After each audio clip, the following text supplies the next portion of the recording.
remind you, next week we're not meeting. I thank you very much for your time.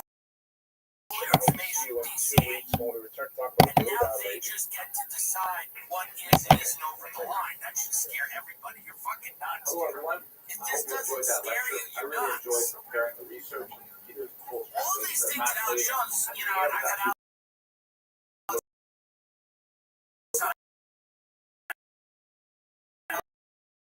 Like Alex, all these things that Jones was like worried about stuff, but like, you know, he's a big fan of Trump. Like, this is everything Alex Jones always talked about. Military in the street, the FEMA camp, the tech company that monitors everything, the surveillance, he says all of that. I mean, not to sound like a fucking nut. This is everything a crackhead. And I don't even mean a crackhead like crack, like I smoke a weed in a room with a fucking black light and a fucking, insane clown posse tattoo on his arm. I'm thinking very specific guy in front of me. But this is everything.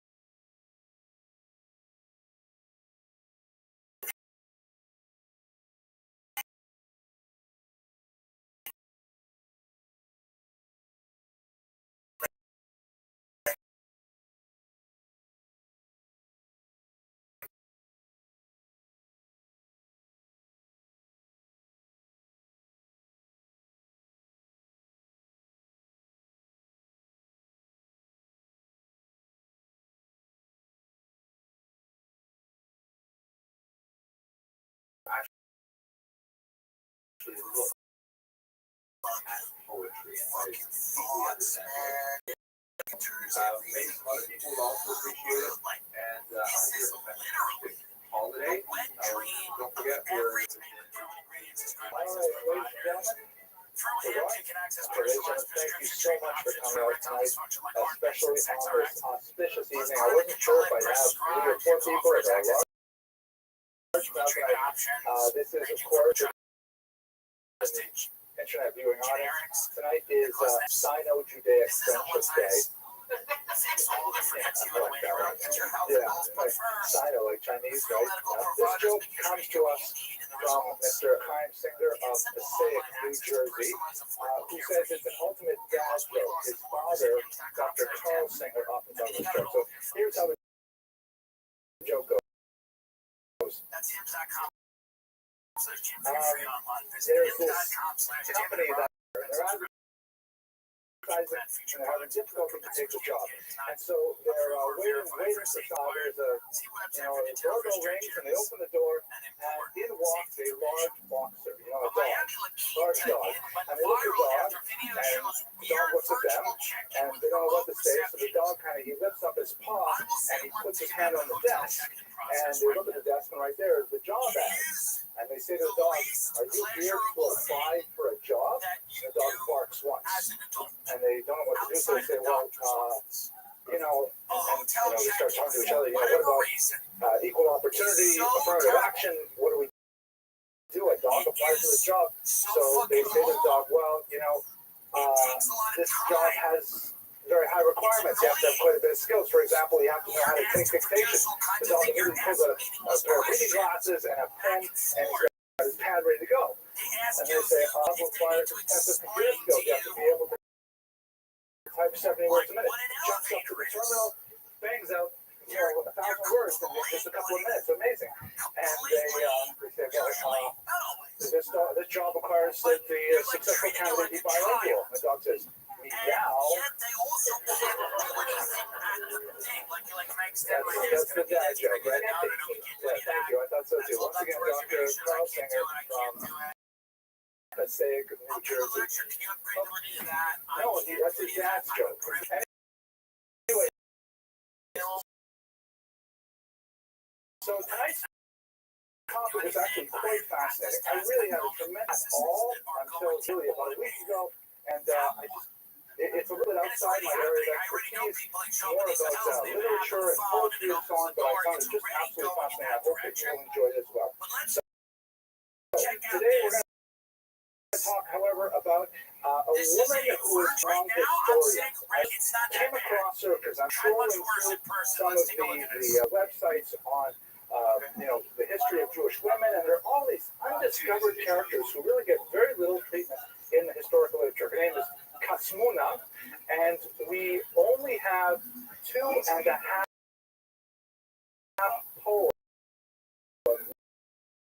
attributed to her, about 10 lines worth of text attributed to her, and gender and religion, particularly in the medieval Iberian climate.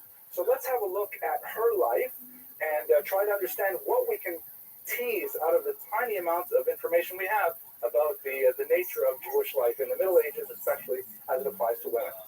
So the main source of our information for this woman named Kasmuna, by the way, the name is rather interesting. Scholars opine that it might be related to the word kesem, which is a Hebrew root that transliterates into its Arabic cognate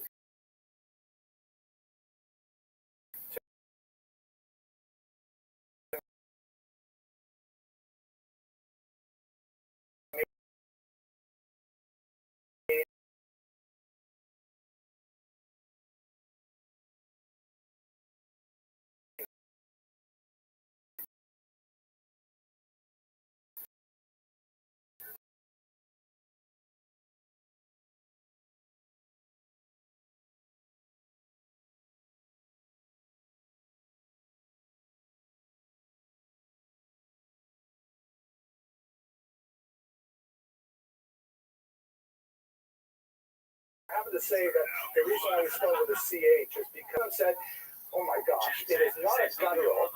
It is a voice name might mean like little witch, but in a diminutive sense, meaning like you name your child after, so she's like enchanted, an enchantress. Right? That would be a nice way to say little witch. Other scholars say no, it's related to a purely Arabic root, which means shining or beautiful, which is but anyway, it clearly is an Arabic name. Women historically have often been given non-Hebraic names, primarily because they were not required to be called up to the Torah. When men are called up to the Torah, it's considered much more common for them to be called up by a traditional Hebrew name, Avram, Yaakov, Yitzchak, whatever it is. But since women did not have that privilege for the vast majority of Jewish history, they were often given popular Fiddler on the Roof with names like Psycho, which Prince Badana, Masha, which is, of course, Maria. These are all very traditional non-Jewish names. Well, originally, Maria was a very Jewish name, but then they kind of got spoiled.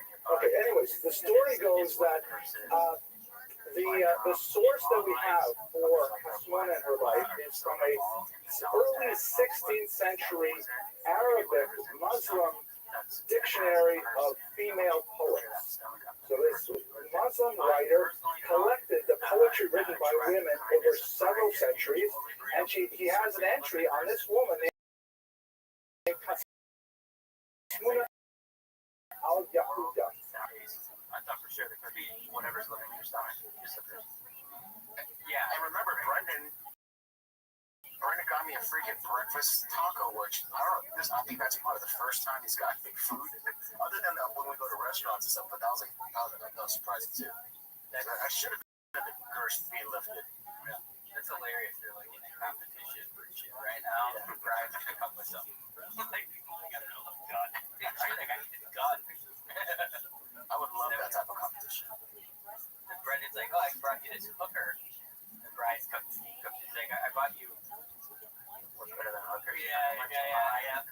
Two hookers. Right out of the gate, I had to beat that. Whatever the soup that I. Dachi midday. Remember you were trying to pronounce it? Yeah. You couldn't pronounce it? Yeah, it's Dachi. I remember it. Yeah. And I got the pronunciation down. At least you got it down. Yeah. Guys, big news. House cleaning. I've been saying for weeks. We said it on the power hour that we're going to raffle off or do some type of game that we're taking the state signs. I finally made wants to pay for shipping the game. 15 questions. If you get 1 million, you don't have to pay for shipping. So I guess maybe it should be who doesn't want to pay for shipping. But if you get to like 1,000 and 32,000, you just get the opportunity to pay for shipping for some of the signs. I just did fastest finger on the Patreon. There were like 5 people who commented that they this first one to text me back into play.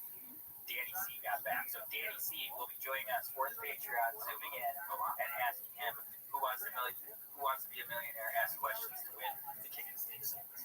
Sick. I'm so excited. Congratulations, coordinate all this stuff.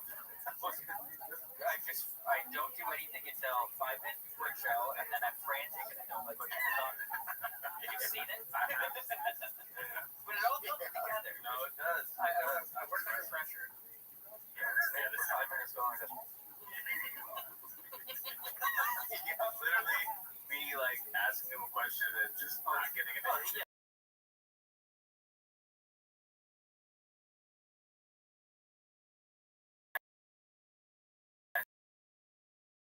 He can't.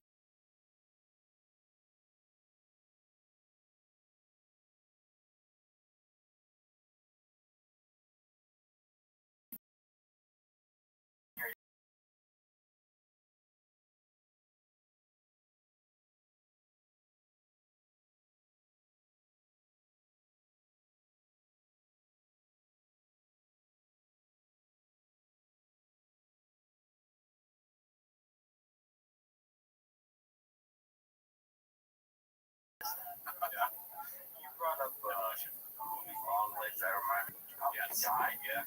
Oh, I forget if you got that because I just saw a clip of him the other day. There were a lot of theories about his Pharmacy? You said the full word. Yeah. I didn't want to get it confused with agriculture. What's hard? What's oh god? Aggie. Big ag, big farm. Big pharmaceutical, large pharmaceutical. Trevor, Warren, Wallace. God, I want to get it before, but derailed. Anyway, so yeah, that guy directed weapons, not that guy. That makes sense. Trevor Moore. Trevor Moore, R.I.P. Yeah. I've only seen stuff. I didn't really know about him at the time. Chris Antamana. Pretty sure that. Was friends with him, but like I saw like sketches of the shit. I never watched one. They were funny. My fun was probably a few things that I saw, but I did love their sketches. Was the trailer? They like bust into executive summer movies like listen up, Mel Gibson, some. Yeah. They also had a sketch where people go like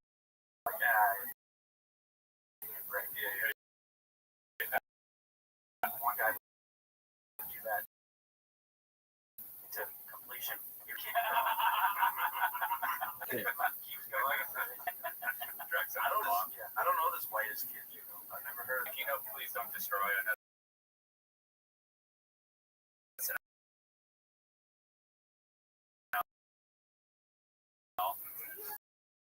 It's like a comedy group that does sketches. Got it. Could be. Anyway, so are you going to see weapons? I don't know. I thought about it. Shot. Yeah, he was came up.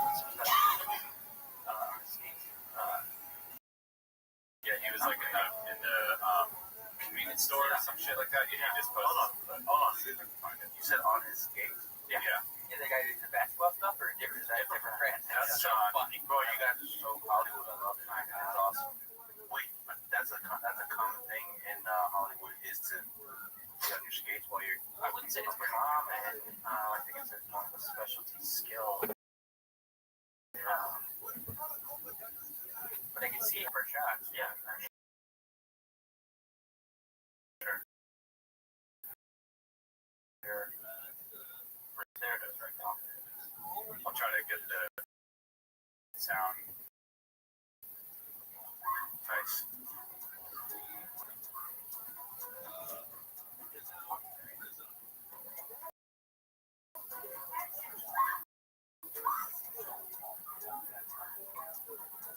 Yeah, pretty sick. We got that crazy like easy rig and Moby and blades. Yeah, it's like wild. Do you want to share the screen with Jen? Yeah. Please. I have to log you to share. You guys are gonna like. I'm gonna love it. And then I want to see your face too, Mark. Always never show your face. Wow. You're just gonna have to deal with. I don't know what camera's mine.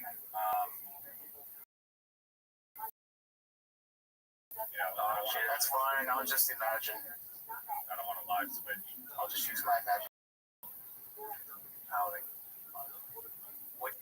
I played golf. Shocking with Mark. Well, did you play well? I played really well. Totally. Let's hear about it. Did you follow the way when you got home? So what I'm doing now, I'm kind of curating kind of new work. Well, I did 2 weeks, no booze, and then now I'm doing during the week no booze, and the weekends I play golf. But I think I eat breakfast before I play golf. Before I was still fasting, because that's what I used to doing. And if they got breakfast or not, I could have all the cultures on. One hole to shoot even par. Wow. And I 3-putted. What's your reaction in that moment?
I think let the nerves get to me. I was like nervy, but yeah, what's the order? Got fluffy. Yeah. Different. I just realized. Yeah, that's different. Something different. And as I often do, I only ask you guys what I did on the weekend. I went to Jurassic. Wow. Big Jurassic. Network, Golden Hour, After Hour, whatever. It was fucking awesome. Now I was no. No.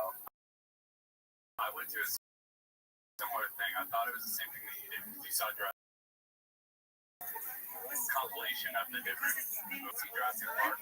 Also, I got a little bit screwed. He was a little bit sick that day, so it was like his people, but not him. So you watch a little scene, we got like Star Wars and everything,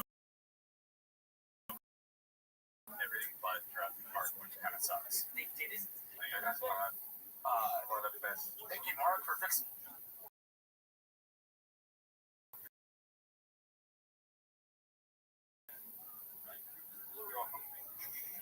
When we went to that Belly Laugh Festival, there was a stand that had, it was called Toasty Town. Shout out Toasty Town. These little mushroom drinks. Oh, right. And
last show at the Hollywood Bowl, so that was cool. I saw you.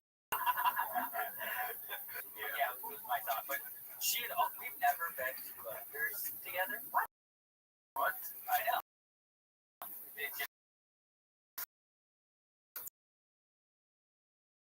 hasn't happened. I'm talking about lots of times. I get.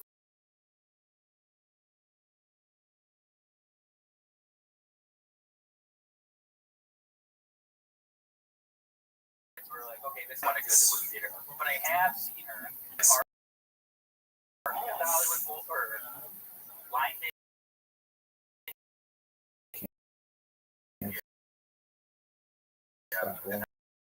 Hollywood Bowl, which line was like better? I would ask you that. I'm saying, from the movie. So that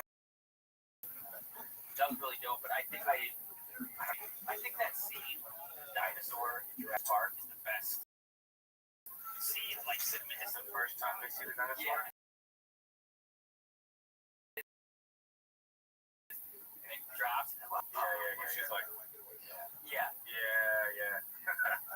One of the gay guys, they were like talking to each other. He was like touching her knee and stuff. So I thought they were together. And then right at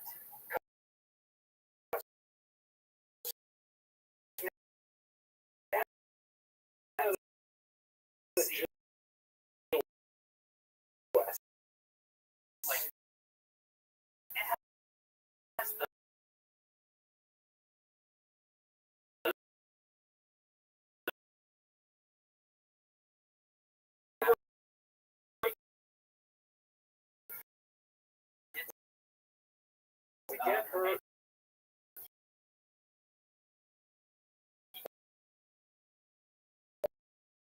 only through this Muslim medium. And he says a very beautiful story at the very beginning. Hasmuna's father was a very educated man. Who he might have been, and would feature this particular Arabic poetic style of lawful, that which is forbidden to her.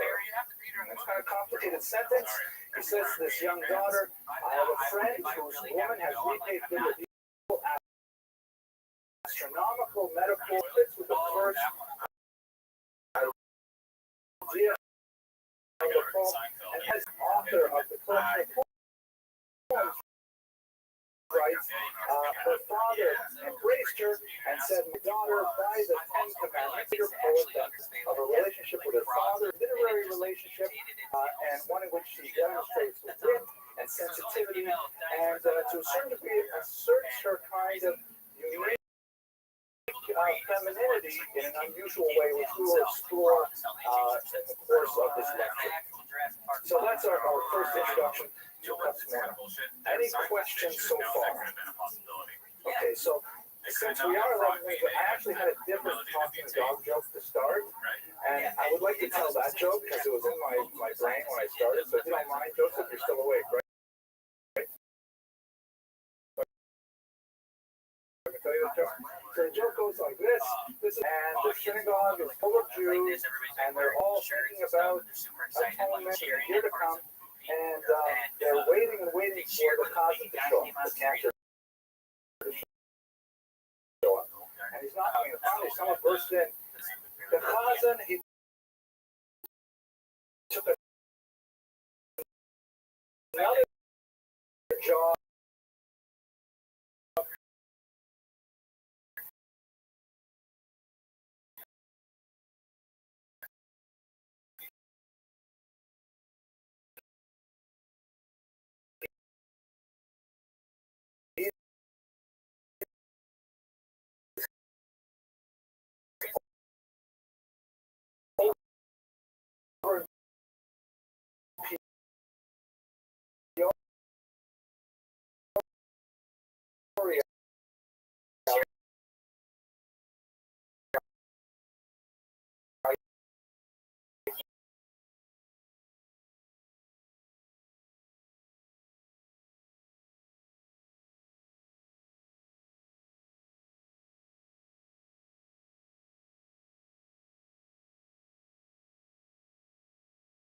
says, yeah, he's a dog, but he doesn't admit it. Never really, by the way, in a firm.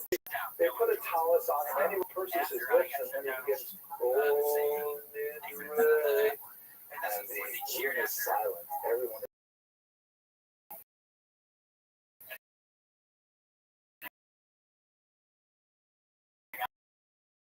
is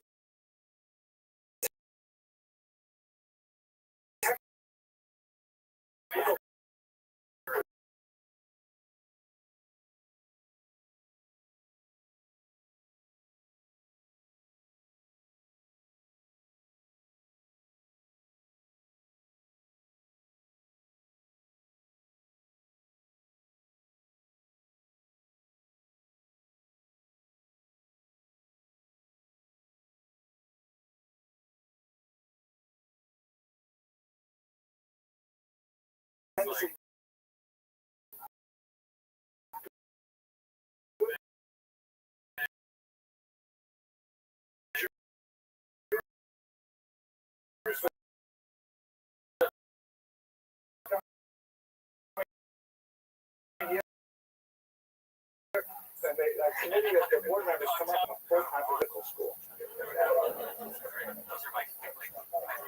Her poetry is a very highly technical Arabic style called, I'll try this once, Muwahaha. My Arabic is terrible. Extremely complicated type of poetic style that Senti really enjoyed with detail. I said Kasmuna the Jewess, and she is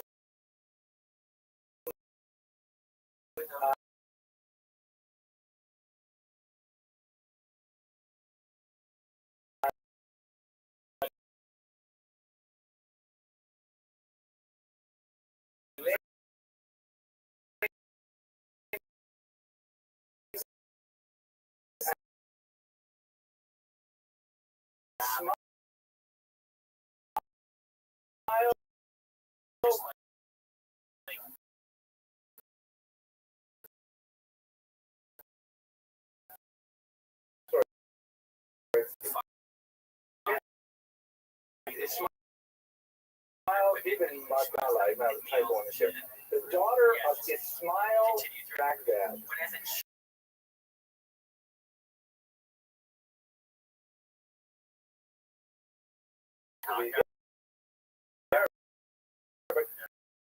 Was one of the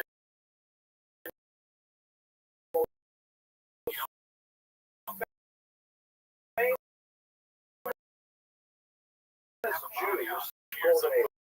It was in fact his daughter. It opens up a whole new venue topic. So before we go into it, let's just talk a little about her.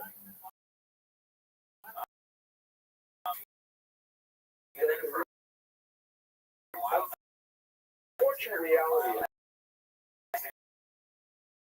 that women basically, we have some exceptional women, of course, the foremothers, women like Zipporah, so on, with very few exceptions, or let's say Ruria, with very few exceptions, they always tend to be, living in the shadow of a male.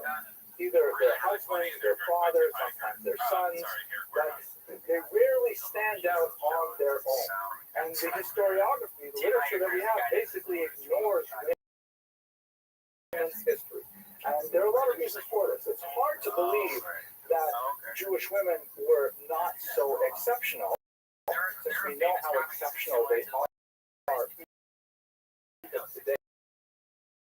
And I said that, but the fact is, Jewish women are so phenomenal in the structure of Jewish life, particularly the Jewish life. It's hard to imagine leadership was not felt more dramatically throughout such a small record of their activity. Part of this is because of the tropism of historiography, meaning the way that historiography works. Most of Western Jewish historiography, which follows non-Jewish historiography on leaders, Judaism as a culture has always emphasized this idea of kol kvuda basmelech pneima. All the glory of the princess is within. this concept called tzniut, or hiddenness, which is considered a very positive value in Judaism, but does not translate very well into Western non-Jewish culture. There is this idea that in Judaism, the more valuable a thing it is, the more it should be withheld, the more that it should be closed off, hidden, modest. Like the classic example, the rabbis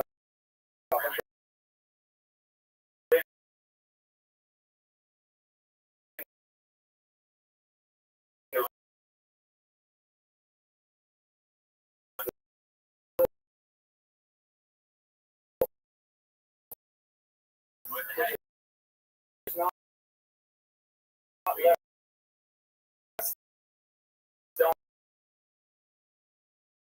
on display, open to recording the historical events of the childhood of women's activities in general and consider them second class. So one can really approach this with an apologetic, emphasizing the value of tzniut, the value of hiddenness. One can also point to the patriarchal structures which tend to, suppress women's activity.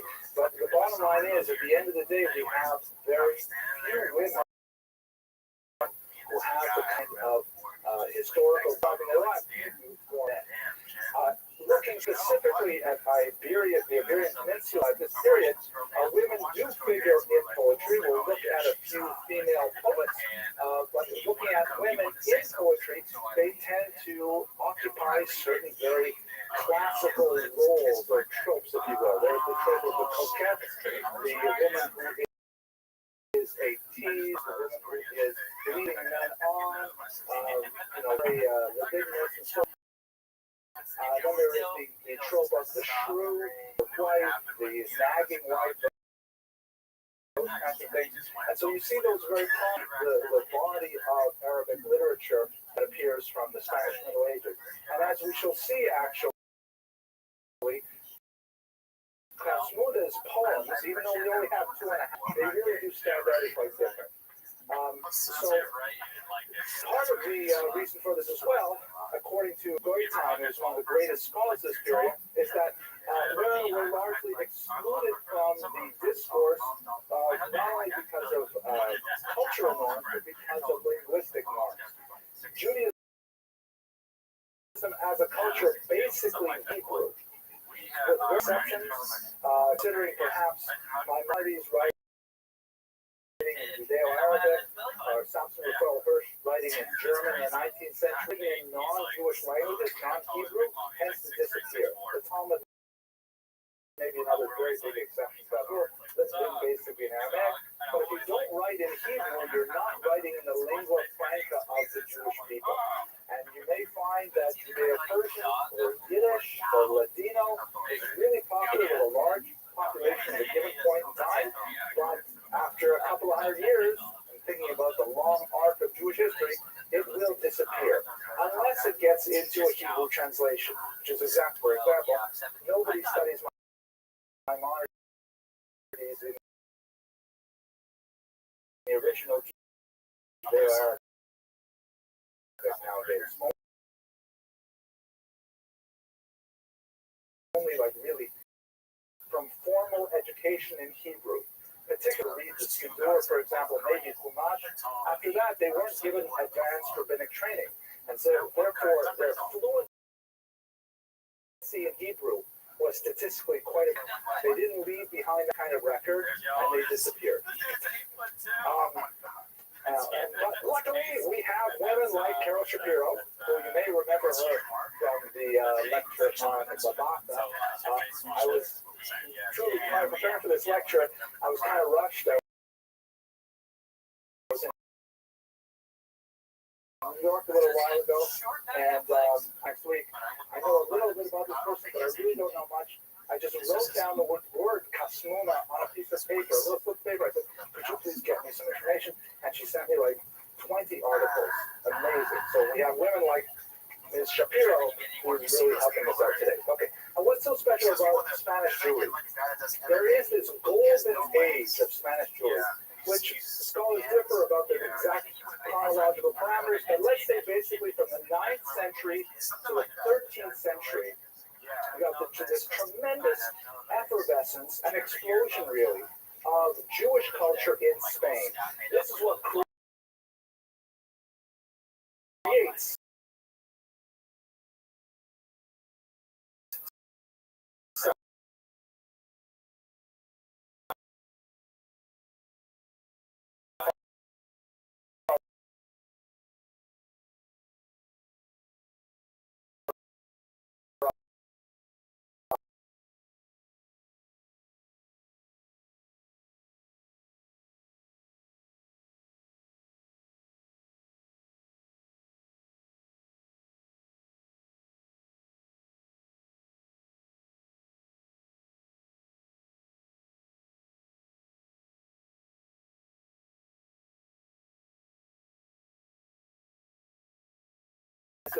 for this tremendous explosion of Jewish activity. If you look at the great minds of the turn of the 20th century who changed our think about reality, space, all that.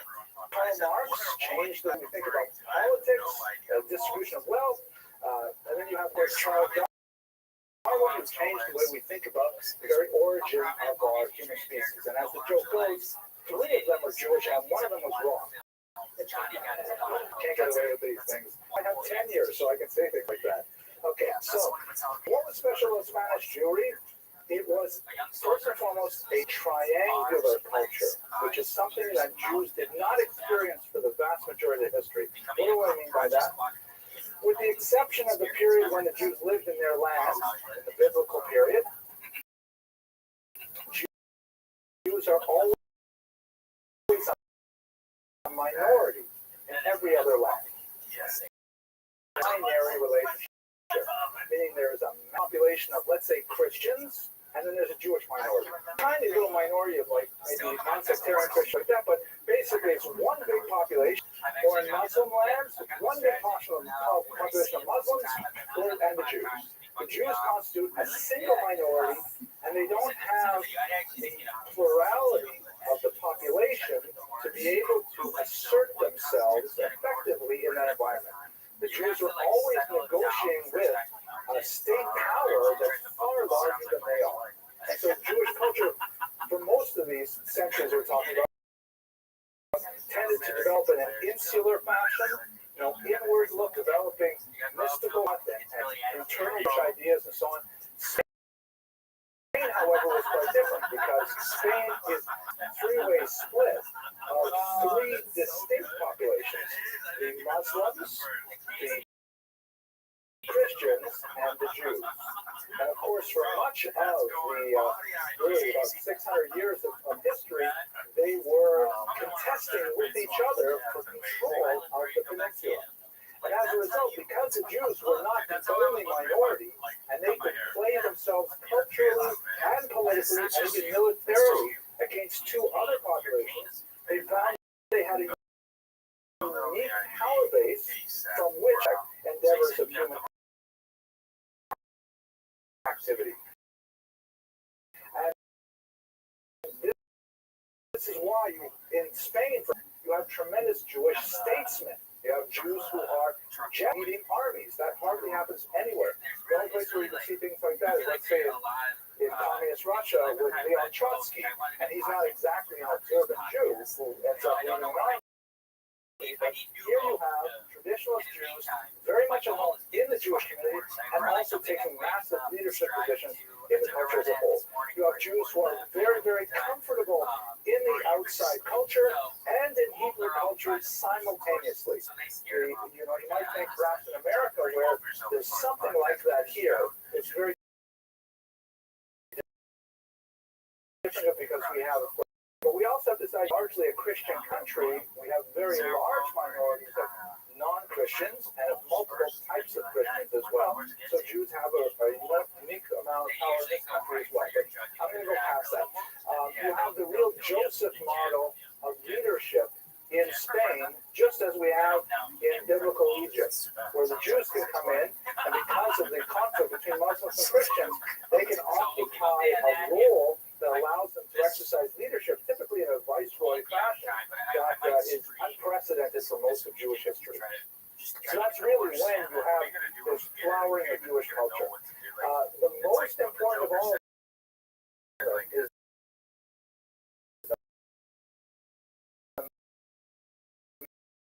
man is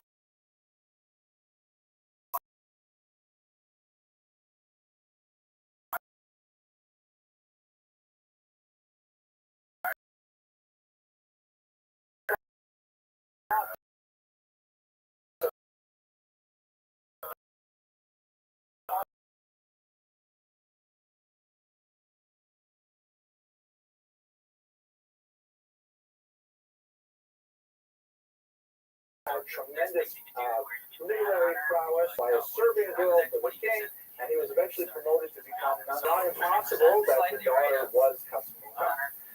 But he's also poems to this day. So again, it reinforces the idea that he would have taught Casmona how to be a poetess. So a rabbinic scholar writing an introduction to the Talmud that is still published, a masterful piece of research describing how the Talmud works as a document. If this is really Casmona's father, then we understand so much more about where she could have gotten these unusual talents and what it meant about Jewish leadership in a literary and political thing. Anyways, let's go to her poems themselves. Okay, there's 2.5. So I should read them to you. We know that she lived in the 12th century. That's again from this Arabic author who gives us this anthology. Her poems are written in Arabic. They're not written in Hebrew. And the story that the brief descriptions in this Arabic anthology say her poetry was so beautiful that it especially motivated to find a husband for her. That will actually be a fact of tremendous significance for Casmona, whether he succeeded or whether he even tried, as we shall see. It appears that she never married. She may have died young. Let's look at the poems now and you get a sense for yourself. So here is a little introduction by the Al-Suyuti, who was the anthologist, writes, she looked in the mirror one day, like Casmona. She looked in the mirror one day, seeing that she was beautiful and had reached the time, but that she was not getting married. She said, and here is her poem, I'll read it out loud. A garden whose harvest time has come. No harvester can be seen to extend a hand to you. Alas, youth passes and is wasted. She said, and is wasted. One remains, I will not name him, who is alone. Last part. I went to TLC and Chinese cater the other day. Someone else, right? What's going on? Who says I will not name him? So I found out doing my research that apparently in Iberian Arabic poetry, it was very common for women to refer to themselves in the third person singular masculine. When you read it with this weird convention you would never think of unless you read a strange article on Casmona, that I will not name myself who is alone. So here she is, she's describing herself a garden in flower, ready to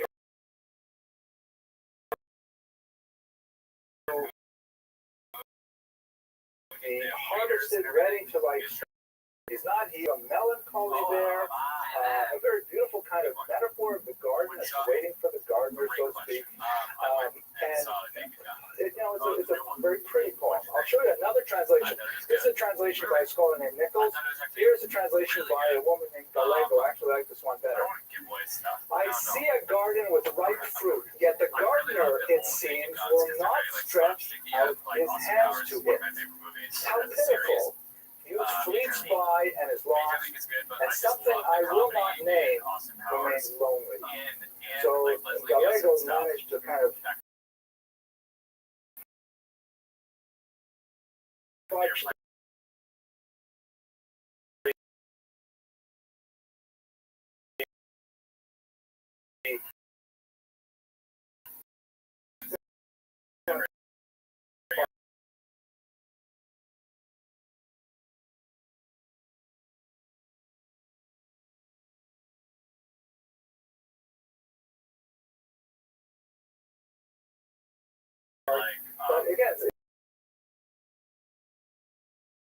very funny, but thank you for laughing anyways.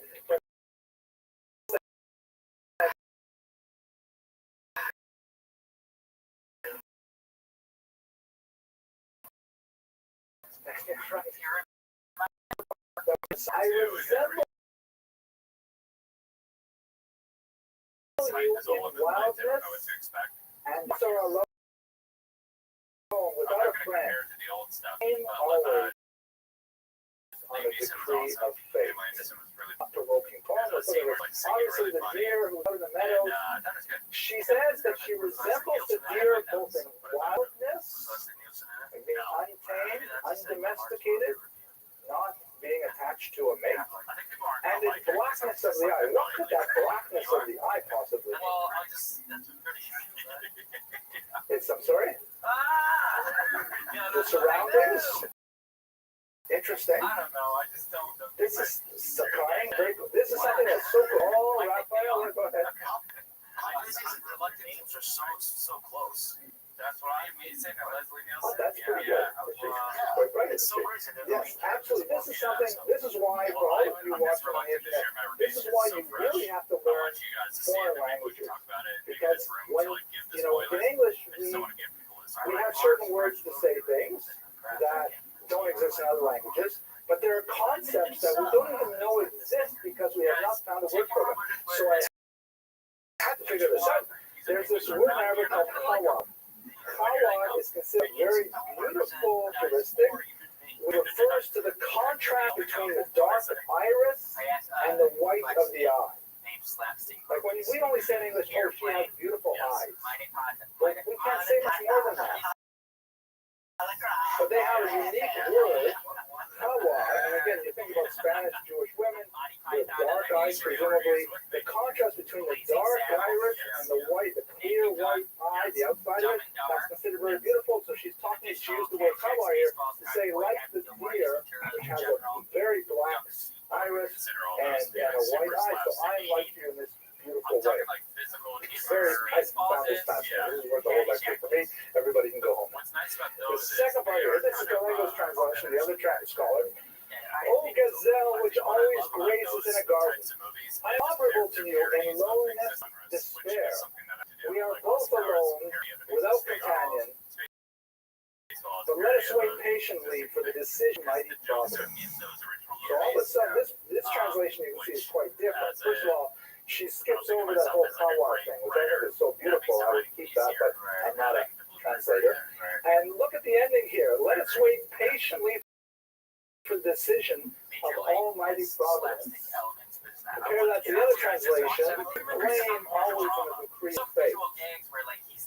Right? I mean, go ahead. So there is a famous commentary. I believe it's by the Hebrew. Show me a translator, and I will show you a liar. Translations are always going to be. I mean, like the word here, I'm guessing, I don't know Arabic. Does sign responsibility mean he blames, or does it mean wait patiently for the decision? I don't know.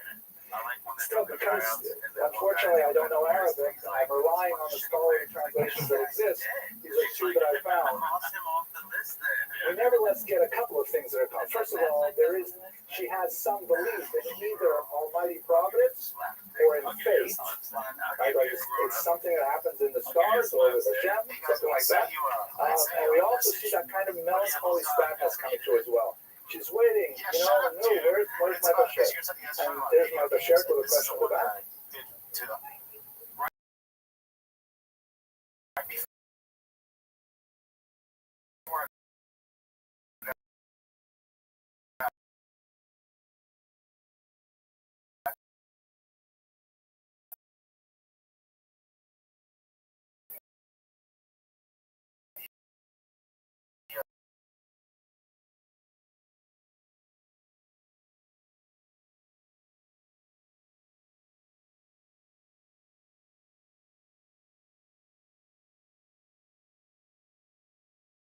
I think you really see her personality converge.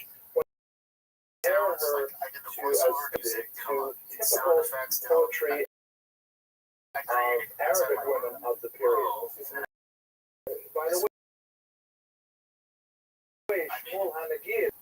a tremendous, Sounds good. heated, really erotic poetry. You can visit that lecture. I quote a couple of them there, and the ones that I didn't even include on the internet are even worse. But really, very hot poems. And her poetry, though, is characterized, as he put it, by its delicacy and its melancholy. Lots of success to use the French word rather than some kind of graphic. Also, the very common genre, which we find strange reading about in the 21st century, but the Iberian poets had a whole genre called ghost poetry, in which actually it's not so weird. It's like rap is like that, You ever listen to rap music? So it's all about, I'm so tough and I did this and I got that, I got into jail and I got out. It's all like, from what I rap is laughing. But so they had that kind of genre of ghost poetry. I beat that enemy of mine and he was so embarrassed and stuff like that. And Jews wrote that poetry too. Jews love that stuff. So it doesn't have the kind of narcissism that you see in a lot of the genres of poetry, and it does not have that coquettishness. She's not like flaunting her youthful beauty and the effect it has on her male admirers. Check out these examples. So here's a poetess, a female poet named Walada, who wrote, "Worthy am I, by God, the highest, I love her, and to wish them I yield my kisses." So it's very strong, very graphic. But you don't see that in the poems we have with Kasmuda. She's comparing herself to a deer, alone, a garden, things like that. I mean, the metaphors for relationships and for sexuality and for love, but they're very much more sneered. From the 12th century. I paint a poem with another. Tell me, by my soul, who is the better poet? If woman be my nature, my man is my poetry. Right? If woman be my nature, man is my poetry. The Arabs as a culture, I mean, going all the way from Spain to Malaysia, Arabic as the language, just like Jews with Hebrew. Arabic, even if your native language is a good example, your native language is East African dialect, you're going to try to imitate Arabic, and that turns into Swahili. I'm not sure if that's even close to true. But it's time for the talking dog joke, okay? The last talking dog joke. Do you want to do your question first? Talking dog joke. Joseph, you're still awake. You're really awake. In the paper. Dog for sale. So a guy wants a dog, so he goes and he knocks, finds a classified ad, he goes to the door, knocks on the door.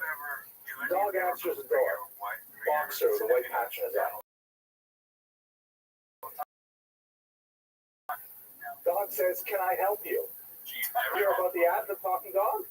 And the guy says, "I can't believe it. You talk. How do you talk?" He says, "Yeah, I know. It's a long story, but basically, before the fall of the Soviet Union, the CIA had a secret project where they genetically modified dogs and gave us special training, and the plan was to paratroop us in behind the Iron Curtain, befriend high Soviet leaders, and then once we learned state secrets, we would run away and get across the border undetected, report to our handlers, and we'd be debriefed on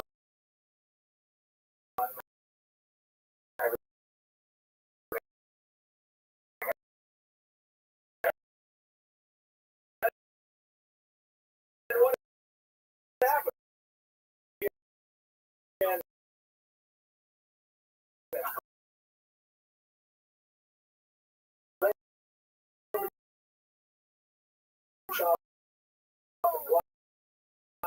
all fell apart. So he's in the back room. He goes to the back room, he sees the master. And he says, $50. $50? No, just take it. Okay, let's go. Other than the last 50 years, can you think of any Jewish women who have been influenced in the world? Are you kidding? We only have 15 minutes left, and I don't know. Gloria Steinem jumped ahead. Oh, I didn't last for about 50 years. Well, there are some very significant ones. If you go back just in the headers of the lectures that I've given, there's a lot of early 20th century leaders. There's women like the founders of Hadassah, Henry Zoll. There's the poetess who wrote the Colossus. They're retired. There's of course the great Rosa Luxemburg, phenomenal socialist leader, very radical socialist leader. It's much easier to find people in the 19th century onward because of the impact of feminism. So if you take me back to the 17th century, then we'd have a hard time. Then we would only dig up maybe half a dozen before we were really having a hard time. But 19th century, definitely a tremendous amount of Jewish female leaders. Oh no. Oh no. Never seen this? No, I've never seen the guy. I've never watched this video though. Oh man. This is something. I do. I will recommend one book to you. Oh. Take us back because I'm worried my jokes. There's a brilliant book called The Breath of Life, Feminism in the American Community by Sylvia Barrett Fishman. She's one of the greatest scholars of American feminism. And she has written really quite persuasively Oh fuck, I got a shit. Of education of Jewish women in the last 100 years. Since, for example, is this going to be a Jeter, Giambi, and she says that, most Jewish girls leaving education, meaning they're 17, 18 years old, they have superior knowledge of rabbis 50 years ago. And that's just typical graduates. There are two of them in this room right now who have, a tremendous amount of contextual, historical knowledge, ritual knowledge, that's literary, that they can write about and they can speak about it, they can teach about it. So we're living in very revolutionary times in which we have fundamentally altered the tectonic plates upon which our society rests by giving women that level of education. And now we're really in trouble. Okay, let's go right there. Okay, now, the connection to Shmuel ibn Nagrela is problematic. The last argument for it, besides that possible misspelling of the name, is that Shmuel ibn, and he composed a poem as a eulogy. But it's somewhat problematic poem.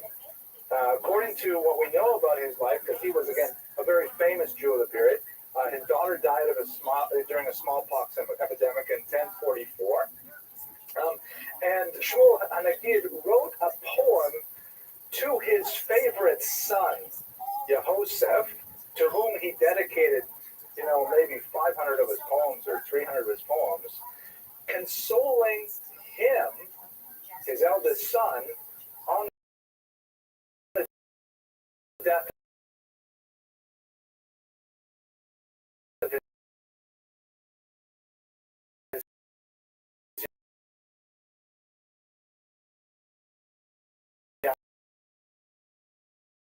younger sister.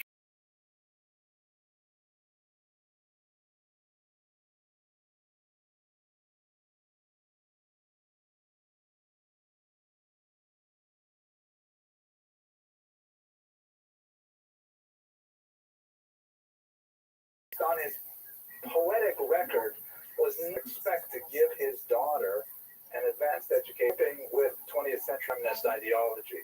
That's kind of a nasty statement. And when you put together these two little bits, that he writes a poem to his son, consoling him on the loss of his sister, and he has these other poems that are definitely, decidedly not proto-feminist.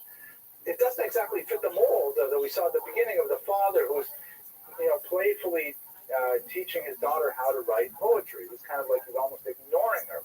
So you add that to a lot of the circumstantial evidence the misspelling of the name, the problem with the dates, because the 15th century author believed that she lived a little bit later. It's not as plausible that she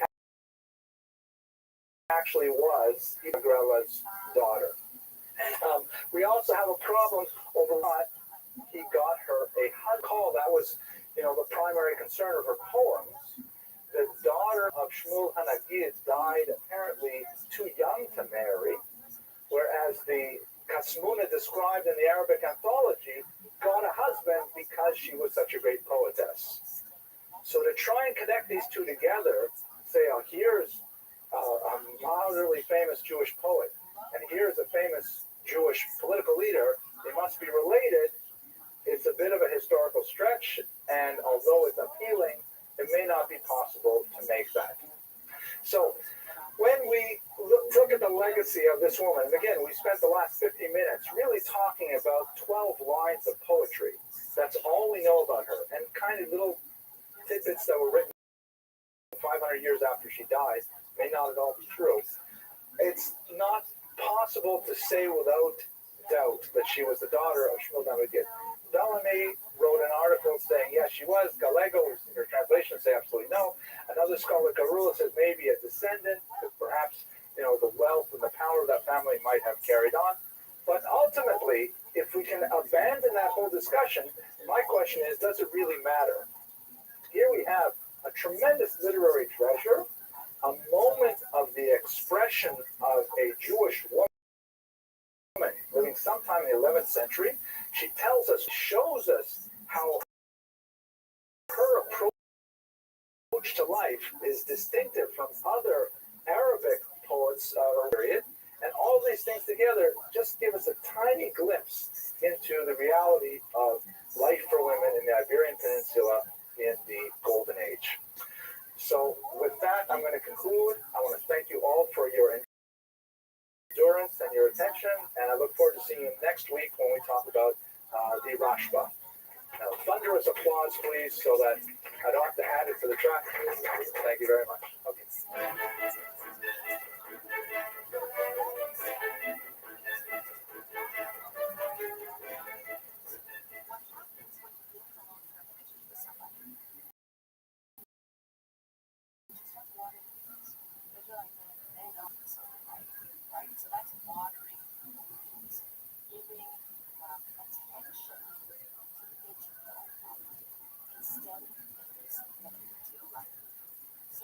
Okay, I hope you're all doing well. It's great to see you again. I hope you had a fantastic holiday with Yom Tov. I especially love those 3-day Yom Tovs. I mean, I wish we could have them one after another. I really do. They're fantastic. It's the 4th day when you have to come back to the real world that's very difficult. But otherwise, if I were to make my own religion, the only thing I would do is I would just make the holidays a little longer. At any rate, today's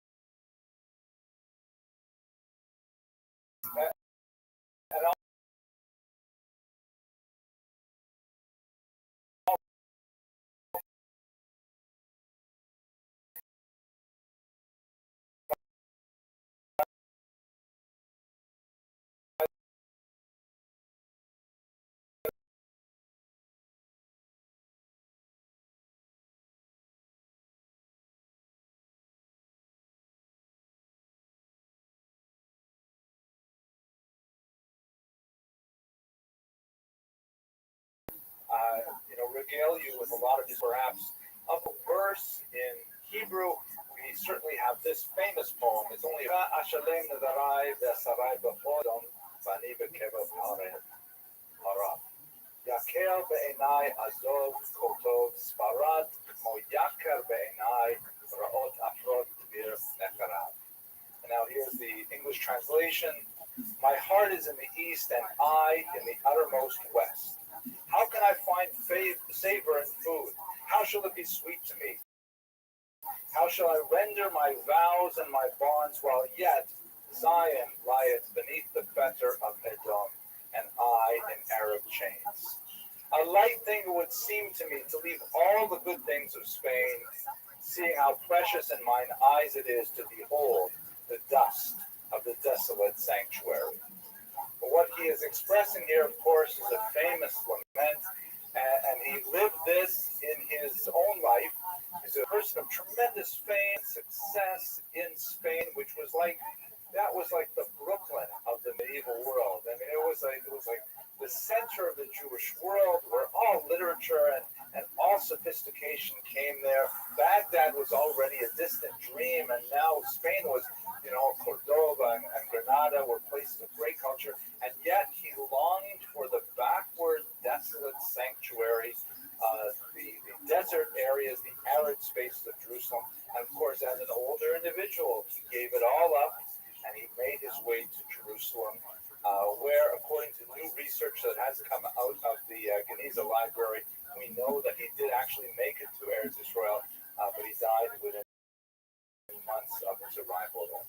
Nevertheless, this famous lament, Nebiva Mizrach, Vani B'Sof Maharal, my heart is in the east, meaning in Israel, and I am way out here in the far west, is the refrain that is echoed through the last 800 years to make Aliyah, to live properly in the land of Israel. So we're going to see how this is expressed in the great Yehuda Halevi's life over the next hour or so, and I hope you'll find this fascinating as I did. Let's begin, though, with some of our standard good and welfare for tonight. First of all, thank you to our sponsors. Once again, we are fortunate to have the ship of Vic and Kathy Preston, friends of mine, students of mine from my after Hurricane Irma, sponsored 2 lectures, and we thank them very much. We also got, I'm really excited because, we filled up all of the sponsorships for the fall semester, which is really nice, and people are still giving money. That's really amazing. Getting these anonymous donations coming in, and I have the screen here, but I took this yesterday, and right now at $9,998 for the scholarship fund. So would someone please give $2 just so we can get one more thing? Okay, good, thank you. We got $2. We have $2.50. No, that's great.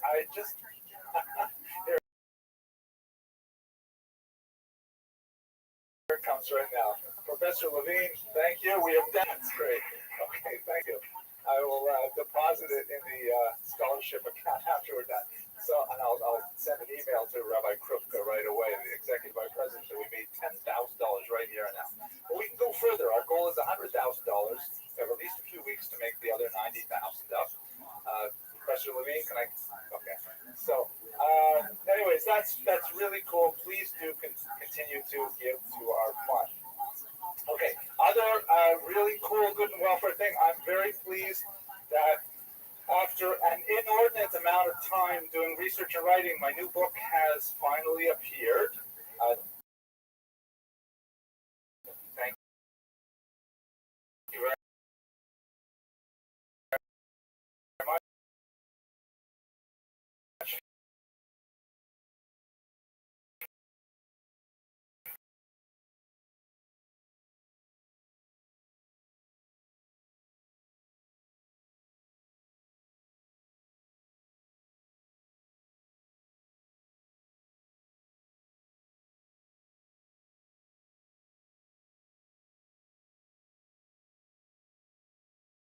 Useful for the scholarly world. It's a rabbi named Colonus Thomas Shapiro, known as the Eish Kodesh, the Holy Fire, after the title of his work, on what he exactly said in his weekly sermons in the ghetto. I'll pass this around if you're curious to look at it. We'll have copies for sale, of course, at the book launch, and there are copies available on Amazon. There's a 20% discount for the pre-orders now, not on Amazon, but on CreateSpace. Go to the website, you'll find all that. Okay, let's go to Yehuda Halevi. Okay, so our major source for today for books for tonight's lecture, and sometimes when I read so many books, it doesn't always come out in quite as fluid a lecture. Sometimes it's better when I kind of make it up as I go along, but nevertheless, I had a lot of fun. I especially enjoyed Hillel Halkin's excellent biography. Hillel Halkin, of course, is one of the great men of Israeli letters. He wrote biographies Vladimir Jabotinsky, which we relied on last year, and his biography of Halevi is really a work of great poetry. I'd like to point out, he has a tremendous sense of humor. Let me show you the table of contents. Now, here it is. Contents. Yehuda Halevi, page 3. Appendices, page 315. Right? So it's really useful if you want to look up a particular chapter in his life. It's all in that first 300 pages. And then you have the appendices, which are useful reading. Then you have chronology at the end. But it's really well worth reading. There's a lot more material than I could possibly lecture. I also like to point out this really interesting book, which has a certain amount of material, but it's really interesting take on the entire period that we have been studying since the beginning of the semester. The Ornament of the World, which was at Granada at its highest point. The subtitle is How Muslims, Jews, and Christians Created a Culture of Tolerance in Medieval Spain by Maria Rosa Menocal. She wrote and published this book in the summer of 2001, and it was in press when 9/11 occurred. And so she managed to squeeze in a little postscript at the end, a couple of pages, wondering if maybe she was being a little bit wearing too rose-tinted lens when she was talking about the period that we're studying. She has been, I think, she's been heavily criticized. You look at the subtitle, How Muslims, Jews, and Christians Created a Culture of Tolerance in Medieval Spain. It's hard to say all those words together after 9/11. I think the criticism directed her was I don't feel very good about that criticism, but I can see how she was sort of pushing a particular kind of image of the period. It's definitely a wonderful book to read. It may not really be top-end history as I study history in my own personal approach, but it is a beautiful work of literature of how it ought to have been. For that alone, just for the sigh, it's worth reading. I enjoyed it tremendously. Basically, she gives about a 30-40 page overview, and then she dives in with very visuals, many of whom we've studied, Shmuel Hanagid, Yehuda Halevi, and others. So it's really worthwhile.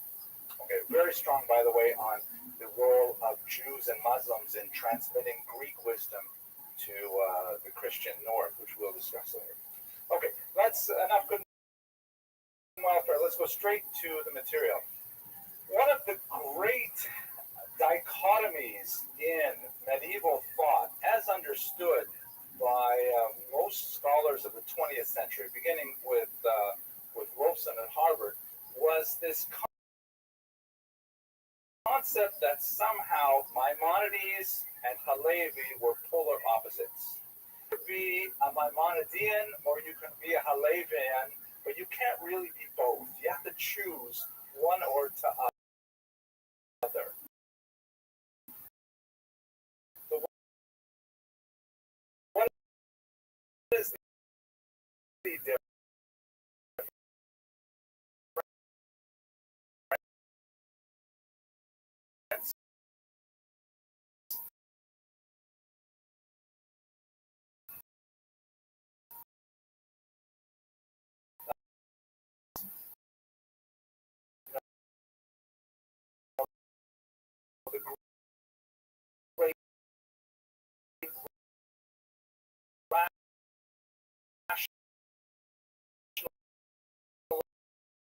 List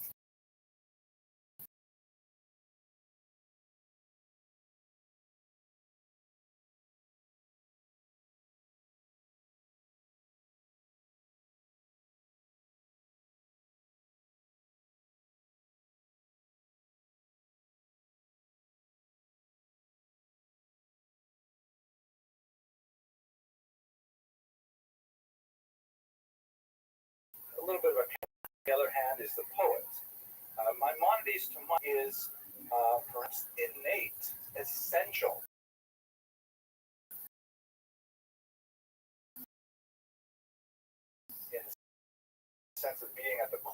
person's identity accessible to people who are not initiated prior to the such perfection. So they're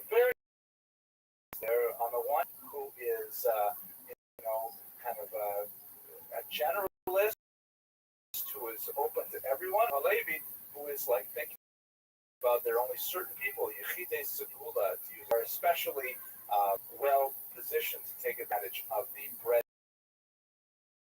of human. We will explore this question throughout today's lecture. Nevertheless, they are two rough contemporaries.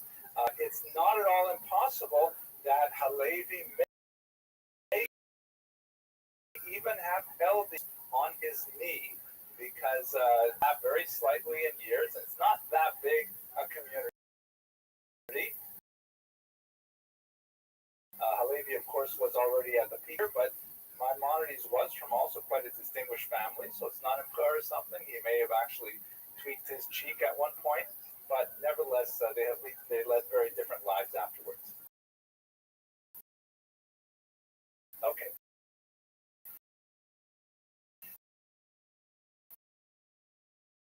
So let us do a little bit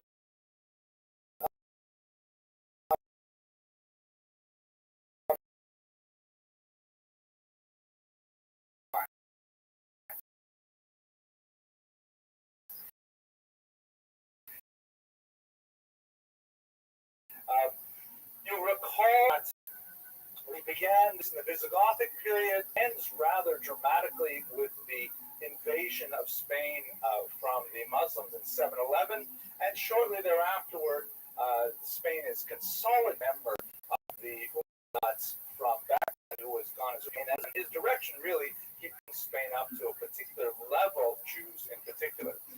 Unfortunately, the vision eventually declined after Shmuel HaNagid, that occurred in Granada, that is really a pogrom on a kind of a modern sense, with a popular uprising against a class as a social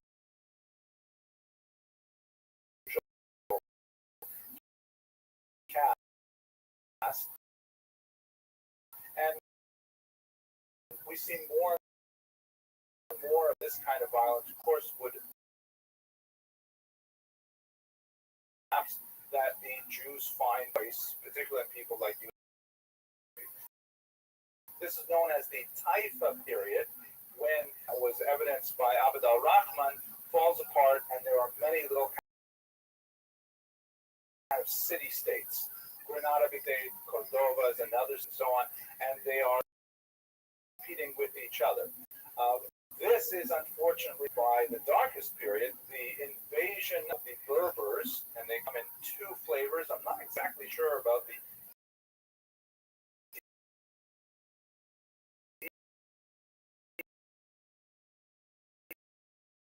detail difference.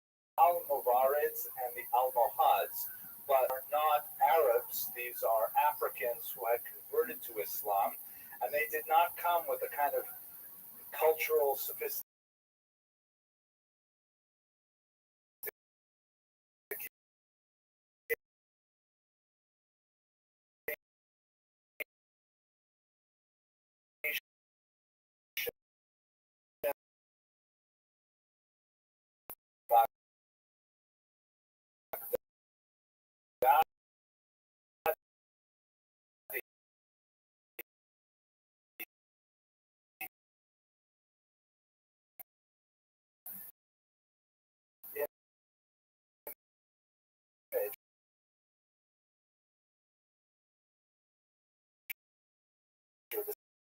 Syrian of cosmopolitan Islam. They came with a much more rigid definition of Islam, and one of the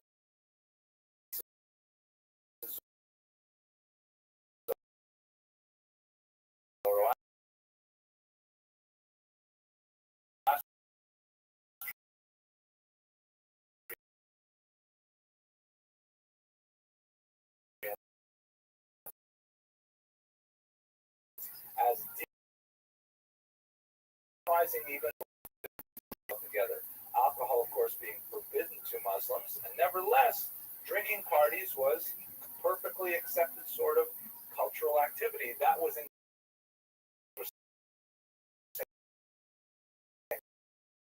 what is going on.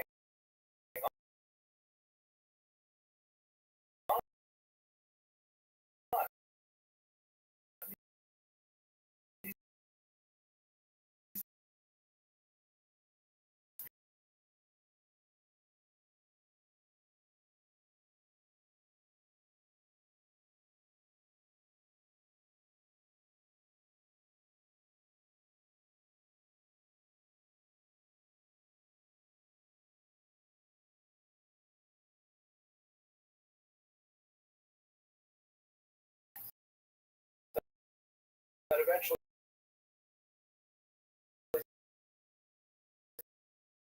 intolerant on Muslims, like the Maimon family, to flee and to try and find shelter elsewhere. In the case of Maimonides, of course, he made it to Fustat.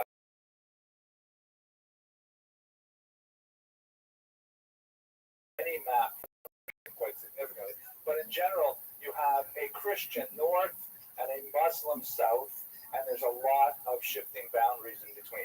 Over the period that will be Spain is at this point, we have several different heads are like the Baghdadi Arab Muslims who think of Islam as this, cause Muslims. These are the Africans who are far less tolerant, coming up.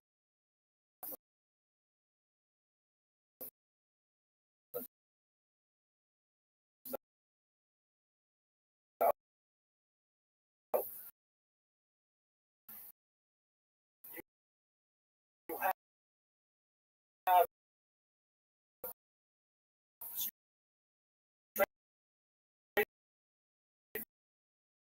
straightforward Christians.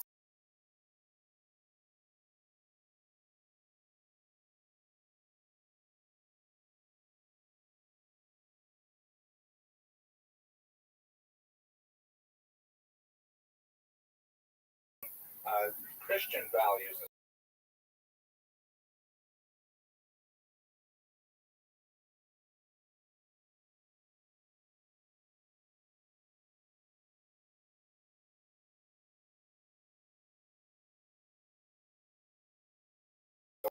Buying as Christians, Hadad, who are Muslim in the north, who are Latinized, who understand. Those are people who have. So we're talking about a period in which there are many ethnic identities, national identities, religion identities, quite fluid in the period. And the last thing is, of course, in 1090, everything becomes more serious with the First Crusade. Welcome. What up, Happy? What's good?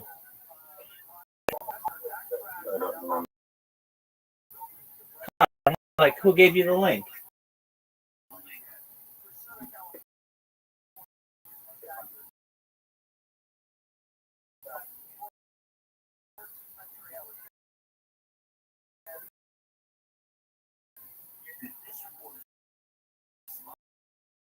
Happy, how's your day going? Happy, dog, who gave you the link to get here? Huh? That shakes the entire Mediterranean basin, and everyone feels tremendous change in the 12th century that we're talking about right now. Okay, so taken all together, is it possible to think about the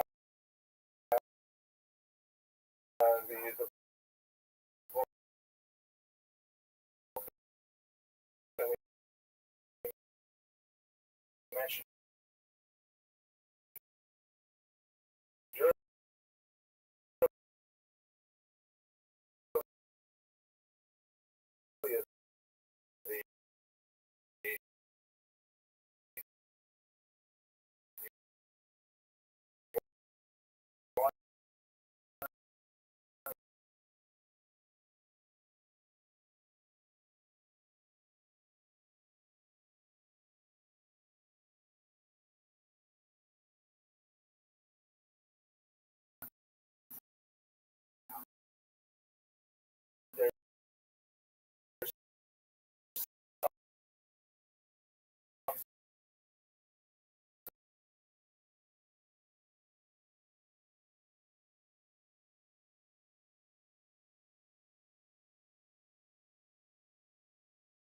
value about it, I think things like the Christian names of the months, the Hebrew date, and so on, things like that. So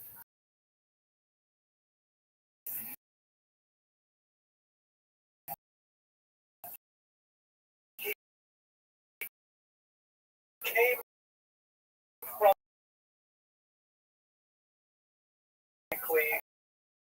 the Christian town known as Tudela, which is in the Pyrenees region.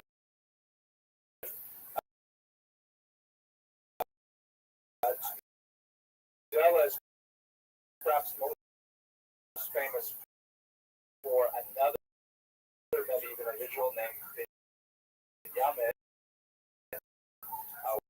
one of the great medieval travelers who made it all the way out to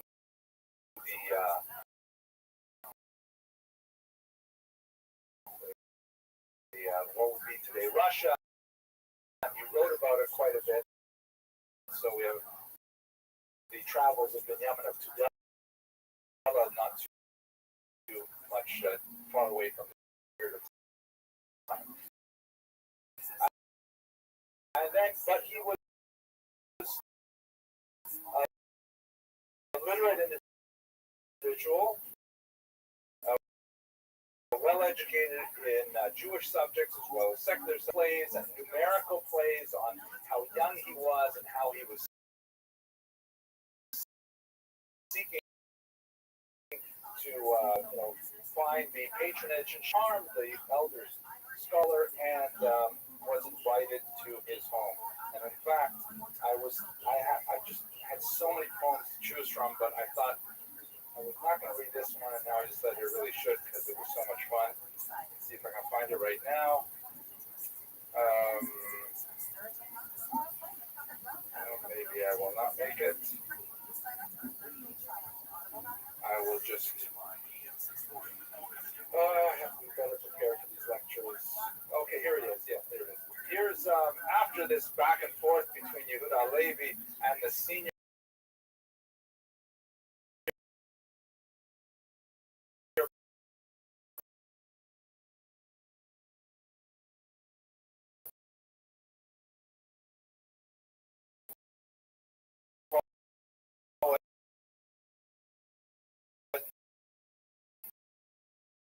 eventually Moses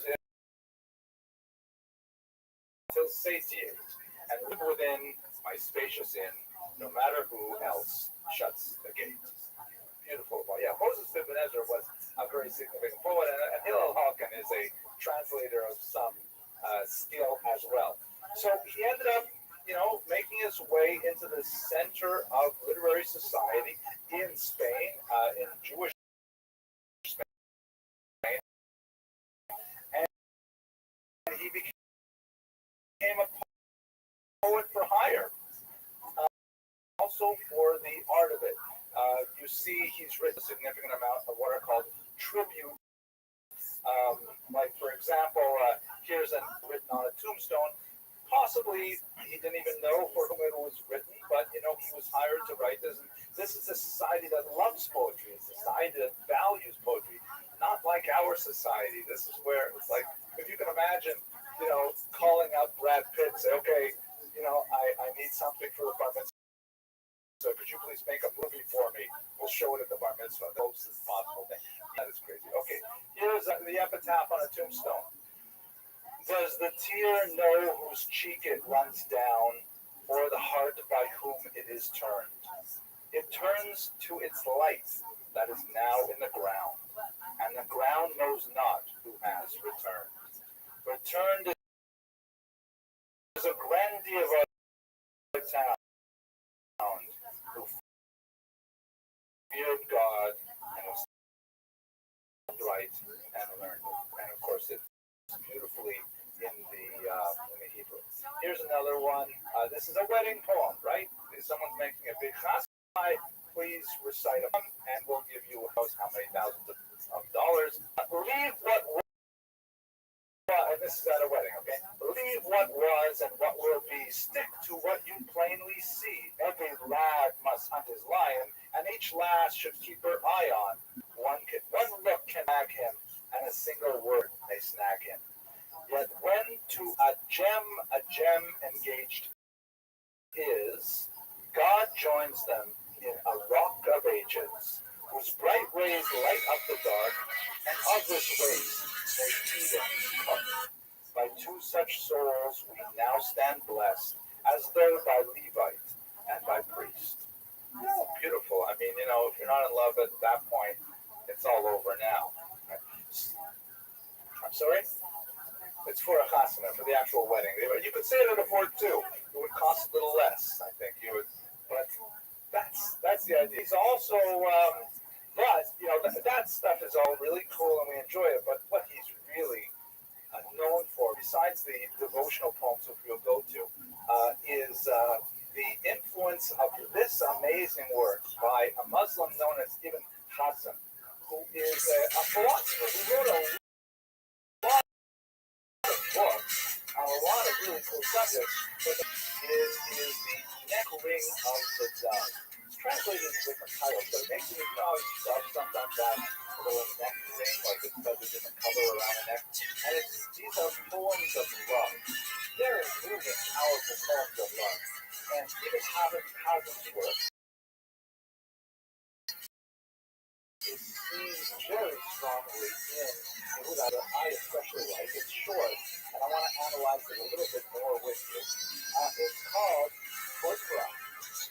Yes, Oprah. It's translated as Oprah, but it's the same person. And who knows, she could be our next president. So we'll read that at the inauguration, right? Here we go. Now, I'll read it in English first, and then the Hebrew, and let's just look at the meter, because the meter is so clever. Oprah washes her garments in the waters of my tears, and spreadeth them out in the sunshine of her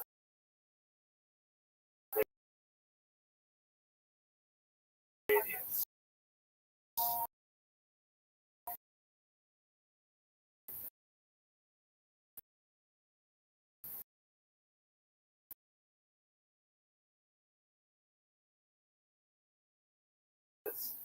Hillel Morgan thought, but he's so taken with her. She's not interested. She says, my mom said, never marry a poet. Look for a doctor.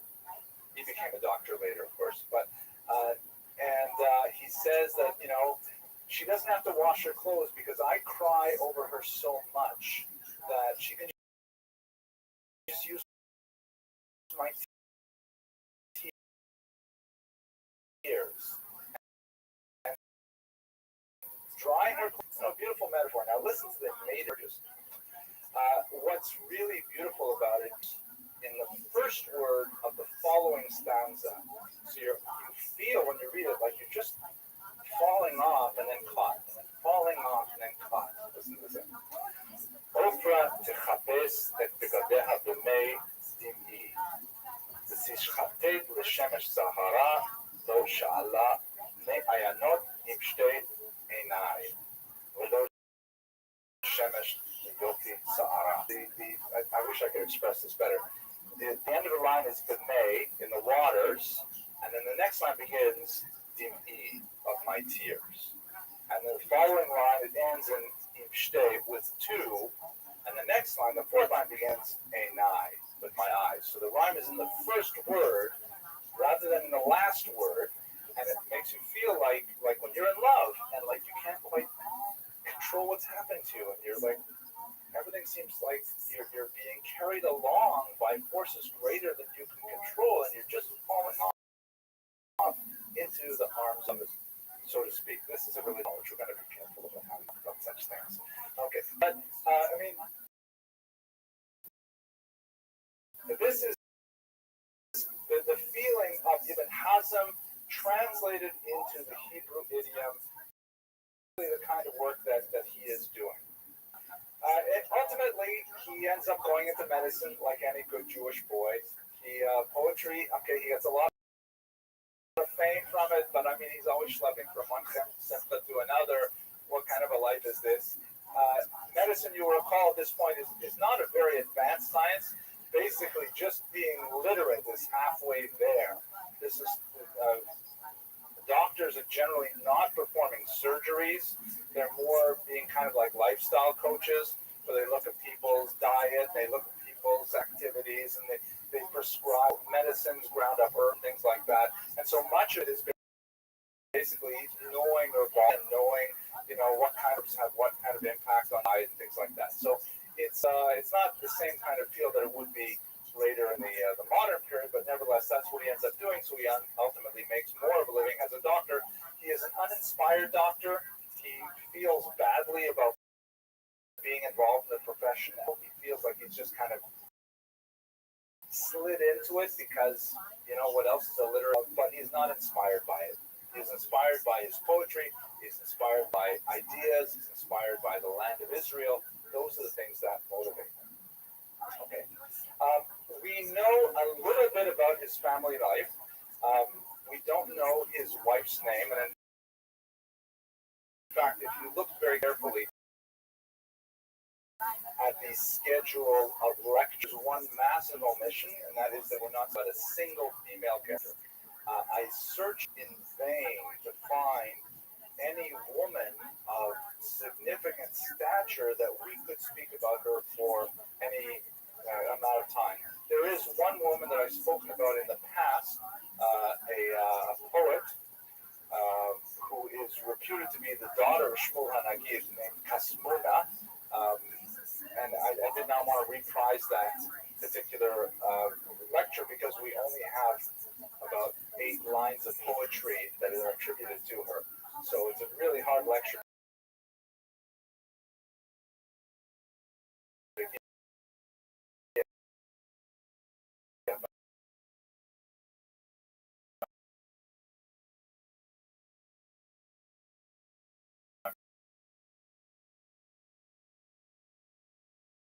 I did give it, and I even got a Wikipedia article started on her that it should be a poet's view.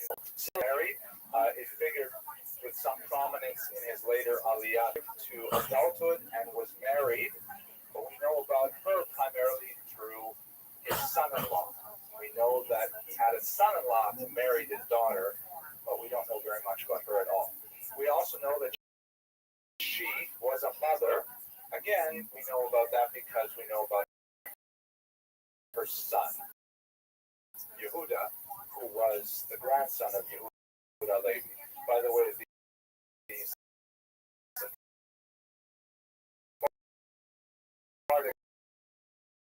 custom allows children to be named relatives. The Ashkenazic tradition does not. We know that adult daughter married someone named Yitzhak ben Ezra, who was a traveling companion, and most likely as well that he lost one daughter in infancy. We read a poem translated by Hillel Falcon on that.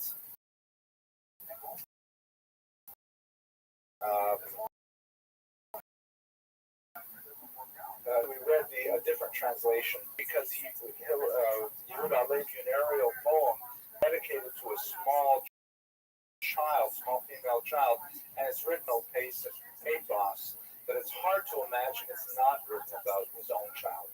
Let's just have a quick look at that poem again. I'm only going to read it in the English, I'm sorry.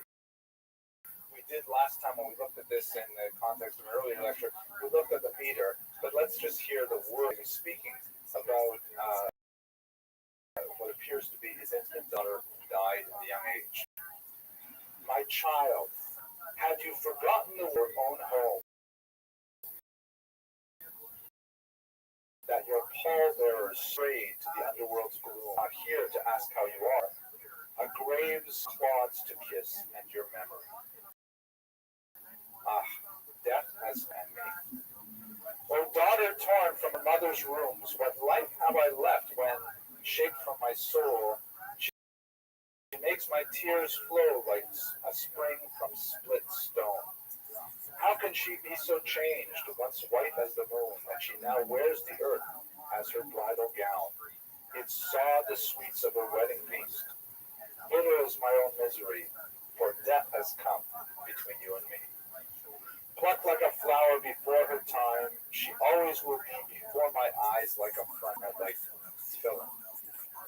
Were I to cry whole rivers for her, still she would lie a fallen star pit, deep occurred, earth haunted. My child, there is no clemency, for death has come between you and me. Languishing, her mother's voice bereft I hear. Ah, let her be, she too grieves bitterly. Death scaled her walls and pierced her side, and drove her pride from its abode, and turned her joy into a dirge the day it ripped the vine she planted from her heart. What good, my child, does it cry to what good, my child, does it to cry your name? Your ears are deaf, and you are you and me. Alas, my child, you have laid me low. Oh, mother, oh, you should not have had me if you meant to spurn me. And when my turn came to minion to wed me, and with dirt to wreathe me and cruelly lead me, yet truly you did it not willing, for death has catches the voice from himself as the father, and then to the child, the dead child, saying, you led me to death as my bridal canopy. Because this is Yehuda Levi, this is a great, it's not unrepeal. Unseal your bonds and heal your sleep, don't flock, and stop the plague that he sent forth, and comfort every heart for what it lost. And may you wake on the last day to light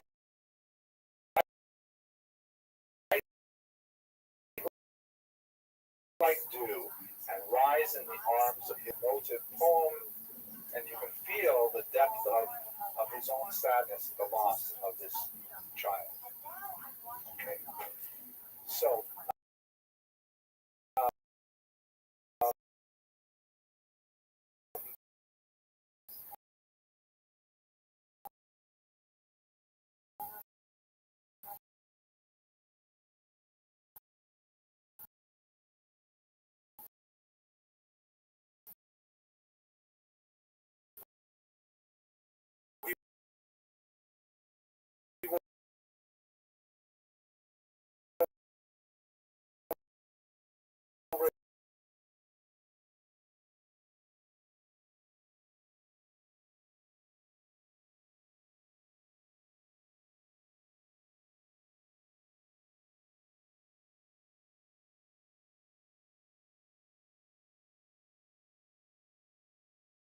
you recall the kind of geopolitical conflict in which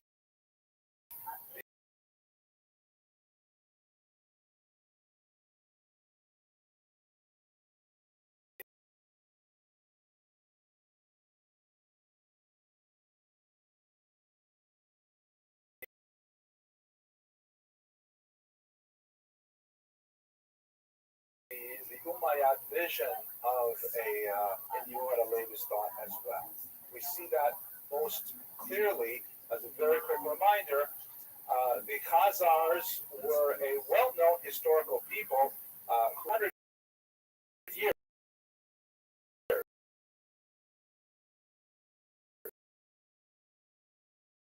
This is not a small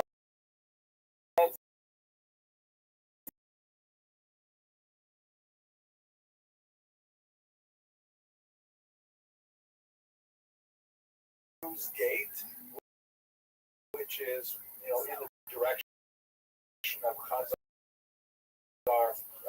regions. The Khazars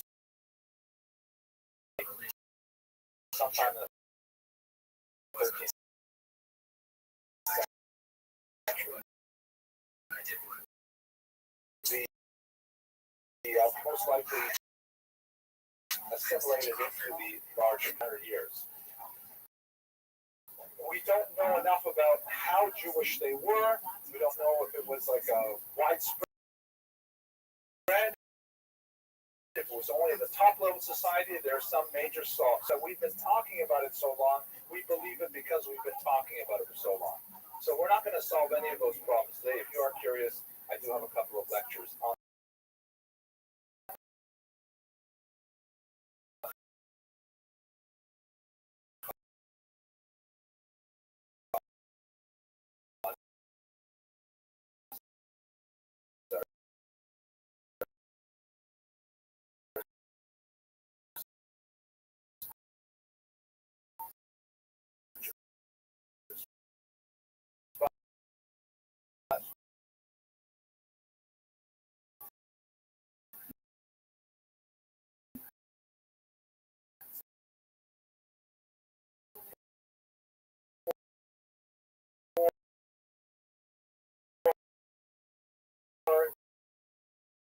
Yehuda Halevi. He saw the whole Chazar story,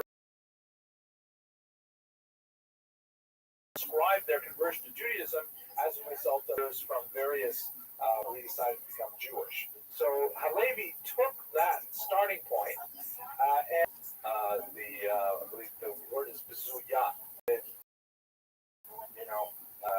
look down upon faith. Frequently, in which God says to him in the dream that your intentions, your kavanah, is good, but your actions are not. Meaning, God is pleased that this king is well-meaning, wants to become pious and so on, but in reality, he's not doing the right thing. And Joseph is troubled by this, and so he reaches to some other religions and a philosopher, really an Aristotelian. He has the debate, and there is a Jewish figure. Kaber means like a learned individual, literally a friend, but in the Talmudic parlance, Kaber means someone who is at a level of society that he is one of the collegium, he's one of the people who are really learned and part of the society at the highest levels.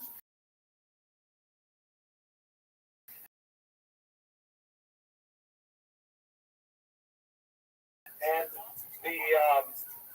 very early, the king says that's going to be Jewish. And the rest of the book is all about aspects of Judaism as he explores them. Fascinating work.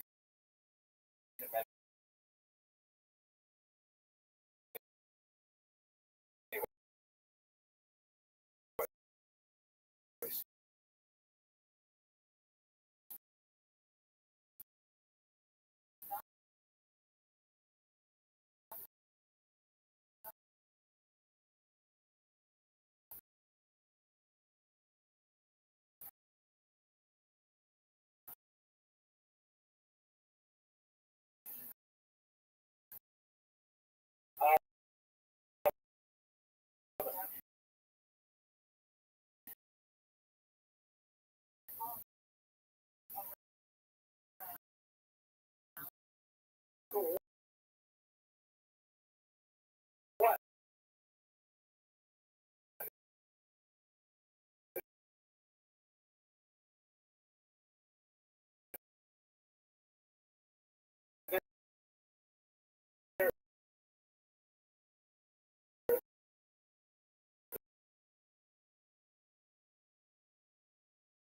There's so many different ways that we can approach this. I'm just going to look at how attending. At any rate, what is one more? But ultimately,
somehow in the blood.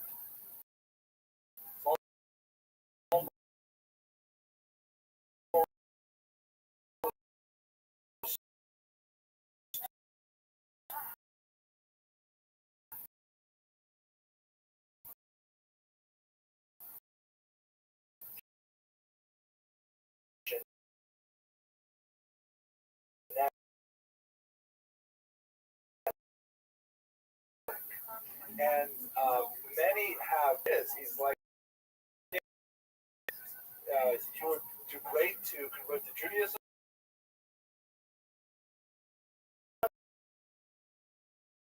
Distinction between Maimonides and Halevi. And when the Chazar asks him, when the king asks the Chaver, like, who do you worship? And the expectation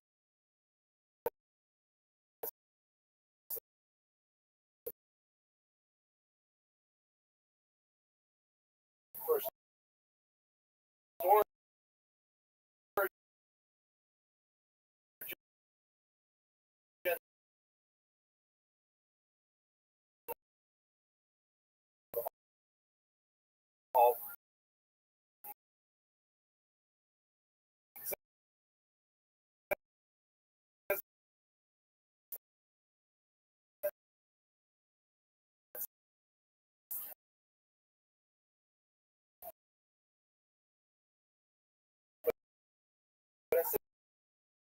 he says, no, I Abraham, I'm really associated with the Tillian God. That he had an earlier version that was circulating, that he was faintly embarrassed. But then in its maturity, which the arguments of much broader approach is taken by the work as a whole. So we get a sense of this. As I mentioned earlier, very significant work. Naturally, just off the top of our heads and looking at the time, you could see how it would very much be appreciated by Zionists, not only because of his example in making Aliyah, because of the sort of integral vision into a unique destiny, not connected with the liberal values of tolerance and the expansion of a human civilization, but rather the unique destiny of the Jewish people as a body politic. So there's, I would say, about specifically how Zari has been approached by scholars over generations. Let's go to the final chapter here, that the Crusades fundamentally are, in fact, with a high degree of confidence that we're still living in a post-Crusade era. That large, the Muslim civilization and Christian civilization, of which here in Brooklyn we are a part, we still feel there are ramifications of. How are you?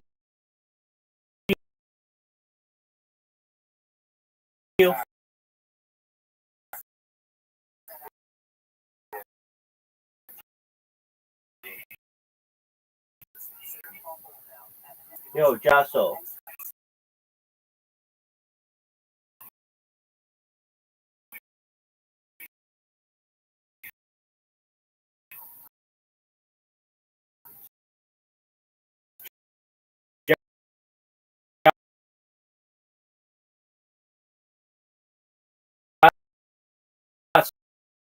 So.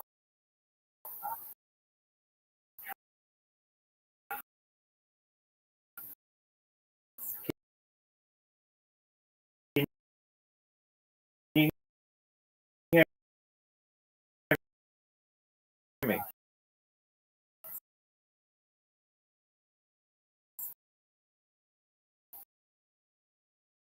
How was your day? A major schism where they're really not getting along. Just out to Pope Urban in Europe, the Roman Catholic leader, and says, we need out because we're not getting free active visits to the holy sites in Jerusalem, which are under Islam. This was a Yo, how are you? Where these two warring Christian factions got together. Kicking ass, taking names. Hey, did you buy some people recently?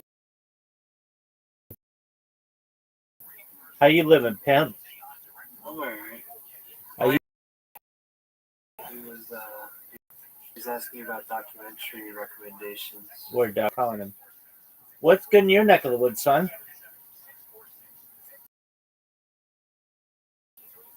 Well, the buckthorn and the wild crabapple trees that were surrounding my apple trees that I was trying to free from their whatever, just to clear them out. And I lost scratches and I got a bunch of splinters in my fingers, but I was able to free about 4 apple trees from the grasp of the wild crab apple and buckthorn. All right, do you feel like a pimp? But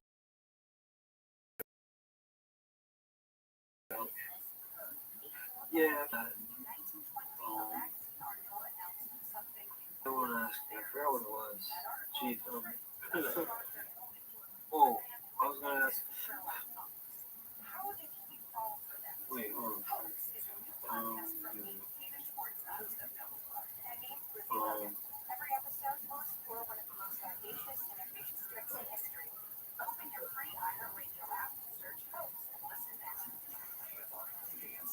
Yeah, sorry. What was I saying?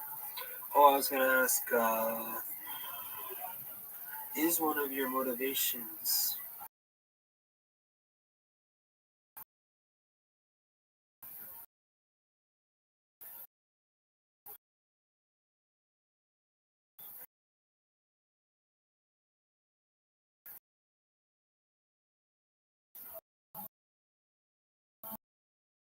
to be remembered? I don't really care. The data remembered, the time capsule of what I'm remembered, but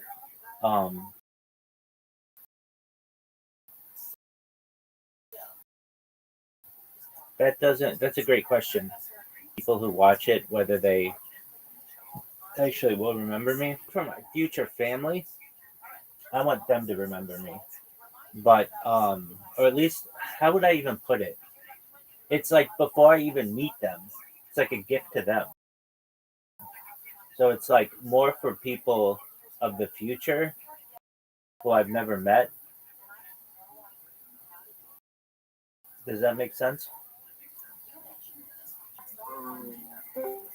Yeah, I guess so. Excellent. Welcome, Miss Aquarius. How are you? Hi, I'm good. How are you? Kicking ass, taking names. How was your day? It was good. Anything? How was yours? It was amazing. Are you ready for me? Yeah, let's go. All right. Here we go. I'm sending you an invitation.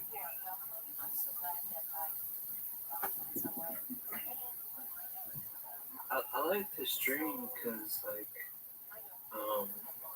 I like to talk to the people, it's kind of entertaining and stuff.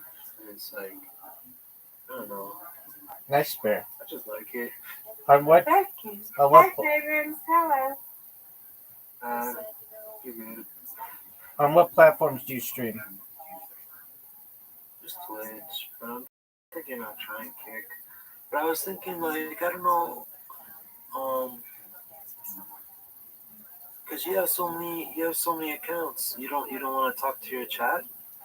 I try to. Oh, okay. No, I like talking to the chat and stuff.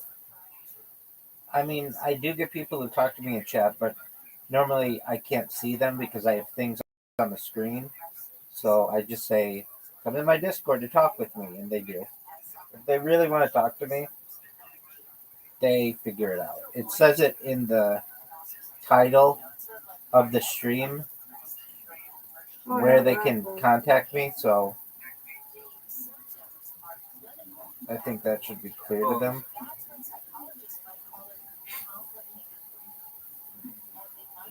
I had a good idea that if you upload your You got it right.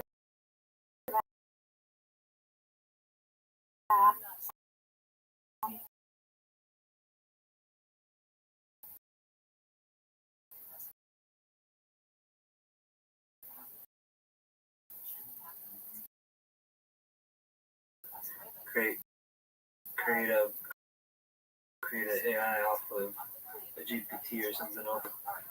Maybe that'll be kind of a similar goal or something. Okay, where do you do that?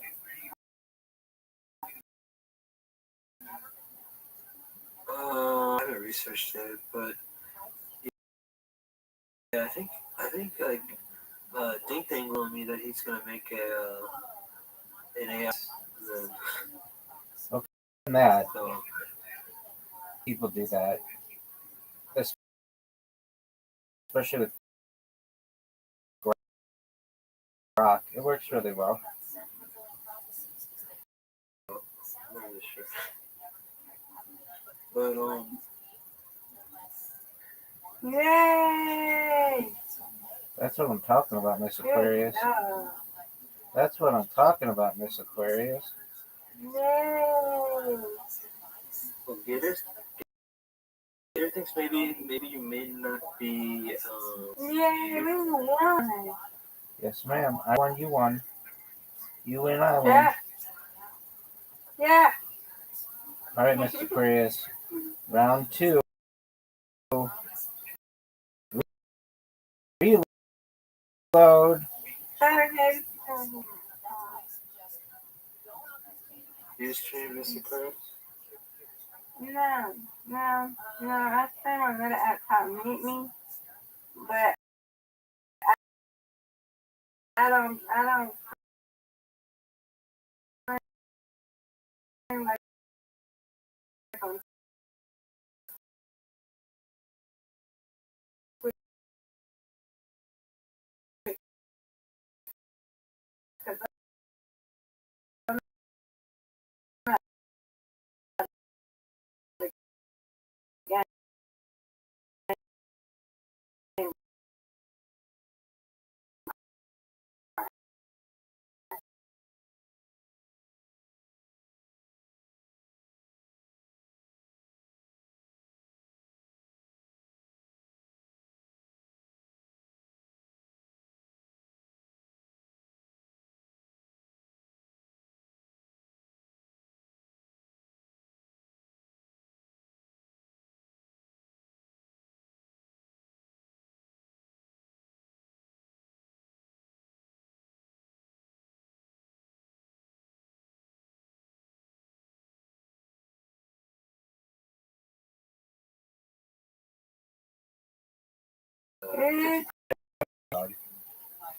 Right. Howard for you, and As far east as the desert and mountains.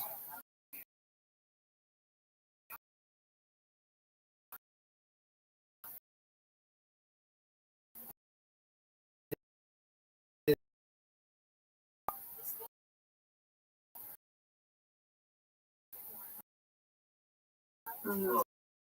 cool.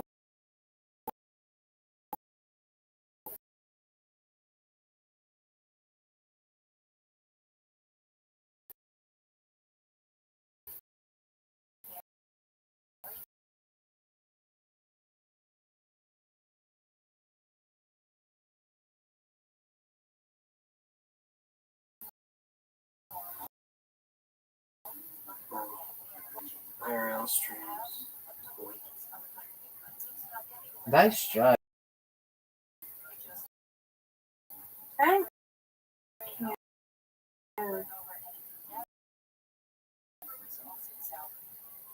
Relax. Yeah, like, what's that sound? And There's a quick.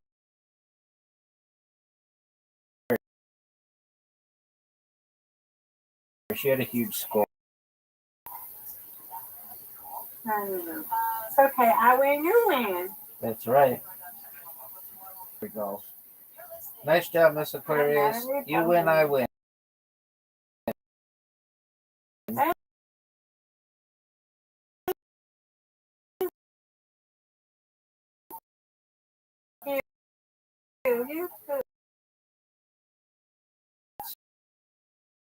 Sweet dreams.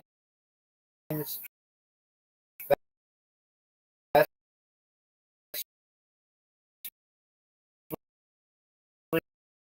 wishes with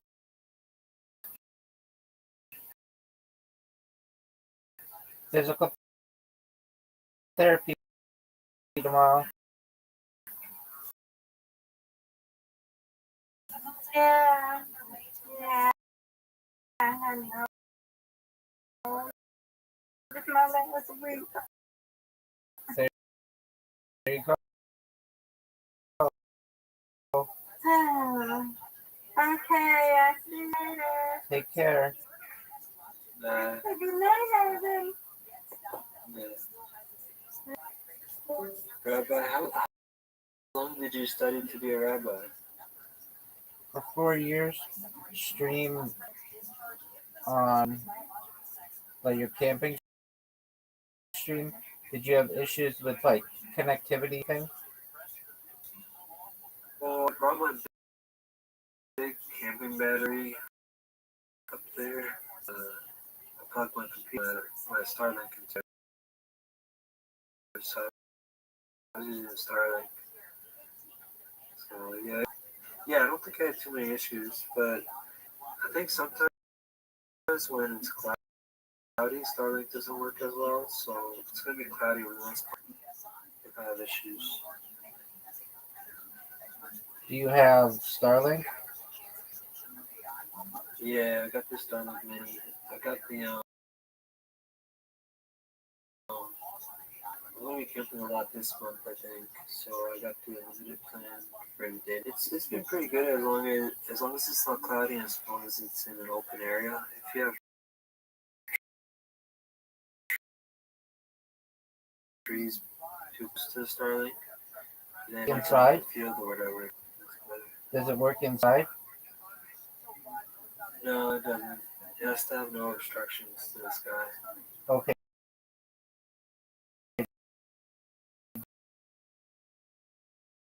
Does it work?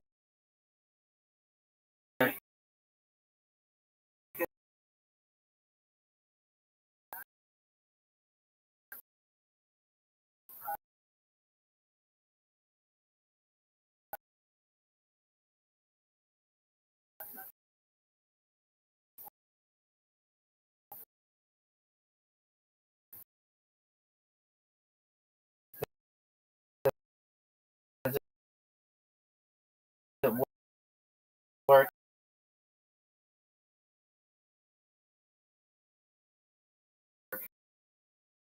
Connection.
I wants to know who is your recommendation.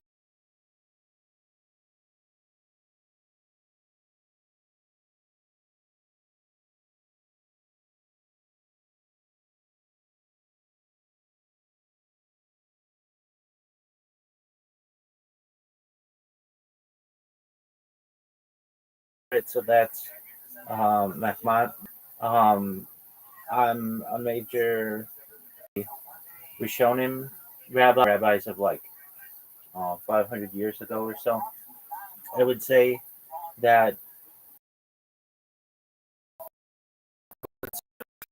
Way do they focus on like one part of the Bible and they just I find him to be fascinating. He was born there, basically not just Jewish people, but Muslim people as well. And I just find him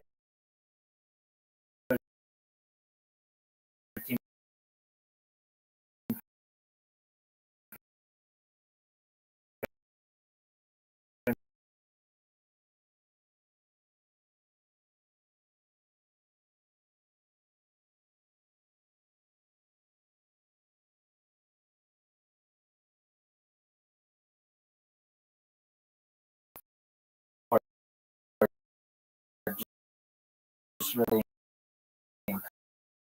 encoding that and the revivification of the dead, believing in messianic figure. I just think that he was for modern period, Samson, Rafa Orthodoxy, into Torah with modern life.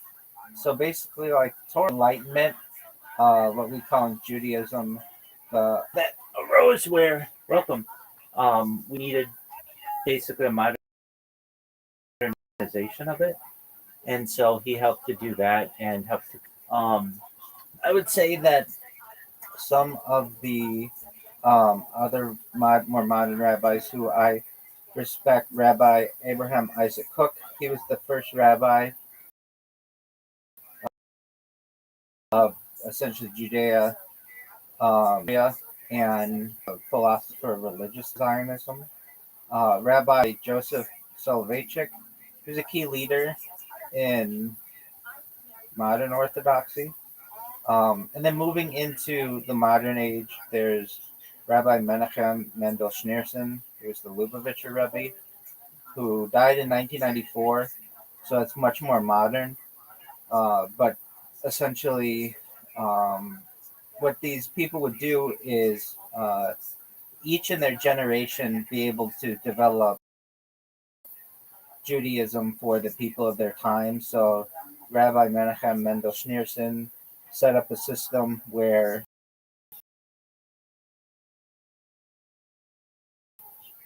essentially emissaries would travel around the world, essentially what are called Chabads, and give Jews a way to be able to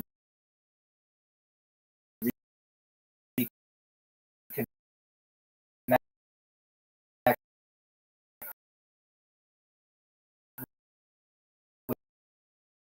with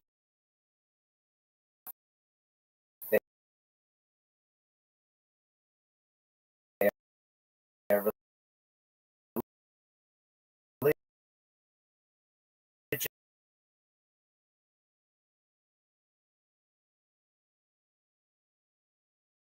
A long time, they would start to get a routine. This Rabbi Soloveitchik um, really used, I would say, media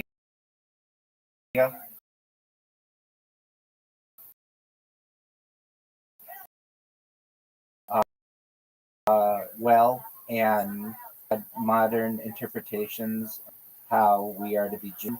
Even today, interesting, Mizrahi is one of them. He role, whether it would be to codify the law or whether it would be to modernize the people or eventually into the modern age where maybe they would use television or radio or even YouTube or social media. So I think each one of them in their own right has a role, and I find them all to be fascinating.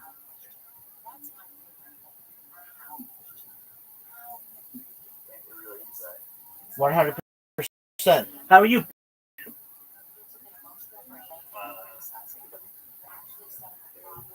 Oh, dude, aren't we all? Rick Sanchez, how'd you find out about me? Oh, tight. Okay, very well. Are you a fan of Haven?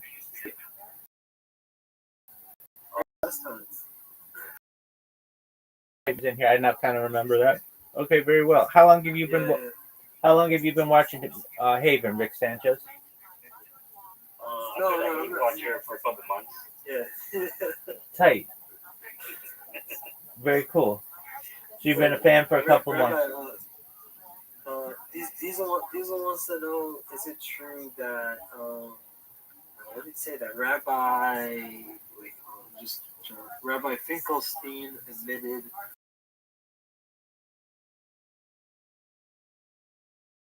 that Jews put human or McDonald's? I don't know if it's just like in McDonald's. If you wanna believe that, fast food. In McDonald's specifically, if you want to believe that, look up his teachings. There's like a famous debate. I'm not very familiar with Rabbi Finkelstein. I've heard this debate. It's with some pastor. So I'll leave that up to other people's interpretation. That's not mainstream Jewish teaching.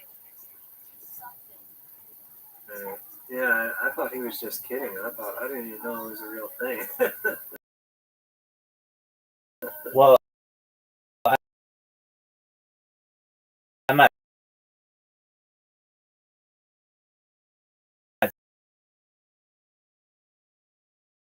saying that it is.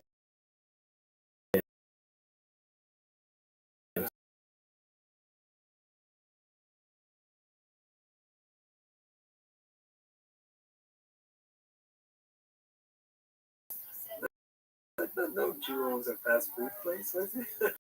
That's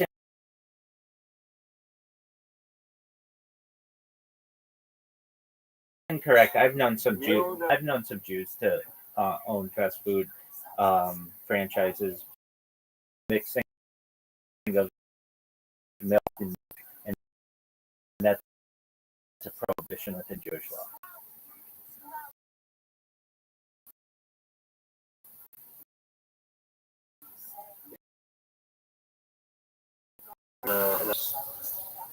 There you go. Everybody needs something. Rick Sanchez, what are your favorite things about Unmanned Havens? No, please. I don't. I can't take time. No. I don't have any favorite things. I really dislike it. Yeah. No, Kick. I saw one of your messages. Yeah, one of those messages. Tight. Okay, very well. How and Havens, how long have you been streaming on Kick on? Oh yeah, I follow you on Twitch too. Is that what you asked? Sorry. No. For how long have you been streaming on Twitch on Kick on Twitch? Pardon me. How long have you been streaming on Twitch? Streaming. Well, I didn't do it frequently until. I actually don't know. I kind of lost track of time. I think it's been a year. Oh man, like all the time. I'm addicted to it. Like, you like so much about it? I don't know. It's just entertaining. Okay, but what about it? Like what about it entertains you? Just the people come and they say hi to me and stuff. Okay. And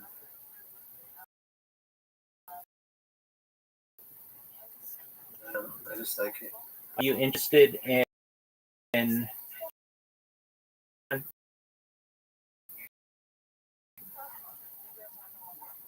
I may do kick, different types of channels or something. Cause I have the propaganda channel on Kick. It's going 24/7. So I don't know. I may do Kick in the future for just like normal streaming. Are you at YouTube? I don't know. YouTube, I'm kind of scared of for some reason. These are allowed to drink Coke. I hate Christians. They spell. Wait, hold on. Diesel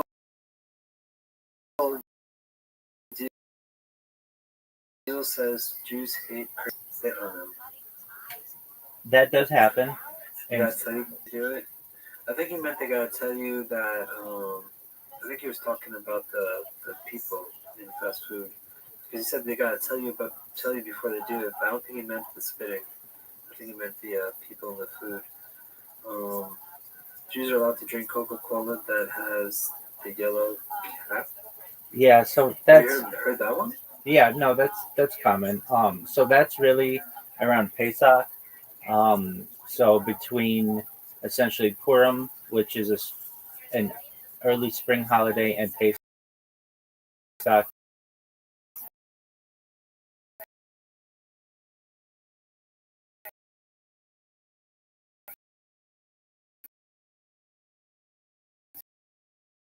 which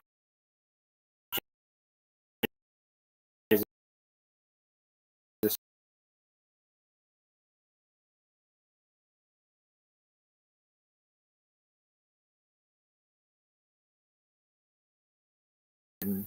um, and because of that, with the corn syrup that's in modern that have any kind of corn syrup in them, so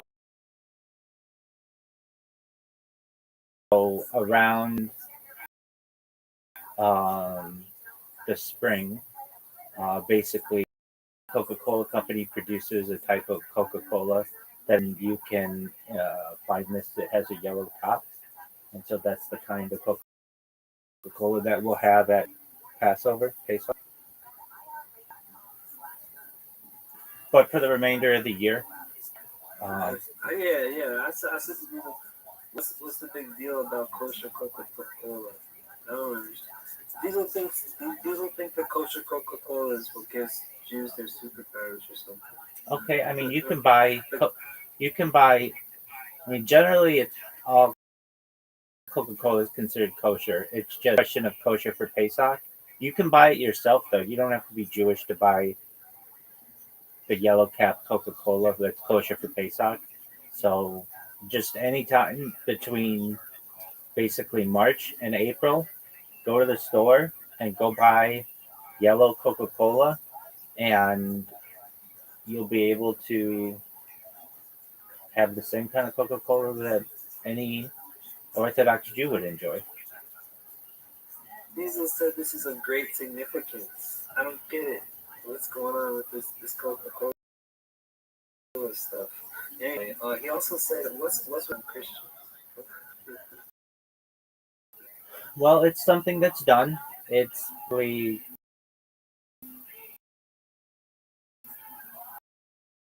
pretty focused on we have issues with many of the things that Christians have done to us. There's blood libels, and there's the Inquisition, where Christians forced Jews to convert to Christianity, and essentially we haven't gotten over that. And so we've been blamed a lot for things, including poisoning of wells during the Black Plague, and sacrificing of children. And so treat people, many times Christians, sometimes Muslims, we get back at them because of that. He has another question. Let me just say this. In the same way, I get shit from Christians every single day. While they don't spit on me, every day I get people who say mean things to me. So it's basically just the hatred that goes on in the world. If you're in New York, you'll get spit on as a Jew just for being Jewish. So by Christians or just people of all different makeups. What's your next question? I know non-Jews. I have had good interactions with non-Jews. I wish that non-Jews sometimes would change. I live in a world where there are Jews and non-Jews. Yeah, but how do you feel about them?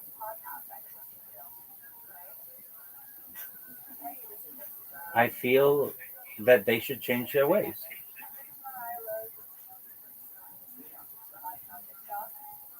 You mean change their religion or change like their actions? Yeah, in some ways. I mean,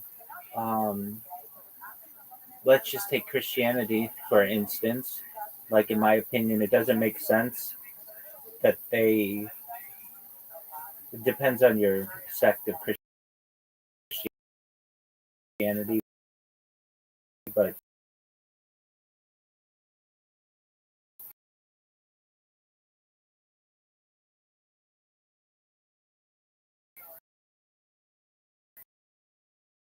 they believe God died for 3 days. Christianity known as, or I think in Catholicism known as the transubstantiation, where they believe that Jesus's body is the. If you don't believe this, then you're not really believing the true tenets of Roman Catholicism. That doesn't make sense to me. The idea that, like, even like 30 years ago, within the Roman Catholic Church, welcome, Audie. You like homosexuality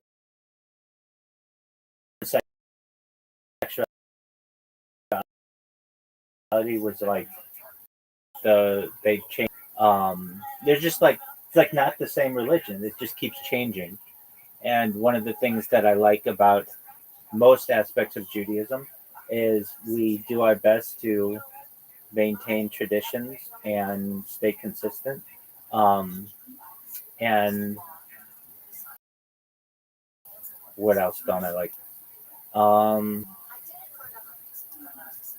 mean, I really just wish that they would recognize, like many people in Christianity who recognize the Trinity, would recognize that there's an aspect, maybe not exactly this, but it's close to polytheism, and I don't like that aspect of about it.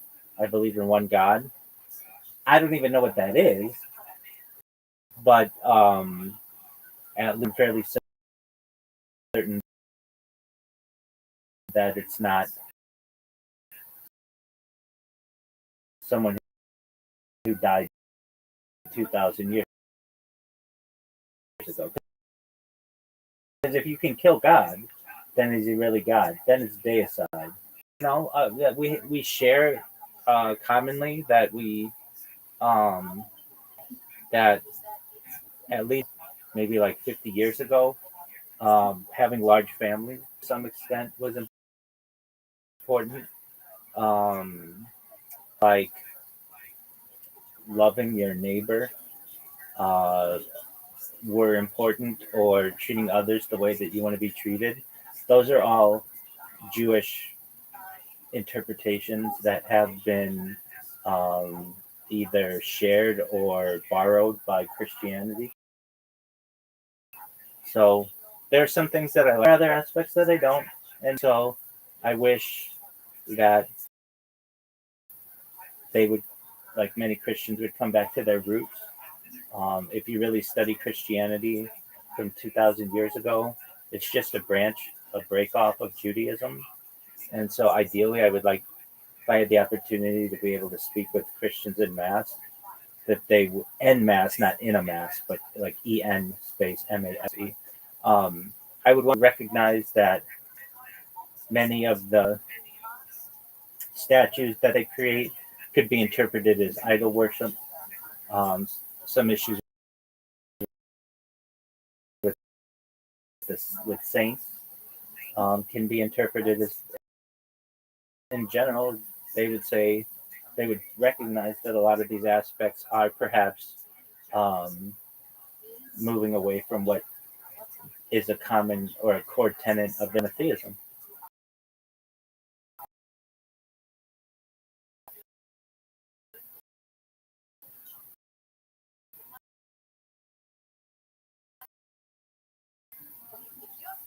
Okay. This is Diesel's point of view. Jesus had to come into the flesh to die in my opinion. They can't understand the sacrifice. Jesus is King of the Jews. Okay, I mean, What do you say to that? cool story, bro. I mean, we all eat. I just don't think it could die. If God dies, then they're not God. So, how about other people who have sacrificed?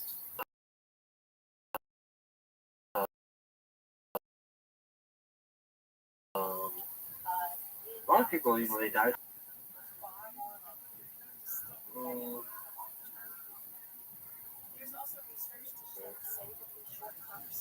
And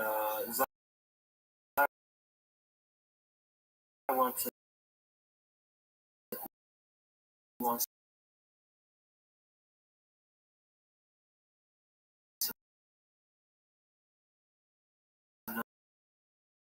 know what do you think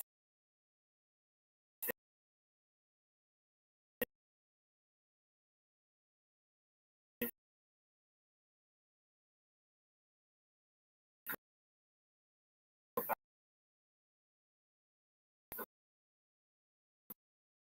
Black Jews? I don't know if he means the Black. Fascinated with them, as a lot of Jews are, that they were able to have the Torah that discovered in the 20th century, and that they essentially, there's a very good chance that I find it very interesting as well that they had preserved a type of Kohanic system like the priesthood, and that their version, their Torah scrolls, were exactly the same we have in Sephardic Judaism and and I see them as other rabbis have interpreted cousins, basically, and welcome them back to Israel. And I know that there's been some issues with the blending of them within society or the assimilation of them within um, Israeli culture, but I really feel that we should embrace them. And um, I think it's really interesting as well if you study colonialism of Africa, that the Ethiopians were one of the few that was never enslaved.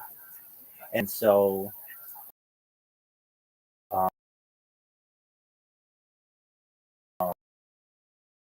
um, basically, Ethiopian Jews specifically were able to preserve their really exactly what we have in today's Judaism. It is very similar.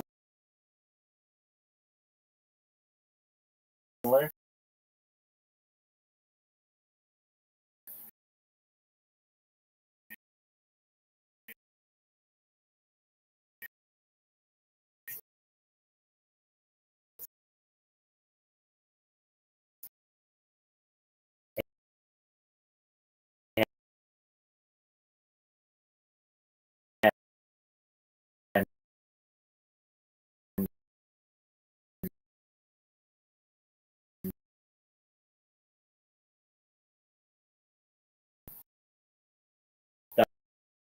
that's like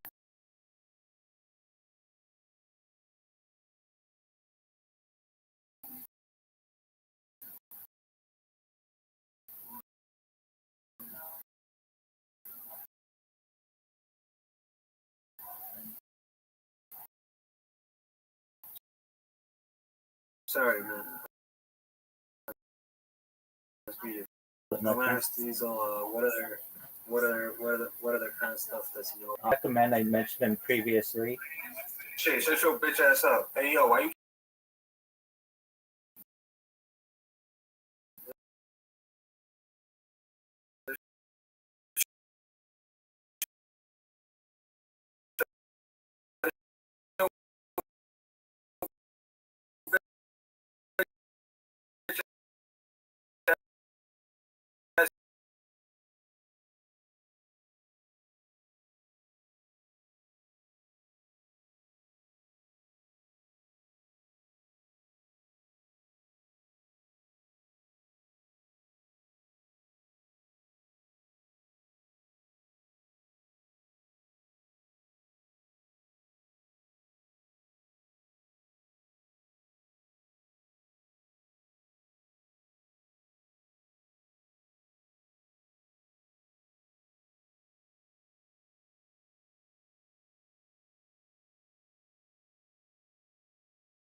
You're my biggest fan, dog.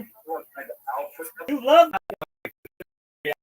So I created like two, like. What's the matter with clicking from one stream?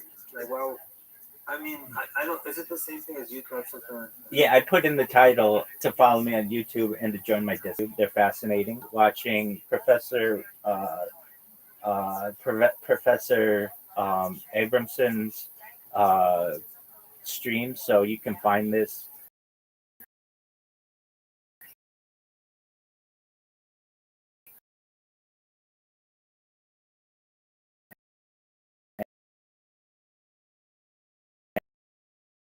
And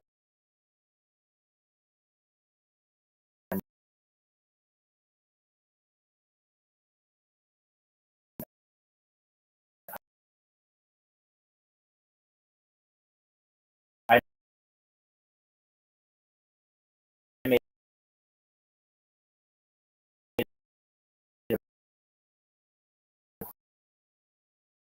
like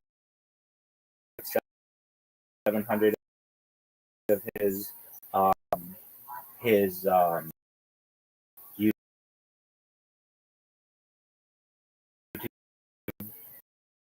lectures that he has.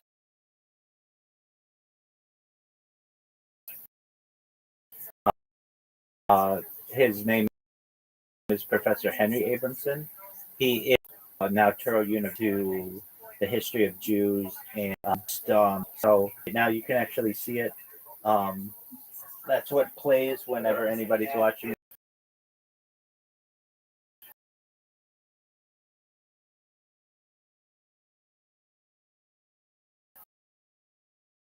Yeah.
Christian. So it wouldn't just be other Jews. However, Christians have the same law that.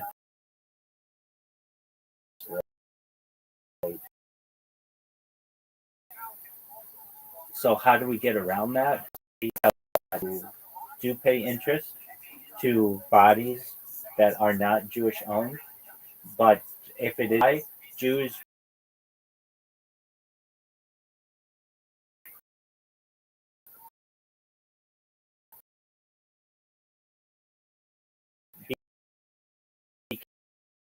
became money,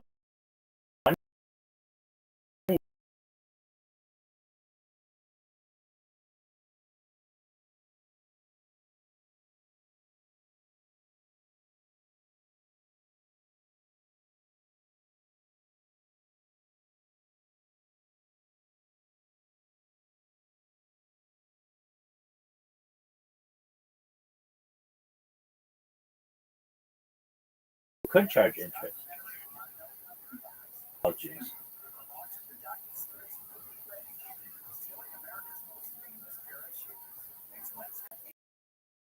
To follow up on that, but Christians can charge Jews.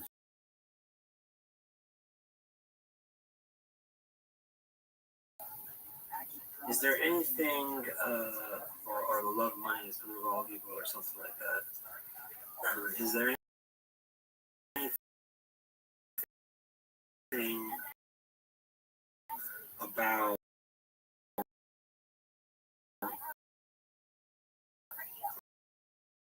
rejecting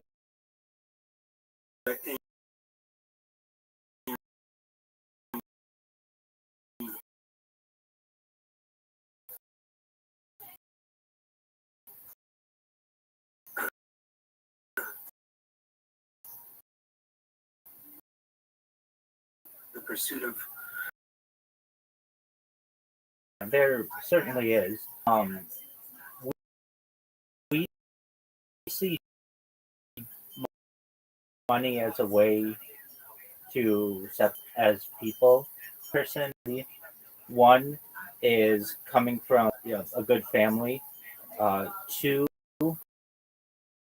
would be to have a lot of money, and three is to be a. We traditionally have now.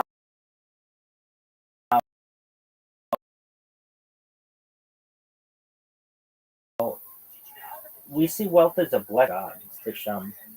Um, we see God as the being that gives us wealth, which gives us power, and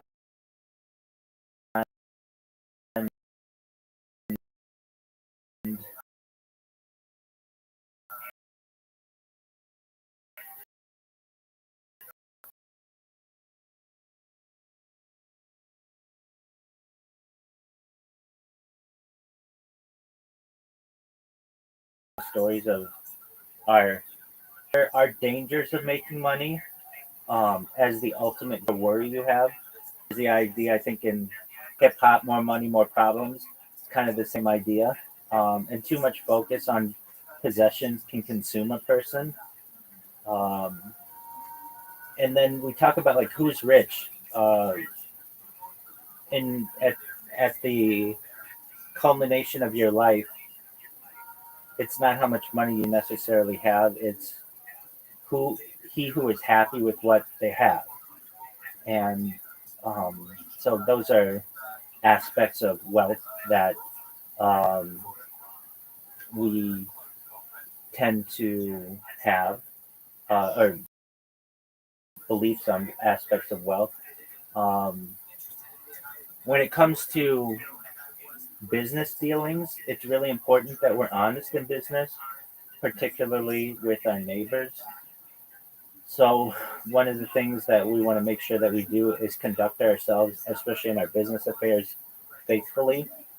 And wealth that's pursued through dishonesty or exploitation many times is strongly condemned.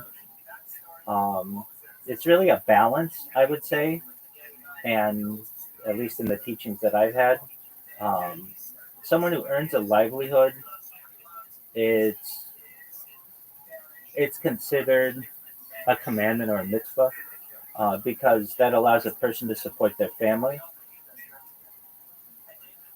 I would say as well, this balance is something that we shouldn't let overwhelm us. So we have other commandments, and those are like, for instance, to pray, do acts of kindness, have a family life. Being overly wealthy to the point where you're greedy, um, that's to be avoided. It's in Proverbs that it says something like, "He who is greedy for gain troubles his." And um, so we do our best to avoid being greedy. We do our best to balance uh, money making and familial life and prayer life. Uh, and but we don't have a saying like they have in Christianity that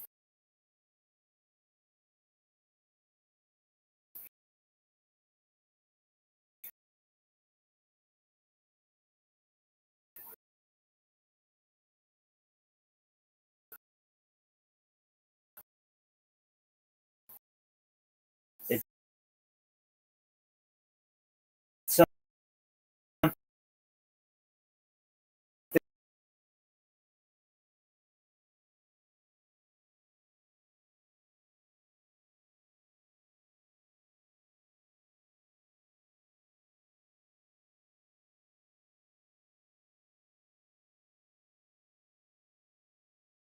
rich man to get making money is important, but you should do so in a. Worse, the Christians or the Muslims?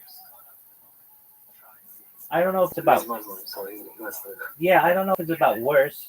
It's just I wish that both sides. I honestly see both sides as branches off of Judaism, and it's true. Um, so Mehdi, who's Muslim, knows the importance um, of Ishmael within um, within Muslim teaching. So we as Jews take our ancestry through Abraham, Isaac, and Jacob, and Muslims theirs through uh, a descendant of Abraham, Ishmael. So basically, all sons of Abraham. And Christians are a branch off of Judaism that happened about 2,000 years ago. And so we all have the same father, essentially, within Abraham. We all are branches off of it. So, in a question of who do Jews like more, Christians or Muslims, uh, we both see them as not practicing the correct religion. But I could say that amongst many Jews don't consider conservative Judaism or Reform Judaism or other types of Judaism that we have the correct way, so to speak. So ideally, I just they at their heart they're good in everyone. They just need their teachings changed slightly, and we are all the sons of Abraham, and we have that commonality. And I personally, when I just talk to people, is that we have so many things in common that to fret over these small differences in our religions isn't always that beneficial to us. That we all have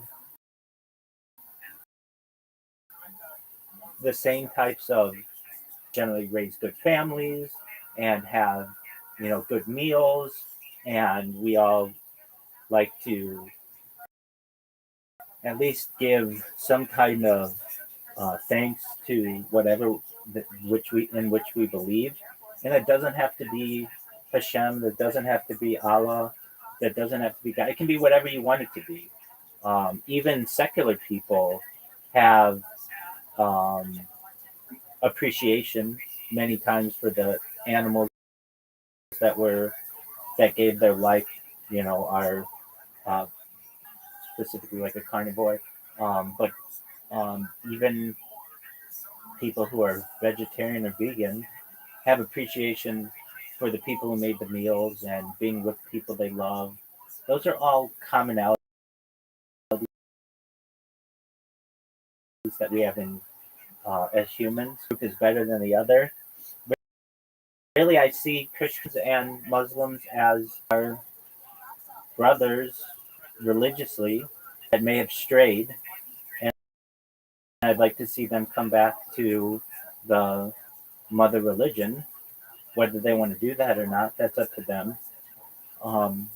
But in reality, as well, I can teach on my beliefs as any rabbi can, or any imam in Islam, or any priest or pastor in Christianity.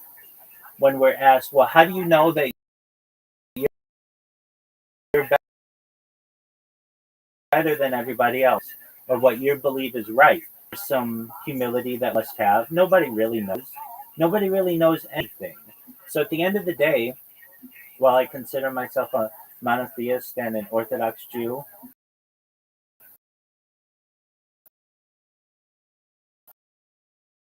and, and I know that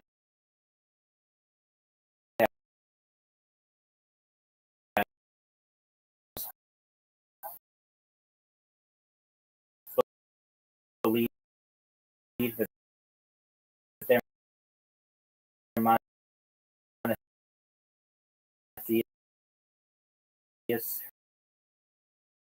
and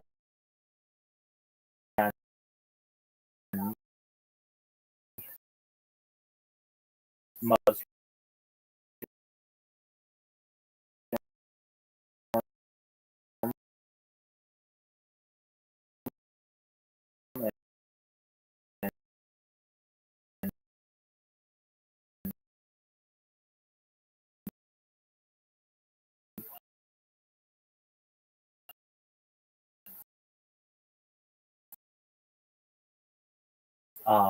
either Sunni or Orthodox priests or don't know. None of us know. And if anything, we're all agnostic. And if we all recognize that, when I say agnostic, that just means that you don't know. Even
we are, as Jews,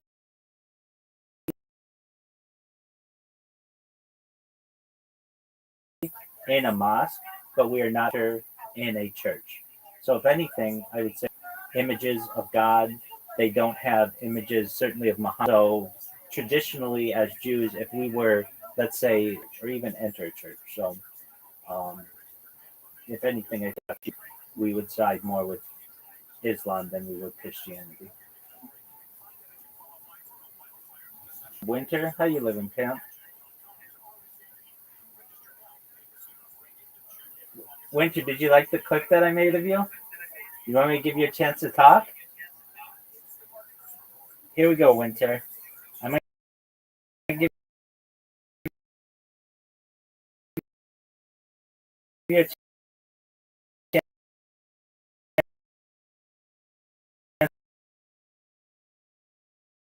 to talk.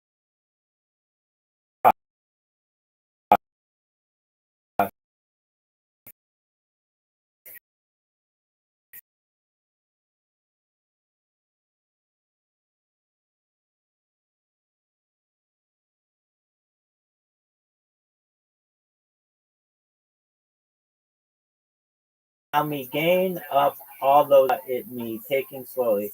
Happy days me call it now. Here we go, pimp. Everybody, it's Which was good. absolutely. Stop clipping on my just to link to your shitty content. No, Appreciate you love it.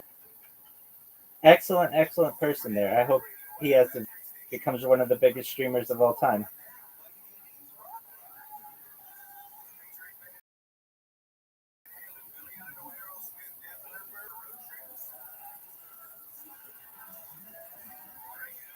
All right, friends.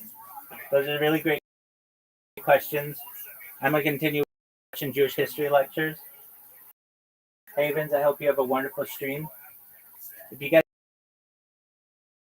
have any questions, what up, pimp? I don't love it. None of your clips and stuff. No, of course they.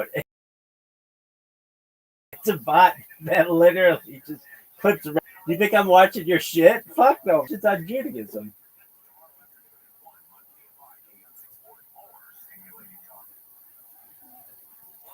If anybody ever has any questions and I'm not here, I'm not able to take them, I do have a section of my Discord that says Ask Rabbi Anything. Feel free to ask me whatever you want. I will answer your question in a timely fashion, usually within 24 to 48 hours or so. And I appreciate the opportunity to be able to speak with the audience of Havens and Rick Sanchez.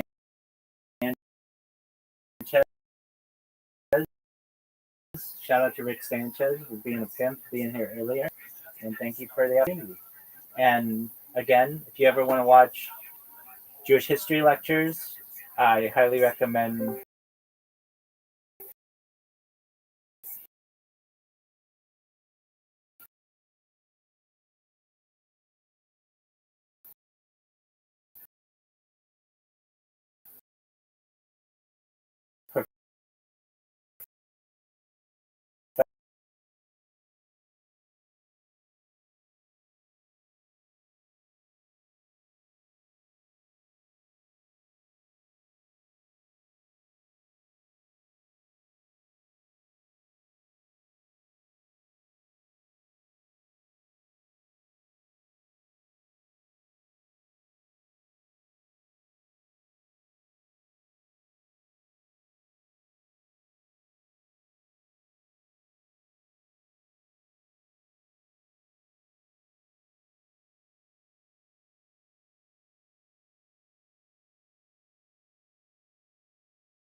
you can find all of his content. It's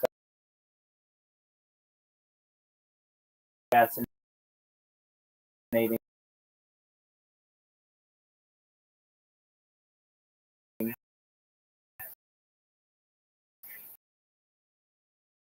He does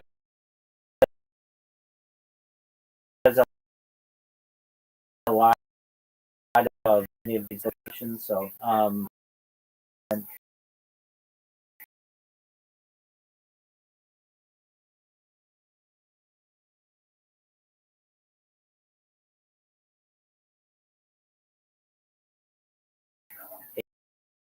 it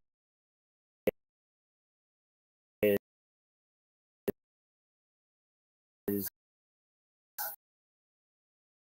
um,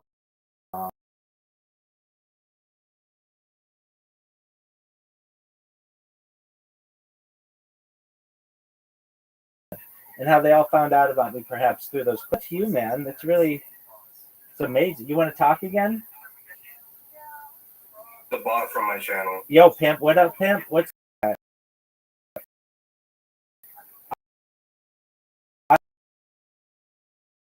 All right. All right. In due time, son. In due time.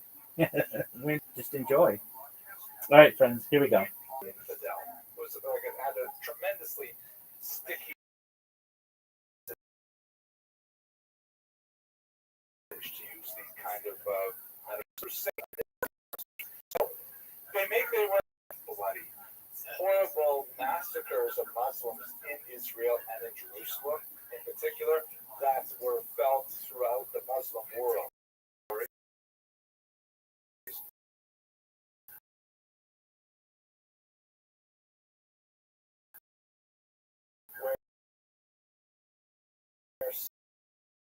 some crusaders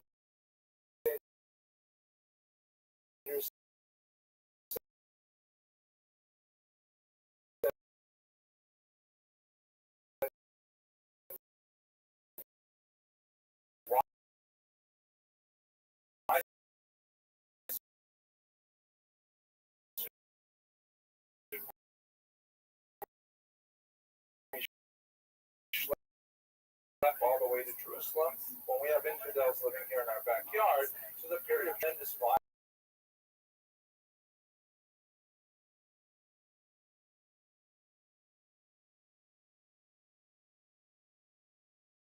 over the next 200 years, they kept on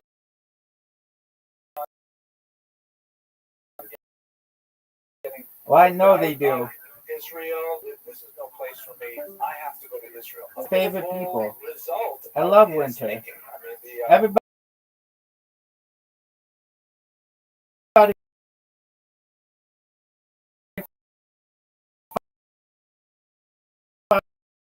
follow winter. dream of Israel. Their dwellings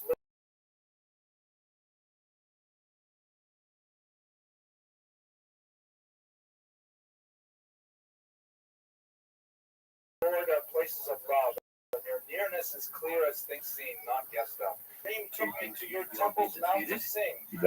He will have to do this literally for days before I'll stop. Like, for example, in this famous poem, and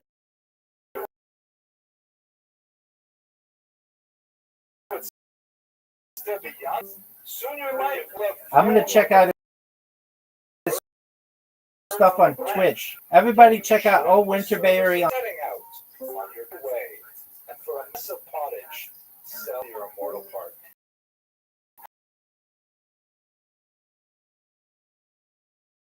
As your soul to its lust, leave its counsel for God's, put days rush away.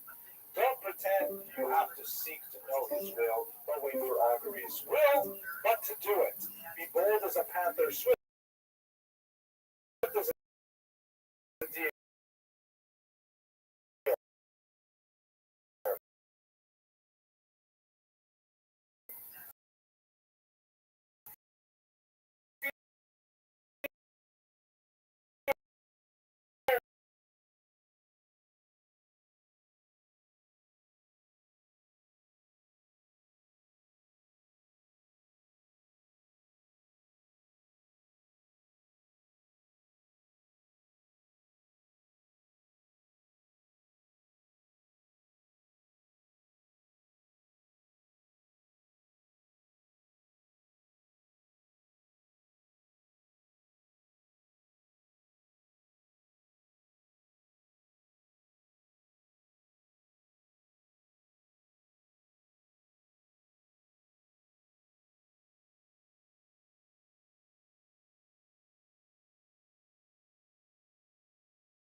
While the sails flap and crack, he wrote quite a few poems, by the way, about his fear of the sea.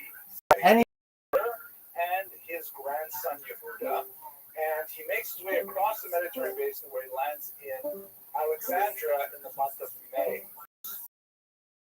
We didn't know what happened. Made it to Jerusalem. Winter, you want me to unmute you? There was a legend. Winter, you ready? That made it to Jerusalem. Winter, are you ready? Got there. He saw the Yo, Winter, what's up, fam? temple.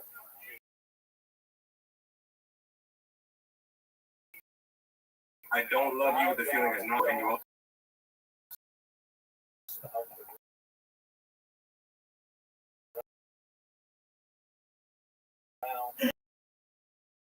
Winter, we love you, dog. You're the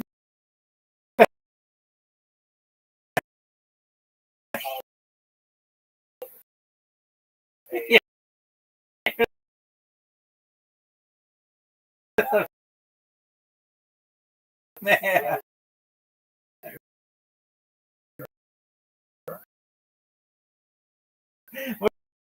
We're gonna make you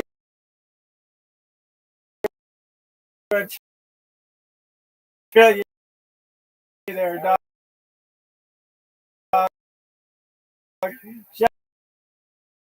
Shout out to Winter. Everybody follow Winter on their social media. Everybody loves Winter.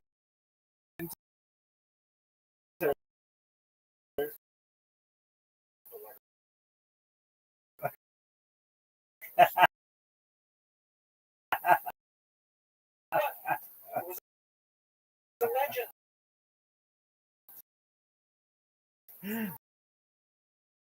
Winter,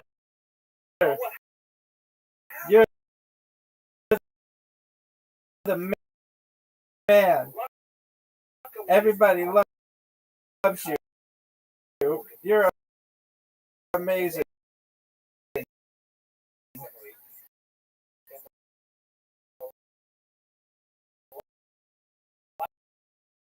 You're an all-star, dog. Everybody loves you, Winter. Everybody's gonna love the clips of you. Everybody's She doesn't realize that her husband is not three key letters after his name. Zion, Sadi, Lamed, Your Zocher, Tzaddik, profile has the wrong stream. of blessed memory. Profile has the wrong stream. His sightings are not reliable. allegedly. I thought maybe it's the Medieval graves generally Winter. are hard to attribute nowadays. Winter. The legend of being trampled under the Winter. warrior's host. Of course, was in fact the end. Winter, you can talk. Winter, you can talk. At any rate, I'm very grateful for Winter. the attention you've given this topic, and I thank you as always, and I look forward to seeing you next week.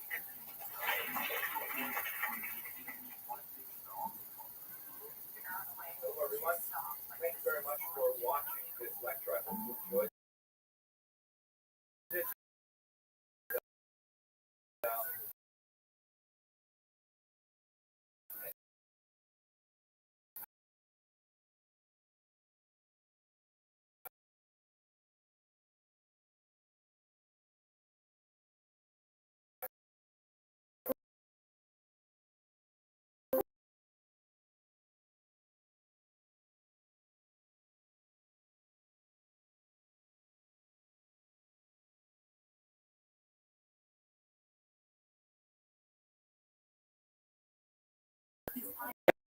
Winter, your Twitch channel is yo. Stop using the bot.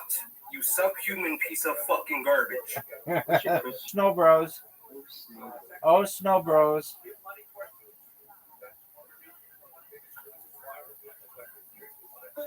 Who is this guy? Who is this guy? Yo, dog. Yo, can you spell that? Fucking bots. I'm not paying with y'all. Snow Bros. Y'all not stupid. Everyone in here knows how to fucking spell. Stop paying with me. Spell it. Stop using this dumbass fucking bot on small streamers, you piece of fucking garbage. Spell it. You know how to spell. You know how to spell, bro. You know how to spell. Stop playing with me. Is it Snow Bros? I don't give a fuck about anything that you're preaching. I don't give a fuck about your garbage religion. Fucking playing with people. I stop playing with small streamers. You're trash. How do you spell it? You know how to spell. Go to spell it for me. Is it Snow Bros? Go to spell it for me. S Go to spell it. Go ahead. You know how to spell. WBROS? Oh, you must be retarded. Oh, shit. My bad. But everyone else in your chat, oh, Snow Bros. Oh, Snow Bros, you don't understand it. Oh, Snow Bros. No, go. Don't need to go on this fucking page. Stop playing with me. Did you find it? From other people's channels, not just mine. Stop using your garbage bot to link it. You're not really doing shit. You're just sitting in your bed. Doing fucking. What do you actually fucking do on here, bro? Just chilling, baby. Smaller streamer, you piece of garbage. I'm just... Dog, we're giving you... Not doing it to everybody else. You fucking piece of trash. Have you seen it on anybody else's? Bro, I seen your fucking garbage clips. They're not good. They're not any what the people that you're trying to quit. I'm trying to. Piece of shit. Oh, Snow Bros. Oh, Snow Bros. Oh, so bro, so bro. Stop fucking playing with me. The waves are rolling in, and then there's somehow a Yo, could you find it? birds. Hey, Vince, did you find it? This is what he ordered. That's why you can't find it. Oh, Snow Bros. It's easy to spell. Easy to spell. I wrote this whole shit. Why are you talking to me? Why is any individual here talking to me? Shut the fuck up.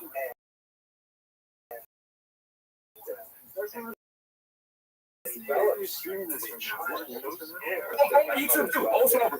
City shit. Shut the fuck up. Shut the fuck up. Thank you.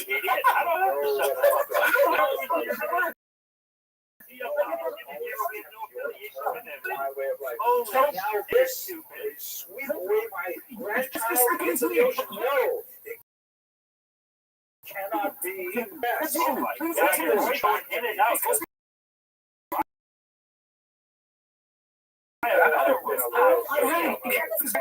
Thank you. So it's Oh, Snow Bros. Stop clicking on my fucking channel, please, and thank you. Tell your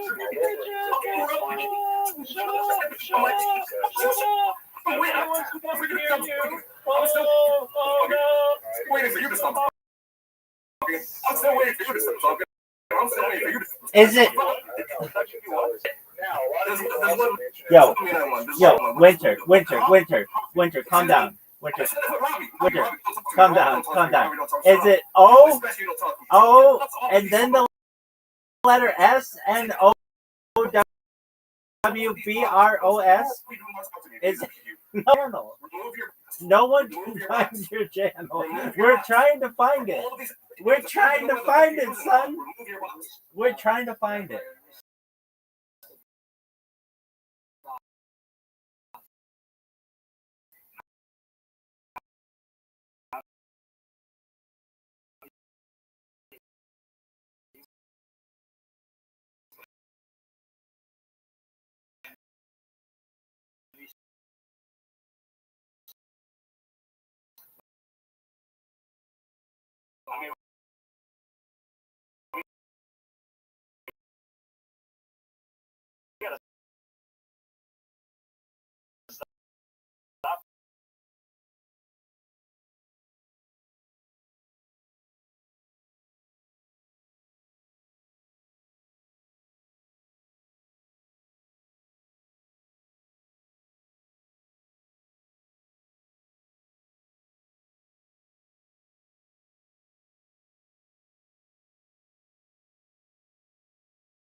when I put in "Oh Snow Bros."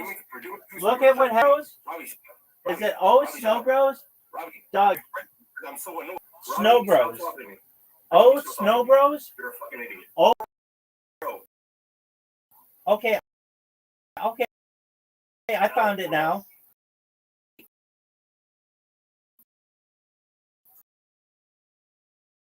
You were live yesterday.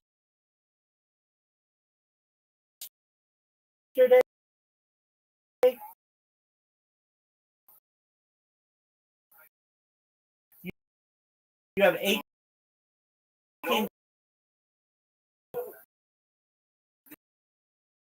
There's no fucking ass.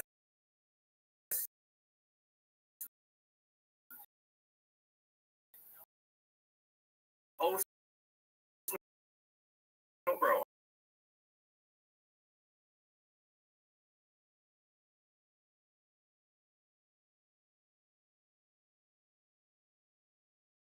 It's beyond my power at that point. No trash questions. They'll allow you to join a game once a week. No more chat spamming. If you will be muted from chat. Have fun. Make it Easter time. Yo, oh Snow Bro, why does it say that you were? How long? And you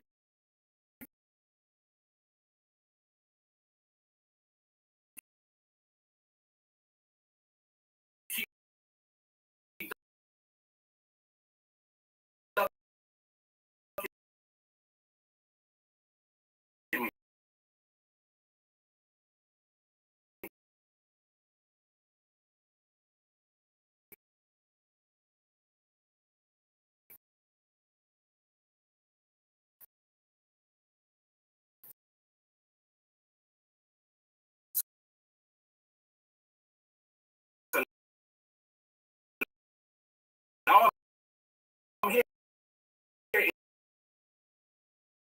in your fucking face.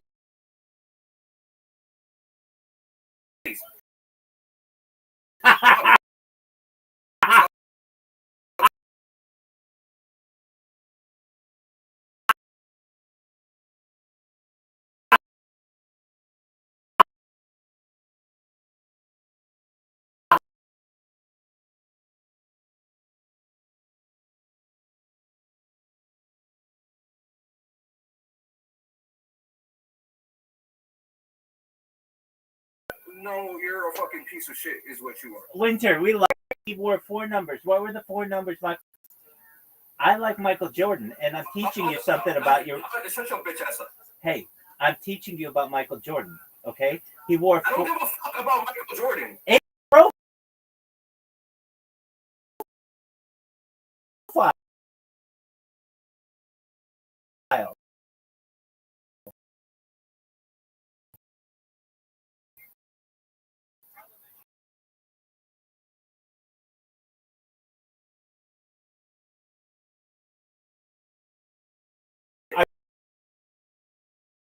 Are you? Oh, hold on. Stupid. Is you? Oh, Snow Bro. I also said don't be a nerd. Oh yeah, so that is you. Jackson.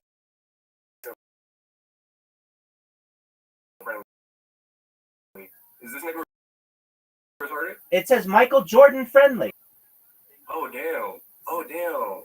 Oh my god, wow. You asked me about Michael Jordan when I'm not even specifically talking about Michael Jordan. In your profile. You pointed on Twitch, you fucking dumbass. Dog, I'm reading.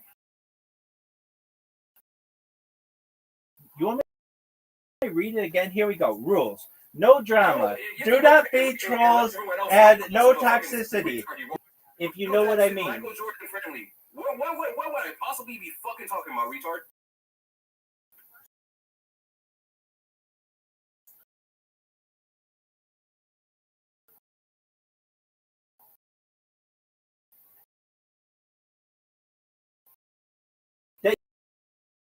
You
streaming so I can clip you? Why don't you start streaming so I can clip you?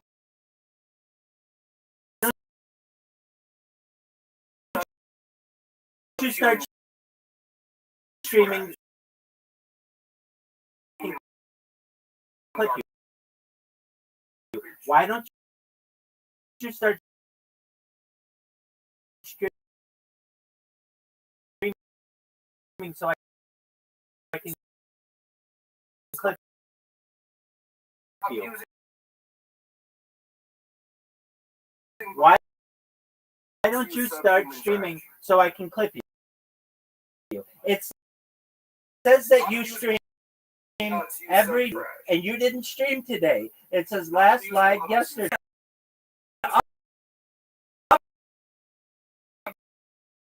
That baby, I'll get you 36, son. Just start streaming. Oh, baby, best friends. Do you know what four numbers, Michael? No idea. This brings me joy. This brings me inner joy. Let's internet, dog. I love you. I love you. I can't believe we're such good friends.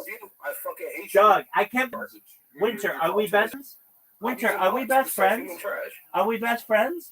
You sat there and talked about Christianity and Judaism, like, bro, shut the fuck up. Doug, I'm living rent free in your head.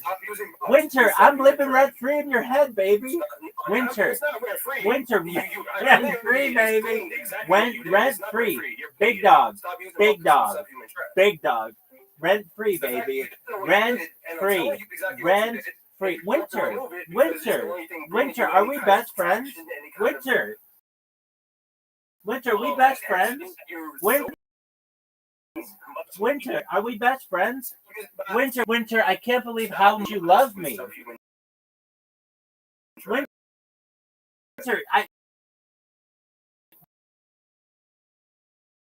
dude, you love me. Winter, when are you gonna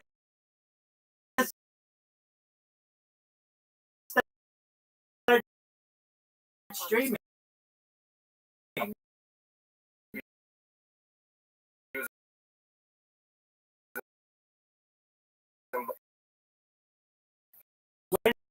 Winter. Is that what your friend just said? That he said that he wanted? Winter. You just sit here and watch this nigga all day. Winter, please start streaming so I can click.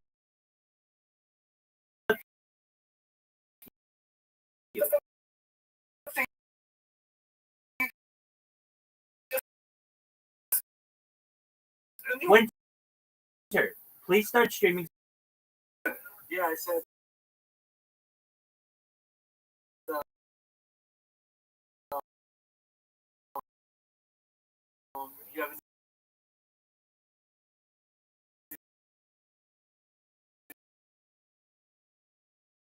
You have on your kick channel, I think.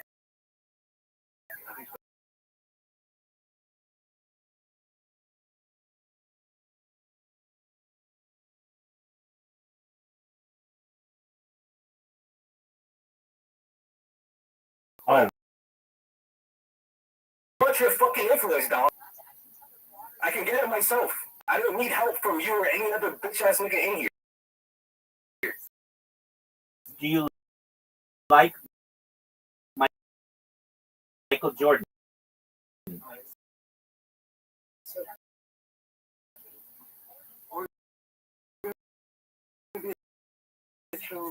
Exactly. Winter, we're gonna make you a trillionaire. Winter. Oh, but maybe? I love you, man. I love you. I love your tenacity. I love everything about you. Winter, I love everything about you. Everything. I love your tenacity. I love your fortitude. I love your drive. I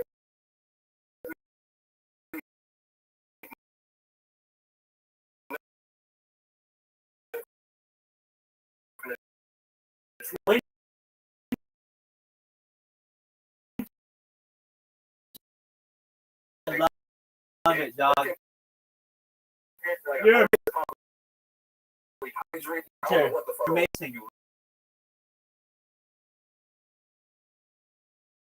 You heard me the first time. Why do you keep asking me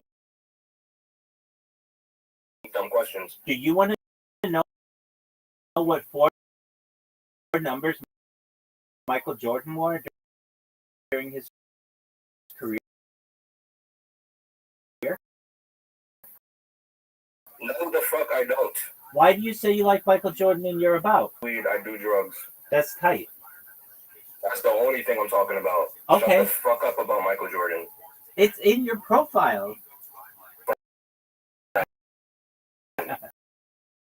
Okay. No, I didn't say friend. I said best friend.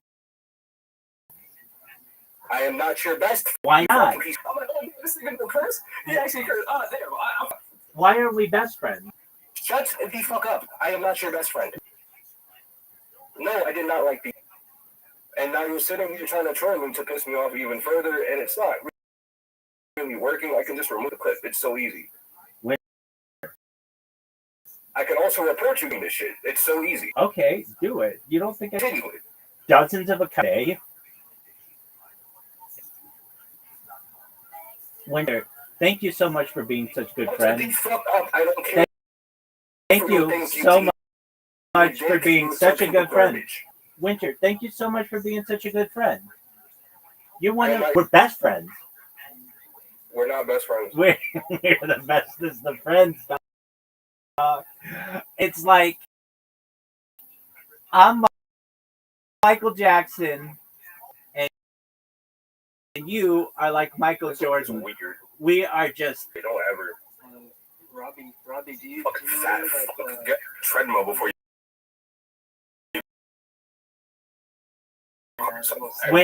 Winter, thank you so much for being best. Control type of massage type of technique? Yeah, this is actually they teach you this. They teach you. They teach you this. The first day of joining massage, they teach you all these comebacks. Here's a good one. Cool story, bro. That's a great one. Here's another one. I know you are, but what am I? That's another good one. Some of my other favorite ones though are we're best friends. Winter, we're best friends. We are the bestest of friends. Winter, I'm wearing you down. I'm wearing you down to the point where we're gonna start doing dual streams together.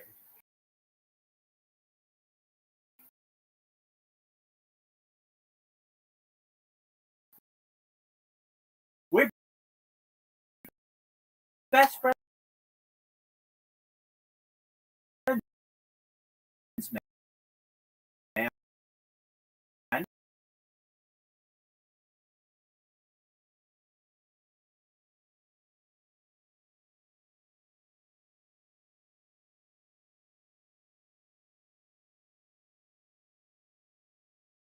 Winter next stream.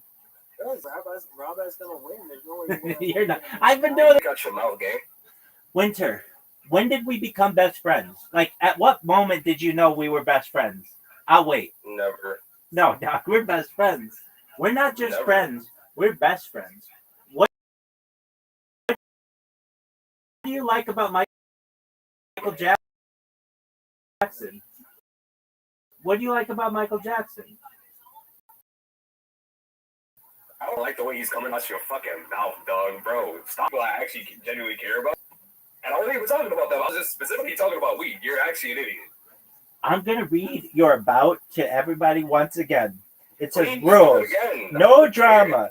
Do not feed trolls and no toxicity. That's what you're doing right now. You're feeding me. I'm eating that shit up like pudding. Here we go. We're very Mary Jane, Michael Jordan, Mary Jane, Michael Jackson, Michael Jordan friendly. If you know what I mean. What do you mean by if you know what I mean? From being off of my streams, he keeps going on other people's channels through a bot, apparently, allegedly, to clip shit and send them to his garbage content. 100%. That's 100. And now I'm here just to end all that. Just to end all that's a fallacy. I'm like, no, you're 100% right. 1,000% right, dog. Okay, cool. But we just became best friends, and I want to know at what point during our conversation you think that it was when we were talking about Michael Jordan, and I was like, do you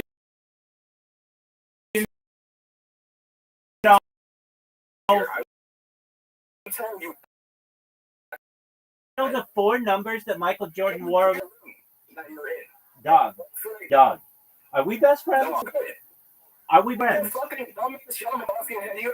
Are we best friends? Shut the fuck up. Are we best friends? Friends? Shut the fuck up. Yes or no? Are we best friends? Shut the fuck up. Yes or no? Are we best friends? Are we best friends? Are we best friends? Are we best friends? Are we best friends? Are we best friends? Black girls didn't make up clapping. Clapping's been around forever. Are we best friends?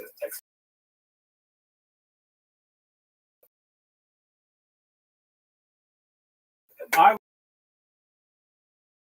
we best friends? I love you.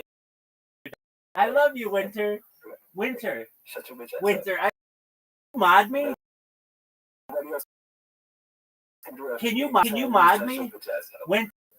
When you fucking love me, dog. Nobody else would give you this much time. Winter, you love me, and you know it. You know it. You love me, Winter. You love me. You love me. You love me so much that you let me live rent free in your head. You let me live rent free in your head, and I appreciate that. Winter, thank you. Winter, what's your favorite Michael Jackson song?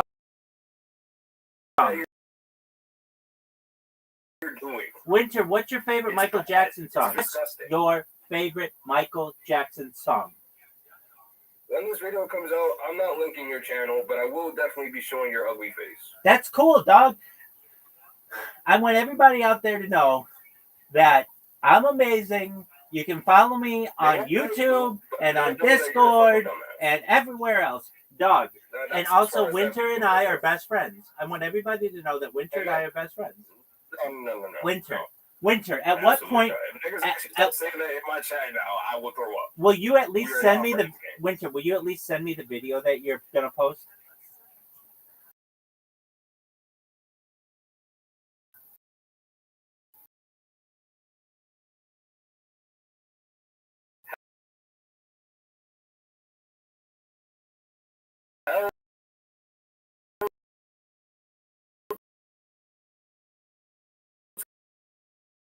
What the fuck? No. Why would I do that?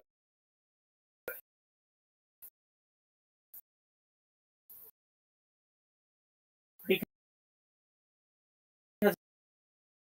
I'm a... Did you decide that we were best friends? And clearly, baby. At what point during our conversation? Second, third. That's the key. We're not just friends. We are best friends. Oh my god. Winter. Winter. Inches, Audie. Winter. I feel bad for y'all, gang. Winter. They love me. You love me. We're best friends, baby. Best friends. Y'all need better friends. Winter. We're our best friends. Winter. We're best friends. At what point did you decide that we went from not knowing each other straight to best friends? It's very rare. Dog. I got time too, baby. I'm going to do this for another 2 I'm not going to 24-hour stream. Yeah. I want to see how long we can keep this shit 24 hours. Let's get it. I stop it every 12 hours, but I stay in the Discord for 24 hours. Stop every hours. I'm sitting in the Discord every fucking day. That's what we want, man. More people, more the merrier. Especially my best friend. That's all I'm doing. Winter, you do all this because somebody clicked your stream? You wild, son. No, because you clicked my stream, not somebody. You and your fuck ass bot. How many times have I ever clicked your stream? How many times have I ever clicked your stream? I'm asking you a question. How many times have I ever clicked your stream? And I answered it. I'm not answering my dumbass question.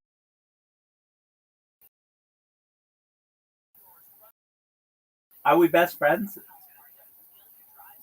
Did we Stop become? clipping my fucking channel. Stop clipping my fucking channel. Stop clipping my channel. Dog, I'm gonna Stop clipping my clip fucking it channel. even Stop clipping my harder. fucking channel. I'm gonna clip it even harder. Stop clipping my channel. Stop clipping my channel. Stop clipping my I'm channel. gonna Stop sit clipping my there channel. all Please, please, fucking stop day. clipping my Clip, channel. clip, clip, clip, clip, clip, clip, clip, clip. You and the rest of your fuck ass friends. Yo. You reverted. Stop clipping my channel. Yo, dog, do you like Michael Jackson? Stop clipping my channel. Do you like Michael Stop clipping my Jackson? channel. Do you like Go fuck Michael yourself. Jackson? Go fuck Do yourself. you like Michael Jackson? Go fuck yourself. Do you like Michael Jackson? Go fuck yourself. Are we best friends? Go fuck yourself. Do you like Michael Jackson? Go fuck yourself. Do you like Michael Jackson? Go fuck yourself. Do you like Michael Jackson? Go fuck yourself. Do you like Michael Jackson? Go fuck yourself. Dog, do you like Michael Jackson? And I'm Bubbles, chimpanzee.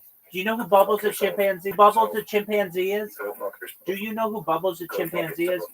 Do you Go know who fuck yourself. Bubbles? Do you know who Go fuck Bubbles the yourself. chimpanzee is? Go Do you fuck know who yourself. Bubbles the chimpanzee Go is? fuck yourself. Do you know who Bubbles the Go fuck chimpanzee is? yourself. Do you know who Fuck Bubbles the chimpanzee is? Go fuck yourself. Go fuck yourself. You're Michael Go Jackson. fuck yourself. I'm Bubbles the Go fuck chimpanzee. yourself. And this is Go the fuck Concorde. yourself. And you bought me Go an fuck extra yourself. seat. Go fuck This is yourself. wonderful. Go fuck yourself. Winter, I love Go you, fuck man. yourself. I love you. I Go love fuck your yourself. tenacity. Go fuck yourself. Dog, you're amazing.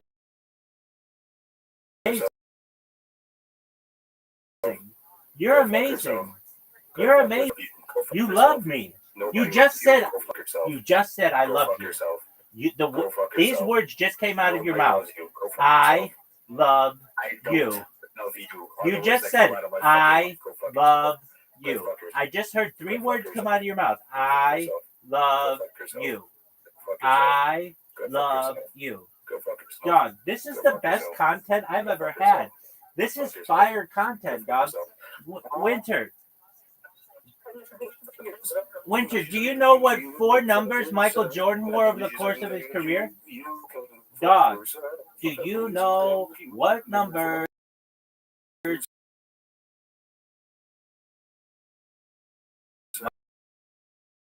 Michael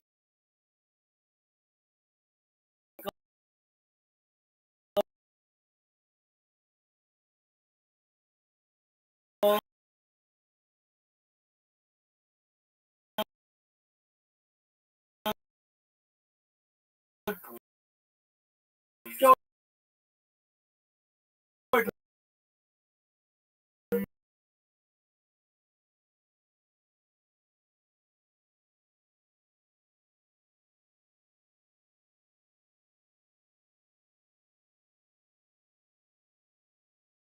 This is the best.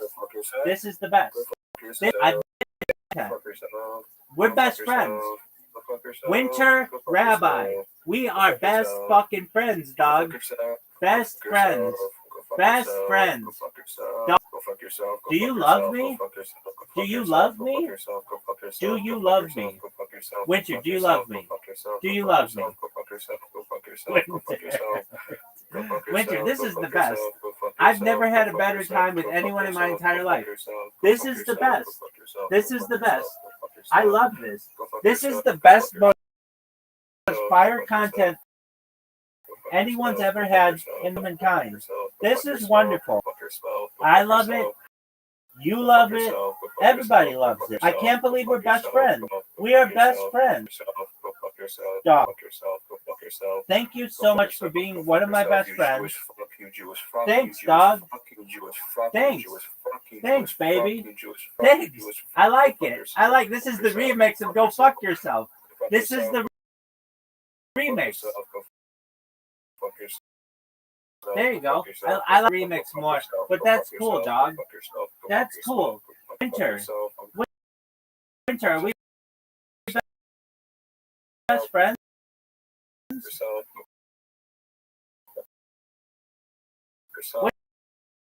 Winter, are we best friends? And hey, dog, did you have to? Dog, are we best friends? Are we best friends, dog? Dog. Here's my question. Here's my question. Are we best friends now? Winter, you love me. Winter, do you know what the mere exposure effect is? You're showing it right now, dog. I'm living rent free in your fucking head. Winter, mere exposure effect. Mere exposure effect. Mere exposure effect. Mere exposure effect. Best friend. Best friend. Best friend. Best friend. Best friend. Best friend. Winter and Rabbi are best friends. Winter and Rabbi are best friends. Winter and Rabbi are best friends. Winter and Rabbi are best friends. Yo, what up, Havens? Because I said so. Winter, hang up because I said so. Shut your dumb ass up. Anyways, go fuck yourself. Order you to. Whatever you do, fuck yourself. You go fuck yourself. You go fuck it. You can order me to hang up for anything you do because you're fucking old. Winter, are we best friends now? Go fuck yourself. Go fuck yourself. Go Winter. fuck yourself. Go fuck yourself. Go fuck. And I hope you'll keep me in here because I'll be in here Every day. Every day I want you in here. Winter, I never want you to leave. Go fuck yourself. Winter, do you love me? Winter, do you love me? Winter, do you like the Supremes? Winter, do you like the Supremes? Winter, do you like the Supremes? Go fuck yourself. Do you like the Supremes? Wait, huh? Go fuck yourself. Do you like the Supremes? Go fuck yourself. Do you like the Supremes? Go fuck yourself. Do you like the Supremes? Do you really fucking yourself? Do you like the Supremes? Do you like fucking yourself? Are we best friends? Do you like fucking yourself? Are we best friends?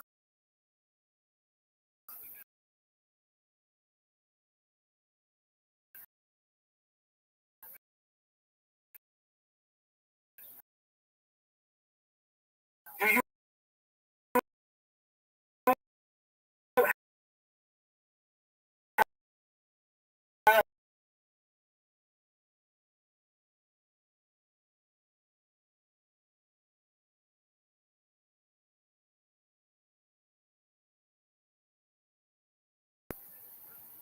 No?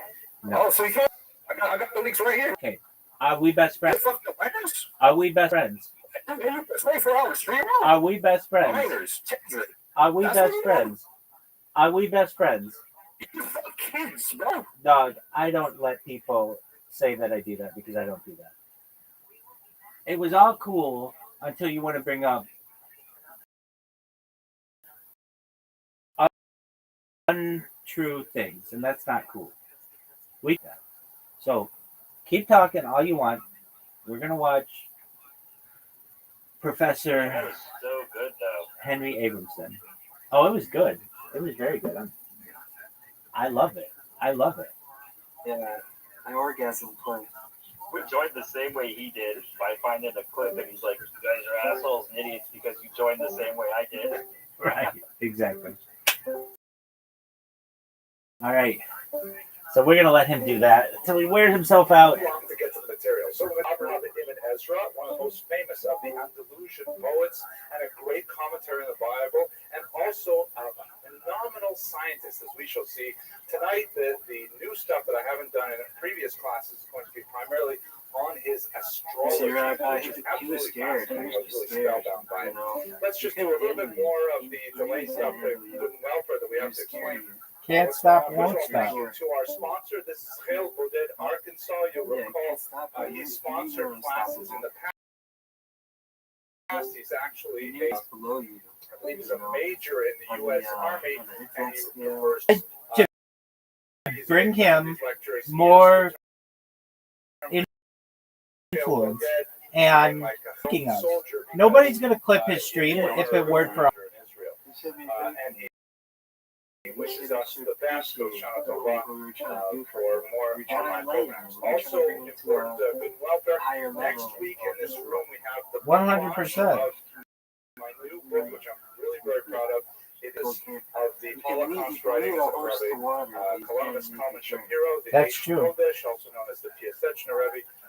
This is an absolutely amazing story of spiritual courage in the Holocaust, and I look forward very much to sharing it with you in this room. We will have some food, and we'll have some music, and we'll have an opportunity to speak about his tremendous heroism. And by the way, this around the world, it's amazing the surge of interest in this 20th century master. I went to an event on Williamsburg. There's a major event in Eichel Shlomo Yerushalayim on Wednesday night.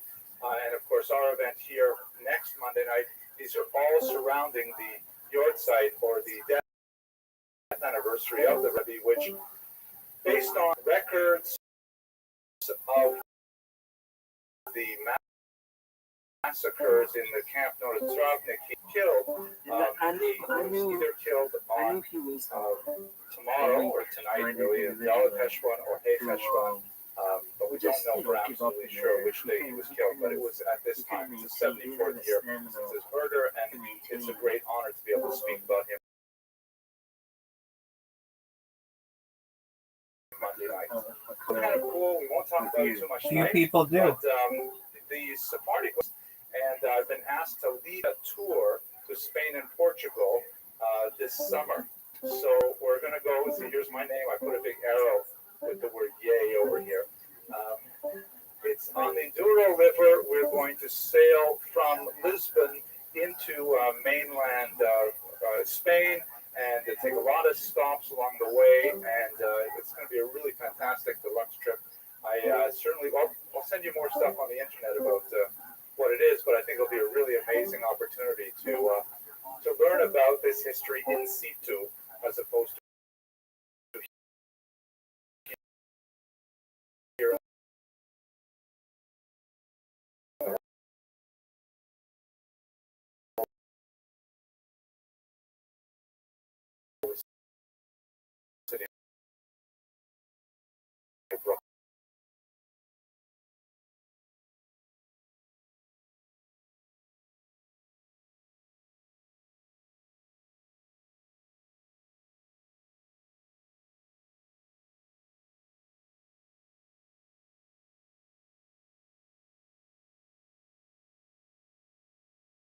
Friends. And I don't care what anybody says. Follow. Everybody follow Oh Snow Bro on. Okay, so let's begin with what we know about Abraham ibn Ezra. It's kind of wild that he reacted the way that he did from just a clip. Last week, and in fact, they were related by marriage. Beautiful Hebrew term. I'm sure most of you are familiar with this term. He wants to, and you don't have this word in English, like people like the parents of my sons-in-law are my mechutanim. I have a relationship with them, even though I mean, let him do this for hours. It's fine. To Yehuda Levi, Ibn Ezra's son married Yehuda Levi's daughter. We saw last week how poorly that ended when Abraham ibn Ezra decided to Egypt rather than go back to There you go, dog. Spain. It ended even worse, as we shall see shortly. He eventually ended up converting to Islam, which was, to use the Arabic word ashanda at the time. But we'll speak about that in due time. But Abraham, the father, was, like Yehuda Levi, came from the Christian north, most likely from Tudela, the same town as Yehuda Levi. And then he made his way to southern Spain, to Cordoba, and possibly Granada. He was then driven out of the region in the 1140s with the, you recall, we spoke about these two groups of Arabic, of Berber Muslims who come up from the south, and they oppose an altogether more rigid Orthodox We have interpretation Satan, of Satan, Islam, but that's upon the basically not necessarily seen as evil. It's just like a When I say Orthodox in this sense, I mean it's like a prosecutor in Brooklyn is of course synonymous with a court. So like if God were the judge, Satan would be like the prosecutor. One way meaning my way or the highway. So they were very, very strict. They did not agree with the he's just saying why you should go to hell and then drinking alcohol is itself. Literally, Satan means adversary or accuser. With the tolerance of Jews in high positions of authority, like figures like that, and so there was a period of that finger's starting to break down. Until this point, until the 1140s, a relatively secure existence. They were driven out of southern Spain. We're best friends. Dude, the one thing I did not understand is when we were like, spell your username for us. He's like, oh, Snow Bros. We're like, okay. And then it turned out to be, oh, Snow Bro. Yeah, he was fucking up. He made his way to Italy, and then to England, where he most likely passed away. I'm going to watch his stream right now. I'm checking out his stream. Cult of the Lamb. Welcome to Breaking Lamb. Cult of the Lamb. These Andalusian Jews made their fame when he was in England. Then he started When he saying was without forced that, to she's like, stop there's no bro. There's no bro. communicating in an Arabic cultural environment and had to translate Right. much of his knowledge into a Jewish environment in Europe that did not have access to Arabic learning. And he had to begin to express himself much more extensively in Hebrew, which turned out the fact that saved much of his knowledge. So let's get a sense of his poetic sense, of his poetic sensibility, because that's where he started from intellectually.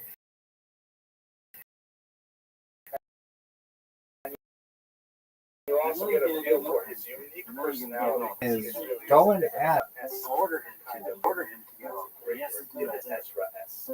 I just have to say it faster so it sounds like I Yes, to do plan what to I make said. it up. If an Ezra S. Because he's standing. Ezra.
Calamity came upon Spain from the skies. I know. I want to see it.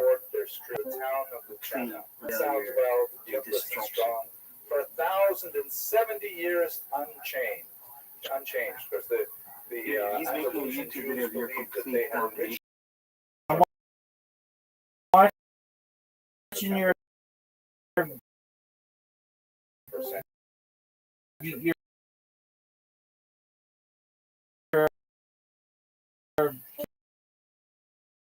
kick stream.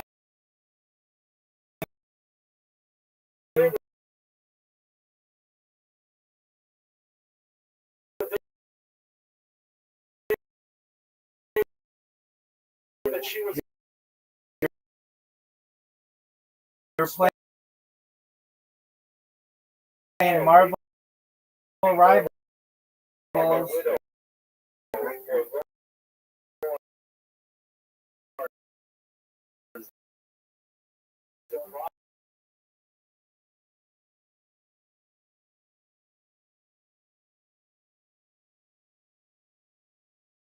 and mourn, for they have melted away. Let's see what he's got to say. I groan in distress. Dog. City of sages. I'm gonna let him talk again. Its pillar of I don't. my cry is bitter. Yeah, I don't want it. I won't let him. Yeah, I think he's gonna give up. I mean, he already gave up mentally. He already gave up physically. Oh, there he is. Can't handle Well, actually,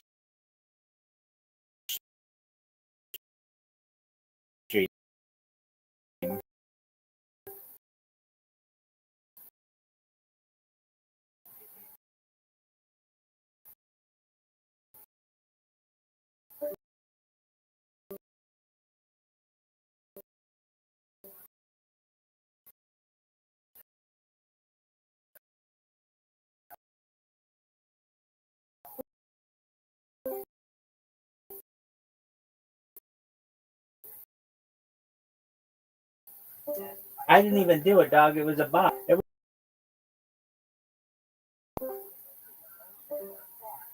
I like it. Winter, I like it.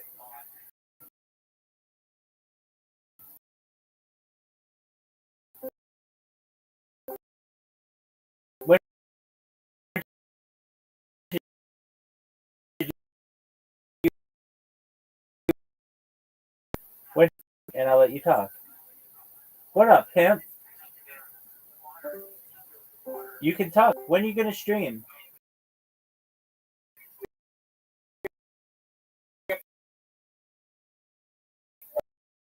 Now what I have to fucking do this bullshit.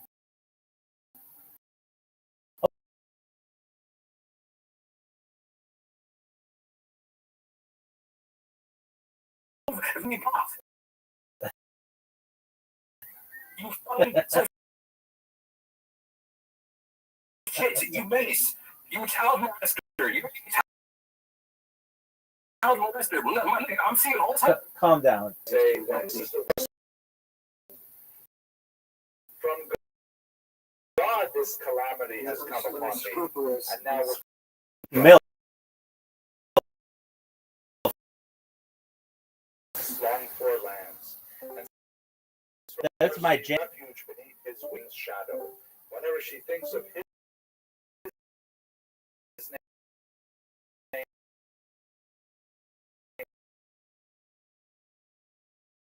she will Man face the hail of the is maiden's arrows till off the whoever chain. looks down from the This sky. motherfucker is off See, the very chain. sins. This has happened to us.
Black humor. So here, let's hear some shorter poems. Which has a Writing winter. channeling the spirit of the pharaoh. Yo.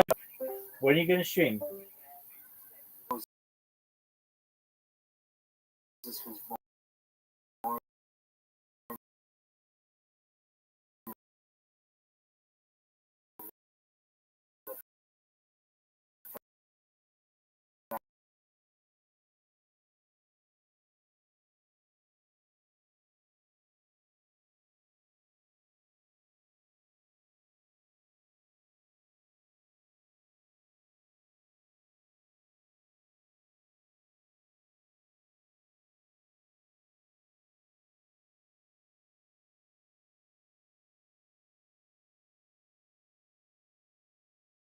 this all fucking night, dog.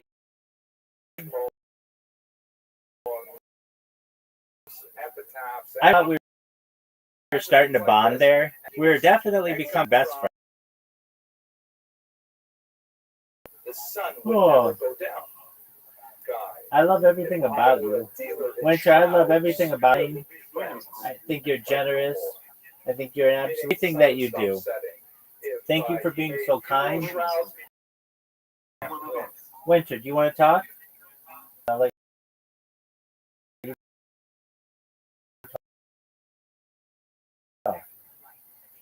what up? Are we best friends? Are we best friends? Can you at least be real with me? Yeah, 100%. What's up? It wasn't just one clip, bro.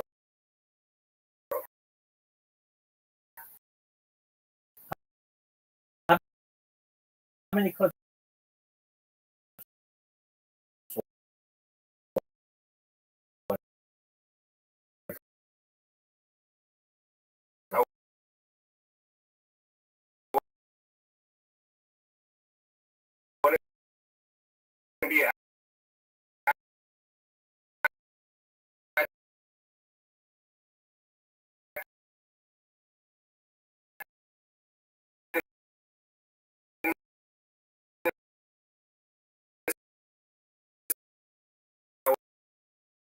It was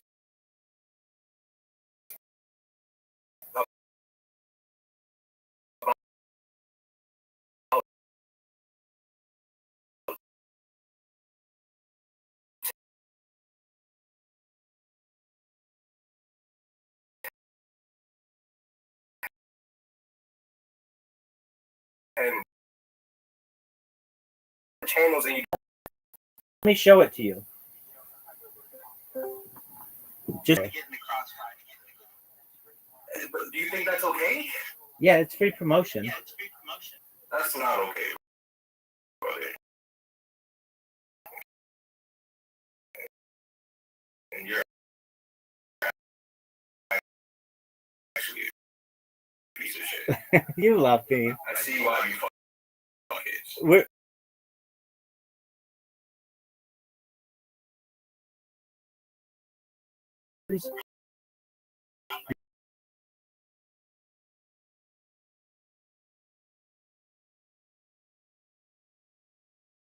if you knew anything about my stream, real with each other. And over the course of the past 3 months, he had to delete like 8 clips. That's incredible. Especially noteworthy. Let's recall this when we talk.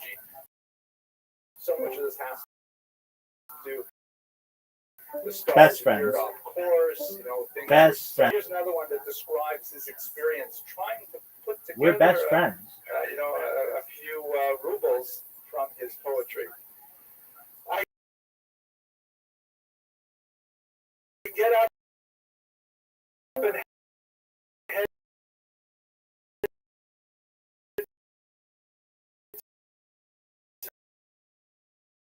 to the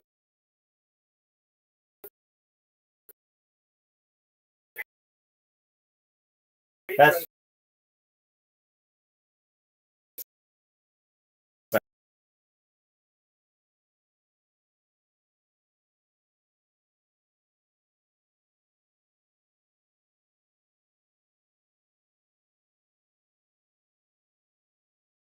or else he already turned in. The poor creature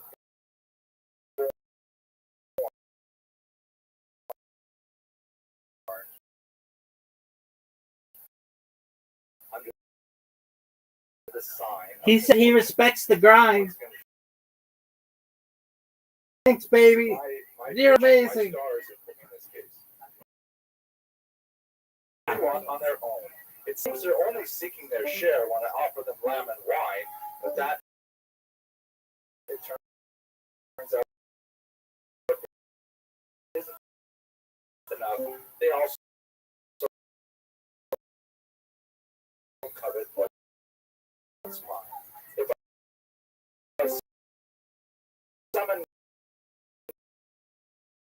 starve because of them.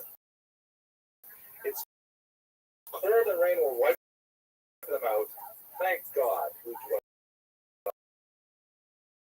dwells with the communities pleased that the tormented. Anyways, you get a and in fact, he was a person of this brilliance, but he simply could not communicate the old way of life, meaning before he turned 50, into this new cultural environment, and to turn his attention to something else. And this attention to something else, as I mentioned earlier, really what was his, which really the kernel of his success. I do not want to avoid the very obvious fact that he's a deeply religious individual. You have this sense of humor, you have this dark side. He wrote a few romantic poems, Word, dog. just like Yehuda Levi and Shmuel Hanagid. Perhaps maybe not as far rated as Shmuel Hanagid, but nevertheless romantic poems. 1000%. He also wrote quite a few beautiful religious poems. I'll just read you one of them. Oh my gosh, I read way too much ago. This one's called To the Soul. Sent down from a luminous fountain of life, drawn from a sacred place and pure, created as one, though not with form, and greater by far than honor or wisdom. Why were you ushered into the world and then in the dark of the body imprisoned? At first, its sleep seems sweet to you, but in the end, it's hard and bitter. Put the pleasures of time behind you, unless in exile you'd always wander. Consider your glory, for this is your good, to serve the living God.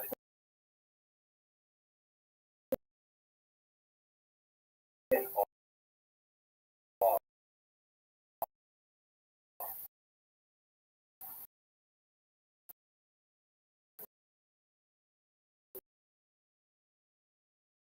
This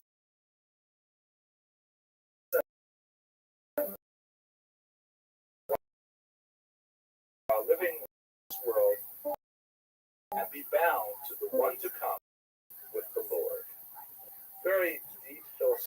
Take you to just one by him and one by his son. As I mentioned earlier, his son went, as they say, off the derech, very significant mother-in-law to Israel. They had made it all the way across to Egypt, and they had a falling out there. He says, I'm not going back to my wife in Spain, not going back to my son. I myself was just like you, Schwer. You probably didn't Suegro. It's not Schwer. So Suegro, I'm going to make it here big time in Alexandria with my Arabic poetry. It turned out he didn't do so well. He had to wander around as well. He was in Baghdad for a while, Syria, and ultimately he became a Muslim. There are some questions about exactly how that happened, when that happened, and one of them is attributed by some to Ibn writing about the We've been through it. conversion of his son to Islam. It's just he's got to tell me at what point he knew we were best Other scholars friends. say no, he's not writing about it in this metaphorical sense. He's actually writing about his son after his son died. Exactly. He even gave you Still other scholars say no, Rabbbi. this is Word, dog. I like it. I like it a lot. It's just a poem that he wrote for someone who lost his son. That's But just unlike some of the poetry we've seen before, Yehuda Levi I doesn't like have the it. same immediacy. But it's definitely He's has got that more dog in him, mind though. than some of I the mean, other it's been like an hour, and he's still going at it. Come, Father, approach and mourn, for the Lord your God is distant from you. What up, Your baby? son, your one and I mean, only child, If he Isaac, thinks this is like getting at me, hear the sheepwood it stare, just right? helps Reference me. to the phrase, "Son, the son you It love." tells me what I do works. Quote, I am the man who has witnessed affliction and watched as joy was driven away. The fruit of my loins has been taken from me. I never imagined I'd say. I'd always envisioned him offering comfort and being near me as I aged. But all my labor has been in vain. For I've given birth to my own dismay. And how can I rejoice again when Isaac has breathed his last and died? Moment by bitter moment I weep and send up a mournful cry and lament, thinking of how 3 Years ago, he died alone in the forest. After he wandered from place to place. All night and day alone I grieved. What pain, my son. Be kind to me now. Bear with me, friends. The comfort you offer adds to my grief. So do not speak of my heart's desire or even utter his name to me. Time has quenched my final ember. How could it do any worse to me, having decreed my life? Now my flesh and heart are failing, and Isaac's heart gave way when he died. Lord, in whose hands all is held, whose will extends to all creatures, speak to the heart of this grieving father who held your name in awe as a child. Wake in the spirit of consolation and let it pass broken. He taught with his wife his son to fear you. When he was a boy, you set it before him for the sake of your servant, Isaac, their son. Very powerful poem. We also have in the corpus of poetry from Andalusia several of Isaac's poems, his son, including this one. This is the final poem for the evening. I apologize for so many. I just get overwhelmed with how great they are. The last one. This is a poem by Yitzchak Ibn Ezra, his son, entitled Conversion, which many scholars say represent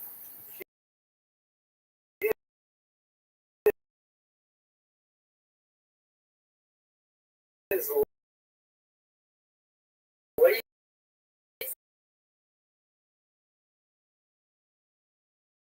in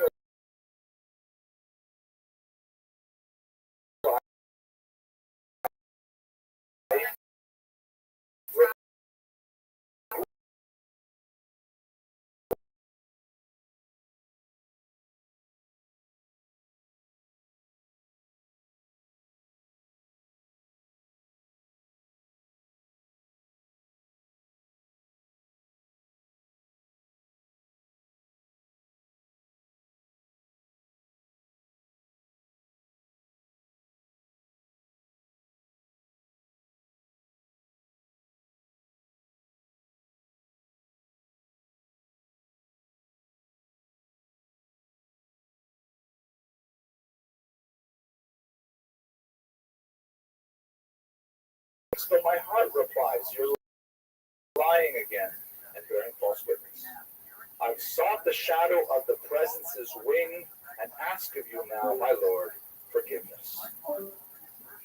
Also really fantastic, fascinating stuff. I wish we had more time to explore. But let us go back to where we are with Ibn Ezra. He referred to himself, as always, Abraham Hasfaradi, like Moses Maimonides referred to himself as Hasfaradi. This is perhaps in many ways the beginnings of the very well established, cemented Sephardi ideology. We should have, unlike almost every other Jewish, only the Spartan who really retained their specific identity as an ethnic group for so long in Jewish history. I mean, you know, I'm a Litvak and Lithuanian Jew, but I don't know if my grandchildren are great. They may think of themselves as, I don't know, Canucks because it's Canada. But will they really think of themselves as Litvaks? I don't know. Spartan really stick close to this idea. You can see it early on, the Bardic one, the Spaniard, because he spent, of course, most of his life in Europe.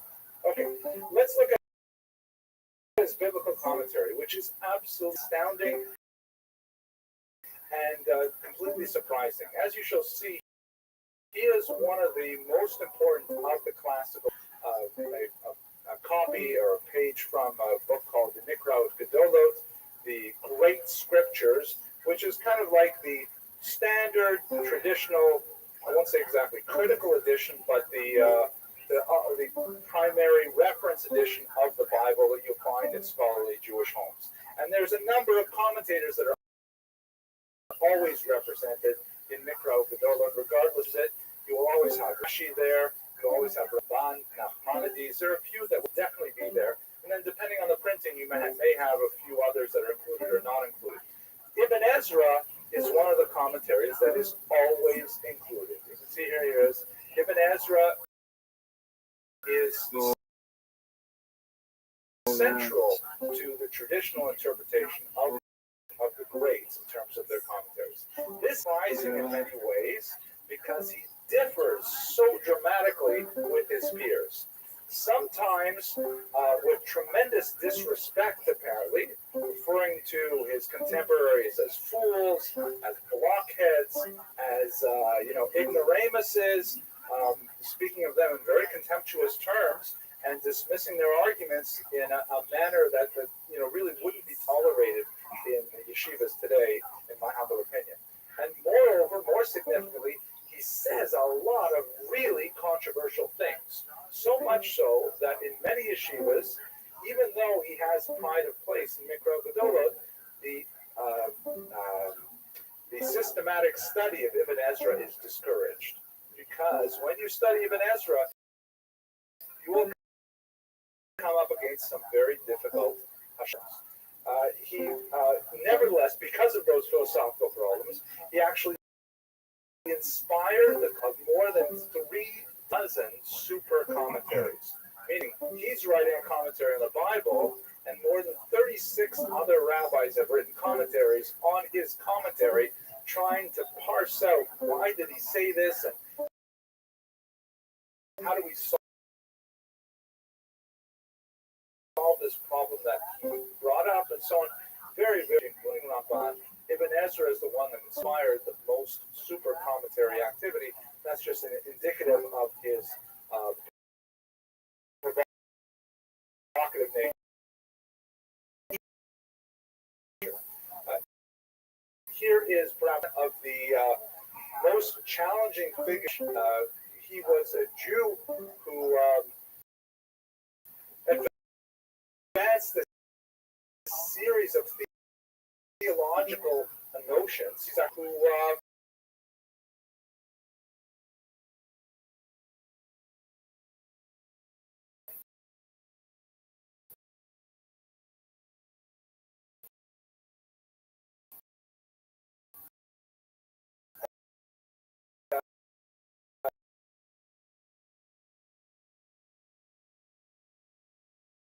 challenged a lot of core theology.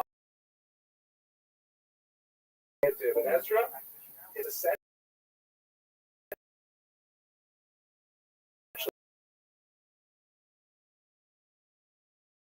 the idea in the composition of the Torah. That the Torah was by historical factors, people other than a biblical criticism, and so on. And we'll look at one example of where he gets this. Many hold that Spinoza was way off base in terms of how he assessed Ibn Ezra, but I will leave it to another figure who's perhaps not so much on the kosher v'yosher list of Orthodox Jews, Abraham Geiger, widely considered the founder of the Reform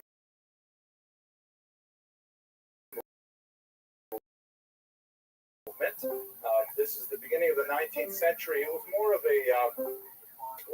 a grassroots event, but nevertheless, Geiger and Ezra. Then any wonder, everywhere one readily takes him as a member of his own sect, which is true. If you go into an Orthodox synagogue and you say Ibn Ezra, people say, "Oh, Ibn Ezra, fascinating." You can cite an Ibn Ezra in the greatest yeshivas of Yerushalayim, of Lakewood, even here in Brooklyn. You can cite Ibn Ezra, and you can also go to Reform temples, and you can talk about Ibn Ezra as if he was some kind of proto-Geiger figure.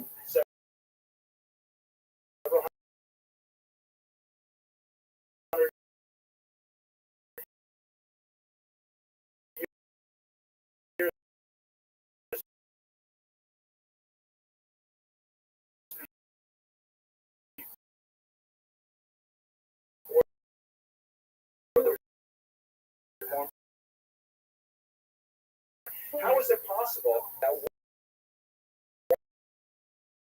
one person can be the genesis of such a diverse This Deuteronomy 34:1, if you're familiar with the numbers there, you realize we're at the very end of the Torah. And this describes Moses, gives a last admonition to the Jewish people. He has a surah that just flat out what happened to the last 12 verses of the Torah, which describe after Moses is dead. And Ibn Ezra says simply straight out, Joshua wrote them, not Moses. Someone else wrote them. Of course, commentators and the super commentators go to town on Ibn Ezra, saying, no, it can't be like that. Didn't you read Rashi? Rashi was before Ibn Ezra. Rashi writes, he's quoting the Gemara. It's not a secret. Is it possible that Moshe died and he wrote and Moshe died? If he's dead, how could he write that Moshe died? Rather, up to this point, Moshe wrote,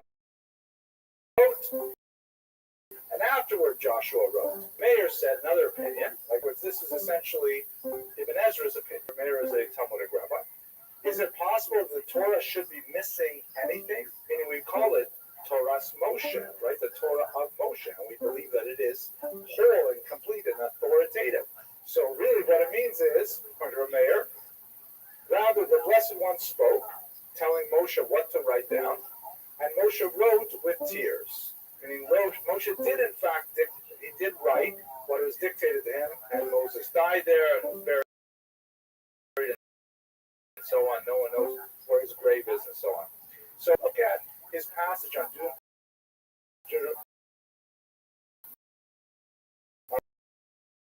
Deuteronomy 34:1. That's the only passage he was to. He says, referring to 12, it's about 5 or 6 others in the Torah, where the text itself seems to imply a chronological gap. There's a reference in the text that it doesn't seem it could have been written logically at the time that it said it would be written. In other words, and you can look at it yourself and you can puzzle over it with you. I don't want to take too much time with it. But he's pointing, according to Spinoza, he's pointing to the idea that the Torah was possibly written by other people at other times and put together. That seems like a for reading Ibn Ezra. But the very idea that the Torah may have multiple stages in history, the concept of traditional Judaism is nevertheless where a lot of the non-Orthodox movements look to Spinoza, to Ibn Ezra as their intellectual parent. There is, of course, 36 plus commentaries that will tell you it's not so in Ibn Ezra, but the fact that you need 36 plus commentaries about the degree of controversy that he inspired. And this is where Ibn Ezra really comes into his own. By the way, his biblical commentaries, he would not even have written them had he not been forced into exile. Because what happened is when he was living in the Iberian Peninsula, he was making his living with Arabic poetry. When he got, nobody was interested in those things. But he was an educated guy. He had literary skills. They wanted something, so he started writing Hebrew manuscripts, including his biblical commentary. Because he was so poor, he often sold those copies that he wrote, including the original copies that he kept for himself. And so we actually have multiple versions of many of these books, which he was forced to rewrite from memory over time. But included in this period of his life, when he's writing biblical commentary, he's also taking his scientific knowledge that he acquired in Andalus and is now transmitting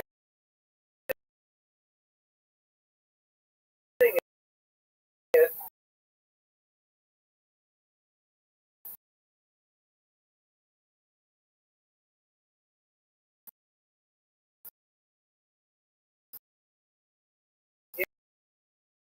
into a Jewish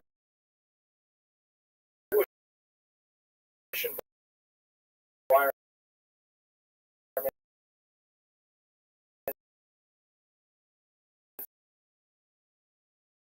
in Hebrew. Here's a medieval Muslim stars and planets and the sun. It can be used in navigation. It can be used in measurement of vast distances. It's like essentially a a pocket calculator when nothing like this had existed before. But as you can see, it's not a very simple looking instrument to use. So there were manuals written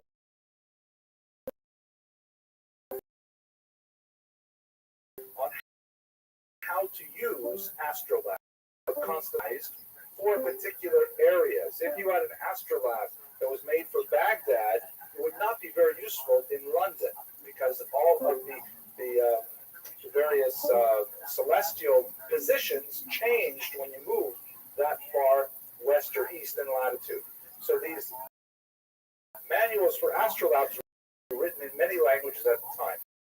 Even Chaucer wrote, we didn't actually finish it. There's one passage that's quoted in the source that I referred to earlier that says, these true conclusions in English, meaning he's writing a manual in English for the astrolabe, as well as sufficeth to these noble Greeks, these same conclusions in Greek, and to Arabians in Arabic, and to Jews in Hebrew, and to the Latin folk in Latin. Obviously, this was written before spell check, or maybe we say after spell check, like when you're typing on your iPhone. That would be a funny line. Chaucer wrote this whole passage on it. At any rate, one particular passage, which is why it's so widely cited, is because you can see in this, in microcosm, the transmission of scientific knowledge. First starts out with the Greeks, because the ancient Greeks, the Periclean period, over the top in terms of their mathematical and scientific advancement, and much of that information was then absorbed into the Roman world, and the ancient world lost it altogether. That's the Dark Ages. And from the Arabic world, it was the Jews in Hebrew, like Ibn Ezra, who then brought that knowledge out of Al-Andalus into European countries in Latin. And so Ibn Ezra also wrote in Latin, perhaps working with a team translating his ideas, but he Latin, and he became extremely famous. Not quite as famous, perhaps, as this Jew. It's not a very. Also a Jew from Spanish derivation who went to France and converted to Christianity and essentially sold his knowledge. He was a great Jewish scholar, letting the Christians know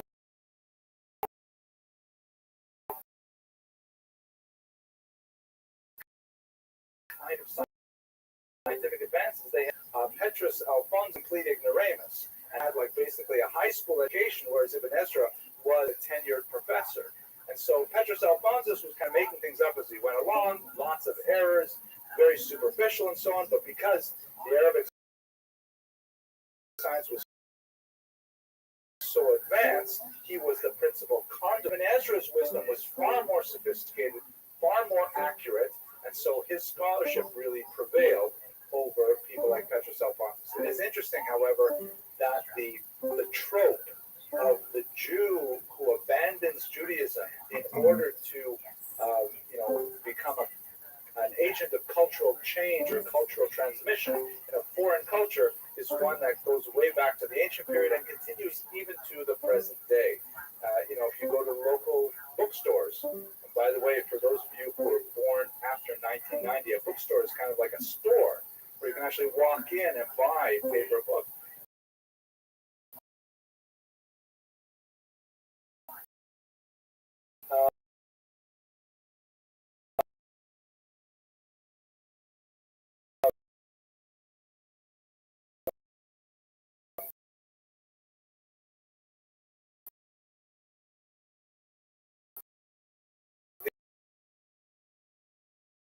You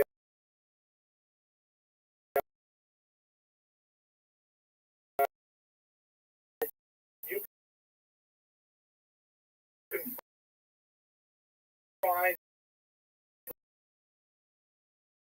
lots of these popular books about Orthodox Jews who leave the faith. Let's focus in on one of his most famous scientific astrology,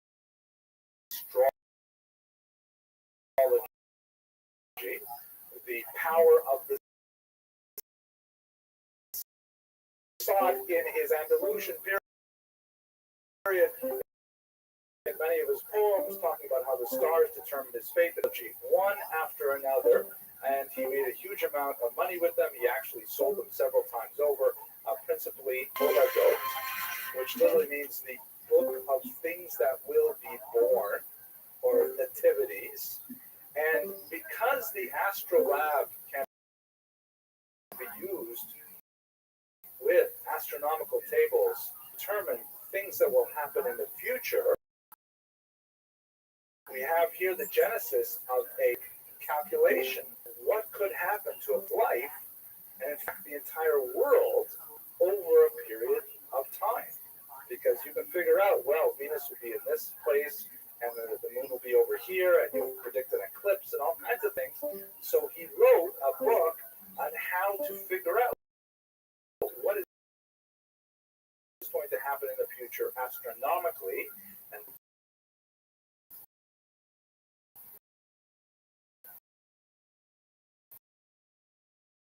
this is the foundation essentially of it, but it's tremendously more sophisticated. It writes about, yeah, this is true, this is the way it works, that everyone's life is determined by the stars. There's actually whether or not Ein Mazal Israel is there. Oh, we say in Hebrew, we say Mazal, which means literally good constellation, meaning the stars are aligned. If someone gets married, you say Mazel Tov, meaning, oh, may this be an auspicious moment of the constellations for your marriage. Mazel Tov doesn't mean congratulations or good luck. It means auspicious astrological moment. As we would say in Canada, we would end that with A. Auspicious astrological moment, A. So the Talmud has this whole debate. Ein Mazal Israel or Yeshma, people that they're bound by the stars like this. The Gemara concludes yes, but there are some exceptions. He goes through 8 exceptions to the rule. How it is that you can overcome your destiny. Okay, so I thought we should look at some of those. Okay, let's look at some of those. So first one is, he says, you got to understand that the stars be both to entire nations and to individuals. So it's possible that you may be born under an unfortunate constellation, but you will be swept along by the general positive. He uses the sense of nation, by the way, really more synonymous religion or ethnicity than with what we would call nation. But he says, like the Jewish people, our eternity of Israel is not alive. But individual Jews, may have a different horoscope because the stars predict an entire people as well as individuals. So even though these, in many ways, these are kind of like reasons why you shouldn't feel bad if you don't get the horoscope it says in the newspaper, because there's all these exceptional rules. But if you were really an expert, you would be able to figure them out. So the astrology refers to entire peoples as well as individuals, and sometimes they come into conflict.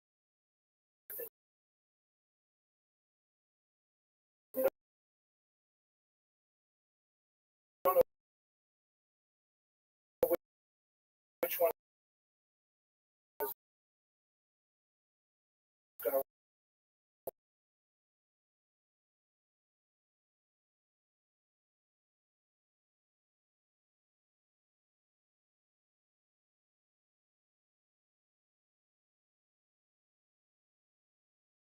to express Hebrew philosophical concept, like the word for one of the most important Arabic, and so that becomes algebra. Right? So many of these words just search. Another one is the Arabic word klim, which refers to kind of like a region, which becomes aklim in Hebrew. I'm sorry, in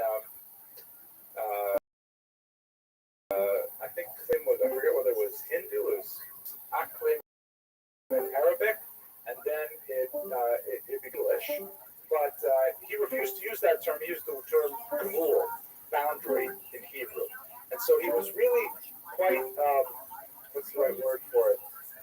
Not ethnocentric, a stickler, but I'm trying to say something like this. Like he was like national pride about this. Just, the Hebrew language says everything. We don't need to borrow nothing from nobody.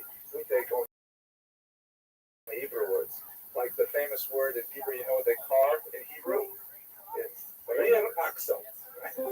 You know how you say the front axle? Real axle hakadmoni, right? The real axle that's in the front.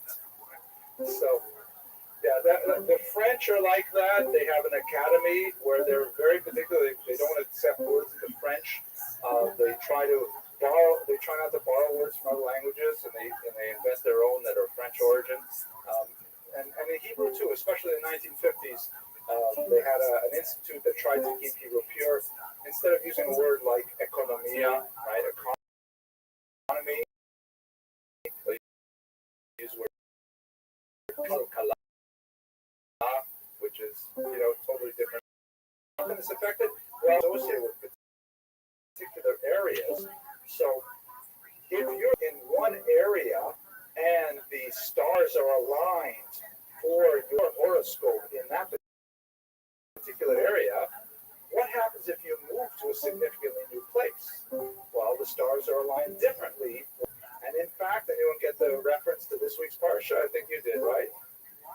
Mishana Mako, Mishana Mazal. Literally, you change your place, you change your mazal. And in this week's parsha, Abraham is forced to go to a different land because the Gemara says, hey, where you live right now, you'll never have kids. You must go to Eretz Yisrael. There you'll have a different mazal, a different constellation that will apply to you. It's really cool stuff. Years. It's not 364 quarter odd days. There's a whole cycle of years where the general position of the Earth with regards to other planets can change on like a 500-year horizon of change. And so even though you may have positive horoscopes individually, that could be that the entire globe is in that particular period of world year that could change everything as well. And your socioeconomic background. This is fascinating stuff. You may have that says you're going to be that you are going to melech, that you have all of the qualities of a king. But let's say you're born into a slave household. Well, you'll become a big businessman instead. You'll end up, owning your own company. I'm just thinking of things because it's going to offend somebody politically. But you'll end up, you'll go from out to be a king. You're not going to be a king. It's too far a leap. But you could go from being a slave to being a huge business owner. In other words, the general trajectory of your mazal will point in a certain direction, and the realities of where you live socioeconomically will think of that change. Also, forces of nature that, you may have the mazal, a person may have a mazal to live a long and healthy life, but if you decide that you want to be a skydiver and you want to, all bets are off. He refused the example of you want to go out to sea. You may have this great mazal, but if you put yourself into a position of danger,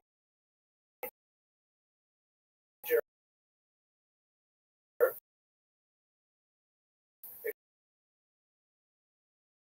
could be that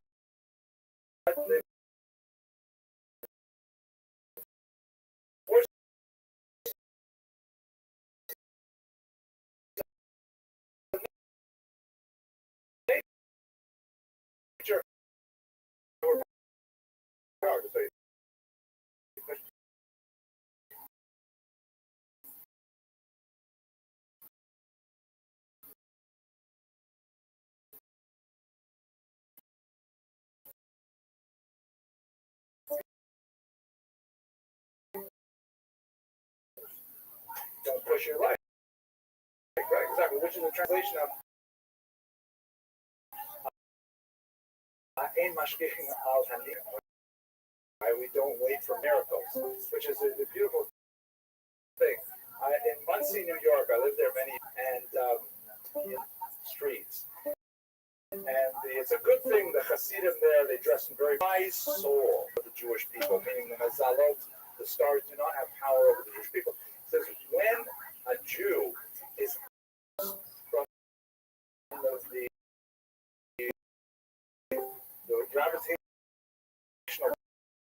pull of the stars, when they're engaged in the study of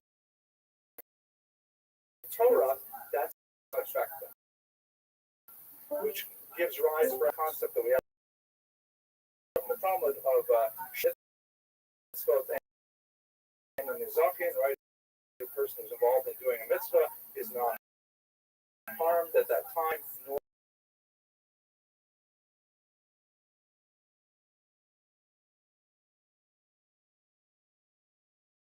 book that's definitely really worth studying. I want to spend some more time with it.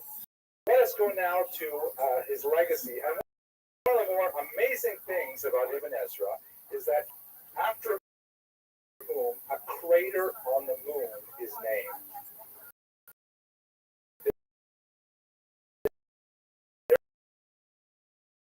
There is actually a crater on the moon named. I thought that was funnier than it actually was. But no, his contribution to science, even though, we Jews tend to think of Ibn Ezra, we think of his commentary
science contributions. And smaller maybe aspect of his activity, it's closest to home, but nevertheless he was a figure that's What up, Winter?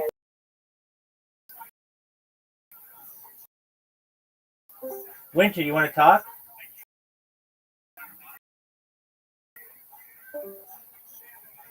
Winter, do you want to talk? Here, I'll let you talk. It's been a while. I wonder how you're doing. All right, here we go. I'm gonna let you on. Don't mess it up. Wow, you're kind of a pimp. Winter, you can talk, dog. You look beautiful.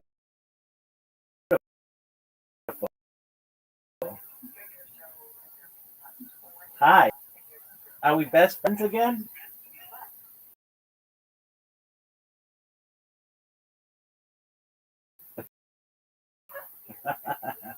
All right, well, you can continue listening. Are we friends again?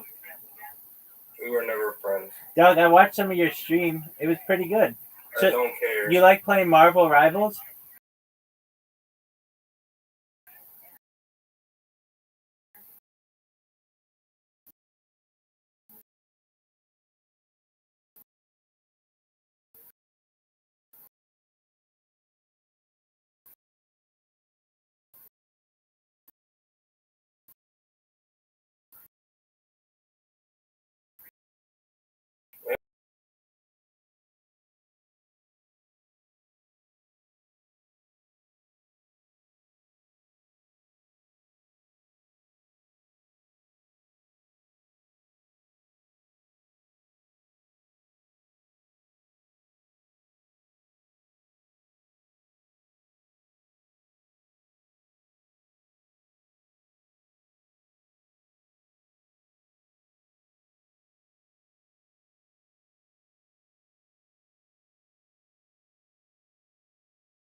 Are we best friends though?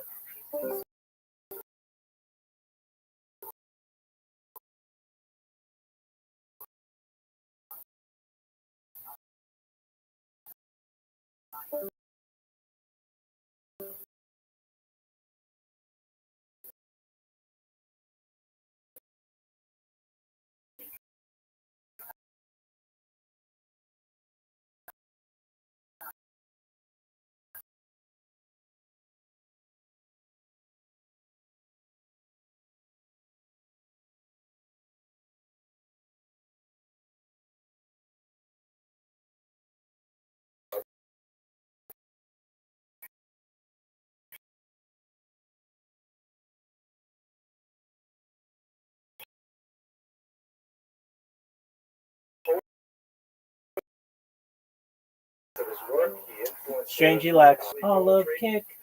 because he influenced a tremendous amount of Christian thought far beyond. Really told you what is this book about? This is the very last place, a very holy looking individual. Was a major Hasidic thinker, published a very important book called Tovas Talmid of the Holocaust, and he found crimes to be taken out of the ghetto. Insisted on remaining with his home. He realized that the ghetto was going to be destroyed, and he, along with it, he gave them to the secret Onyx Shabbat Society, which was documenting the Jewish life in the ghetto, and they were buried in this tin milk container that I put on the cover of the book. They were discovered in 1950 by a Polish construction worker, and they were published under the title Eish Kodesh, or Holy Fire. Fascinating story overall. Now, the small contribution that I've made to the research on Eish Kodesh is, the way he describes his sermons. There's no reference whatsoever to Nazis or Germans. I mean, there's a lot of destruction and persecution. Suffering, but you didn't know the specifics. You might think this is just it's only from the context that we know he's talking about the Holocaust. However, the dates when he delivered each of those sermons, what I did is I went to the various journals and memoirs, newspapers, German documentation, and I found out what was happening.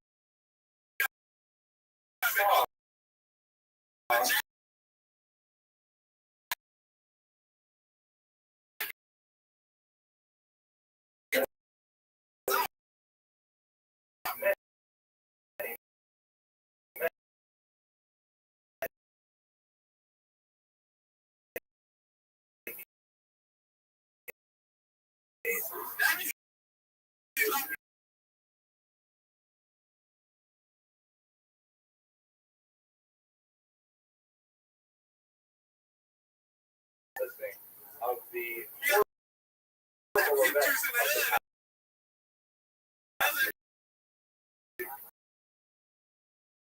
And it's absolutely fascinating. It's a sustained work. So, and I believe that in the context of the historical sense, Big man. better called a haskama or a Turn that camera on. Turn that camera on, Big Doug. Let me see that beautiful face of yours. Do you want to talk about Michael? Do you want to talk about Michael G? Winter, you want to talk it out? Winter, you want to talk it out?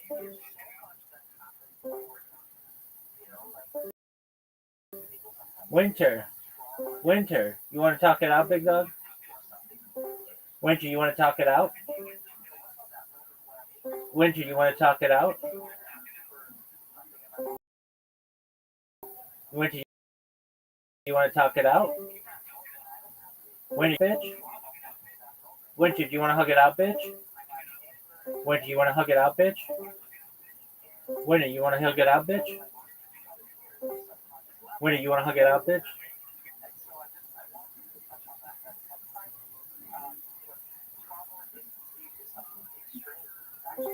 Winter, Are you in love with me? I love me some winter.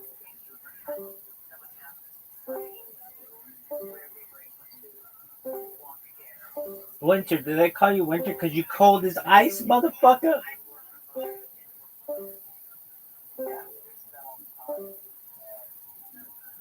Winter, you want to talk? Winter, do you want to talk? Winter, do you want to talk? Winter, you want to talk, son? Winter is one of my favorites. He's just hilarious. Just a nice person. On his desk for 40 years, and so much of it was opaque to him until he read my book, which made me feel really great. About becoming as many people as I can. Anyways, we have the book lunch on Monday night, the 30th. I really hope that you're able to join us and to celebrate the life and the work and the contribution to world culture, true Hasidic thought that is representative of the Ascension of Rabbbi. You can't make it to Brooklyn. I'd be very honored if you wanted to get a copy of the book. They're available, of course, on all the internet outlets. Certainly, ask them to the local Jewish bookstore, which is even better because then you support a local business. And I guess that's about it for the plugs. I'm very proud of the work. I think it represents something useful.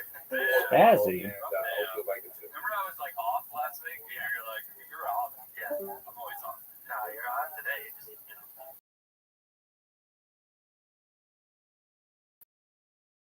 Sometimes chocolate rain slush too. Right. Acoustics sound great at Jen. Well, they're not. Chocolate rain. Oh, nice. You did the head that pull away. I do that too when I sing and record. I'm not kidding. I do this. So I was listening to that too today. What the songs that were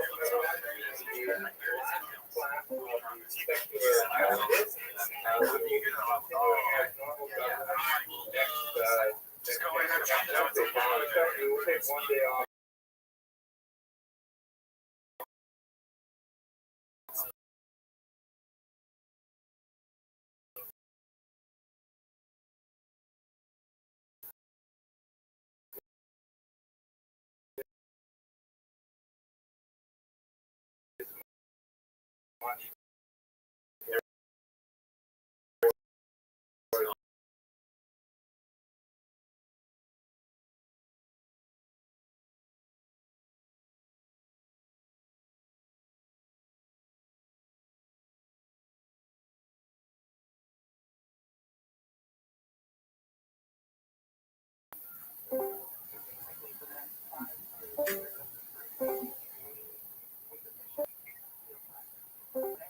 Big dog.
All right, big dog. You want to talk? Big dog, you want to talk? You want to talk? Winter, you want to talk?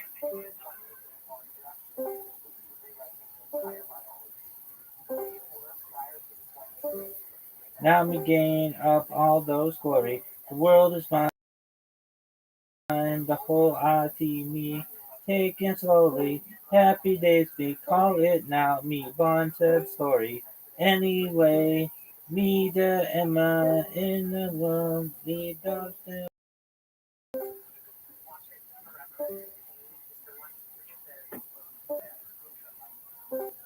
Example, Exhibit A. The entire case. Do it right now. I just did it. I mean, just do it live. You want to talk? You want to talk? Yeah. I'll let you talk.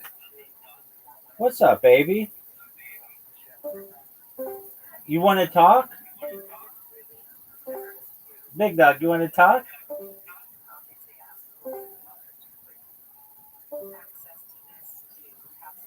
Big dog, you want to talk? Do you want to talk? You want to talk? What's up, Pimp? You can talk.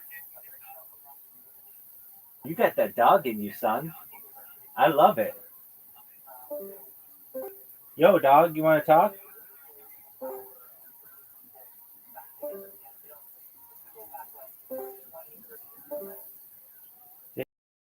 Ding, ding.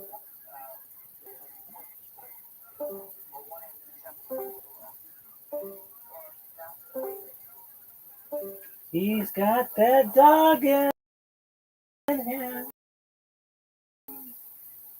Yeah, because of the extra special foods that we have prepared. I'm not allowed to tell you that.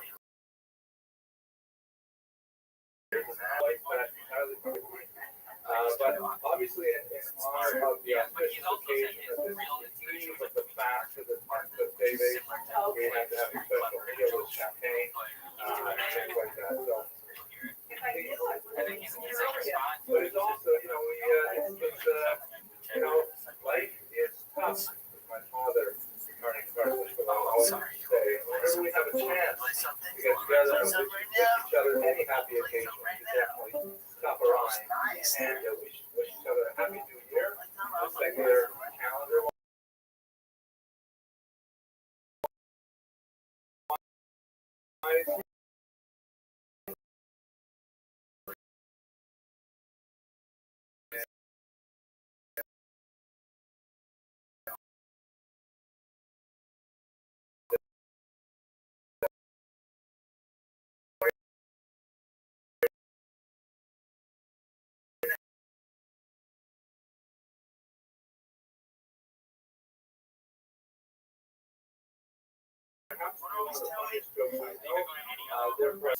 That many communities including our own here in Surfside, the arrow is, the arrow is essentially it's a construction, usually it's a wire or natural phenomena of rivers, things like that, to create a single courtyard, so to speak, so all the lives are as it were living in a single and this has utility for the Sabbath. Has anybody watched that here? Music is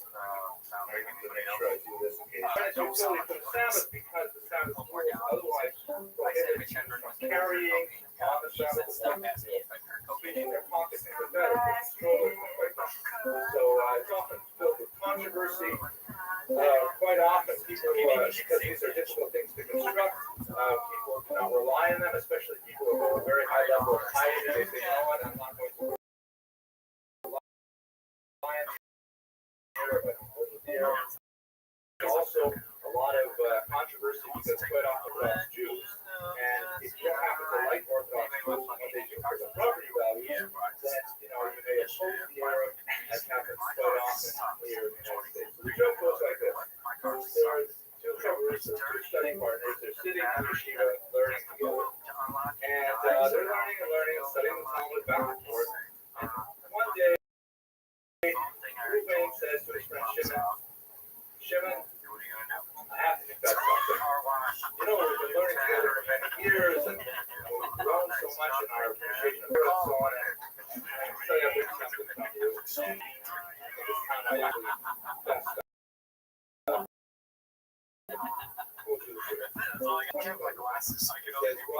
I'm not Jewish. Are so careful with your kashrut. You're sitting here learning Talmud in yeshiva. Your Hebrew skills are amazing. Your nominal, all these religious things, I know. It just happened like that. I was walking down the street in Jerusalem one day. I was traveling on the way to Saudi Arabia, and somebody said, "Do you want to have a shopping trip?" So I said, "Okay, why not?" One thing I see another, and I really enjoyed it. And, you're right. Nobody ever really asked me if I was Jewish. Just me around. So, and I'm not Jewish. We live a completely Jewish lifestyle. Well, actually, the truth is, I want to that. I don't tell people which some of our God, that we're not allowed to observe the Sabbath because I violate the Sabbath every week. It's not something that I will ever So he says, I don't believe it. He says, yes, it's true. Like, for example, I carry my keys on the Sabbath.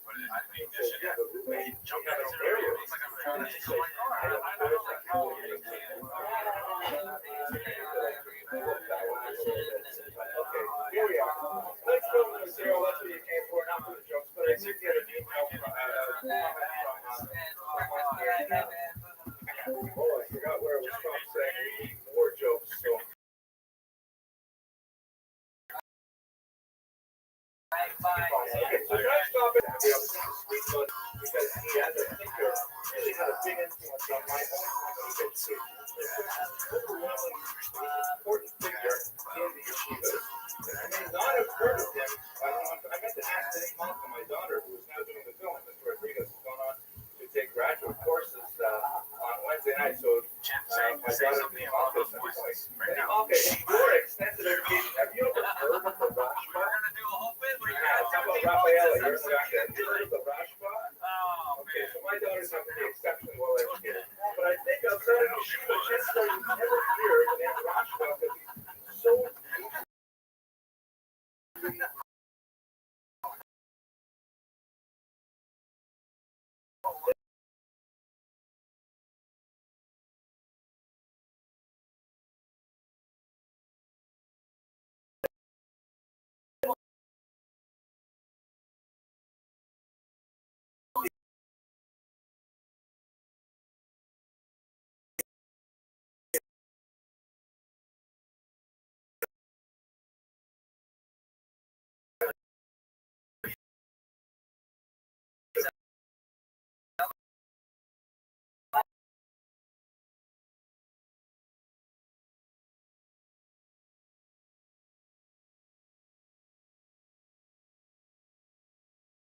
Also, leadership shining stars of the Jewish constellation. Rabbis had things that were made of parts of the Roman. Rabbi Shlomo ben Abraham Adret, Val Aderet.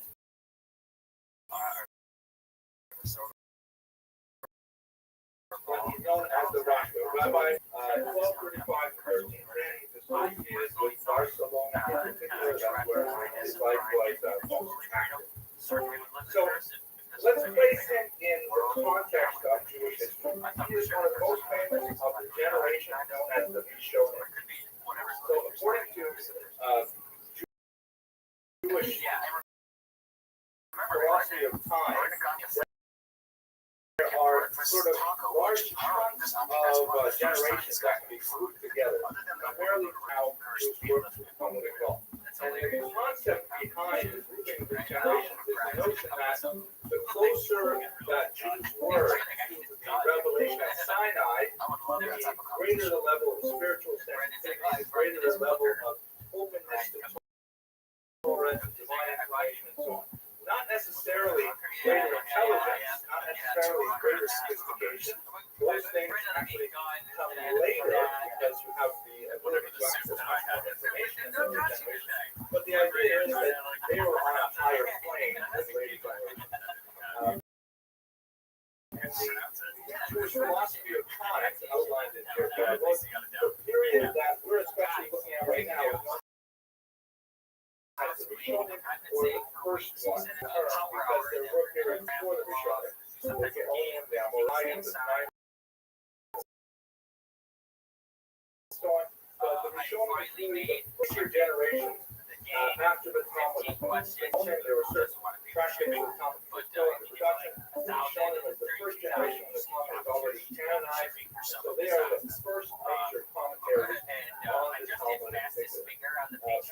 Rishonim that I'm sure you're familiar with. Rashi is exemplary of the Rishonim. Because one of the main tasks that scholars was explaining the basic things for his faith and concealing commentary on the Talmud and the Torah. Quantifying, taking all the complexities of Jewish law, which is scattered throughout a vast corpus of literature, and bringing it down in an organized fashion where it's all served in sections and subsections, things like that. The Rabbbi, Maimonides, shown here in statue. The most famous of the to count the minstrel. I think I mentioned this a couple weeks ago.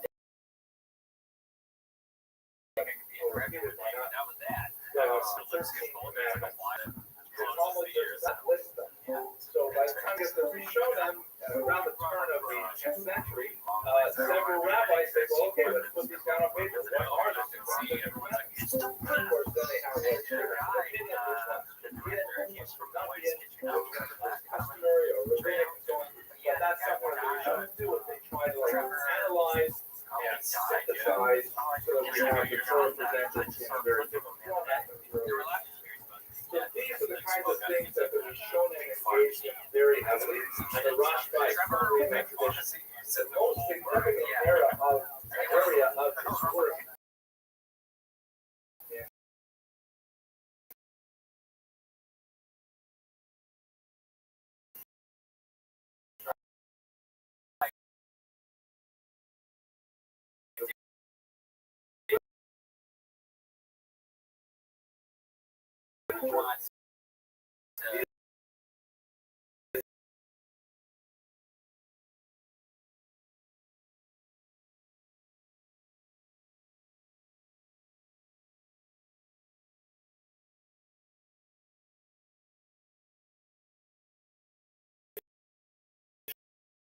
response.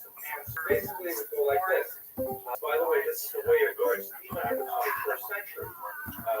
A typical Jew would have a question, and Rabbi tries to answer the question with knowledge, but it turns out that if it's beyond his capability to answer, he'll pass it on to a higher rabbi. And this is all, by the way, decided by consensus, not by any sort of formal mechanism. Who's like a well-learned rabbi, and that rabbi may pass it on to another rabbi until you have someone who's known informally as the Gadol Hador, the great one of the generation. Once again, it's not a formal designation to somehow be elected to become the Gadol Hador. It's just based on consensus where enough people agree, like, yeah, this person represents the learning and typically the Rosh, because we're talking about Jews, it's rare in any generation that you will have an absolute agreement on one person. There will always be several, maybe half a dozen, that very regard as each other, moving at the same time.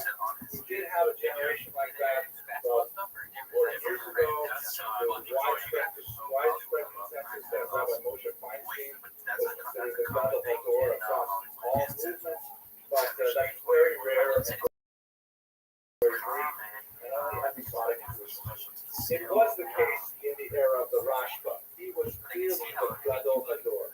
To him were addressed all of these very vexing and difficult questions and posed written responses to them all around the Mediterranean basin, in particular in Spain and also in Provençal and Central Europe.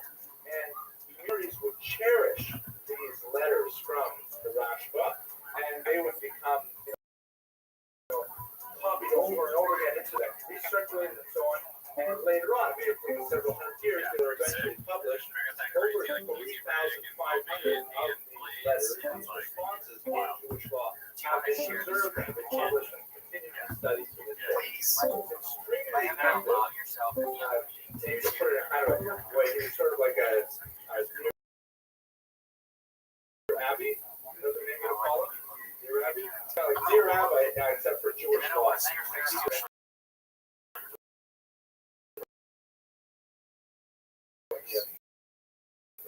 By the way, as I mentioned, responsible literature is still being created today. Logical innovations or social innovations. What is a microwave? Is a microwave an oven? In which case you have to treat it with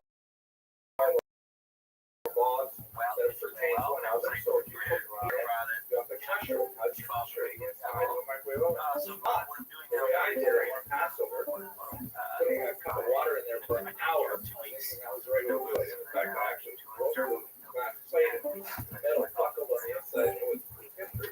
Okay. So let's go on.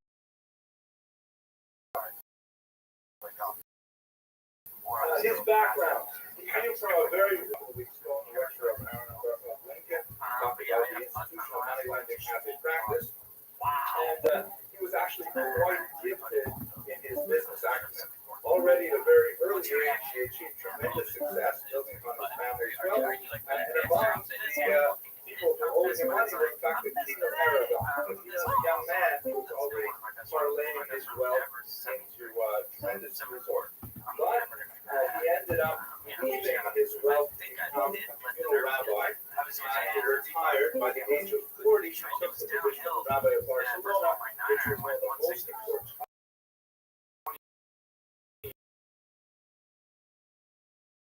yards.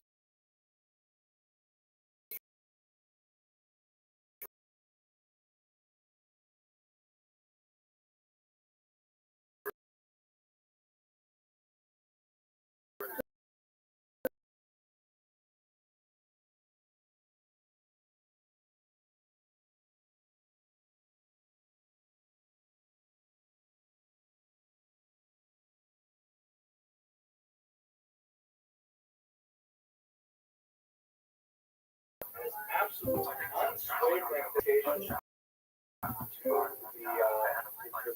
law. Indicated a case where an order who had a substantial estate disputing with wealthy Jewish aristocrats and their wealthy Christian nobles who were supporting Jewish aristocrats, arguing that they were unfairly against and here's the child against much greater powers. On the other hand, another case that indicates how he was thankful to his activity.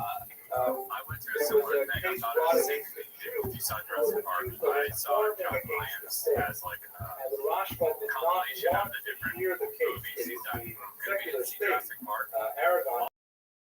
Also, I got a little bit. And said, we want you to this case is people, but not them. So he tried to recuse himself, but the king demanded to be after an exhaustion review of the evidence, he ruled that the person was in fact a traitor and deserved death. This is a very, very grave ruling, particularly in Jewish law. The idea of putting someone to death, especially without a head of 71 judges, is a very, very difficult, almost impossible thing to do.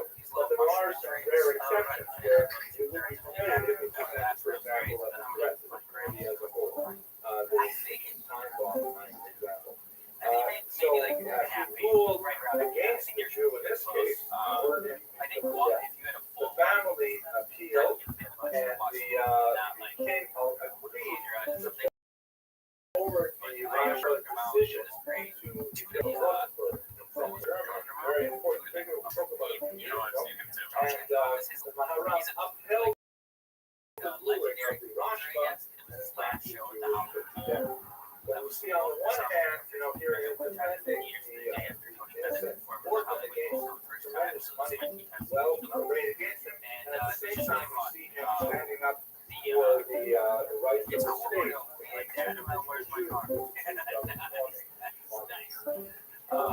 He was so well regarded that King Pedro III actually called upon Papa to adjudicate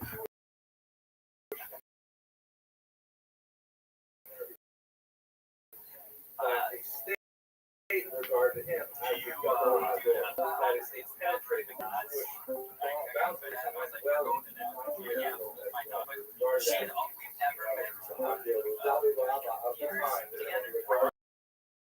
so well as a panorama of virtual intelligence. Established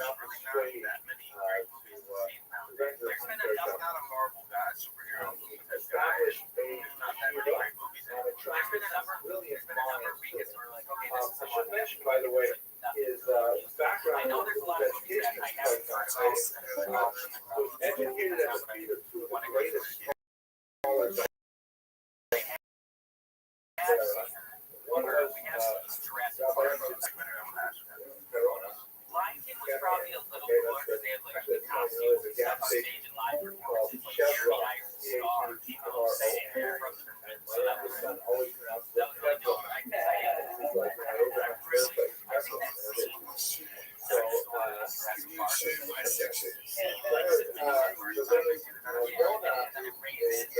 especially known for his glorious Shari Tshuva. yeah. There's a of Jewish literature. One of the gay guys Called The Gates of Repentance. were like talking to each other.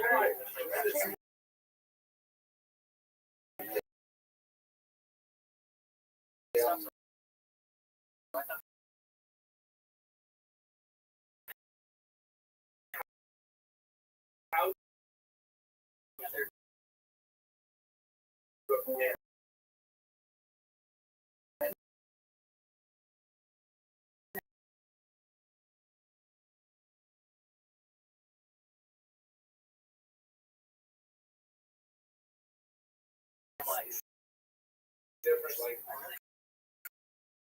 ways to express your regret. That's the same. You want to talk? Do you want to talk? You got that dog in you, son. Same time, he was also educated by Nachmanides, Ramban, who was the older scholar, the last fellow that was before the Rashba, who was extremely involved in all aspects of Torah study, including the Talmud and including the Kabbalah, which we're going to get to shortly, one of the acts most famously associated with the Rashba's activity. So he had really tremendous teachers behind him, the Rabbeinu Yonah and the Ramban in particular. And then when he established the yeshiva, he was able to commit these values to a later generation. And a few of his students included the famous Ritzvah. And again, if you spend many time in yeshiva, you will study the works of the Rashba, go hand in hand all together. And he did because the Ritzvah was the and also, the Makaya,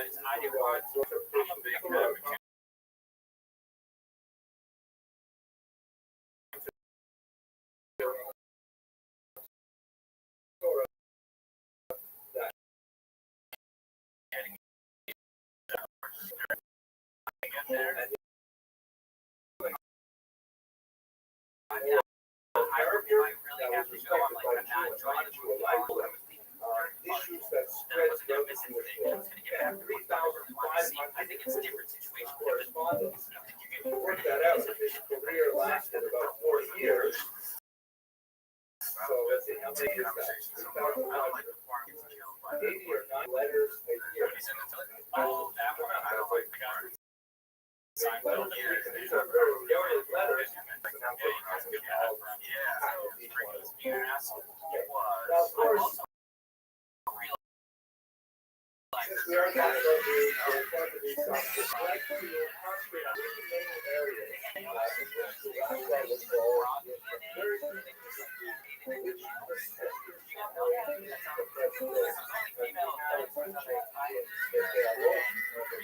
great classes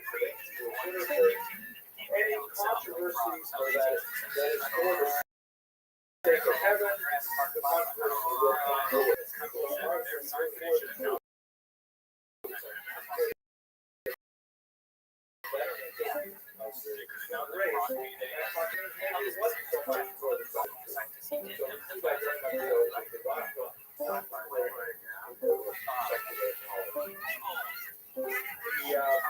So what's going on here? One of the interesting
And of course, the danger in that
not as a rationalist allegory. Using everything in much something totally divorced had sort of a moderate camp that was trying to distance themselves from both extremes. And Rashba found himself in the middle of this over this, and especially where it became most pointed was in the place of secular. What do you do? Physics, chemistry, astronomy, all of the sciences that were growing in the 13th century. What is their place? So, as you might assume, the rationalists said, wow, it should be deeply entrenched in the Jewish Christian. Lots of study of physics and of astronomy and so on. The Jews should know tons of that stuff. The Kabbalists said, not at all. Because all of this stuff is non-Jewish wisdom.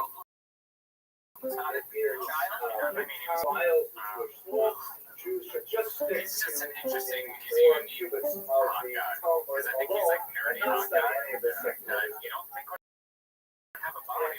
The moderate camp in the middle was really arguments said for both in some ways, because the rationalists, when you study some of these things, there's really the way from basic faith and you're drawn into heresy, especially if you're studying the same Greek philosophers.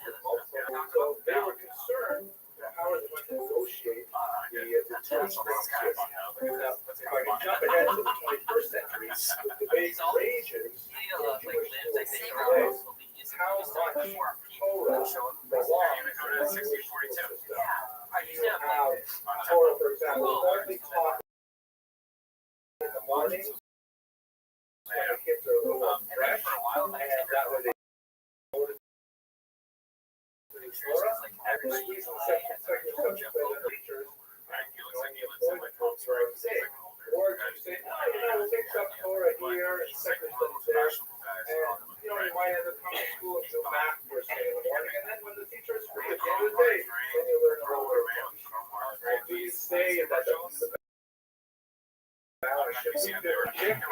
That you have 8 hours second, 4 hours second, 4 hours is your Torah? Or do we say, no, you know what? It's just enough they can come here and they learn a little bit, so let's have 70% is secular and 30% is Torah. So the debate is still very much alive today. What exactly is Torah?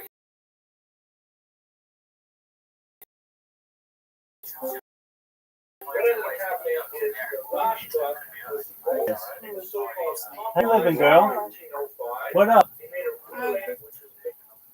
Because I can't go to sleep now. And I came in here now to go to sleep. Okay, well, I don't. can't keep coming in here and out with them. Yeah. So that's my friend Winter. We just met tonight. He hates me.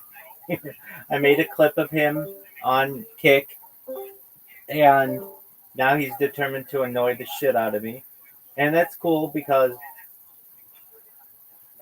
I appreciate the attention.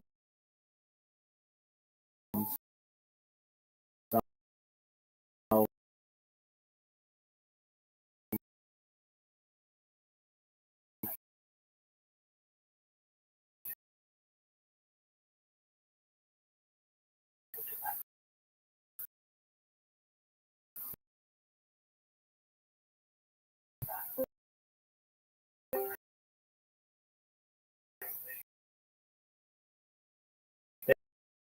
there he is. Do you want to talk? Winter, you want to talk? You want to meet my friend? He loves to. No, He loves to. It's crazy how he's talking about disrespectful, but he started right off the gate disrespecting me. I love you, Winter. Shut the fuck up. Okay. So Winter, what's new? I'm talking to Miss Aquarius. How you feeling, Miss Aquarius? I am not okay. He knows exactly why I'm not okay. He can go fuck himself. okay, well, calm down. You're talking to me, calm. It's okay. How's your day? Pretty shit. You know, dealing with this fuckhead. How's your day? That's good. That's good to hear. Okay. Mr. Aquarius, I made a clip of him Shut the fuck up. Shut the fuck up. 5 days You ago. fucking bitch. Shut the fuck up. Hey, calm down. Why, that's my friend. I don't give a fuck if that's your friend. Your friend is a piece of shit. Calm down, bud. He's a child of shit. Oh, now don't go making accusations like that. I don't do that. I don't hurt children. In fact, I do my best to protect children. I'm gonna get him out of here. He is disturbing the peace. Exactly. Well, I enjoy his efforts. Okay, you can enjoy that. Okay. I want to see for how long he goes. How much energy does he have? Okay. He and I go back and forth and whatever. But when he says like that are completely incorrect, then I have to mute him. Right. If anything, I want to protect. Can you do this later on when I'm not in here? Yeah, sure. Can you please calm down just for like a little bit, like 10 minutes? Cause just calm down. So forget this. Okay, well, fine. Go ahead and act a fool then. Anyway, Rabbi, what did you do to him? I made a clip of him 5 days ago with a robot, and he got really upset that I did it. Oh, wow.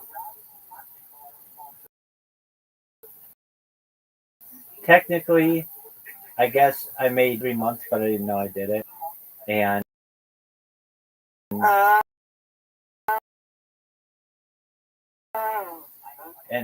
and then he found me. So I had some other people who found me, and they've become.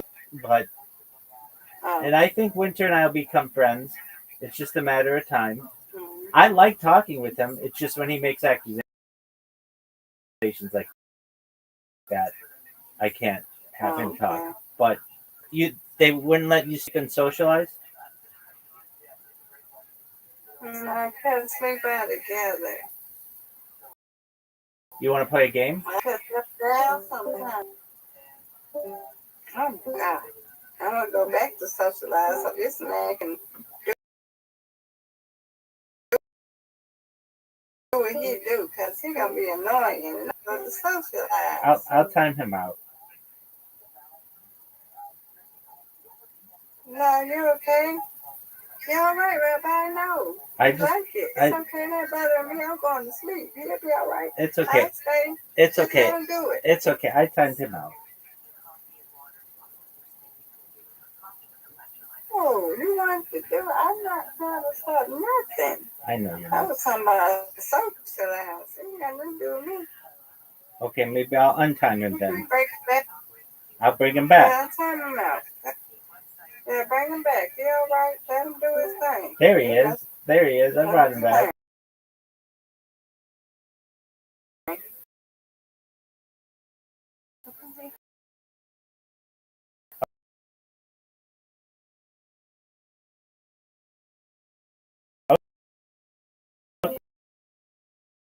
Okay. Well,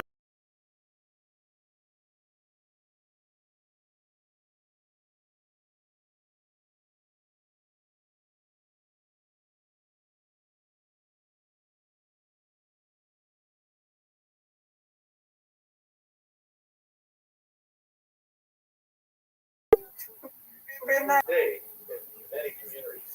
Basically, he said Winter, I love you. nobody is allowed to start stable, and then you can handle the questions of philosophy. But before that, definitely not. This would later lead into a ban on the study of Kabbalah until he was 40 years old. However, he exempted many non-Jewish sciences from the ban. Mathematics, okay from the very beginning. Physics, okay from the very beginning. So certain hard that did not have any potentially ideologically risky components were permitted from the youngest ages. But any kind of sciences, and again, at that time, the distinctions between philosophy and mathematics were not that clear. But he was saying that anything that has an ideological tinge to it, it's all right, but only when you're older. Younger kids are not allowed to study them. And that compromise has basically directed for the last 800 years.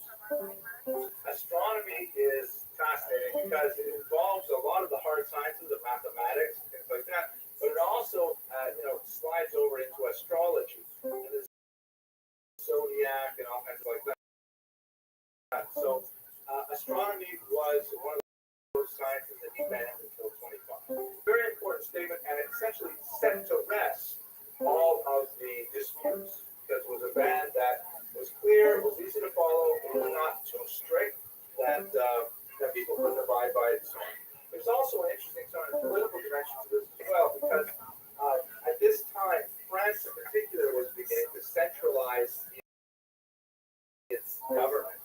And one of the things that was of concern to the French community, I'm kind of rounding out France as a whole here, was that is it possible that we have Jews living in our country who are ruled by our hated Spanish rivals? Here's a Jew in Barcelona who's telling our French Jews what to do. That's not okay. And so, the Rashba was living in a time where these kinds of political disputes spilled over to religion. That the Rashba's ruling was an illustration of the Talmudic proverb, the Mishonic proverb, aim victory.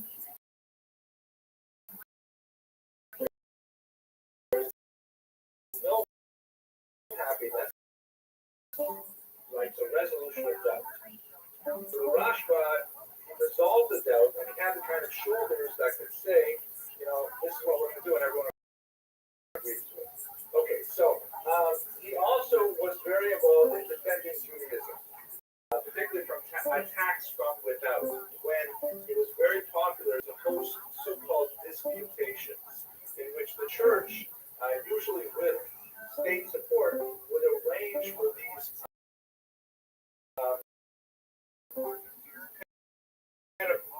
debates in which Jews were fully against a Christian interlocutor, usually a Jewish Catholicism.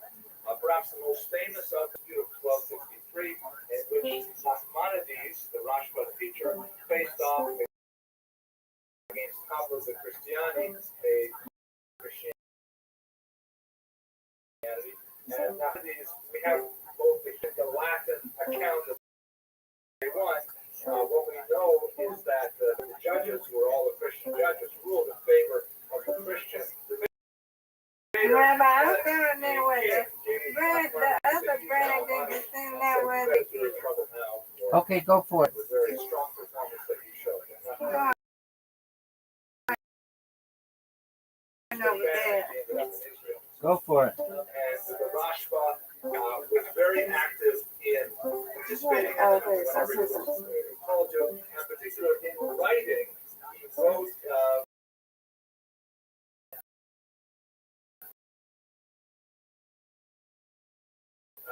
tracts that books like the Puyo Fide, the Fighter of the Faith by Raymond Martini, Radford, even Kazam, who was a Muslim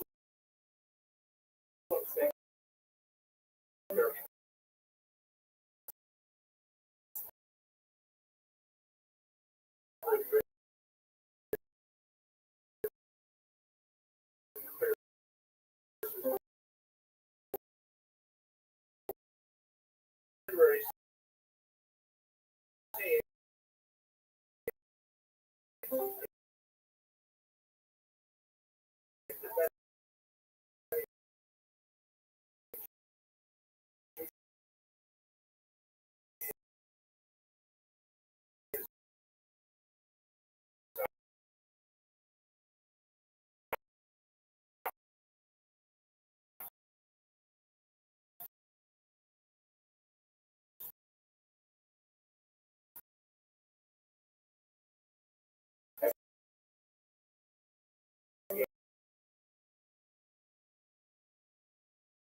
And finally,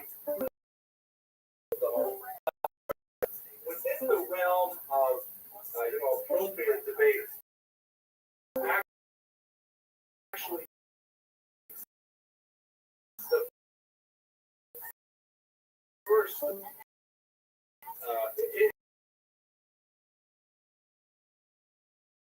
the book is written anonymously, so it's a trip.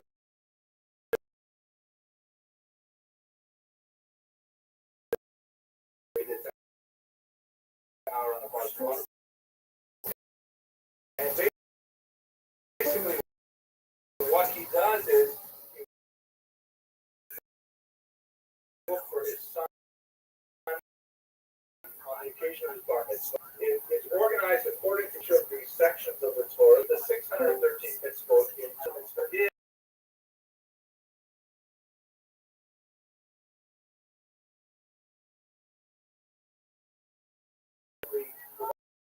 provides reasons. It makes it a truly fascinating house. Like if the house is so stand up to a little bit of criticism, a defense of his work, written in the third person, meaning as if it was some other person wishing to defend my house. And his book was called Mishmeret House. So you have the laws of the house, the examination of the house, and the guarding of the house, all No.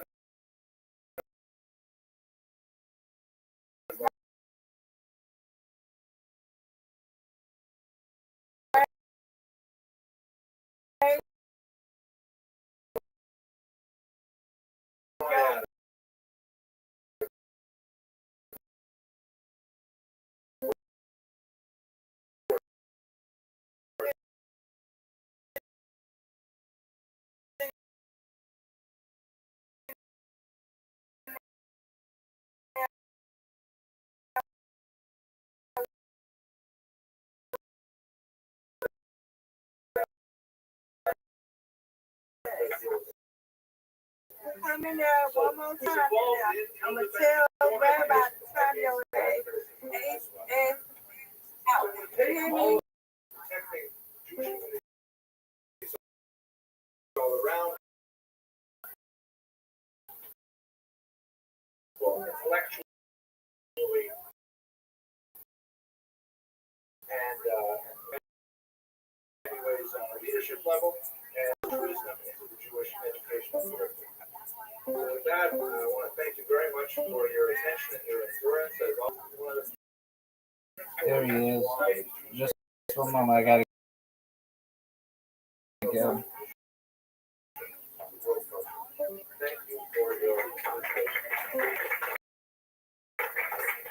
can do that stuff another day. No, wait. He won't bother you. Night. It's Aquarius.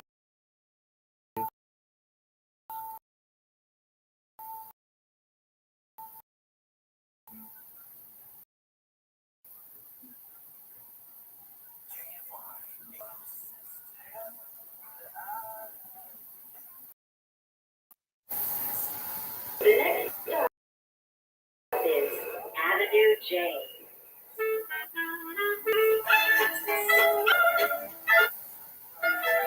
Tonight I speak of Uriel da Costa, also known as Uriel Acosta. We are continuing our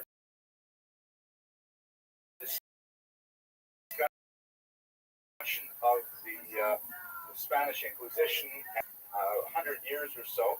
And Acosta is one of those extremely tragic and moving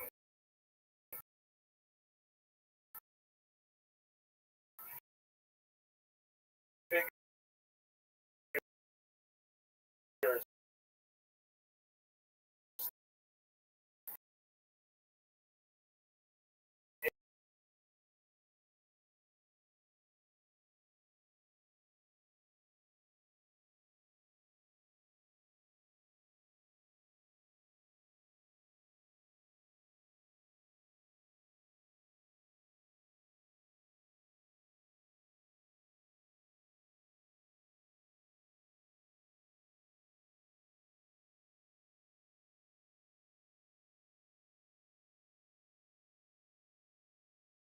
about someone who, if anything, succumbed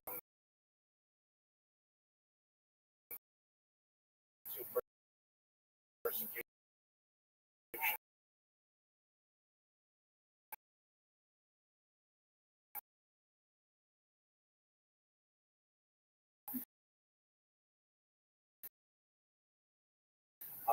Incredibly, Acosta was one of the victims of the Inquisition with difficulties, primarily because the Judaism that he had in Amsterdam was totally different. He was unable to find a place for himself and his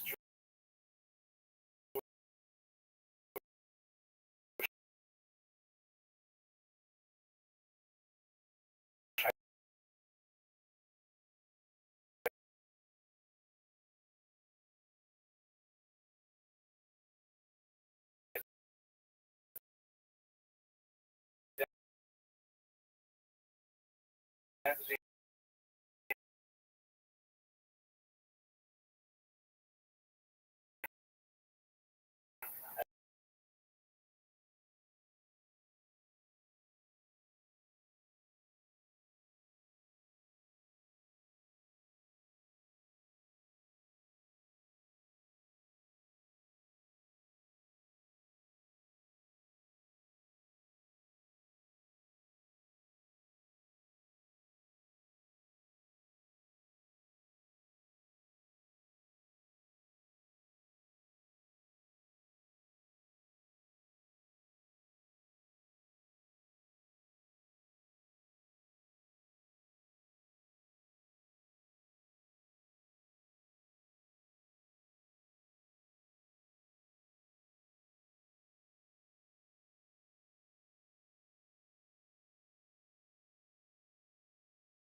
Yeah, do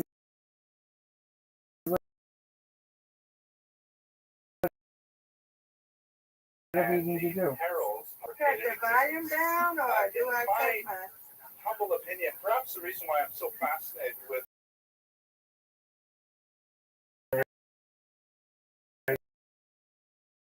shows is not I because understand. to go back so desperate his place from internal literary evidence from his own writings. We can see that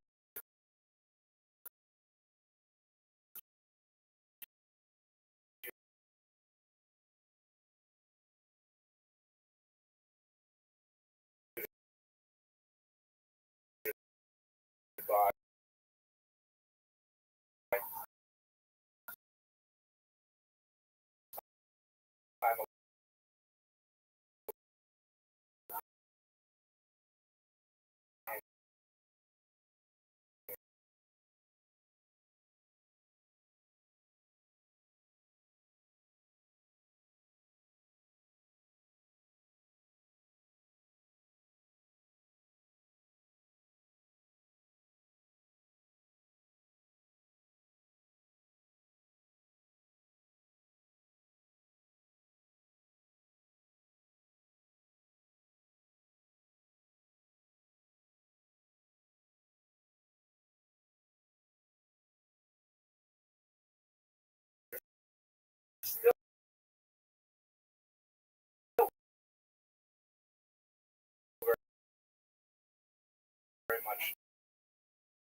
But basically, one of the things that happens between the 16th and the 18th century into the 19th century is the coercive control.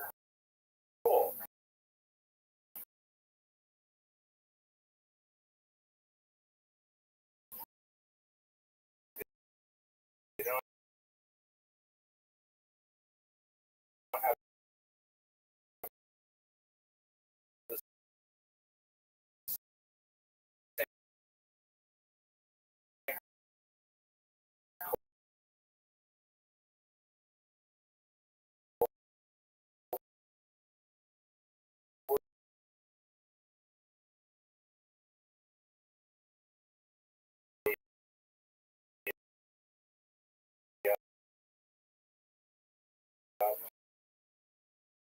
positive aspect we might like to think is that,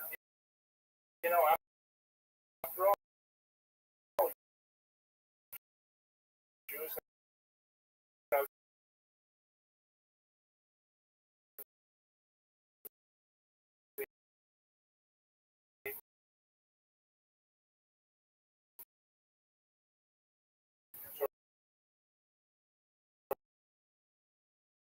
sort of American voluntarism and freedom, and they can choose revolution, and that, of course,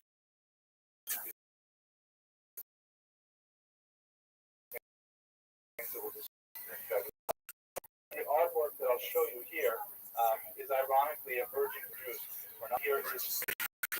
There is this concept that, compliance.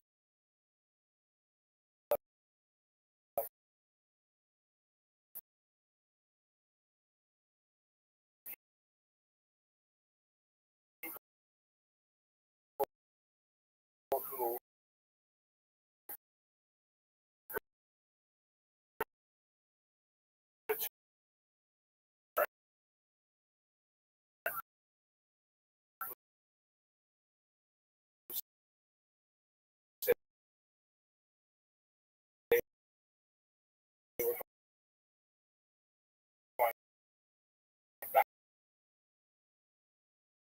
back to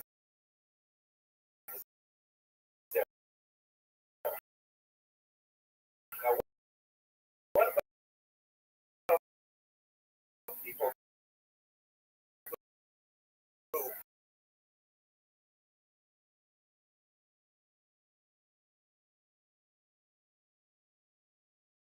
at some point in adulthood they're able to gain manumission and they know they're Jewish, they are held non-culpable for their actions. Israeli scholar the Chazon Ish once ruled that all of their parentage are in the category of kidnapped children, which says that the culture is one of nature. We'll have, let's first of all his family background, the basic biographical data. He was born in 1583 in a small town of Portugal to a new Christian family. For those of you who were not here last week, I spoke a little bit more about the Spanish Inquisition, particularly in Portugal in 1497, coerced conversion of all Portuguese Jews. Four of them actually fled Portugal. The others were tortured into submission to Catholics. Even though they were technically baptized and should have been accepted theologically completely into the fold and subsumed within the general category of conversion, there was justifiably a lingering suspicion that they were,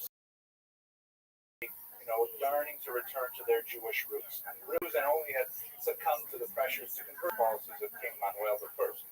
So this created a category known as the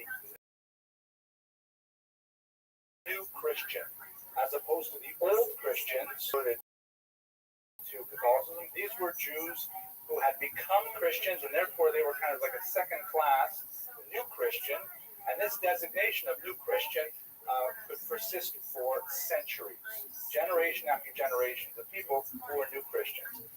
There was a tremendous amount of persecution directed against new Christians. They were suspected, again, correctly, of having Judaizing tendencies, and tremendous restrictions were placed on their travel, on their, in some cases, on their promotion in various fields, although they managed to get around that in many areas. And they themselves,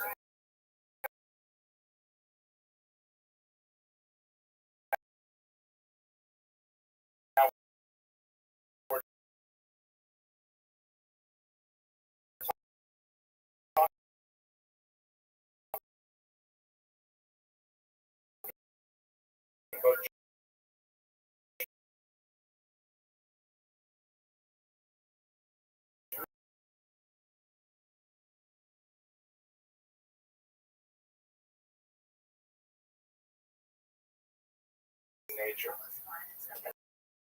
Judaizing. It was born to one of these families, putting it in terms of the time frame you'll call, they could pretend they were Christian only in a very ago. By his own testimony, he refers to his father as a very devout Catholic, and it's clear from internal literary evidence in his autobiography that he idolized his father somewhat, although other sources indicate that his father may not have been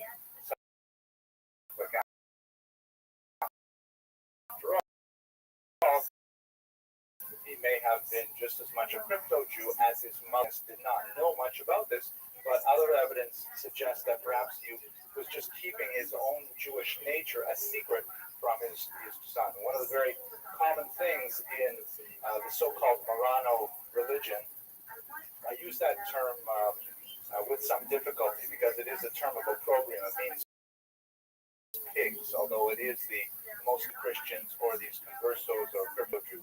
By the way, in Hebrew, they're often called anusim, which means the forced ones, the ones who were forced to pretend that they were in fact Christian. It's most anusim did not find out they were Jewish until their adolescence.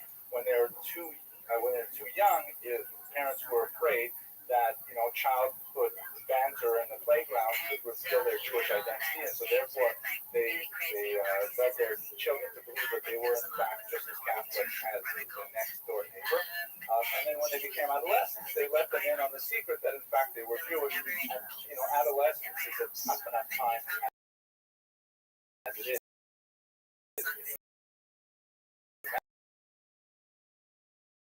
Imagine finding out that you're actually Jewish. So it's quite possible that his father was in fact as his mother was, but he did not die. The mother we know much more about. She, of course, survived her husband, and she fled with Uriel and the rest of their family to Northern Europe. And we know that as soon as they landed in Amsterdam, they immediately began practicing Judaism again.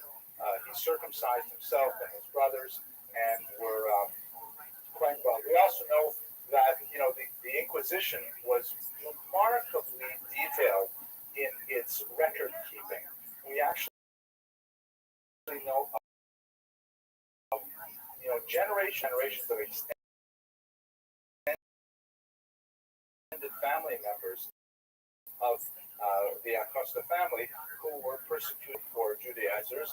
The Inquisition was known, for example, to pursue cases over decades, including the one woman who was sentenced for the third time when she was 80 years old. She was acquitted after two earlier arrests, and she was arrested at the age of 80, and she finally died under torture in prison at the age of 85. The Inquisition simply did not let go. One of the great historians of the Holocaust, Raoul Hilberg, compared the Nazi bureaucracy to the Spanish Inquisition, and in many ways I don't think he was very far off. So we know there's tremendous data on his active crypto Jews, so-called underground rabbis were noted, meaning these are people who practice as religious leaders for the crypto Jewish community and so on. But there is evidence, as I mentioned earlier, that Acosta did not get along well with his brothers and his cousins, and in fact, they were among those who denounced him to the Inquisition later on in life. Now, one of the terms that I have not introduced you to yet is the so-called Barak phenomenon. The conversos were also known as Barakos, a very strange kind of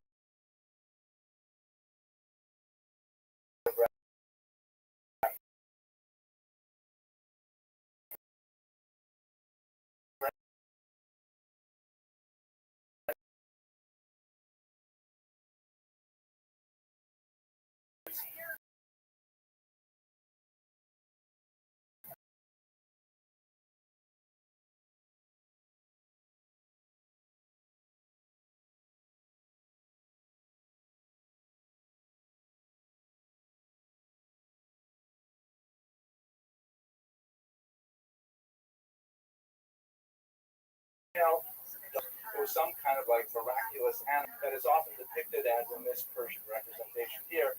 The crypto Jews were back.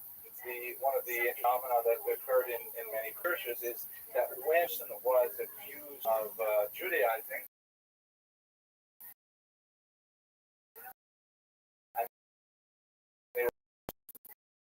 they would then take this after the personalized and burn. They would take it and they would mount it in the church. It would be like a reminder in a public place for all generations of that family and all extended members of that family who was so shamed. So they could never really completely buy into the church. They were not completely absorbed by any means whatsoever. And at the same time, they had nothing to go on Jewishly. And this I find absolutely fascinating. What do you do with Judaism when you don't have any of the key propagators of the elements of the faith? Each book is a death sentence. You recall that early on in the Inquisition, doctors were allowed to keep Hebrew books because they were known to have, doctors could consult the Hebrew language medical textbooks, but after a decade or so, even that was revoked, and anyone who possessed a Hebrew book would immediately be accused of Judaizing. Let us not forget that the kinds of things that typically would get you into the clutches of the Inquisition was nothing so grand as like or circumcising your child. That was obvious, but it would be even something like doing your laundry on a Friday, changing the sheets on a Friday. That would be sufficient. Or simply not eating pork with everyone else. And pork was a major part of the Portuguese diet. And to always be sick of food, that was absolutely, inexcusable. Fasting on non-Christian fast days, Christian feast days, any of these little behaviors would immediately put you within the clutches of the Inquisition. So what do you do when you have no longer any books, you no longer have any rabbis, you don't have any, anything except tortured historical memory that you only began to pick up after your adolescence when your parents explained to you that you're actually Jewish? How do you pursue for 100 years after that? So develop, a way of observing Judah, but for less and less resemblance to actual Jewish practice. For example, prayers. The main text of prayers that they had accessible to them was the Book of Psalms, because that's part of the Bible. It's hard to get that forbidden, right? So they memorized the entire Book of Psalms, and most of their prayer gatherings would consist of reciting psalms, because they knew that was authentically Jewish. On the other hand, many other things would slip in, like, for example, praying on their knees. Kneeling is completely forbidden to Jews, and except under very rare on Yom Kippur and so on, but otherwise completely forbidden. And they would have picked it up from Catholic practice, and that was considered perfectly appropriate. My thing, if I can't tell you a short, funny story, this is such a depressing topic, so I'll tell you a very short, funny story. when I got my PhD at the University of Toronto, it's a very old-fashioned school based on the Oxford model. And we have this huge da-da-dam, as my grandmother would say, you have to go present yourself, robe, to the chancellor, and the chancellor will then take the hood off your left arm and put it over your head, and that's the official,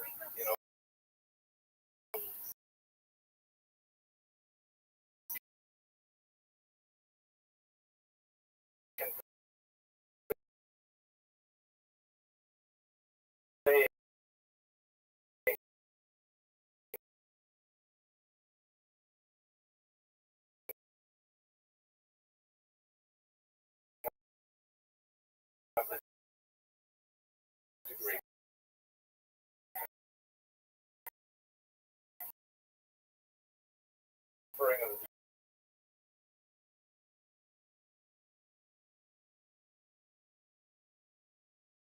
Don't climb up all the steps, because the chancellor was quite high up on the steps. So just climb up a few steps, be lower, and they'll do it. So my name up, I walk up there, I stand a little low. So young man, he often breaks out into tears. I mean, a spiritual emotion Catholic, and he learns that he is, in fact, he has some Jewish roots. And he begins to explore these roots while he is actually an officer of the church. And he starts reading more and more of the scriptures, and he decides, you know what?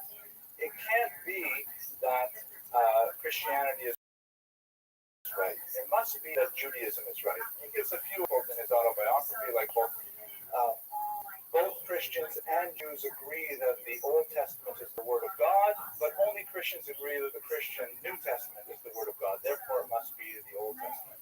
And then he talks about some arguments which may have been derived from Maimonides and otherwise. But anyways, he says, okay, that's it, I'm going to be Jewish. The thing is, he doesn't know exactly what he's going to do about his Judaism. So he ultimately ends up fleeing family to Amsterdam.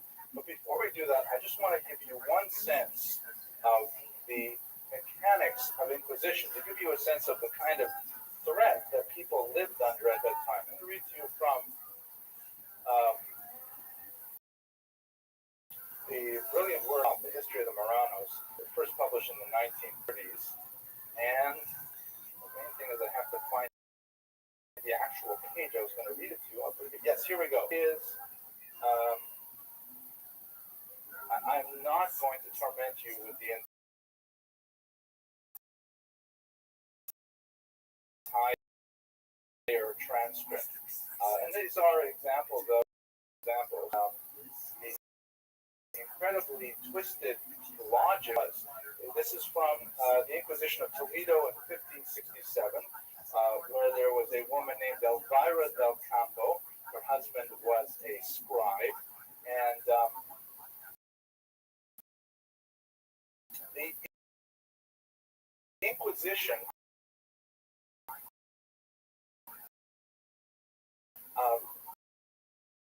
was already convinced of the guilt to interrogate them. They interrogate only for the purpose of revealing other people, and therefore the inquisitors were absolutely merciless and would not cease no matter what. It was very customary under these circumstances. So this particular woman, assessment of torture, she was to get one jug, which was a reference to how much waterboarding she would endure. The waterboarding was used literally in the Spanish. So this is the translation. She was carried to the torture chamber and told to tell the truth when she said not eating pork. She was ordered to be stripped and again admonished, but was when stripped, she said, Senores, I've done all that is said of me, and I bear false witness against myself, for I do not want to see myself in such trouble. Please God, I have done nothing. She was told not to bring false testimony. The outside chance that perhaps a person was telling the truth, and it was considered inappropriate to shed their blood. And so therefore, tortures that did not involve bloodshed, like waterboarding or stretching of the limbs, were considered much more religiously humane. One cord was applied to the arms and twisted, and she was admonished to tell the truth, but she said she had nothing to tell. Then she screamed and said, "I have done all they say." Told to tell detail what she had done, she replied, "I've already know what to say." She was told to tell what she had done, for she was tortured because she had not done so. Another turn of the cord was ordered. She cried, "Loosen me, senora."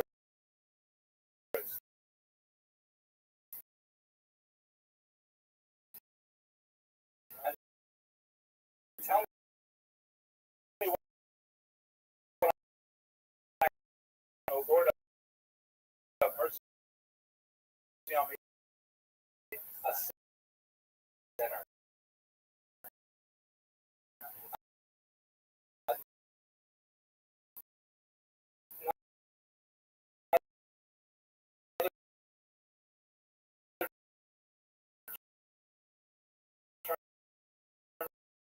Was given.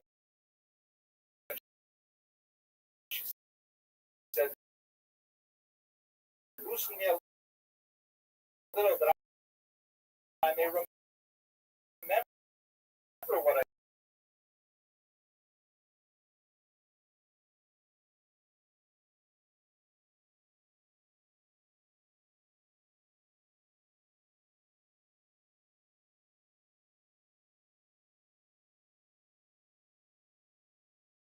They're making my arm, breaking my arm, loosen me a little. I did everything that was said of me. This goes on for 3 more pages of simply not knowing whether she should say, make something, tell something, not tell something, and just searching desperately for the right answers. What exactly do they want from her to release her? Ultimately, she would betray any tiny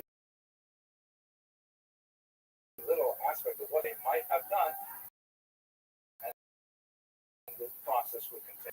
Absolutely torturous, and they're so happy to finally be a free state where Jews are allowed to exist, way Jews, and are allowed to. He circumcises himself and his entire family, his brothers, and all converted to Judaism, and they're living there without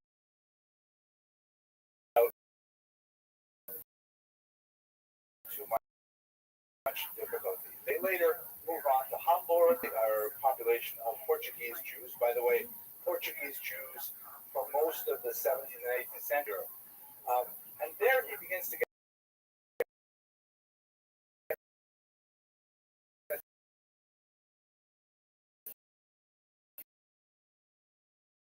trouble.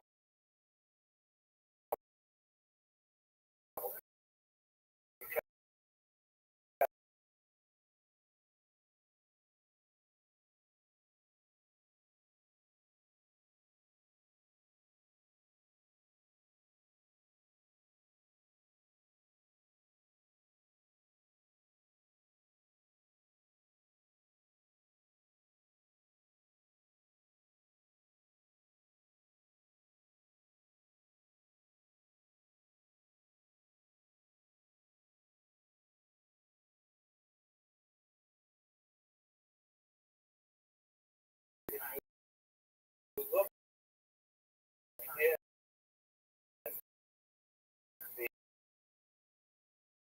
and in fact, nothing of the season and observance of the Sabbath that is common to Orthodox Jews.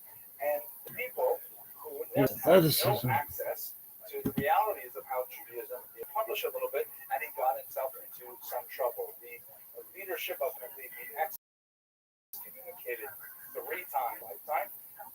And this is the first and mildest of them. Now, let me take a moment just to discuss what exactly is excommunication. The term itself is actually Catholic, we borrow it from the Catholic faith. Hebrew actually has a rich vocabulary for various types of excommunication. Most common is Keren. We also have Shamta, Aur, and a few others that are referenced in Talmudic literature. But it's basically a form of social ostracism that is typically imposed on someone who refuses to submit to the decree of the court. It's kind of like contempt of court, I think, in modern legal terms. It is still very much practiced today, typically in cases where, let's say, there's a Not at all. dispute and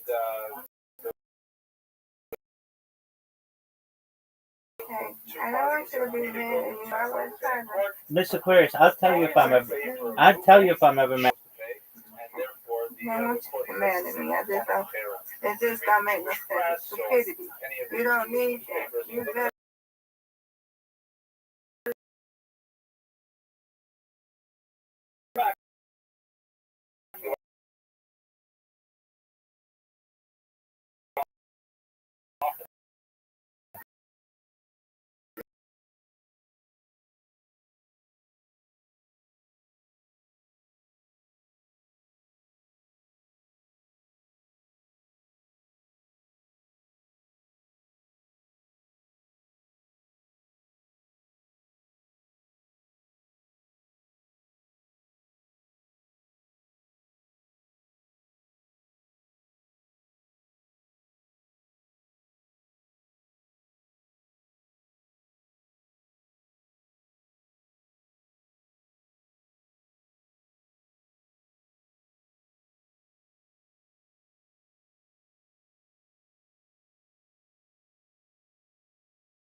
When he come back in here, wherever he come in.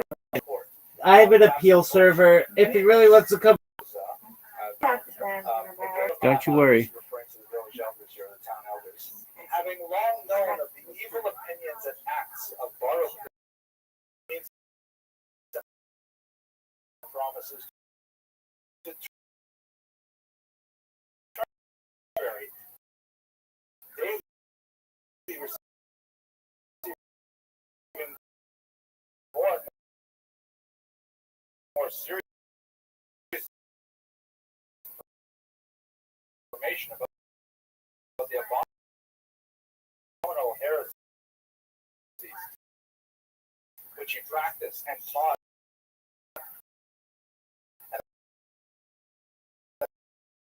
about his monstrous deeds.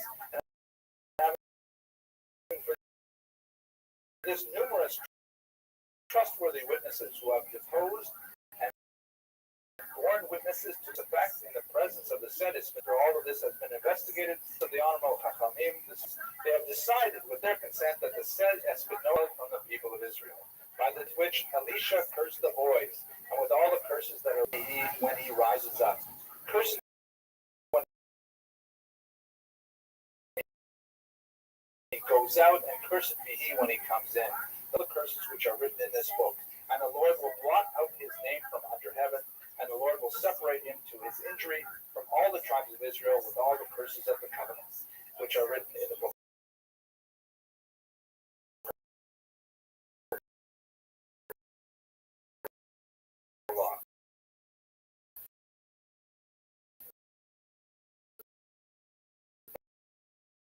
But you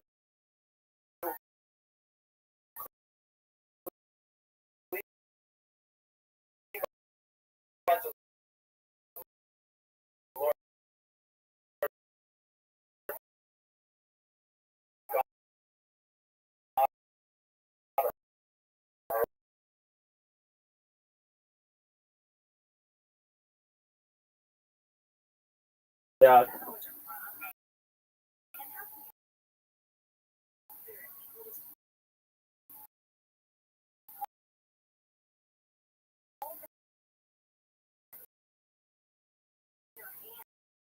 I need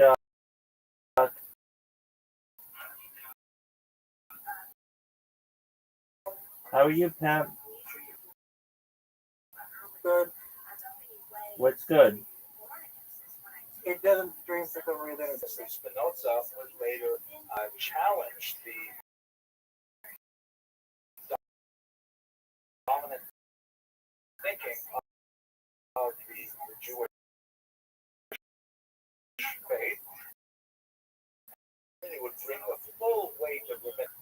Now, for us living 5 centuries later, seems, perhaps it's just me, but it seems like overkill.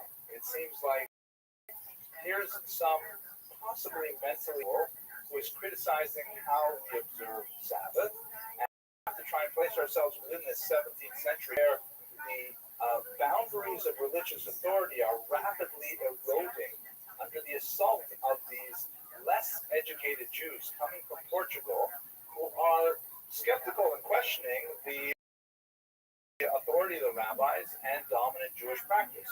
Furthermore, they certainly have tremendous street creds for the persecution that they had endured under the Inquisition. Like my mother, who was a really good Jewess, she only washed the meat. She never, soaked it with salt. She just washed it, and that was good enough. And so the traditional boundaries are under attack from this strange kind of internal threat, and the decision of the sages of Amsterdam was to just be super harsh with them. We can think about whether or not that was an acceptable strategy and whether or not that is an appropriate strategy today, perhaps towards the end of this lecture. But it gets worse. My father always said, Henry, it always gets worse. So the second excommunication happened in Amsterdam. He fled from Hamburg. He went back to Amsterdam. Large Jewish population. And he wasn't happy in Hamburg. He didn't speak German. He was having a very difficult time there. And he began to be much more aggressive in his critique of Rabbinic Judaism. And remember, this is not a Catholic critique against Rabbinic Judaism. This is a Jewish critique, an internal critique, where he says, I read the Bible very well, and it doesn't say any of this stuff. He specifically used a lot of Christian vocabulary in his critique, as in this book, for example, the examination of Pharisaic tradition. The Pharisees, that's actually a reference to Rabbinic Jews. The Hebrew term is Perushim, those who separate. If you recall, we talked about this a little bit when we were talking about Apion. These are the progenitors of the Rabbinic tradition, but in the Christian tradition, they are, the word Pharisee is essentially identical with hypocrite.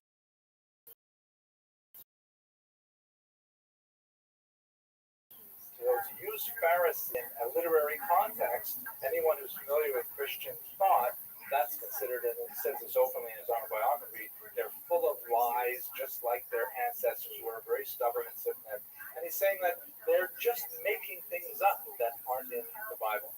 Some scholars of Acosta have opined that perhaps he was heavily influenced by Karaism, which is a movement that began in the 9th century that argued that the only authentically divine portion of rabbinic literature is in fact the Torah, and everything else is all completely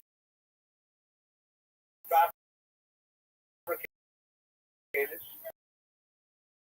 There's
He originally wrote Portuguese was his mother tongue.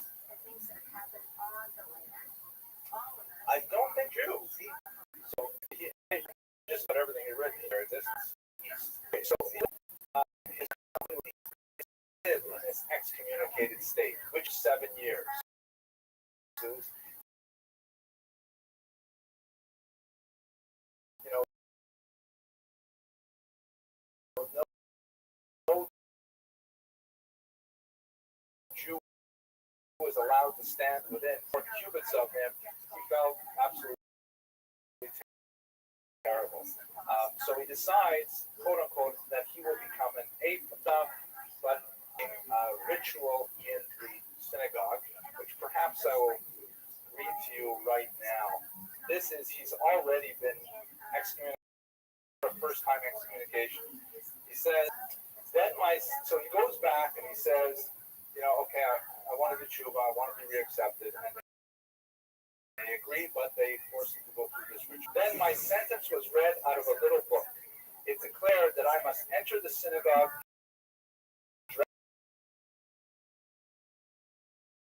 dressed in the clothes of mourning, holding a black before the whole congregation, a form of recantation in which they described in blackest magnitude of my crime. Then I was to submit to a public whipping with a scourge made of leather thongs. And by the way, this was a mechanical device that the rabbis used right up until the French Revolution, that the rabbis had the authority, and in many communities it was utilized to give a person lashes in order to ensure conformity to communal will.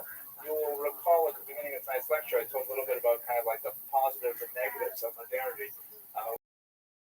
One of the aspects of pre-modernity for Jews is that the rabbis had the authority of corporal punishment.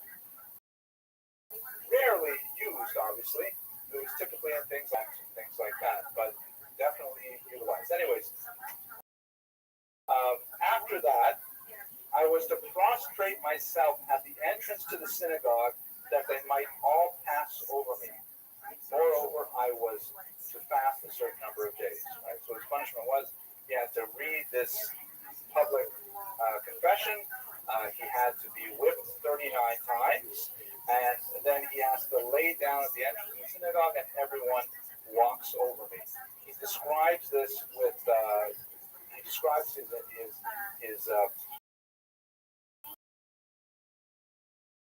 how he endured this and how furious it grew it. So then he is now, so to speak, he's done tshuva. He does mention, by the way, at the end, he says, now let nobody say that they did not do me honor, for if they scourged me, yet they lamented over me and stroked my head, meaning that they at least gave him some chesed, they did give him some kindness after he went through this very humiliating ritual. But again, trying to imagine what it must have been like in the heads of the rabbis in 17th century Amsterdam, they're trying to make sure this doesn't happen ever again, and they're sending a really strong message. It would, in my humble opinion, backfire, but ultimately that's really what they're trying to achieve. So, but he's not done yet.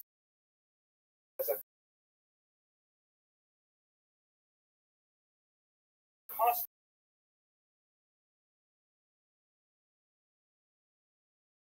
now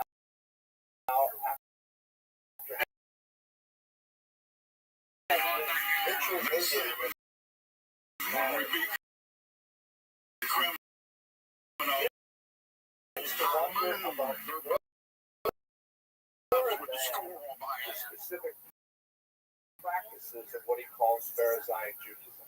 He begins to say, well, what about the superstructure of Judaism is false? And at this point, not only is he attacking Judaism, he's also attacking their way of thinking. For the 16th century, to hear someone express in these terms, that's why he's considered in many ways an intellectual forebear of Spinoza, who also argued very similarly. At this point, he is a troublemaker. The flashpoint is when two Jewish Christians happen to come upon him and they say they're kind of interested in becoming Jewish, and he convinces them not to become Jewish.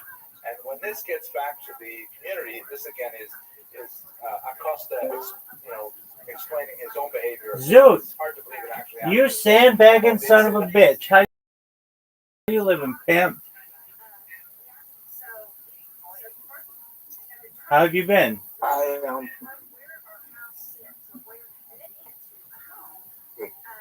All right. Are you a lose? Everything?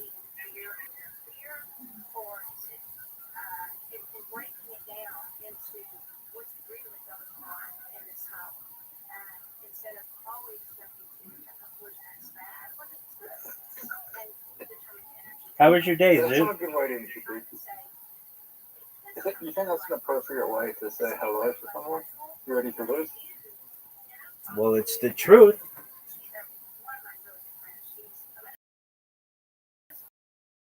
Did you know that you had an invitation? So now I can find out how your day was. But just looking at on screen. Word, dog. Have you ever had a bad day on screen?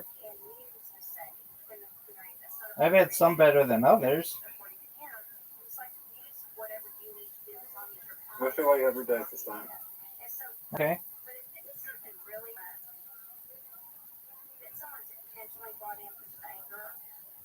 That's all right. I like the consistency.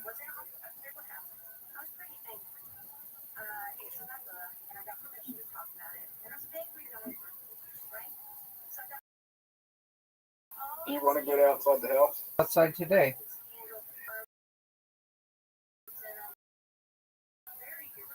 Yeah, but how far do you go? I got groceries. Walmart. You went to Walmart today? No, I had them delivered.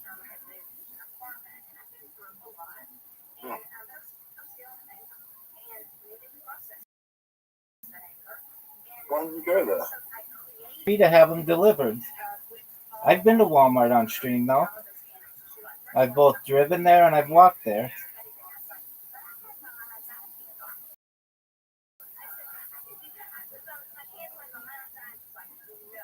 Hey, can you give me a second? Sure. I'm gonna leave. Okay.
Yo.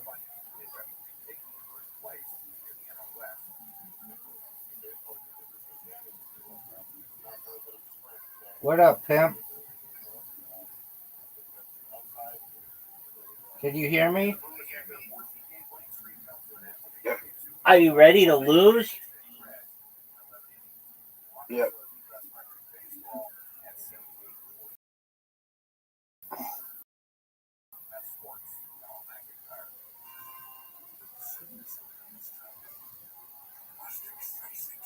Dude, are you gonna go? Yep. Hey, Rabbi. What up, pimp? Walmart in Australia. We don't have one in Australia. Right. Don't you have Woolworths?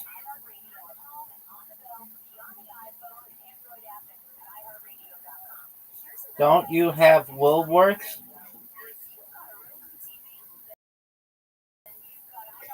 That's not one that's supermarket. I know, but don't you have? Store. I know. Don't you have Woolworths though? Yeah, it's a grocery store. But we have something called Big W, which is its own bubble. Dude, did you know they lost Big W? It's kind of like what. It's kind of like Walmart that you can't.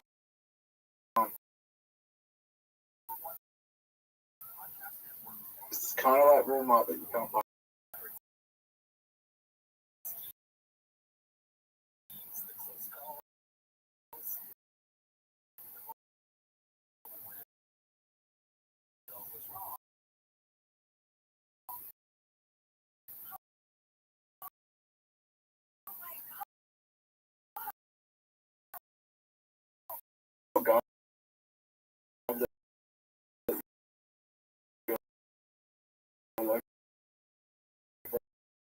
Walmart.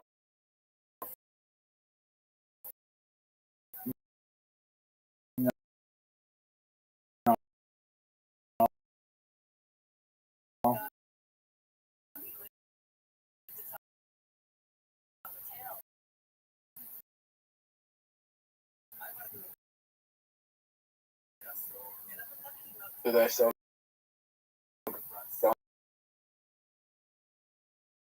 Having to wait for stuff, so they stopped doing it. But also, I had heard they didn't like the negative press they were getting because, like, they go in there and they buy a gun and go kill me or whatever, and that's not something for what Walmart wants to be known. But years ago,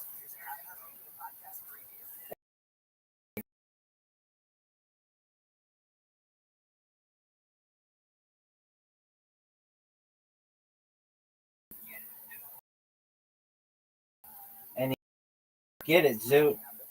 Good move.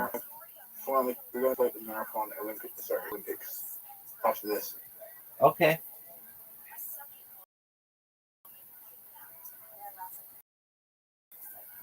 Wait, we're gonna complete it? Okay, we'll complete the Olympics. Are we gonna do a new one?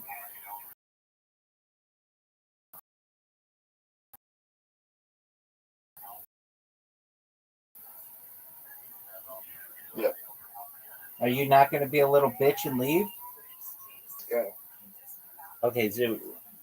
Then you have to stay here for 2 minutes while I go to the bathroom.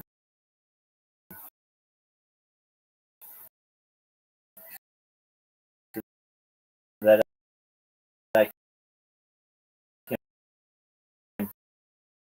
play.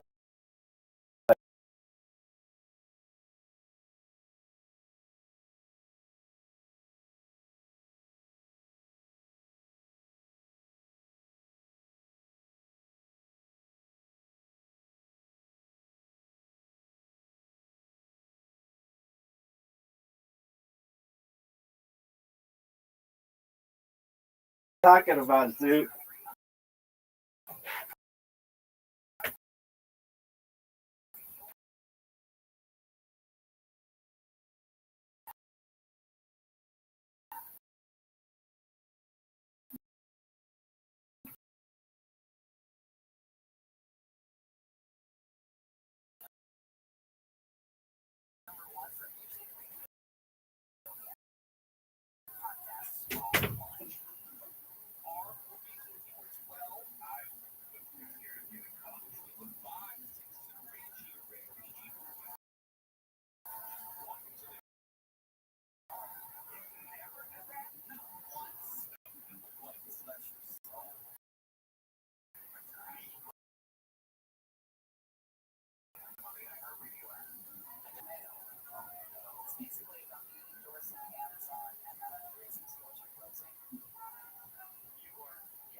You ready?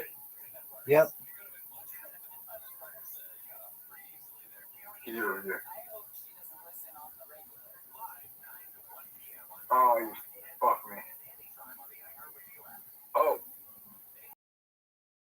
There we go.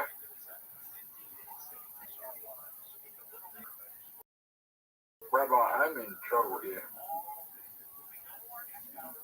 Okay.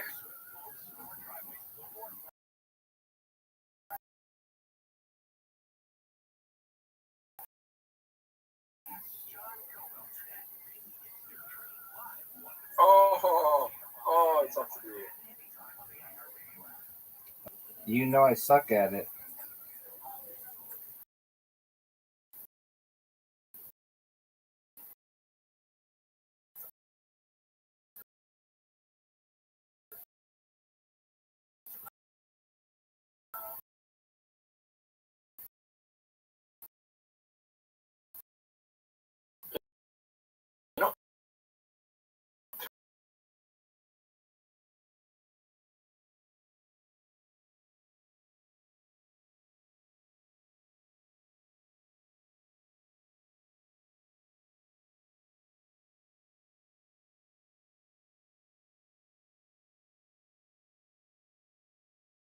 Rabbi gets the break.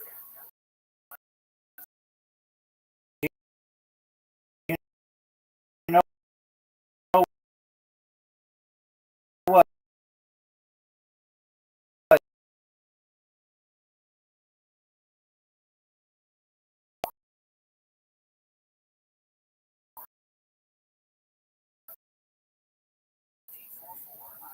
Cool is, son. Can you still hear me? Word. Cool.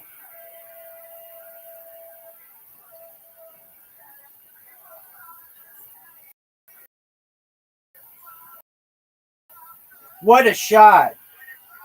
Game. Did you see that? I watched an episode. And how was it, son? Survivor Australia versus the world, where they have Australia versus there's seven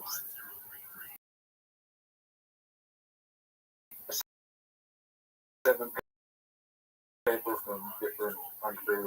There's 3 people from the US and got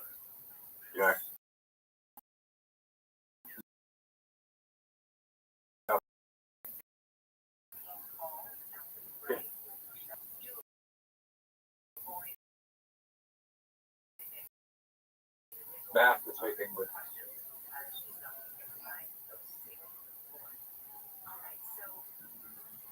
That was a great shot.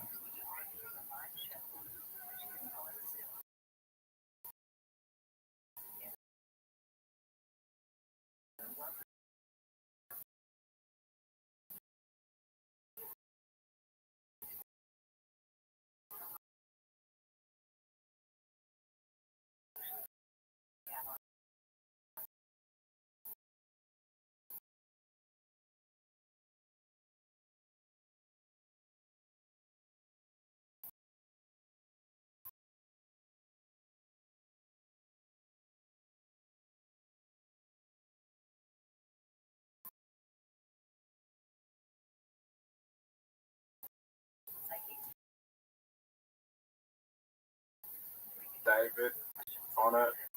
Who the fuck is David?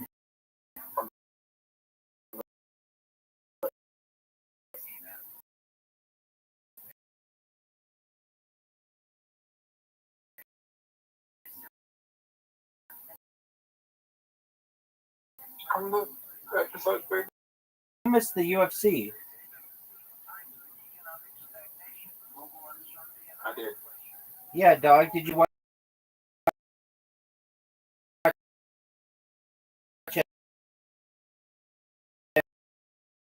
any of it? Yeah. I didn't even know it was on. It was I didn't even UFC. know it was on. It was Yeah, but that was USA say break money in a couple months, right? like next month, September. They had in the final match, match ever, but it actually was a really boring fight. And if you're like, how is it that he punches, but it was a boring fight? All he down and then just punch him like barely, and all those punches count as like real punches. Why was this fight so hot dog? Like, why was it so hot dog to fight? What was the hype behind it? Like two guys who hadn't lost, or like hadn't lost in a long time. Dude, if you make the shot, you win.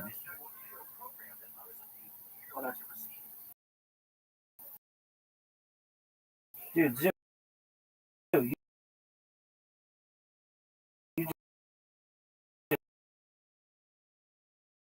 just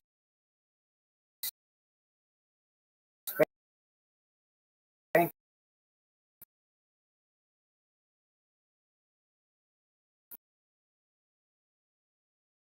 me.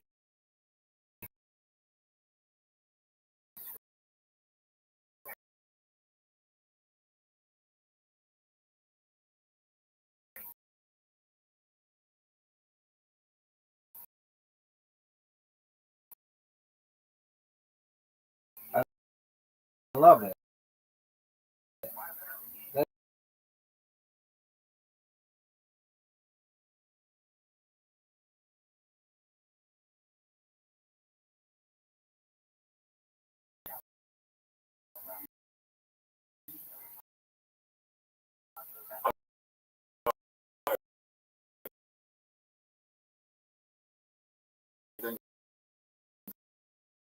Say the best shot. Okay, that's fine. Roddy. You know I can't wait to bet you on Roddy. What's that? It's an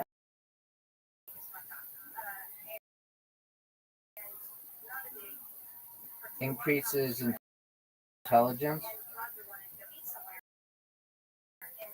So they improve it?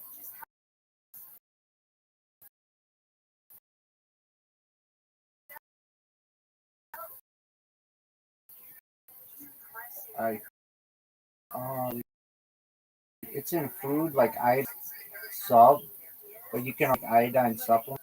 Like I take it with like a dropper, so a lot of times I'll put in like grape juice or something, and if I recall, it needs to be in and like salt and increases intelligence. Does it make you concentrate better? I believe so.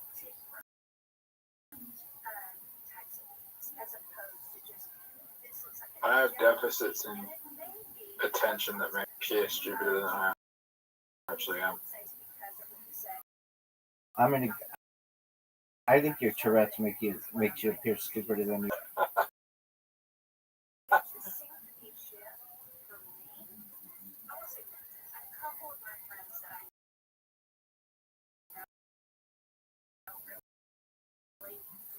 Not just Tourette.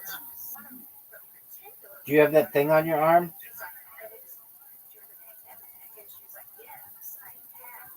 No, but it's nearby. Okay, we'll go get it.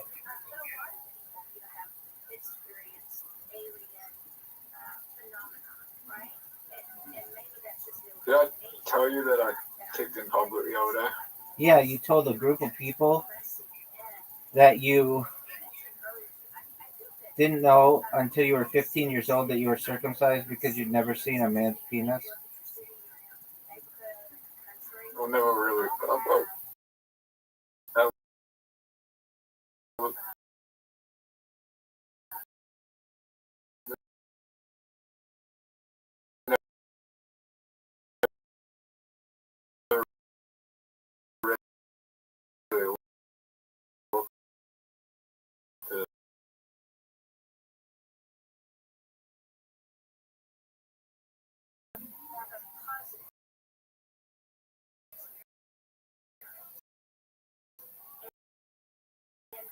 Dog, are you seeing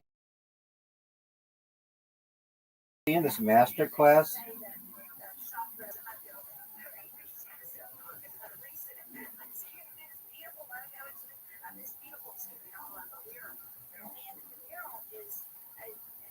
I showed Riser this thing.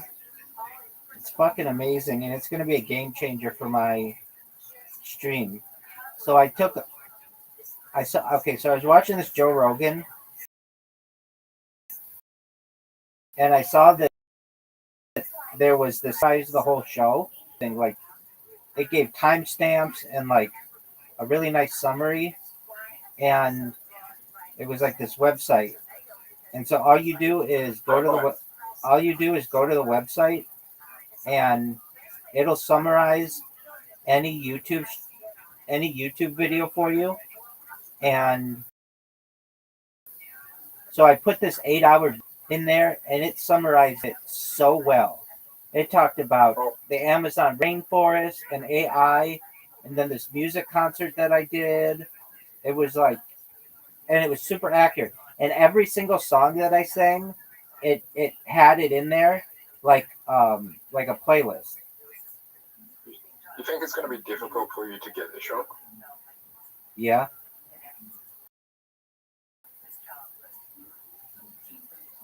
Why do you think that? Because it was up against the wall and it's got a bunch of your balls in the way, and I just helped you. Zoot, if you win this game, you will be up 0-3. 3-0. Are you gonna go? What a beautiful shot. Great, that shot out of 10. 7, not 10.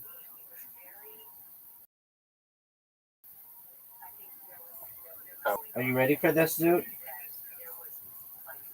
Yeah, you pretty much got one.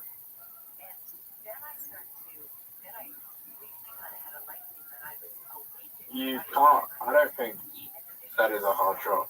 That's pretty simple. I think it was tough. 2-1. 2-1. Now we're going into the match masters.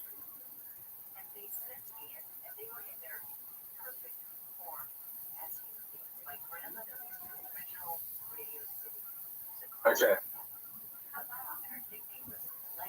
Grass fire type. He goes grass fire type as well. And we get the worst fuck for grass fire. Oh fuck, whoever gets to go first has a massive advantage here.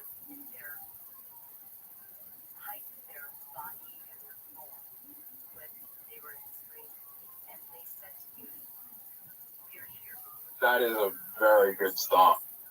I agree.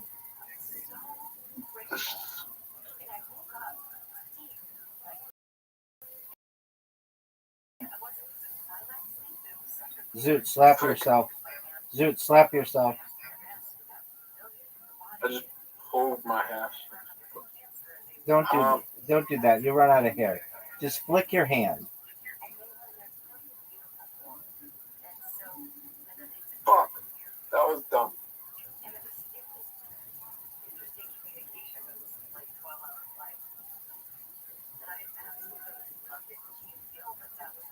Now that was dumb.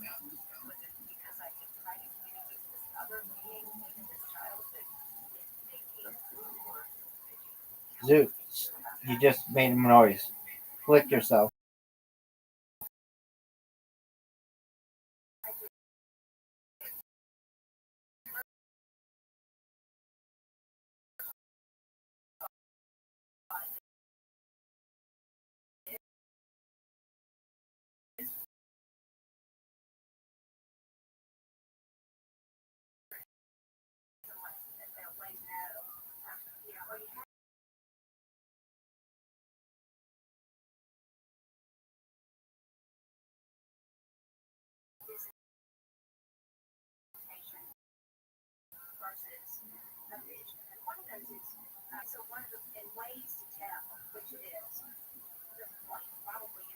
Genius. Flick yourself, Zoot. No, I am a genius. Okay. Okay. Let's see.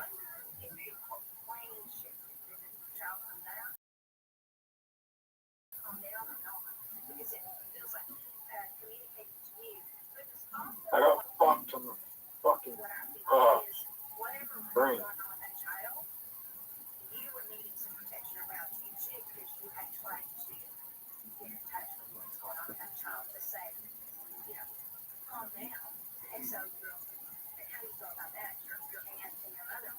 Do you think that'll ever be a cure for Tourette's? Yes. Really? Really?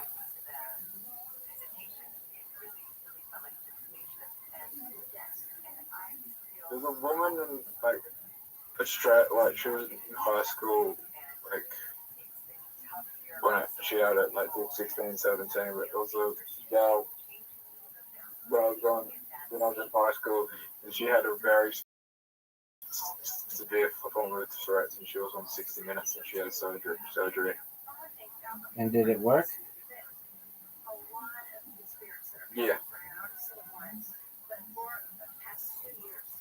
I don't need surgery.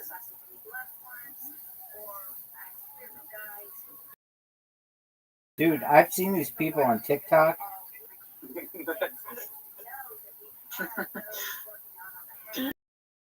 Do you think the surgery, like it's I don't know, it's a risky surgery. It could make your life, brain damaged. Okay. Oh, baby. Are you ready for this move, Zoot?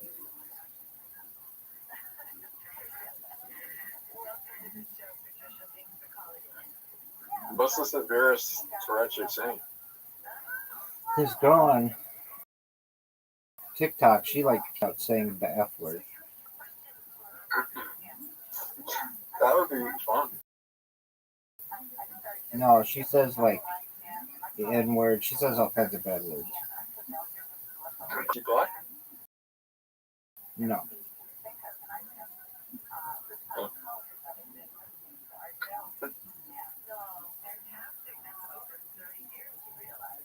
I mean, having Tourette and word off. Not. Oh, okay. In the right neighborhood, it does. In the wrong neighborhood. Yeah, people will still fuck you up.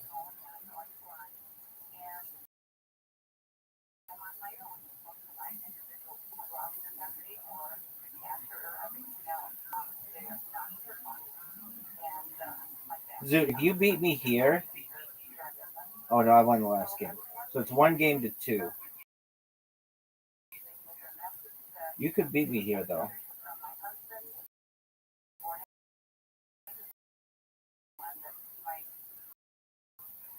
You have the lead, and you've evolved. Yep. Are you proud of your evolution? I mean, there's no bonus, so that pisses me off.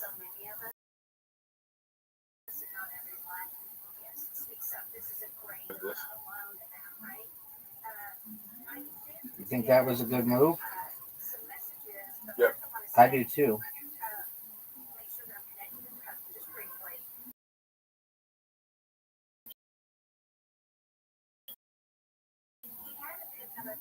Oh, that was not a bad For me. Look where the fire emblem is. Oh baby.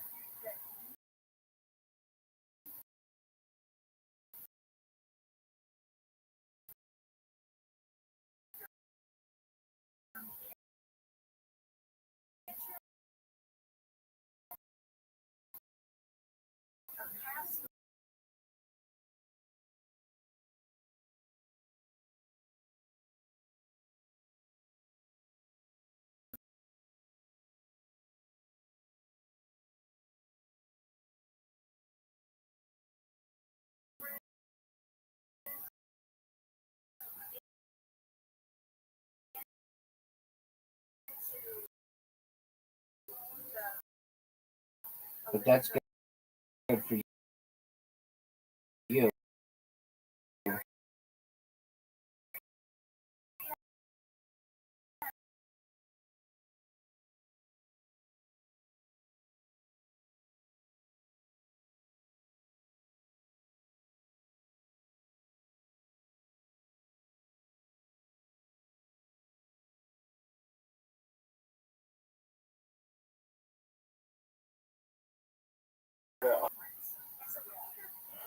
That's true. What do I do, Zoot?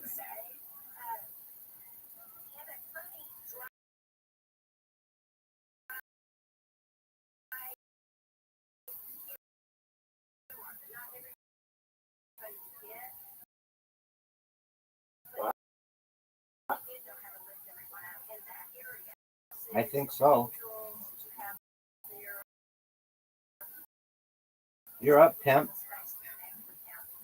My bots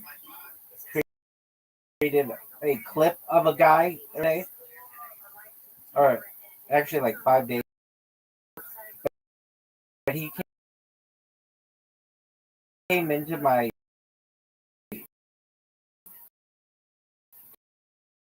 Discord today and was just yelling, and for 3 hours he was in here and just kept leaving and coming back, leaving and coming back. And if I was, oh, is that a good one?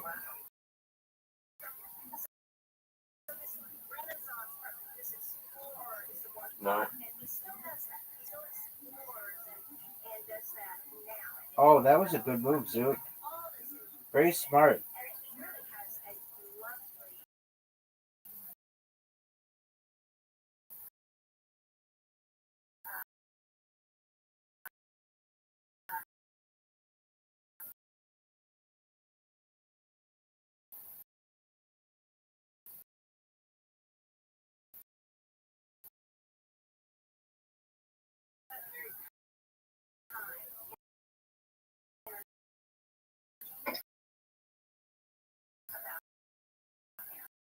You can go.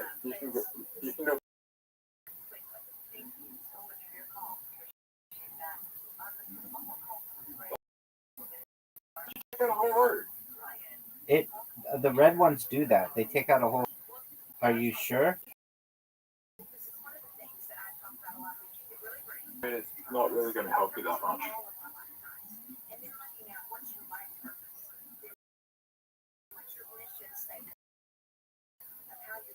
This is going to be big for you. This, I heal. And And we're back to even. no.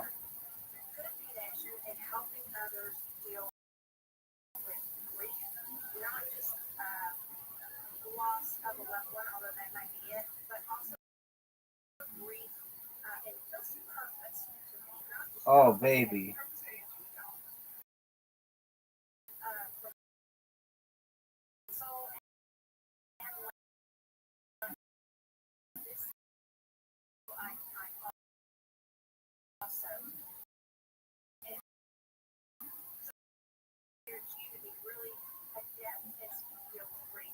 What's going to happen?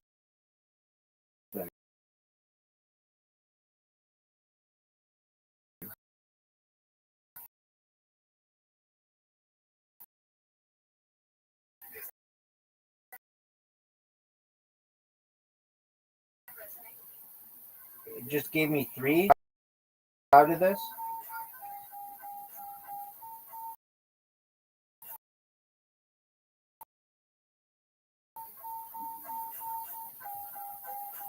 That'll look again.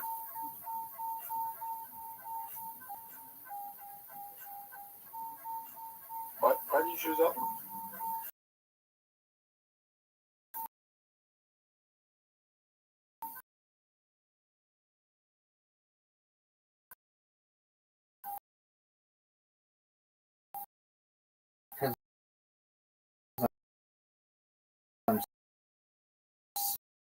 Bye-bye. Yo,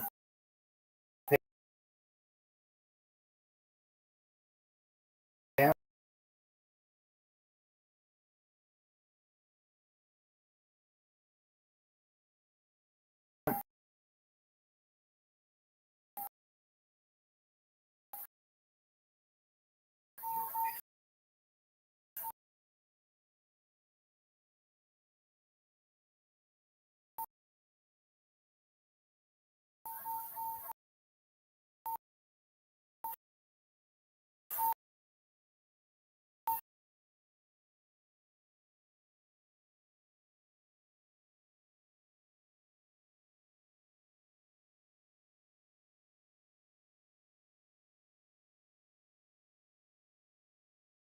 Oh, I fucked up. yeah, you did. Zoot, are you going to record your stand-up? Well, concentrate then, dog. I made that up and that's sure.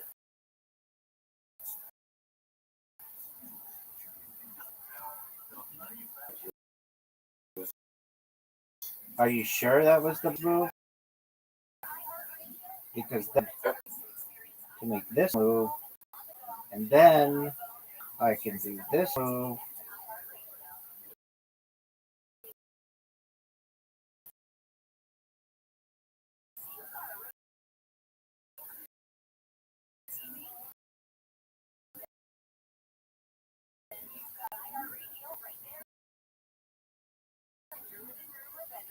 I can do that. Do you think that was a good move?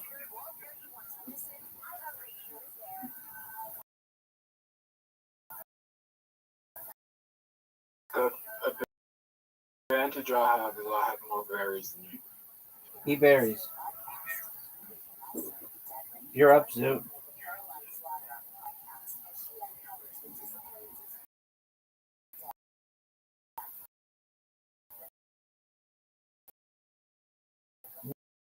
Whoa.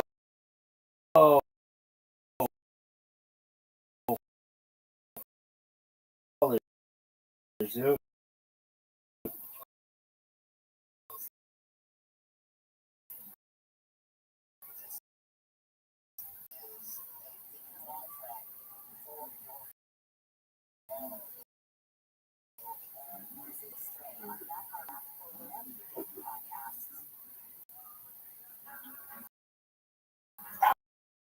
How much do I need? How much do you need to win? Proud of that move? Oh,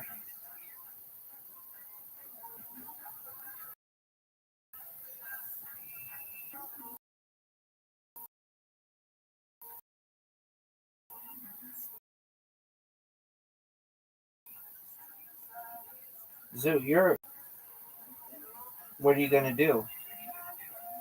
What are you gonna do, Zoo?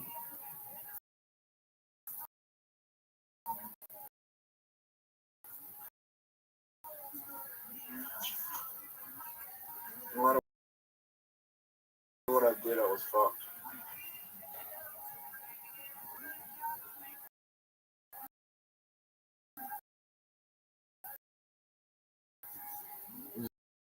Zoo, what are you gonna do?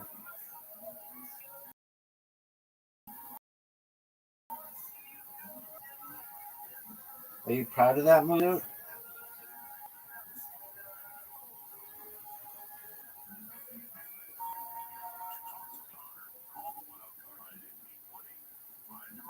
Zoo, you are one move away from losing.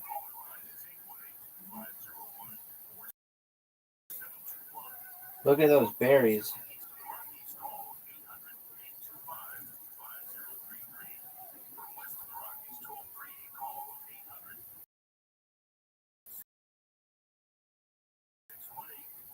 Look at this move, Zoo. Zoo, kick yourself. Flick yourself, Zoo. Zoo, did you flick yourself? Yep.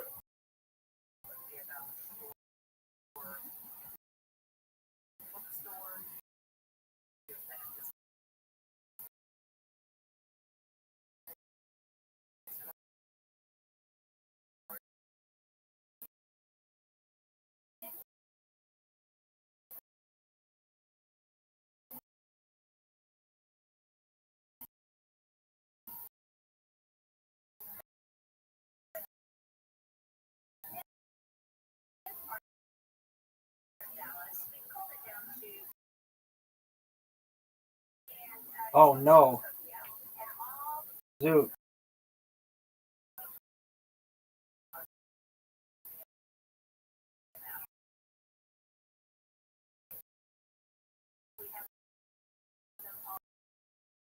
Zoo, what are you gonna do, son?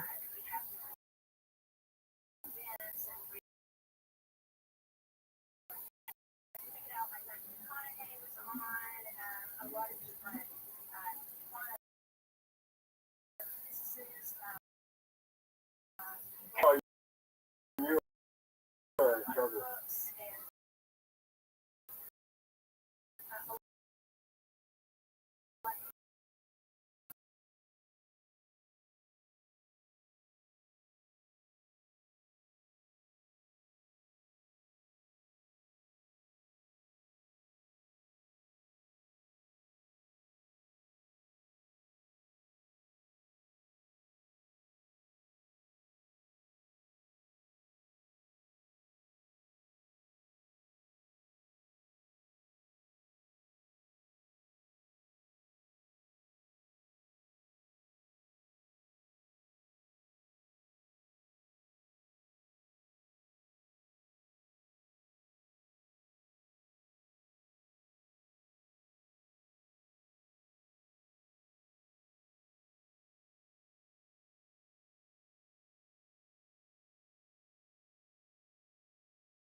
choose a guy, or you're just gonna keep jerking yourself off raw?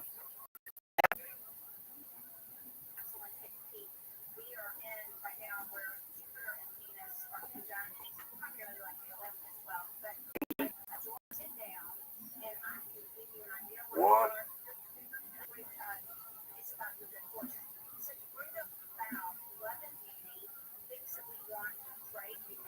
Yo, pimp.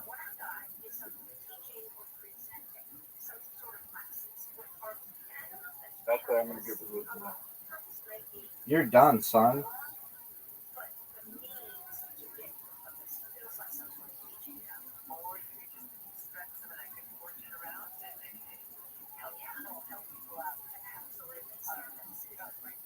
I wonder if this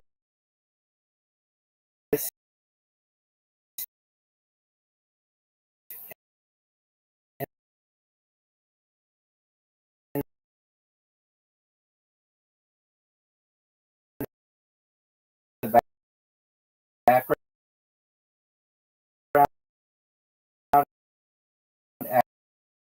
actually says anything.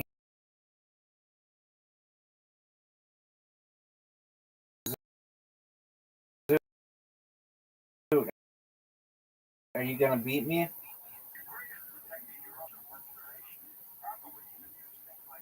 That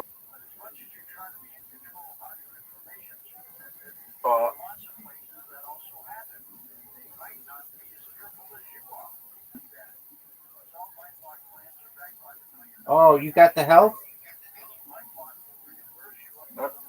go on.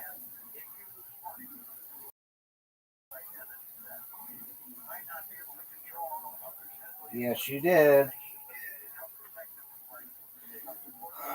2 to 3. Okay.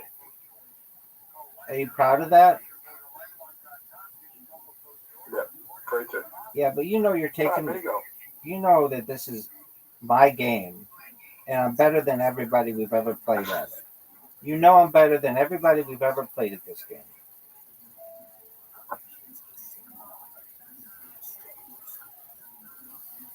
I want you to win, but you're not going to do a shot like that. That's a shot. Garbage. Garbage shot, Zoot. What was I fucking thinking? I played this game how many times and I didn't even fit? Doug, I don't know. All I know is that we've got a hole in one right here. Did you see that?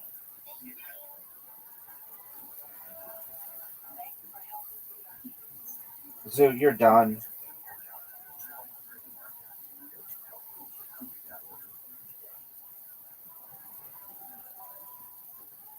Have we ever has anyone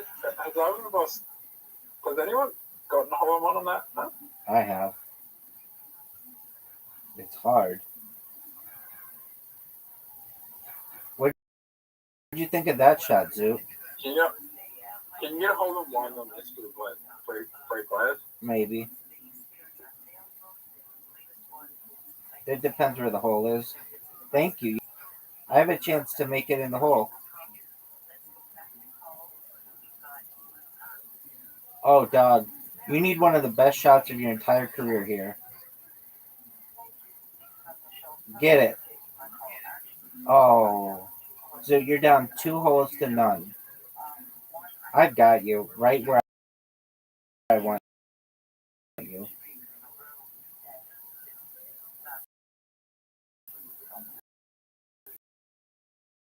Zoot, I've got you right where I want you. What are you going to do, Zoot?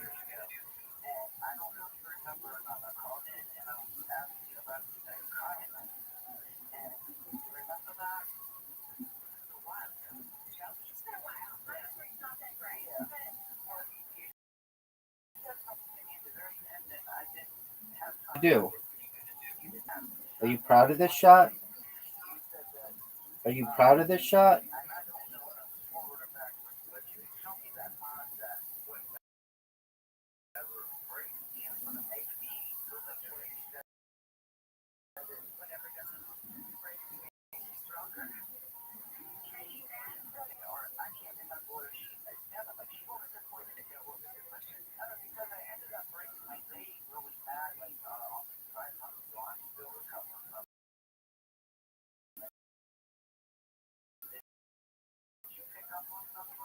think about you all the time. Zoot, make it. Make it. Dog. That was amazing. Should I come back? Yes. But not on this hole. As you know, I haven't lost on this hole in like 100 straight games.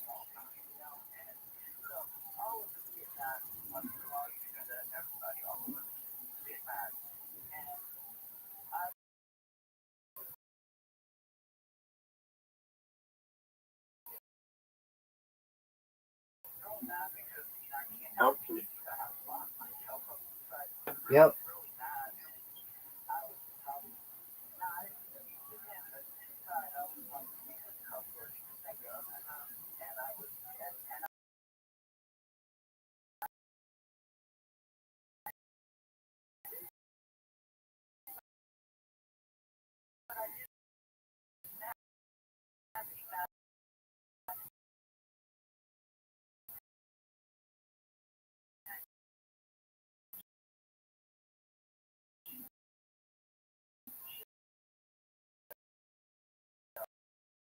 So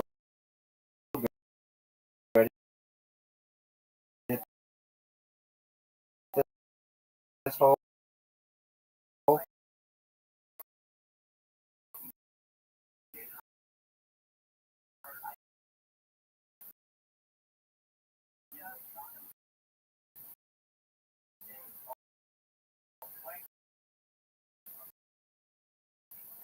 That was the shot I was meant to make. It's Zoot. It's 3-3. I think so.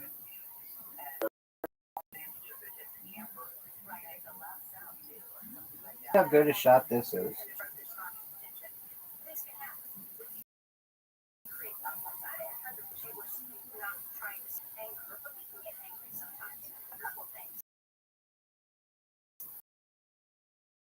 Look how good a shot this is. Look at this shot, Zoot. Made it look like a professional. You're done. It's 3 blockers next.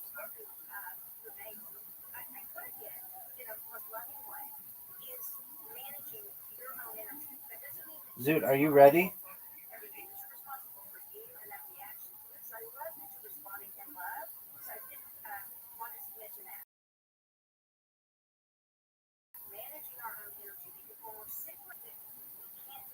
Yep.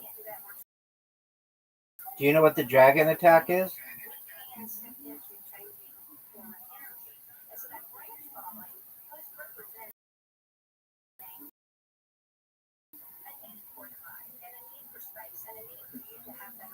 I'm going to try to score right here.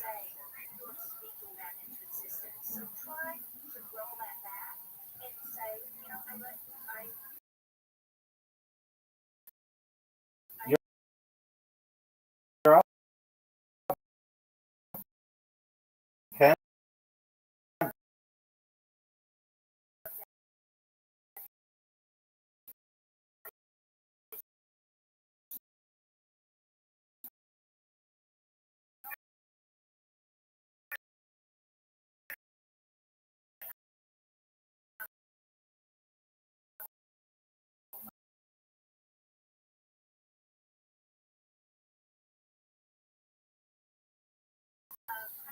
Oh, fuck. Zoot, just do it. Just go.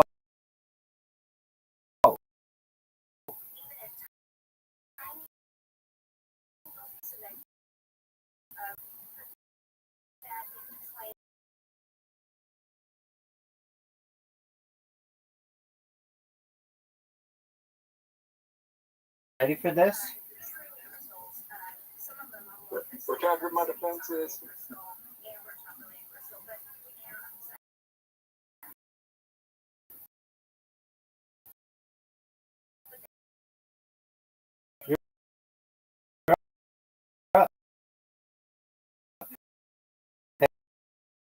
Yeah. Did you see that pass? Now you ready for this goal?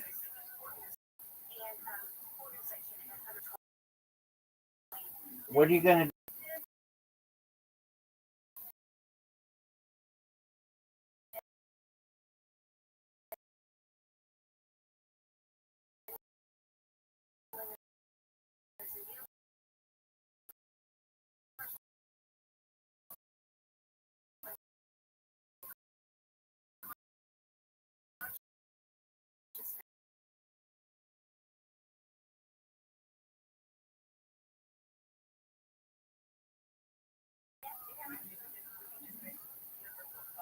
Did you,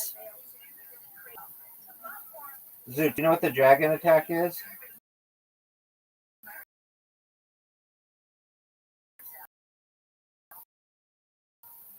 Know what the dragon attack is?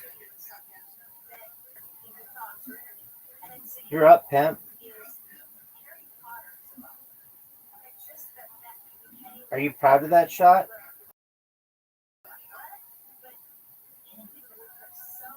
Zoot, are you proud of that shot? No way. Zoot, fuck you. That was garbage.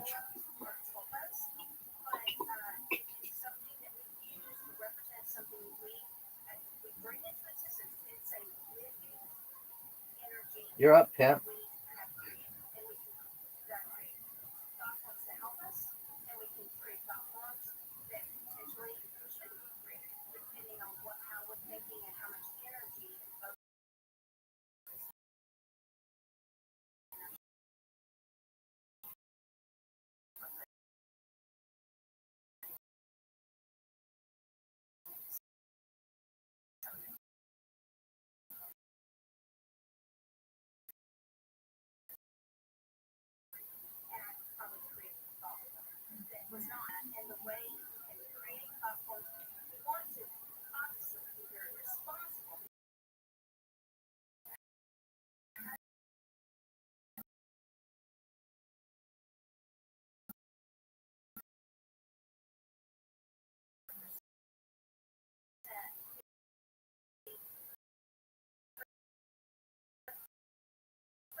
Right, they should have.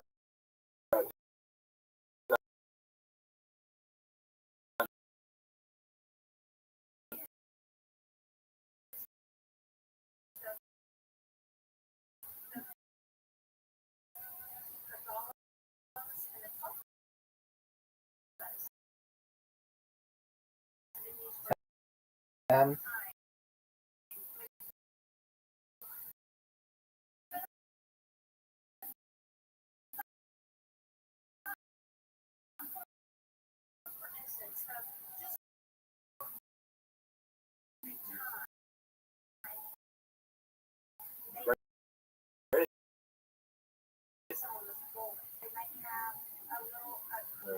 Dude, it was a very high IQ move.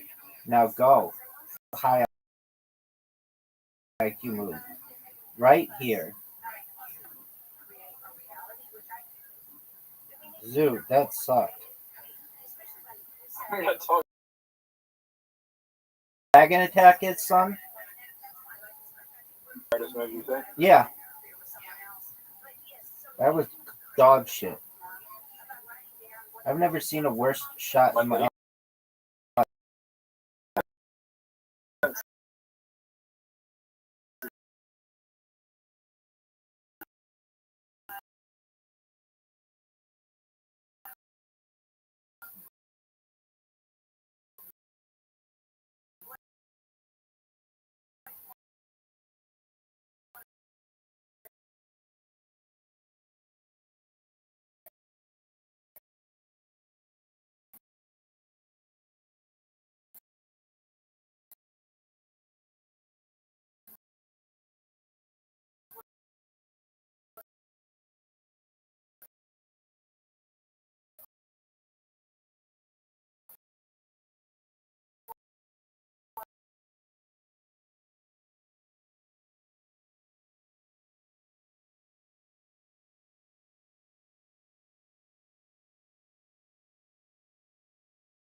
Can you make it from there?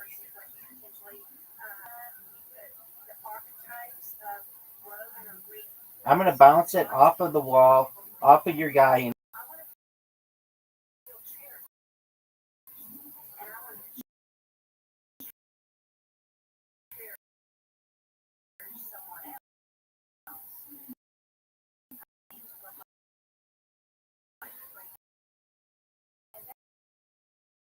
no way you hit this. Zoot, look at this. Zoot, are you ready for this goal? Big time. What a watch this move, Zoot. This is a pass for the ages.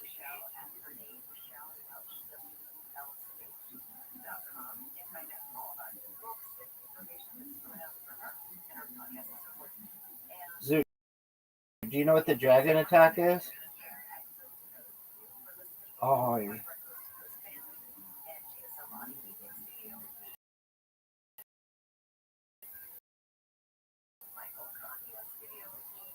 Oh, Zoot, do you know what the dragon attack is? Zoot, Zoot, do you know what the dragon attack is?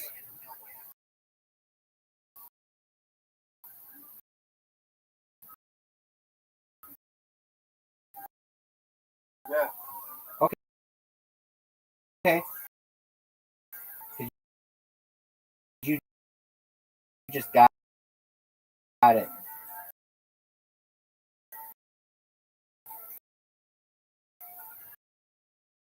Look at the score.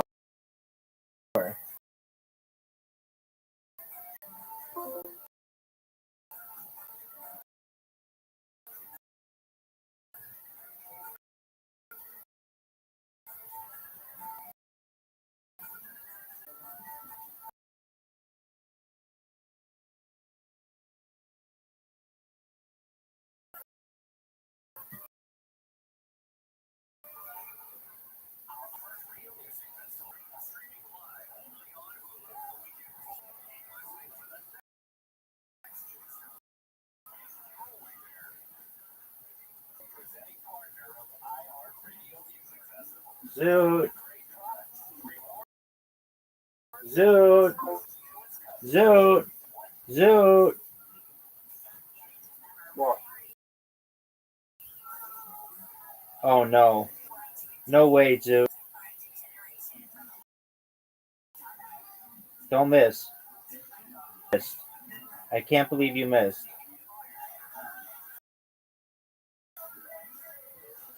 All right, what is it? Hang on. 1, 2, 1, 2, 3. It's 3, 4. Who's winning? Me. Rothschild, which is in mini golf and match masters. You mean? 3, 4. Okay, you ready? Yep. Everybody, Going to bounce. I'm gonna make it 4-4. You've never beaten me at bounce. I have. No, you haven't. Yeah, when we first started playing it, we didn't know how to play. Okay, maybe when we first started.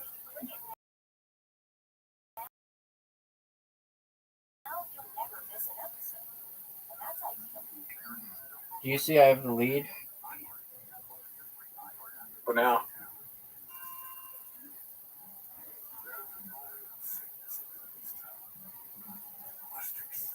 Fuck, you got really lucky there. Doug, what do you want me to do about it?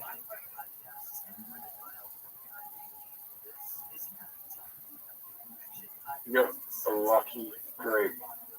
Doug, what do you want me to do? Nothing. Someone come back. You just got destroyed, son. I'm coming back.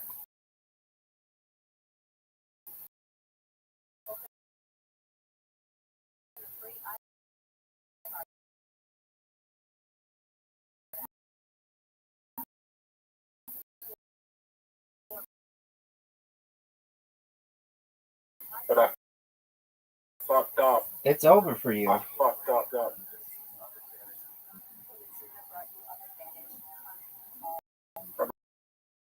Right. Do you know how I fucked up?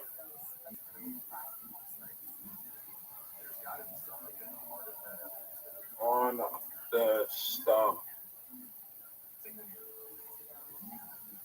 I'm literally on the same. Cool story, dog. Do you like? I like it when you were telling me that story. I really liked it. Yeah, you got smoked, son. 4-4, and it's bowling, and you suck at bowling. It's Rabbi. You go first. You go first, son. I have a feeling I'm gonna be. You're up. I'm not bad. Go. I have a feeling I'm gonna do really well here. Well, I think you're wrong. I have a feeling this is gonna be a spare.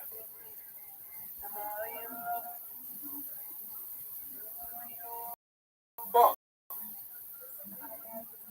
I get a strike or a spare. We're good. You know I'm gonna get this, son. You know I'm a pimp. Right. I need to get a strike or we're bad. I need to get a spare or it's very, very bad. It's very, very, very bad.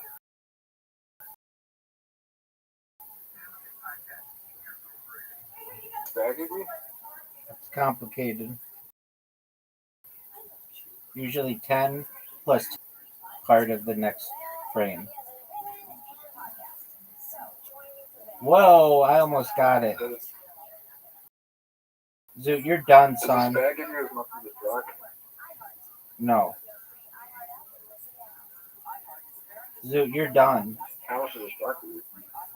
10 plus 10 for the next two shots. Right, you gotta get a spare. So I need a strike for you to come back.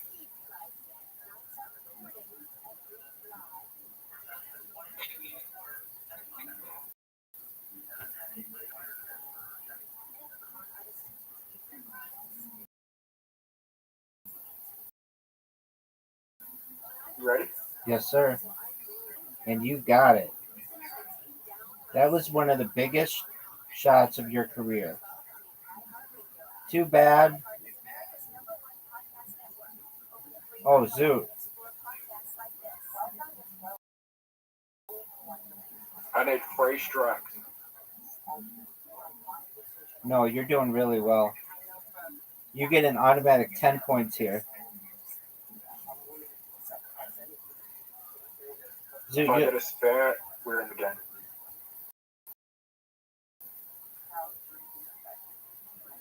Win. I got a strike.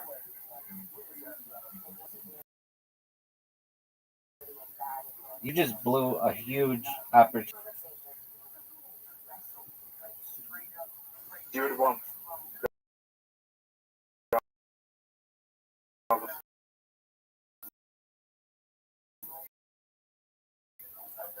Not necessarily. You don't have to do shit.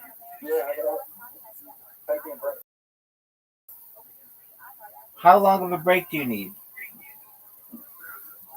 10 to 15 minutes. Okay. I'll give you a 15-minute break, but you better be back. You understand? Zoot. Zoot. Zoot.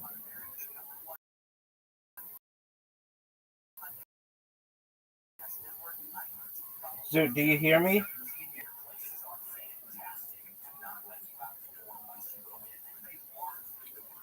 Zoot.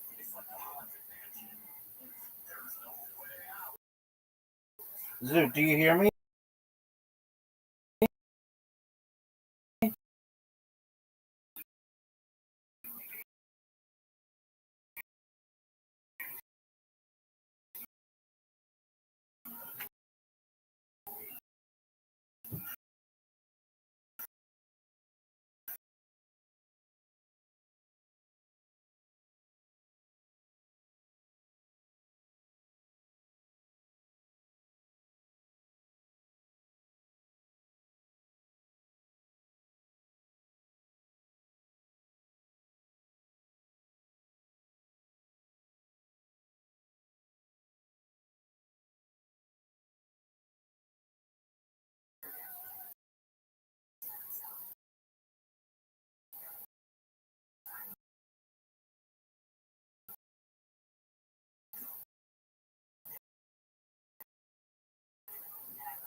Dude,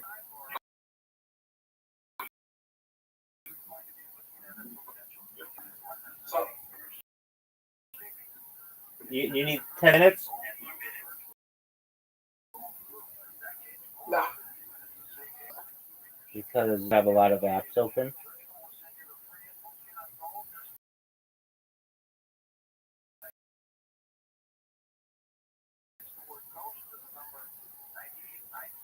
Fuck about your battery so long as it continues to work.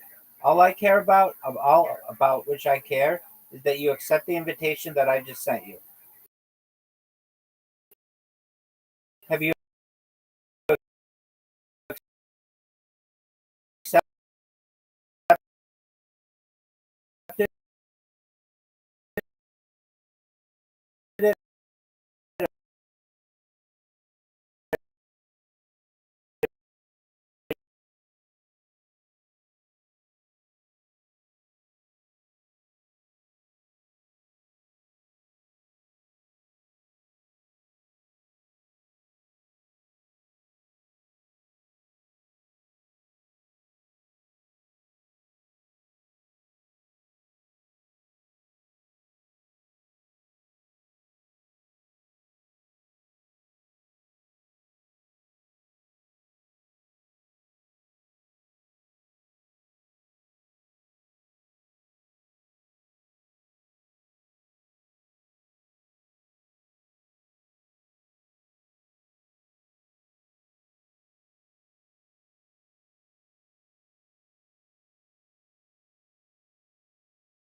You probably stole it.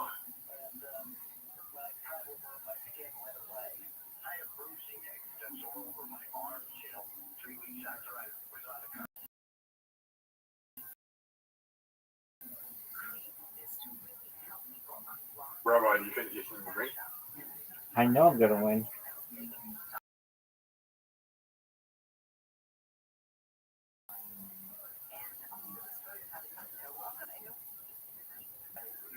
People like that show. Can I watch it? Probably not, but I will watch the There's a new office? Word Dog. Oscar's gonna be on it. Remember that time? And everybody was waiting. Dog, do you remember that time?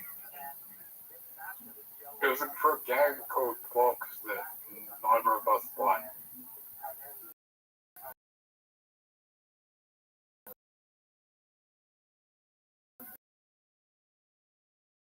Well,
You just did, dude. You make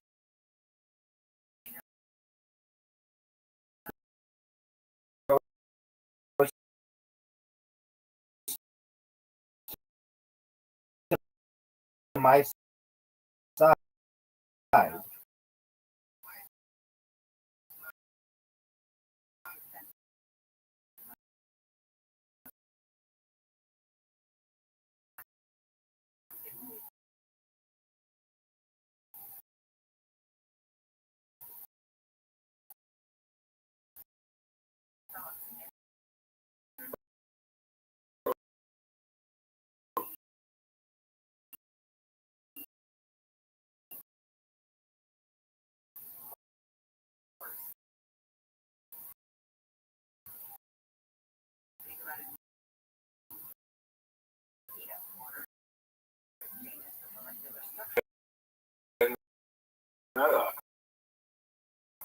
Okay, well now you do.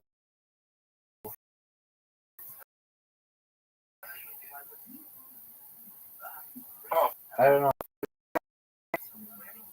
yeah.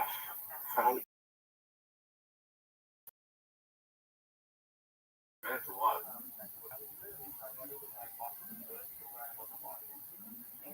OnlyFans.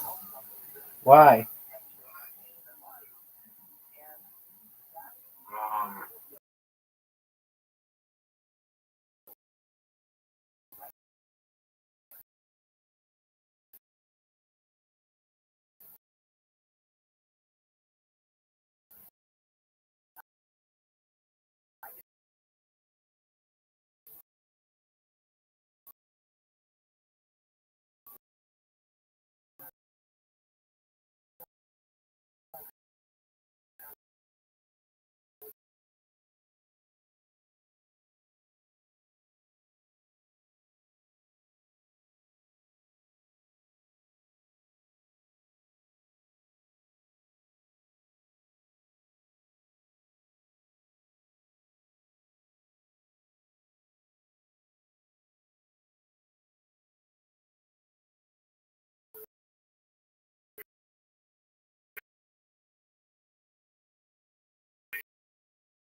You're up 1, you're up 2. 3-2 your lead. 3-3. they need to also have an OnlyFans. Yep. So how does she have a free OnlyFans?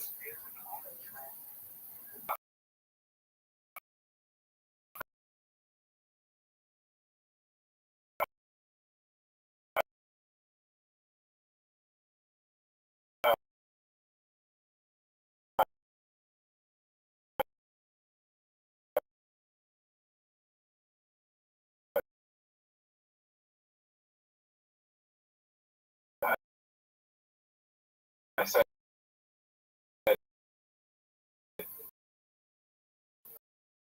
oh,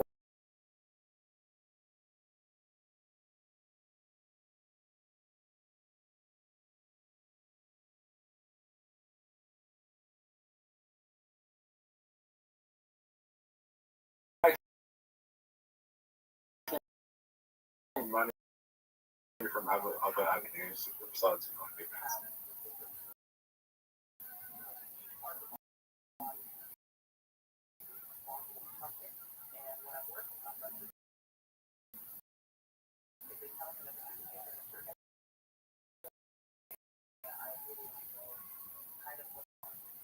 He was making it for the month on OnlyFans there.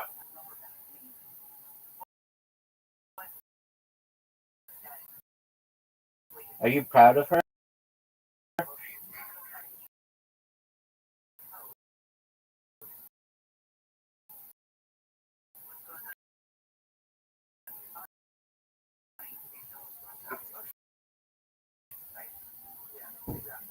Of her? Oh, I didn't. It's over. I'm fucking fucked up. 8-4, son. 8-4. Wasn't paying attention. 8-4. But this is my. Are you ready to? Are we gonna play? Are we gonna play bingo as well? We play everything, dog.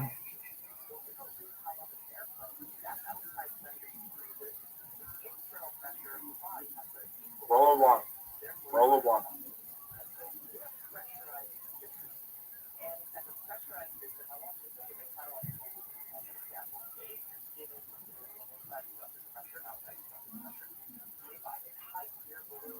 Don't roll a 1 or a 6. There you go.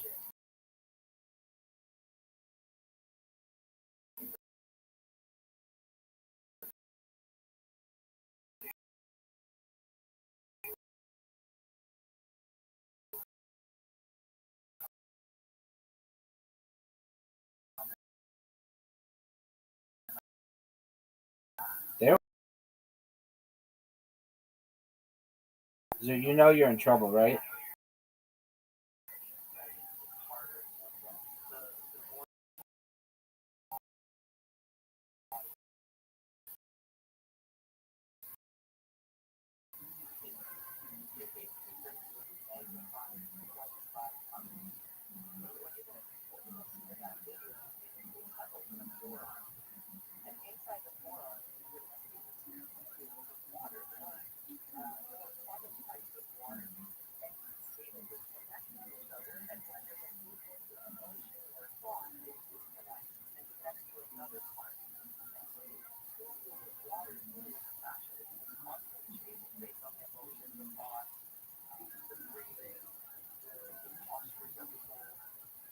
This game is the worst.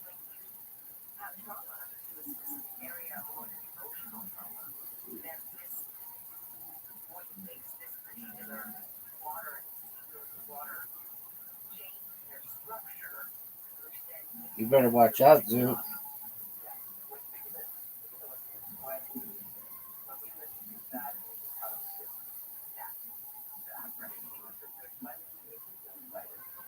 Oh, big time, Zoo.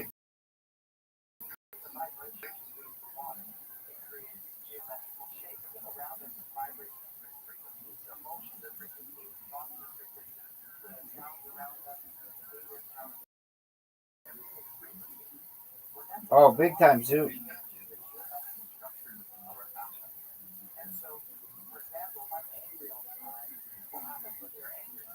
Kind of annoying. What are you gonna do, Zoo? I think that wasn't the best move I could make. Bye bye. I knew that was not the best move I could make. 6 on the board again. And then if I roll a 1, I'll be happy.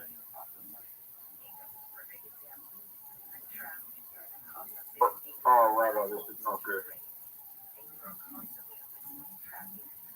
No! Rabbi. Yo, pimp. Right, now you get it.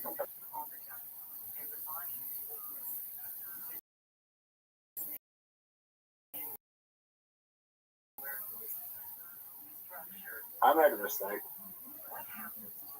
But created a massive disadvantage.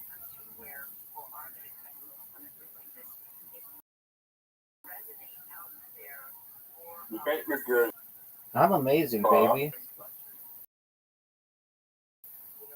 That was a terrible move. Why didn't you? I don't know.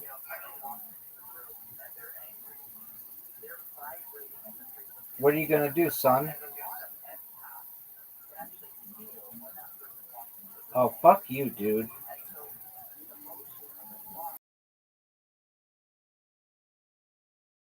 And I sick again? What are you gonna do?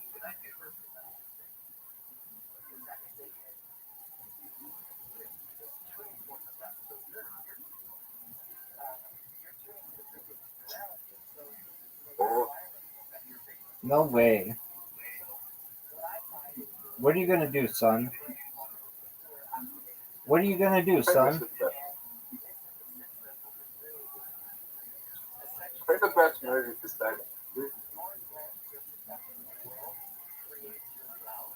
I made a little bit of a mistake. Baby, you're done.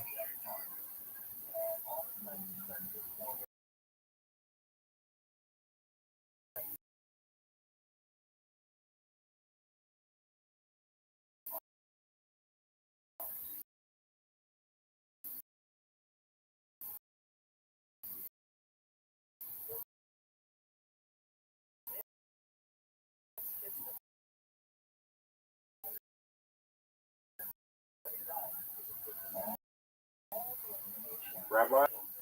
Yo, pimp. Okay.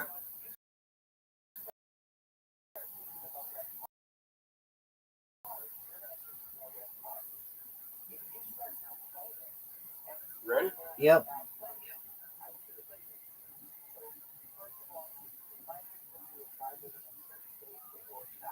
Big dog.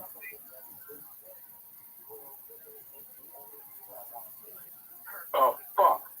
Big dog.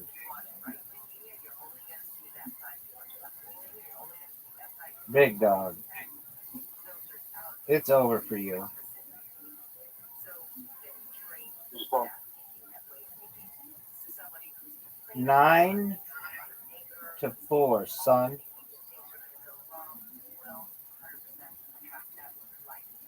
Finger? Yes, sir. Normal. I might come back on bingo. Dude, I mean, this is just a game of chance. Yeah. Look at my board.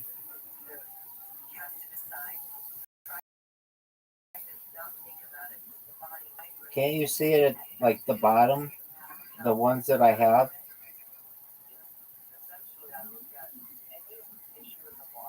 Yep.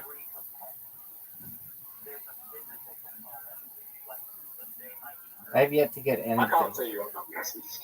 I know. Can't see your numbers. Oh, I just got a huge fucking lead.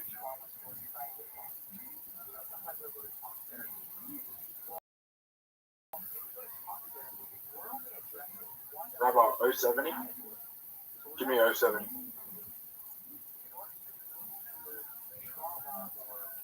I haven't gotten a single thing yet. I still don't have anything, Zoot. You have a giant lead on me. Still nothing, Zoot. Well, I haven't had anything in. Zoot, I still don't have anything. Look at the lead you have on me.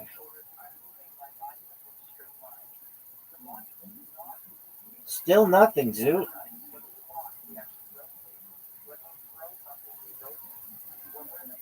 Dude, Zoot, this has to be for me to not have gotten anything. Come on. Finally.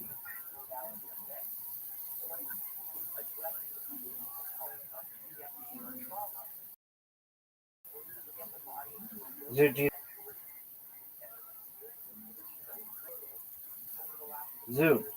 do you think you are going to win?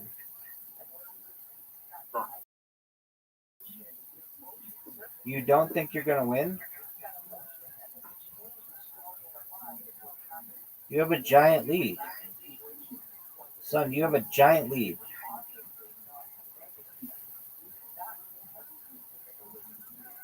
Dog, I want to fucking resign. I have nothing.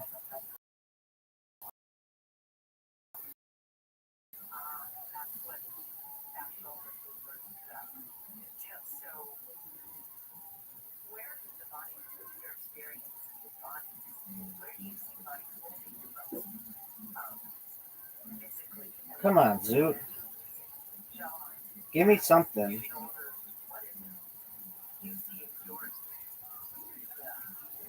Zoot, give me something. Zoot. Zoot. Is it over? Are you gonna win? I just hit 70. Zoot, are you gonna win?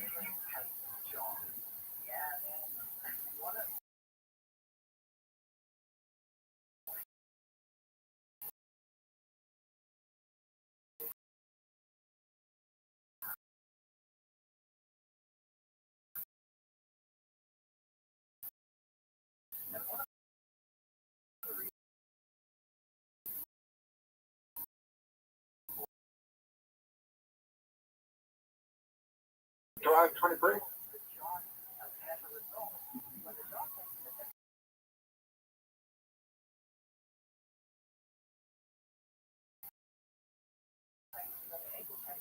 Rabbi, I'm very close to winning. I know you are. I have every not a 4. Okay, that's a great I have story. like 5. And that's a really great story. Hey, can we have the same numbers? I don't know. I think the cards should be different so that we don't, but you never know.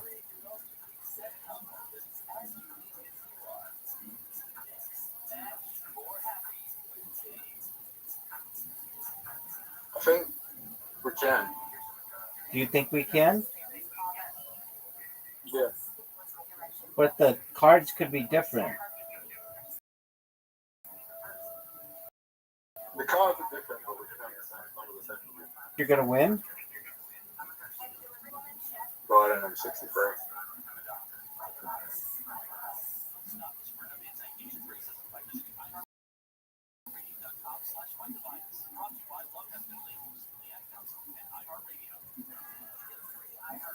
Dude, do you think you're gonna win?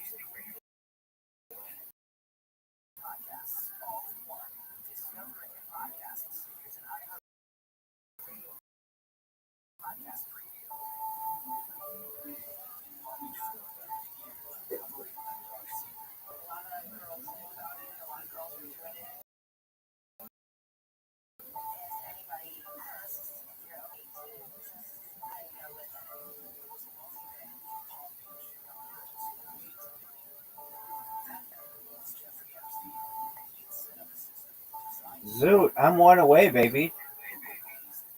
I'm one away. If I get I-21, it's over. And we might have the greatest comeback in the history of humankind in this bingo game, son. Perhaps the biggest comeback in the history of humankind. Do you understand what I'm saying? Dog, do you understand that you may be witnessing in the history of bingo? bingo, bingo, bingo. You might witness the greatest comeback of all time. Oh, there's a farmer had a dog, and bingo was his name. Oh, bingo, bingo, and bingo was his name. Oh, there was a farmer had a dog. Have you ever heard that song, Zoot? Zoot, have you ever heard the song? Zoot, I just need a 60. There was a farmer. bingo, bingo, and bingo was his name. Oh, oh, Zoot, you came so close to losing.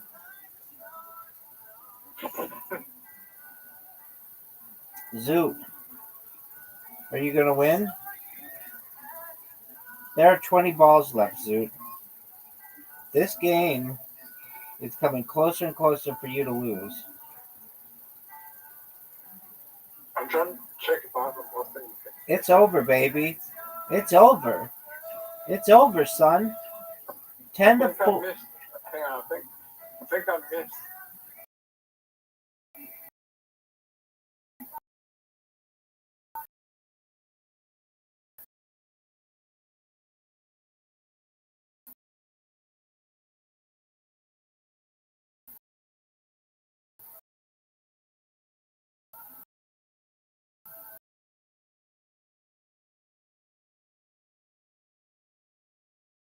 son.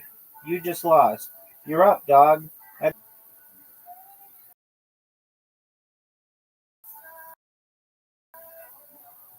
Dog, you go.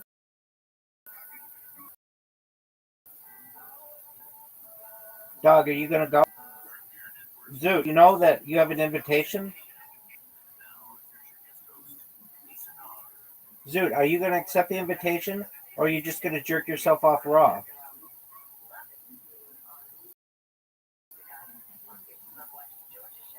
Just game of chomp. That's what.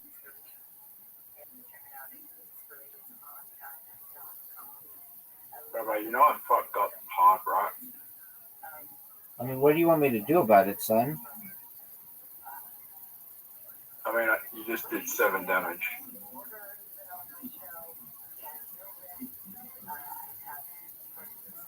Okay. Rabbi, Oh no. you take a big fucking hit here.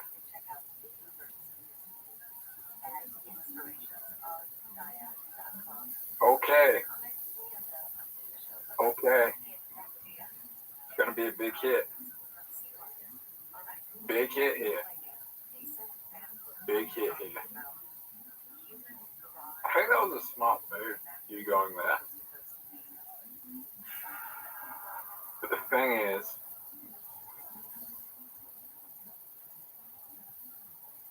Rabbi, I'm going to take a little bit of damage here. I'm going to take a lot of damage here because you can't beat me here. You cannot beat me on this one. Is it over?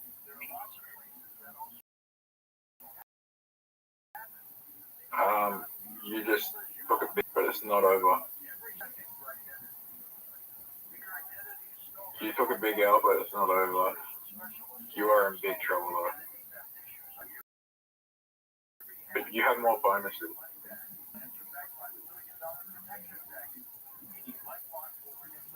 Rabbi, Yo, pimp. you just won. Because I'm sexy with a big dick. What do you want me to do about it? Get a small dick. Not gonna happen, baby. It's over, baby. 11 wins to 4. And now it's archery?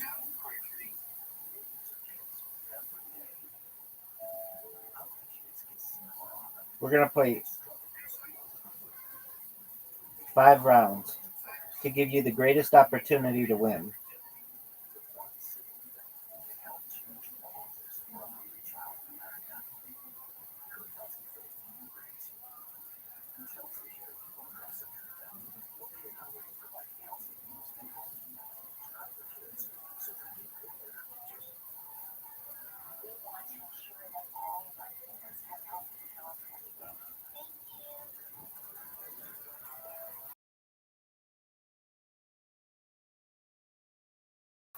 Zoot going to do.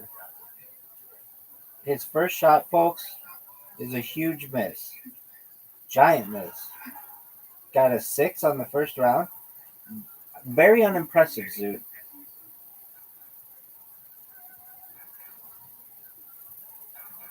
Get it. Get it. Oh, Zoot. Clicked out. Yeah, it did. And he got a 1 that time. And now he got a 6. It's 22 to 13.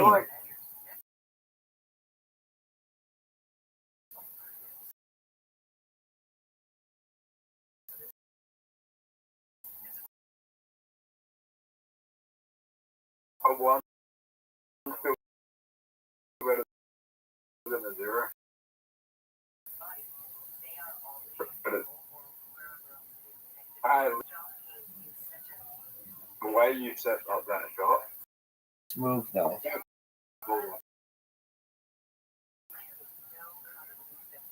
Dude, look at the score. Look at the score. Get a bullseye.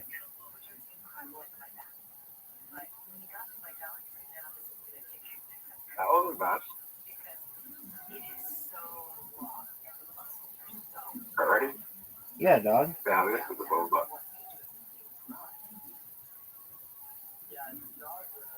I don't know if that was a good shot. Rabbi, do you remember your shot here? Are you gonna How go? terrible it was? Fuck. Are you gonna go? Hit Do you can't remember how I got a better shot? hit cancel. Hit cancel and they'll let you do it again. It's in the upper left corner. What? You didn't even. Just done. It's my turn. Yeah. Then the thing must.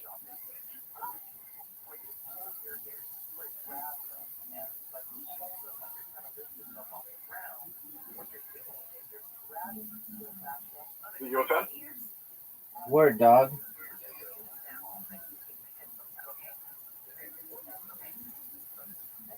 Alright. What happened? I don't know. There's some glitch. All I know though is I'm still beating you, and I'm not just beating you. Oh. Oh, dude, it glitched again. Yeah. All right, get 3 bullseyes. Hey, That sucks. it's still higher than what you scored. Dude, just a bullseye. 7. That sucks. It's still higher than what you scored. I mean, I'm unimpressed.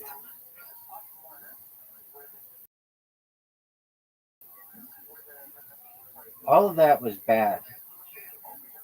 Yeah, but that was your worst round. Dude, the thing glitched. What do you want me to do?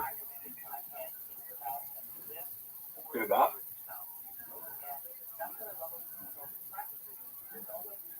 Rabbi, you might have just played the perfect game. I did not. I mean, perfect round. I did not. But I got 29, which is really good. That's the perfect round. No, 30 is a perfect round, son. Yeah, but you know I'm not going to get a bullseye. So. Oh, dude, you're not even coming close. You're not even coming remotely close. Even close. I don't think so. I think you actually lost. That was 1 miss. 2 misses. That wasn't compared to what I usually get. Rabbi, short shot. I know, baby.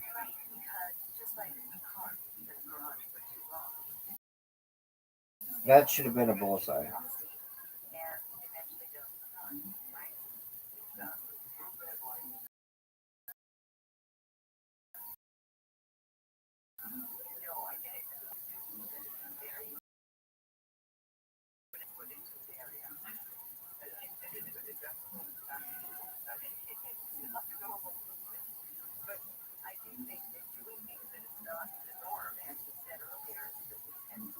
Are you going to make this?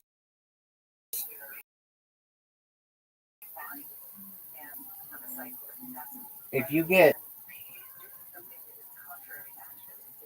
bullseyes in a row, you still don't win. If you get a triple bullseye here,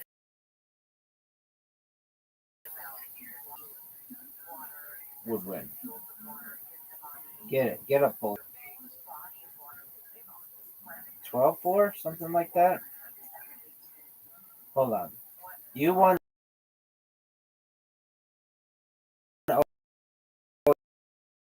Ocho. You won. Cool.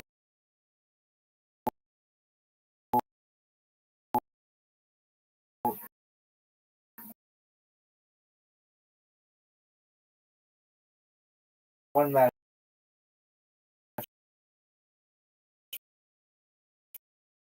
Monster.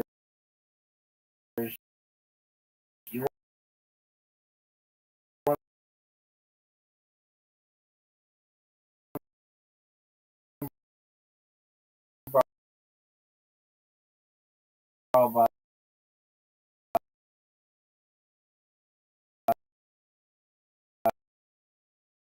I want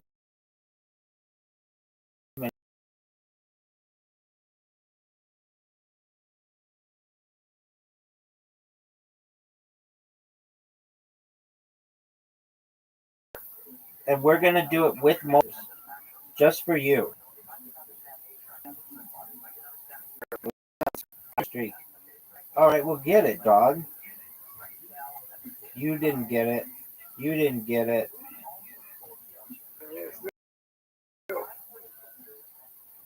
I'm unimpressed.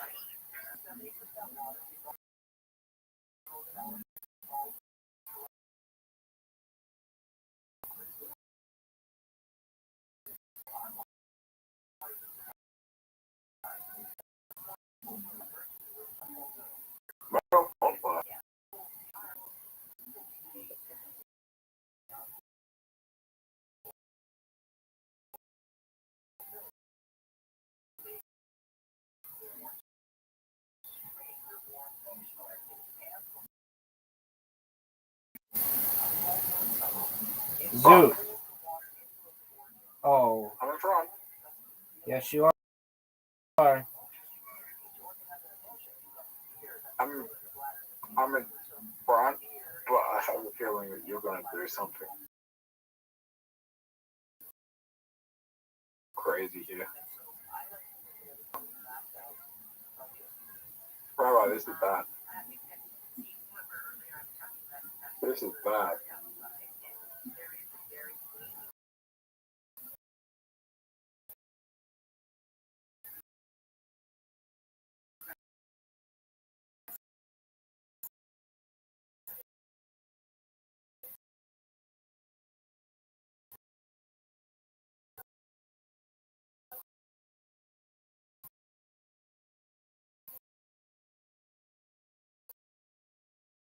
Rabbi,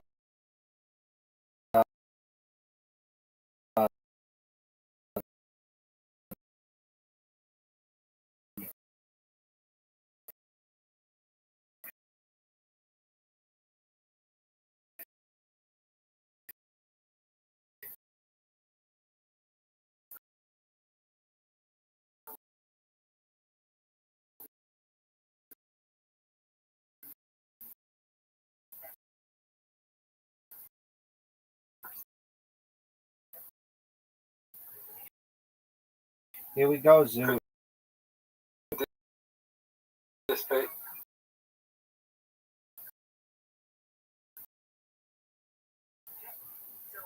Here we go, Zoot. This game we played.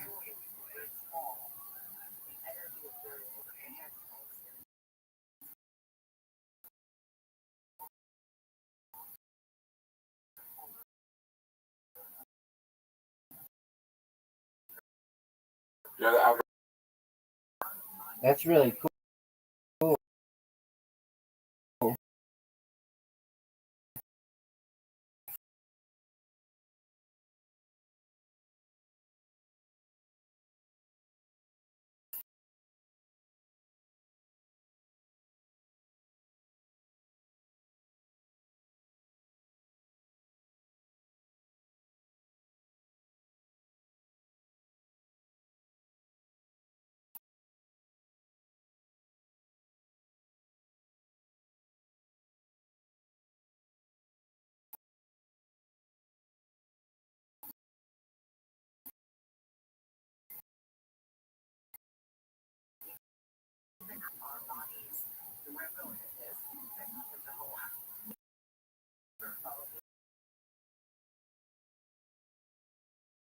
Fucking win.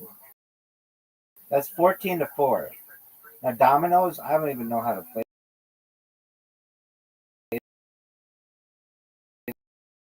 this. So we're gonna say 20. All right, Zoot. Boneyard 14, son. You're up. Everybody's waiting on you, dog. Everybody's waiting on you.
Rabbi, do you know I was just clicking buttons?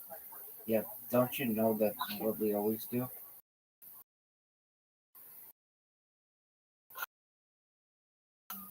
Yeah, but I scored like. Yeah, really. I feel big.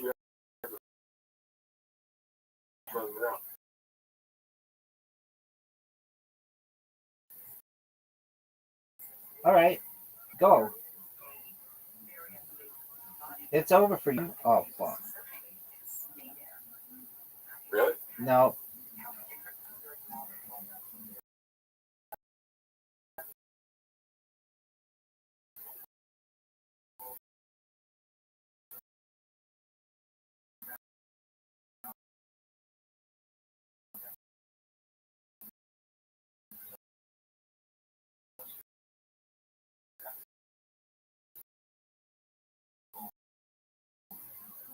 Are you sure about that, big dog?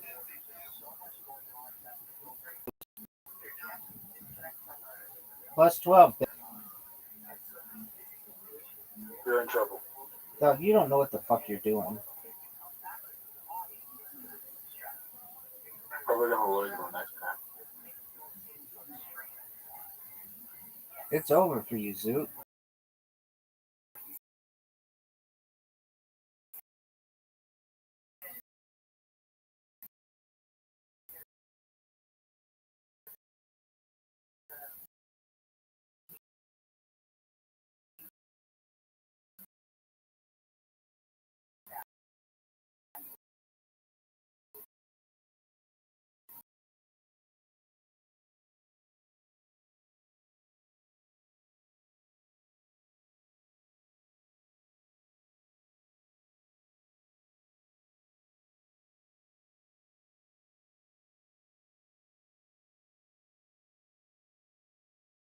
Well, you will.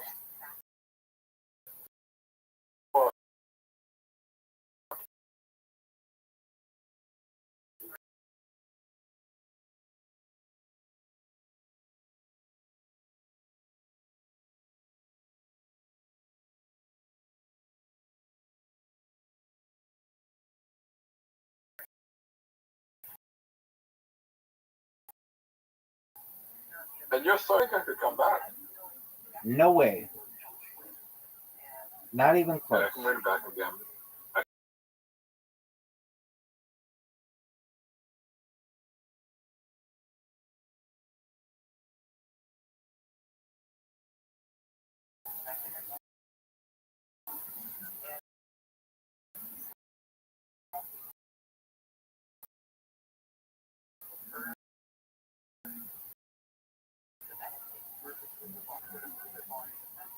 What do you?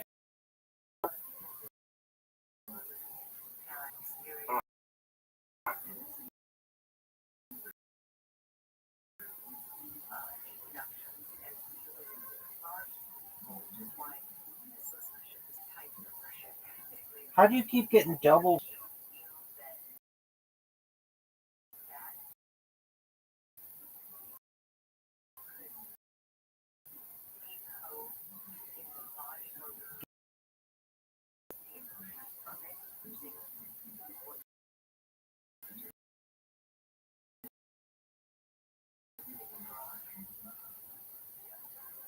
Why do you take so long?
makeup.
You're up, pimp.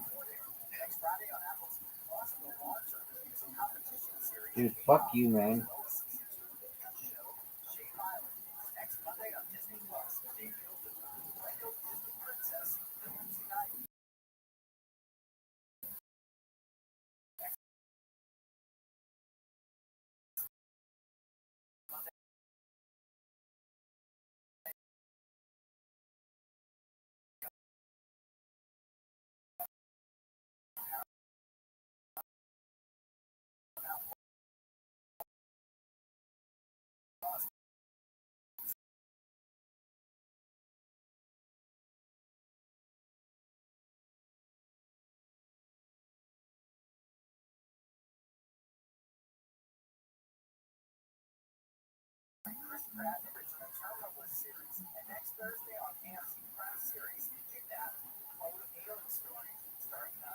I couldn't make a move.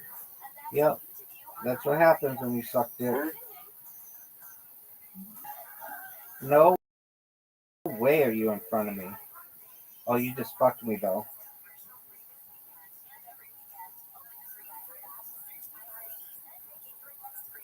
What is your guy doing all the way back there? Because you just kicked me back. Just like that. Man, it's it. Just like that. Okay. Okay. Now I'm in the safe zone. Now I'm winning. Now I'm winning. Oh, that's a big one, dude. Yep.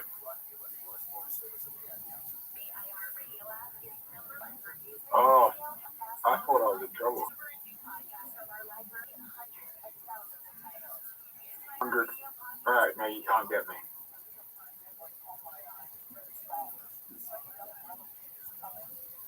Okay, you can't get me. Are you sure? Dude, F you, man.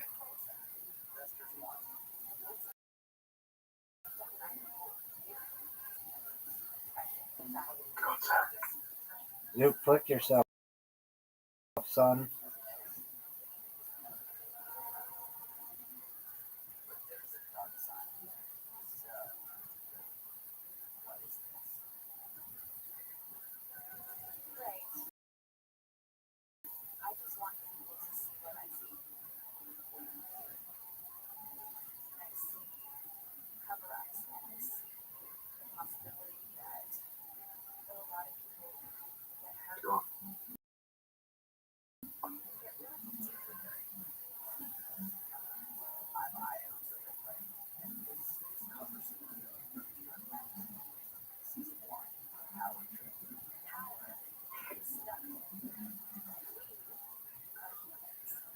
I don't know why I can't get that guy. You're up though. Oh, you fucked me. Fuck you, man.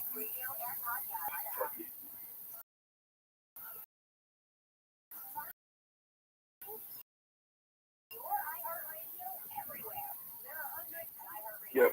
You even know how to win.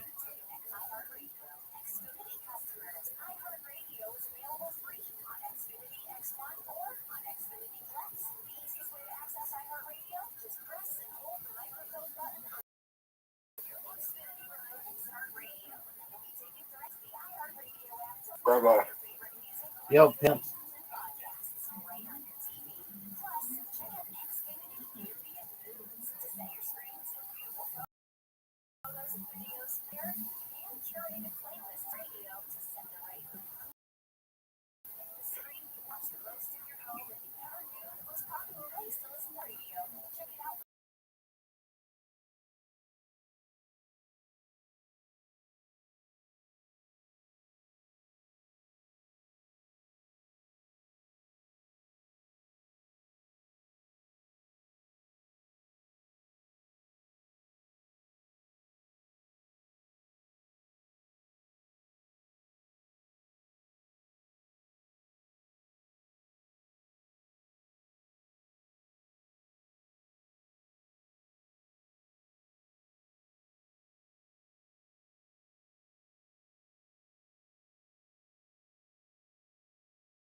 Dog. No one gives a shit. Okay, so you won. You won one. I won 2-2. Won 3-2. Mini golf. I won 3-3. Table soccer. You won. Word box 6-4. Pox 7-4. Ludo 9-4. Bingo 10-4. Blitz League 11-4. 12-4. Skee Ball 13-4. Dominoes 14-5. Backgammon 14-6. Cribbage time, son. Zoot, are you ready for cribbage, son? Yo, pimp. Oh, I hate this game. Discard 2 cards into the crib.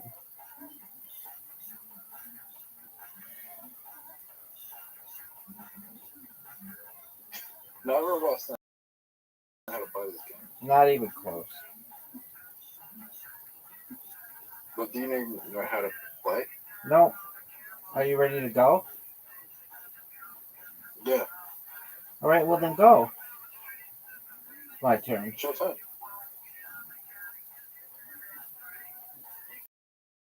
Oh, you gotta go though. Okay.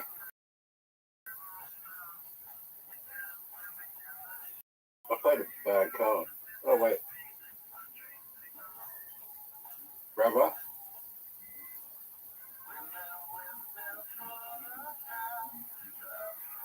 What does it mean to get 31 points? No one knows. What does that mean? No one knows. Oh, you did really well. I gotta run. Yeah? Who's winning? You Me. are. But I I didn't even know how many. You're up, pimp. Okay. Are you gonna go? So, yep. I think.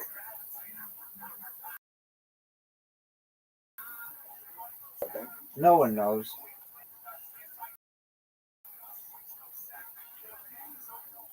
And I just went.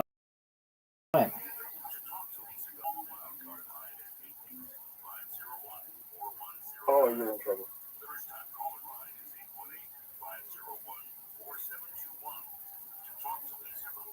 Okay, pair +2, Okay. run +3, run +3, 15 +2, pair +2, 15 +2. I have the lead on you, Why are you in son, the way? because I'm a pimp Why are with you a in the way? big dick. All right, What about? you're up, Zoot. I think we should. Calm down with your thoughts on what I should do. Think how long? Zoot, you're up. Four?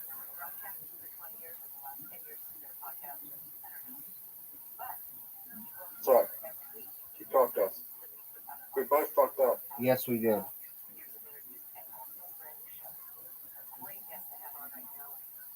All 31. right, I scored 31.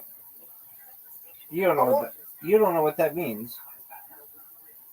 Pair 2 points. Pair 2 points. 15 + 2 points. 15 + 2 points. Pair 2 points. 15 + 2 points. 15 + 2 points. You retake the lead. Pair +2 points. Run +3 points. Run +3 points. That was a giant lead. How the fuck am I even playing this game? No one knows, Zoot.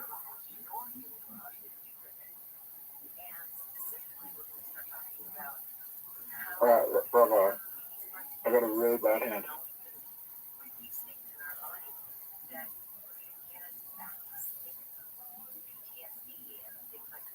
Oh, here we go.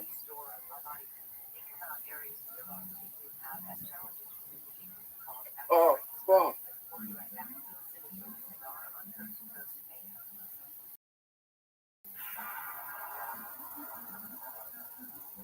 I think you did really well. We'll see. Do I get those points or you? Pair +2.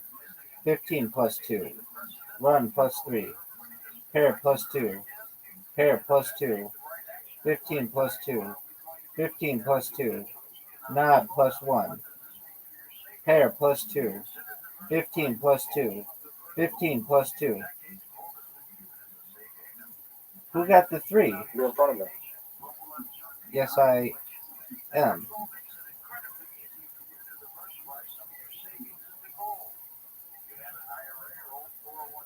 Yeah, it's your turn.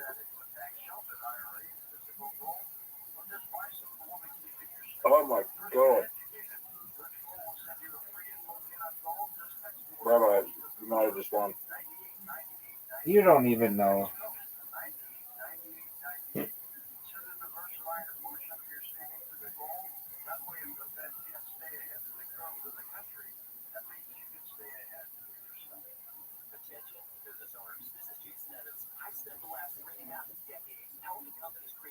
Oh no, last card, 1 point.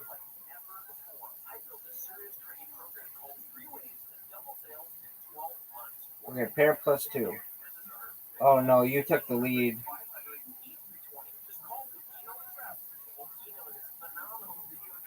You're gonna win. I won. All right, it's like 15 to. I don't remember. We've never made it to bankroll. So congratulations, you weren't as big of a bitch as you were last time.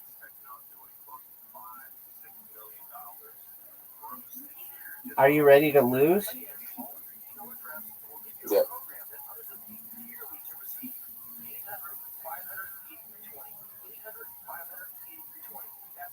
Rabbi, What up, what if I Pim? win?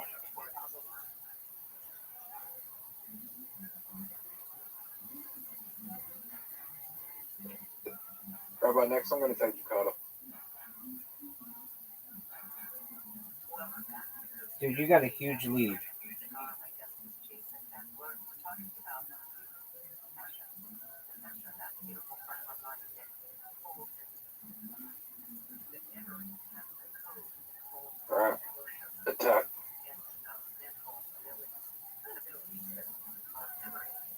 Dude, are you ready for something? I guarantee you, I'm gonna get 1, 2, 3, 4, 5. I'm gonna get a 5 here. Dude, you've got such a big lead. Dude, you just went around the board better than I've ever seen anybody do it.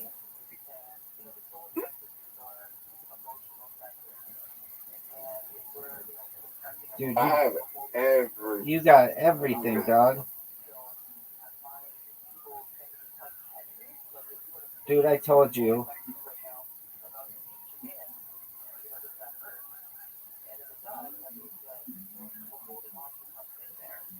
I don't want the railway station. That was your best move. Right. That was probably your best move. Okay, pimp.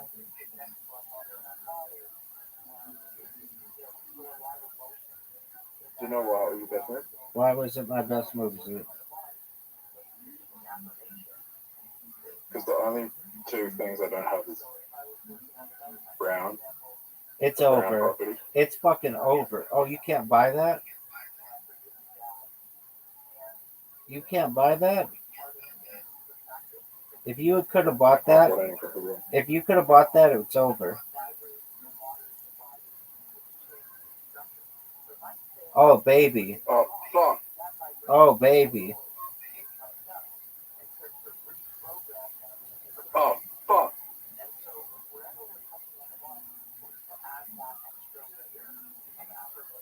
It's okay. I've still got every property with that one. If I get Clara, you're in trouble. I don't think I'm going to get Clara, but I think I'm going to get Delhi. That's huge. Oh, you just gave me my money back from what you said for me.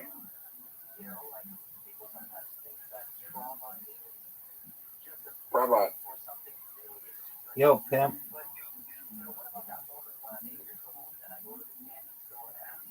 You need to land on. Okay, you can't find me. No. Do I buy the harbor or not?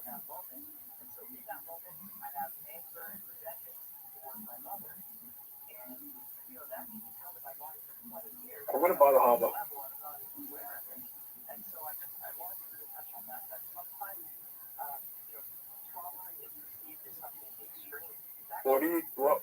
What properties do you own besides those two? Dubai. Oh, I just walked out.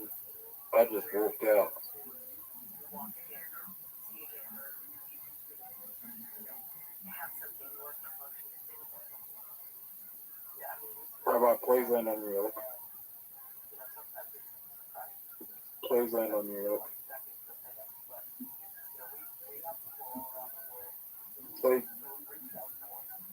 Please land on Madrid.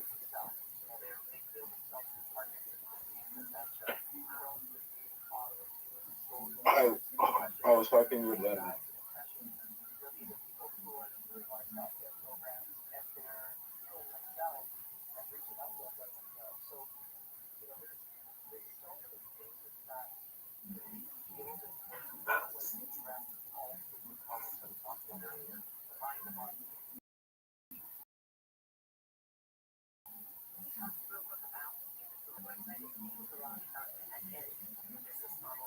This game fucks me. You're going to jail.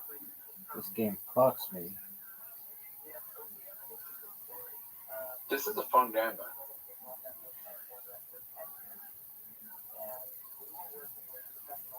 Get a 2 or a 3. That's what I'm talking about.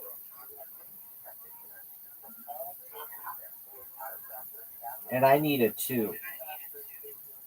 I need a 2. I needed a 2.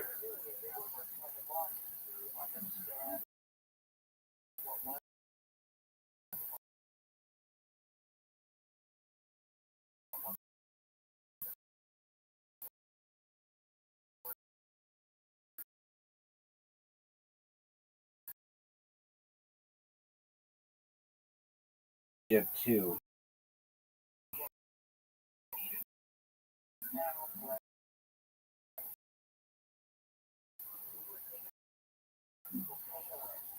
Ah, dang.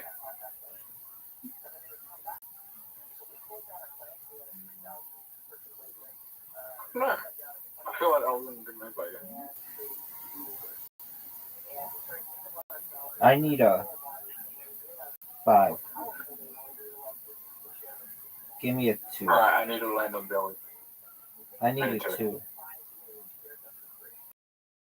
I need a 2 right here. Alright, I need a 1. Fucking hell. I need a 3. 6 is good. 6 is really good. And another 6. And And another 6. another 6.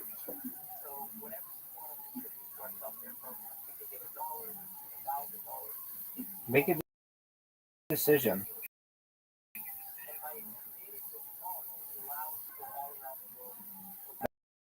That was what I wanted. Dude, you went around the whole board. Yeah, but you got car. Yeah.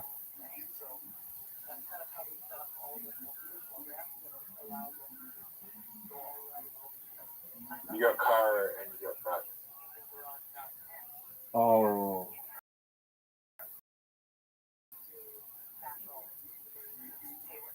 Don't roll a 1. Anything but a 1.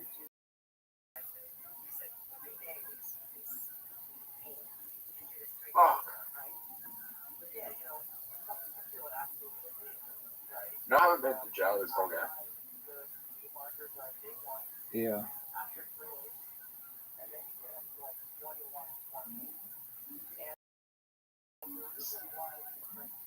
What do you want? Nothing. Go.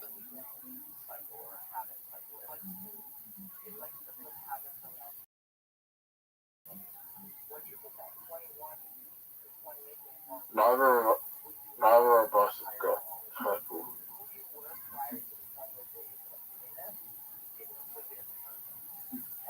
Rabbi, Yo, pimp. bad move. That was great.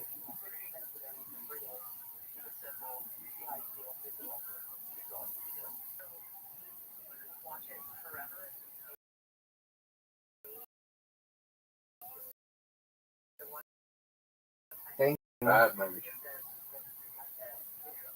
Are you ready to lose? I think I'll win. Forget about Calm down. I had to pay $100. That stinks. I need a 4.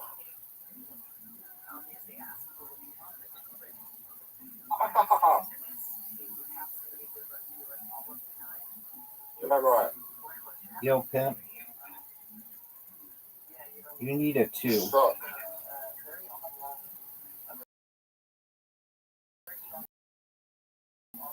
Even if I got a 2, it wouldn't help. Rabbi, can you roll a 2?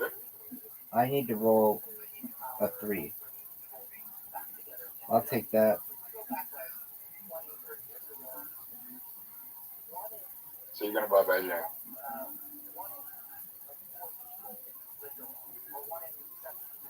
You bought Beijing and Hong Kong. Word, dog. Oh, man, I should have bought that.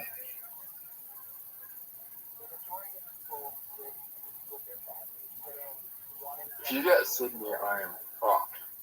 Oh, for sure. If I get Sydney, you're done.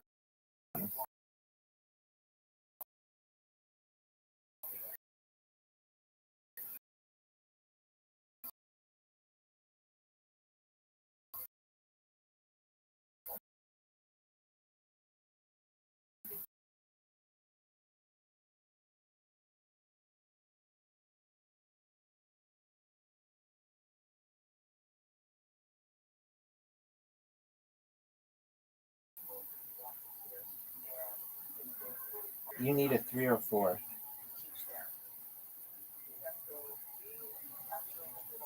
Ooh. Ooh. Oh, big time.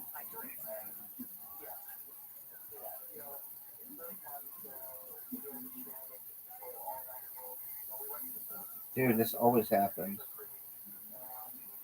I need a 3.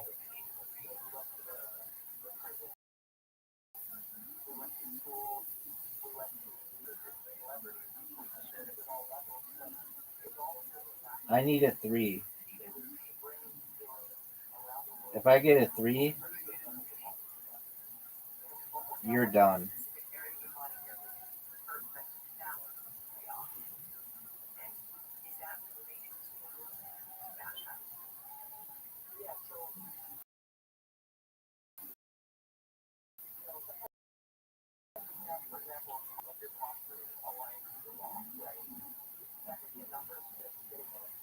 Give me a 1 or a 3.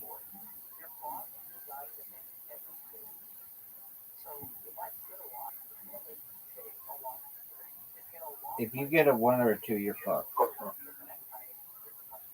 I'm not diagnosed.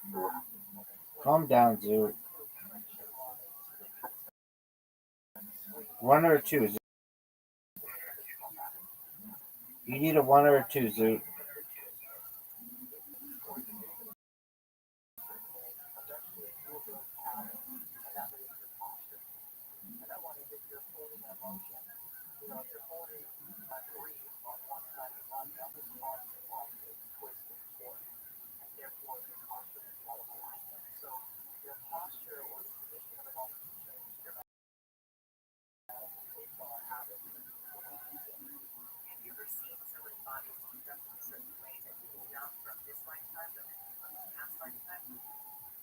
Give me a 1. That's big time. That just fucked you.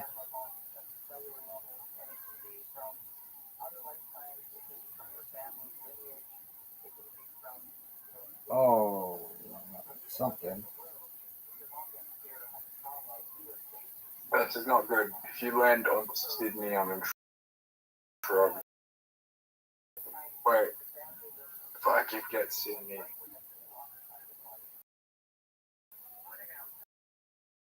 Fuck. Right, yeah, no. Oh, no. No. No. That's good. That's huge, Zoo.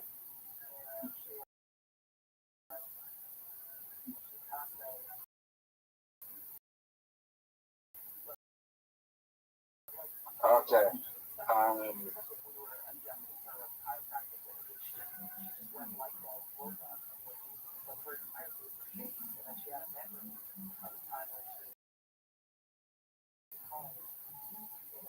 Oh.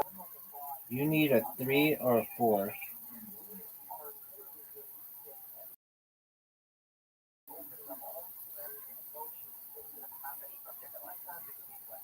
That's good. Not really.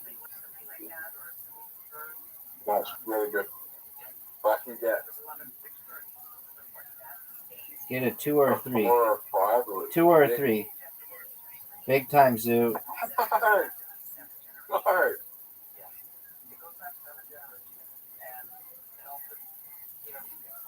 They took that $30 back. Fucking annoying. You're up, pimp.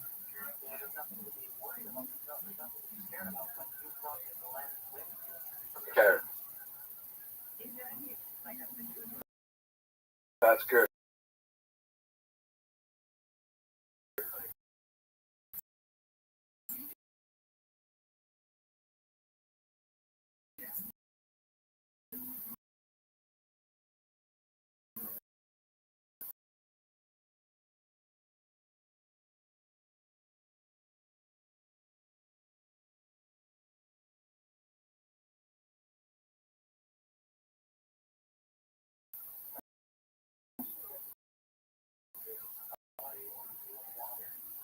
Okay, Rabbi. Yo, pimp. Hello? Yes, sir.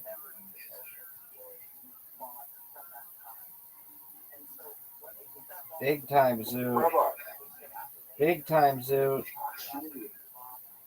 Big time, Zoo. Zoo.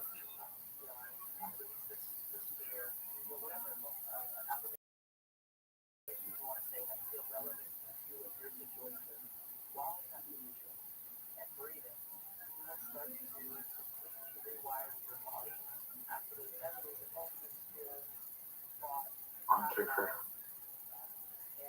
3. Big time, Zoo. I hope I go to jail.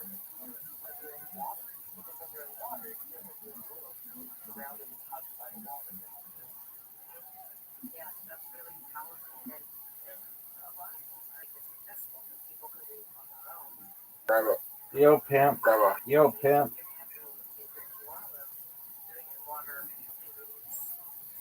I should have sold.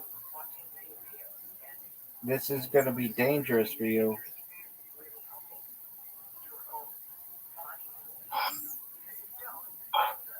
Luck. You got fortunate.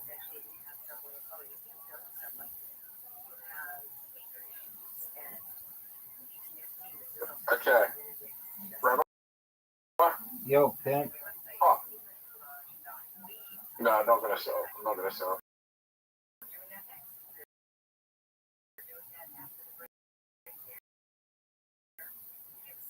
Selling. Wherever. Yo, pimp. Quarterback being. Quarterback losing. Let's see you win, dog.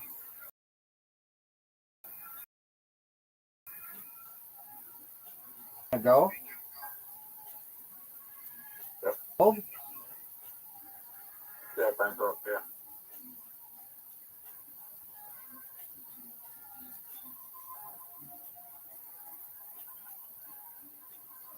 I could win.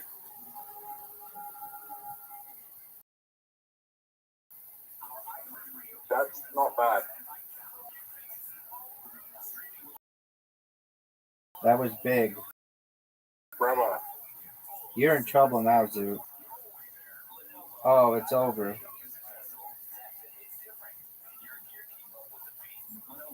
If I roll of 1, I lose. If I roll of 1, I lose.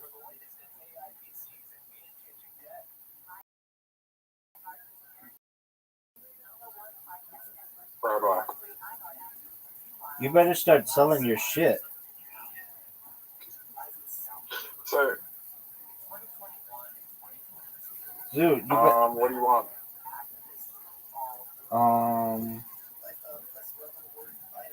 Zoo, you better sell New York.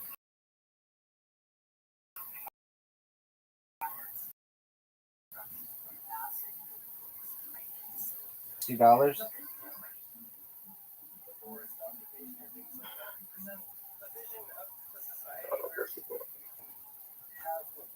I would sell all your shit except the 2 green ones.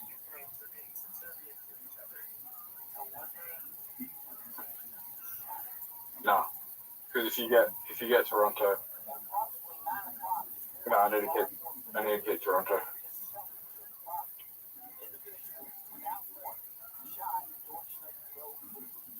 Yeah, Rabbi. What's that, Zoo?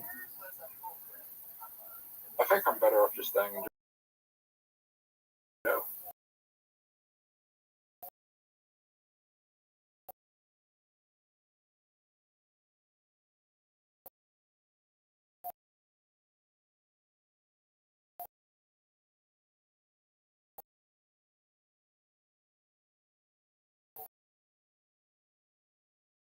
What?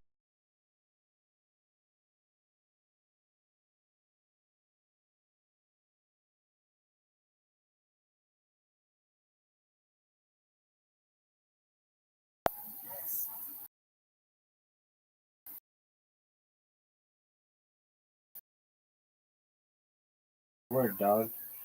Rabbi. Yo, pimp. Yeah. Oh.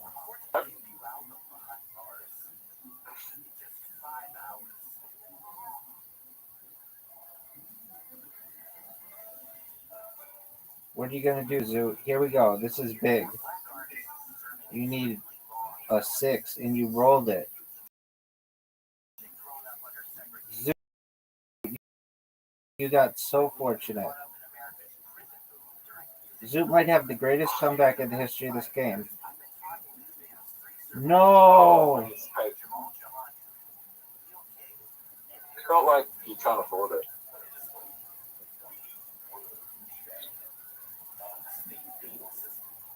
Are you gonna buy it back? Thinking about it.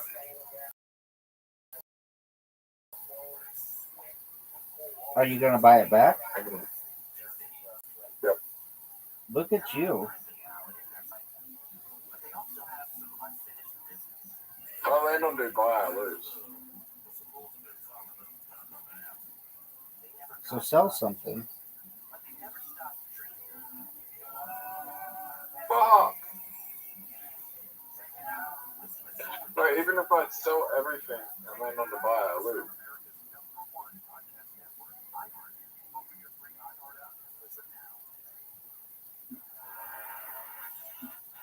If I land on Beijing, Dubai, or Sydney, I lose.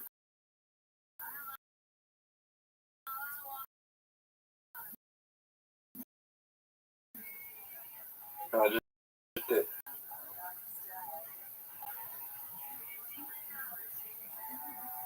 What are you gonna do?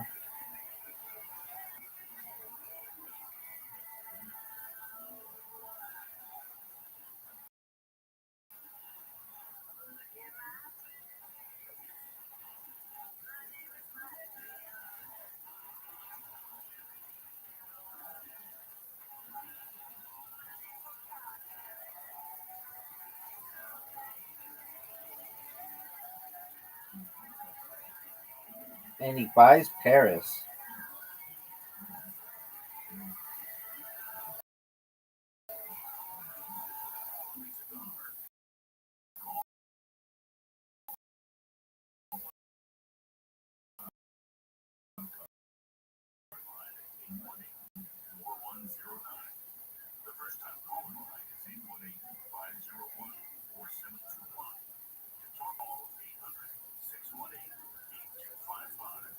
No, you could have gone 6.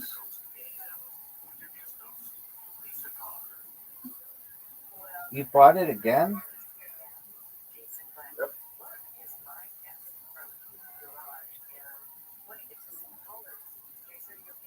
It's over. I'm still in the game.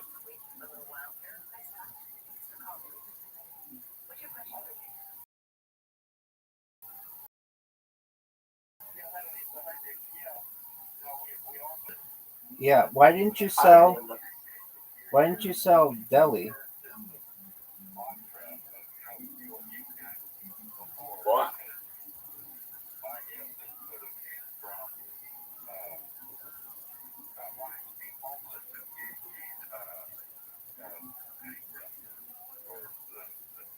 Okay.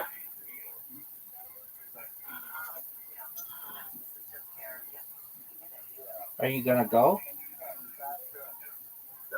It's over. Oh. Still in.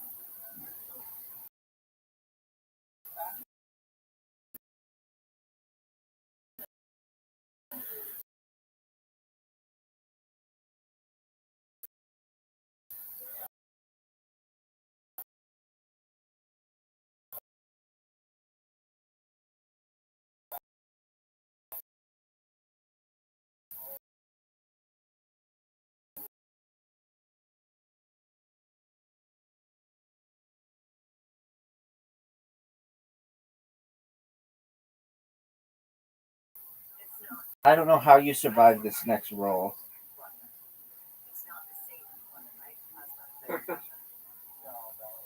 Bravo. It's over, baby. Oh, that was not a fun game. All right. Dice party. Not fun. We've never played this game. I know.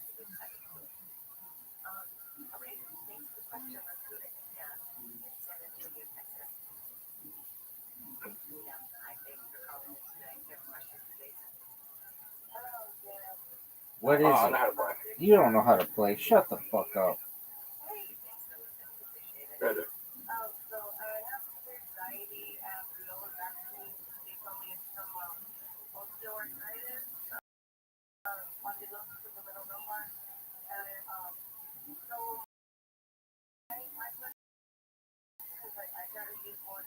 You don't know what to do.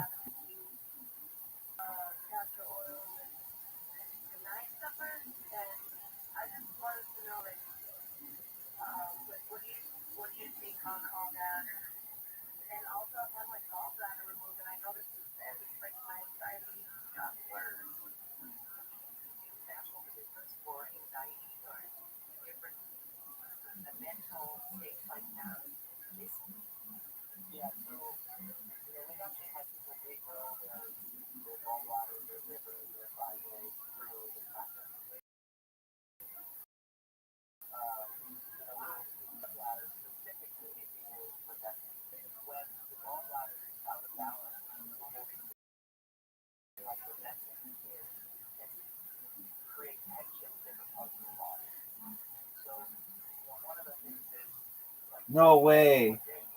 No way. This has got to be huge. But alright, how do I play? I don't know. I think you have to roll once. So roll one of the sixes.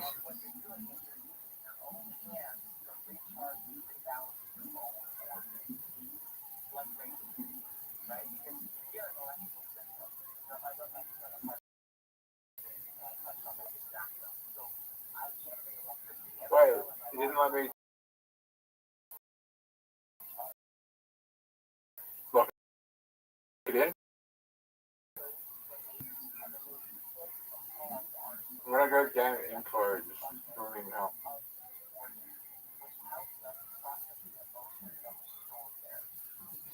How do you play? How do you press play? That I don't know.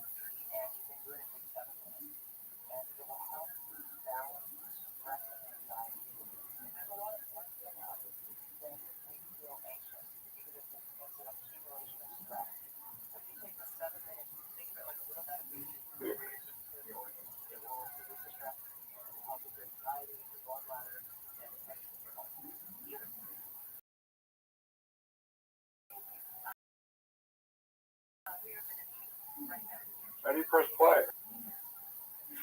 Oh, I think we have to do it whatever round we're on. So I need threes now.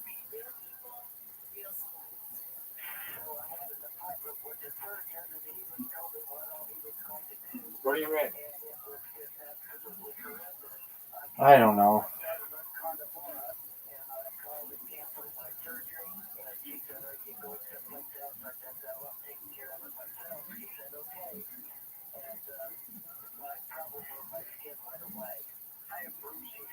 You've got three.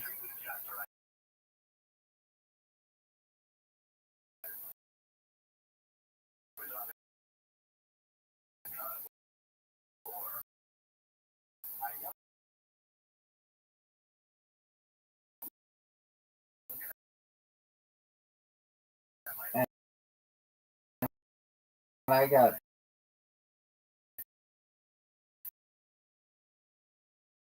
six. Okay. So that's how you score. So you want fours.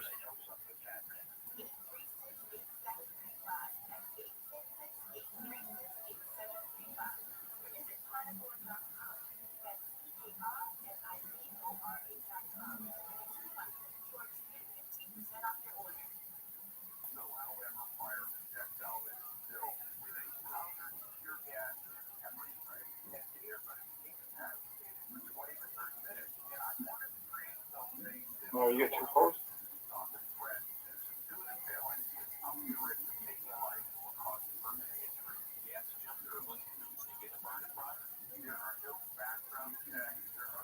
Alright, how many fries will I get?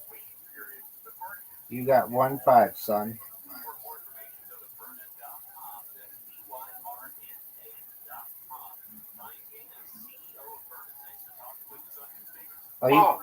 Are you proud of that? You have no rolls left. Yeah, why doesn't it get... No one knows. So Time give me just 12. I don't know. Gives me 12. Okay, I got 1-5. Oh, You got two fives. yeah. Do I want? Okay, maybe 3 5s.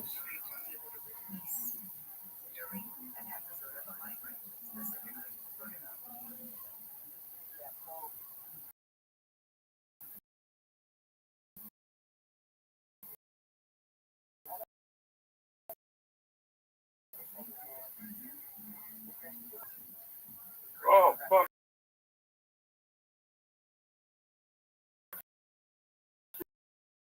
Yeah. More sixes. Good five. Yeah, but that doesn't help you. I think you only score if you get sixes this round.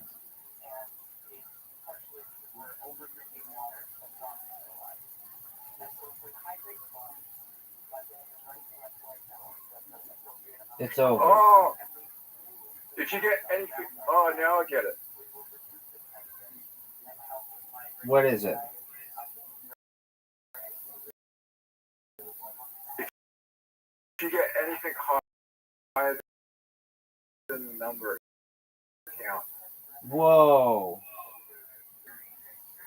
Yep.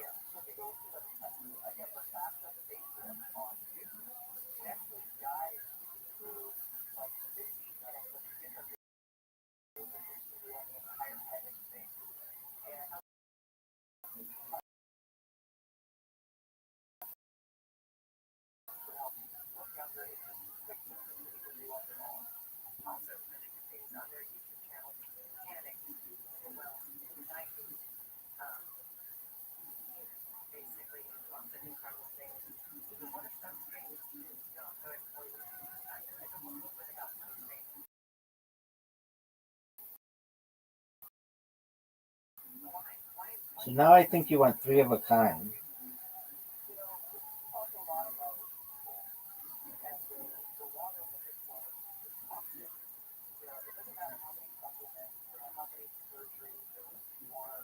You want.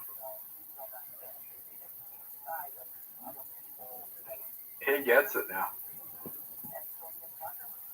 No, I don't get it.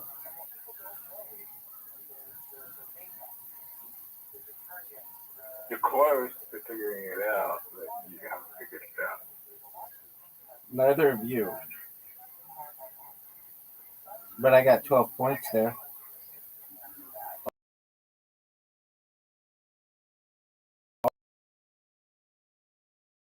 Oh, dude.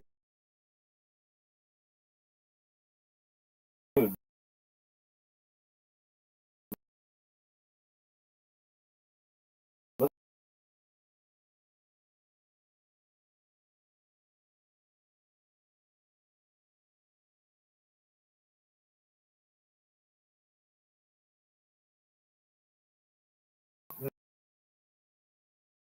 No, go. No, no. You need four of the same stuff.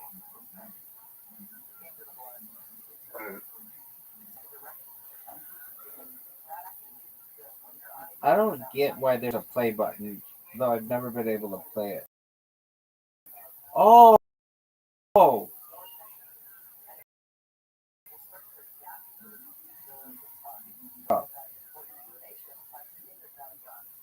What's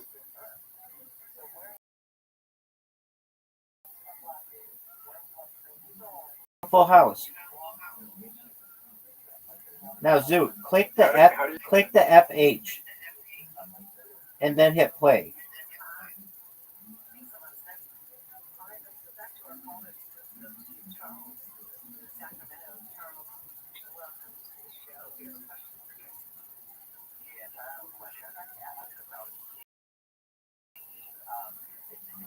Oh, fuck.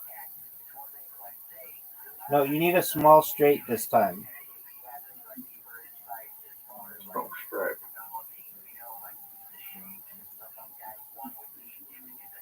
Okay.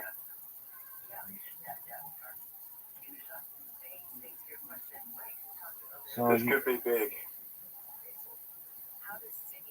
No, it couldn't. Not like that. Fuck.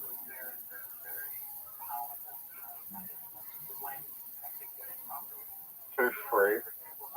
Two free. 2, 3, 4. Not even close. Large straight. 5 dice in sequence.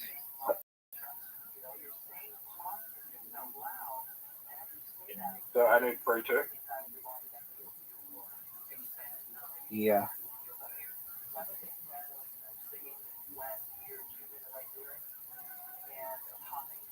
You're done.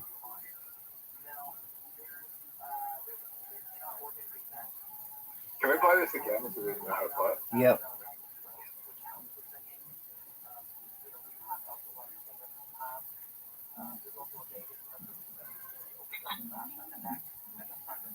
Didn't I get it?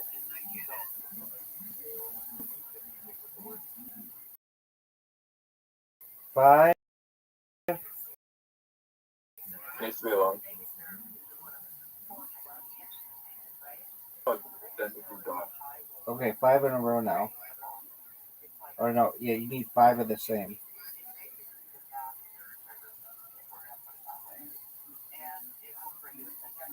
No. No.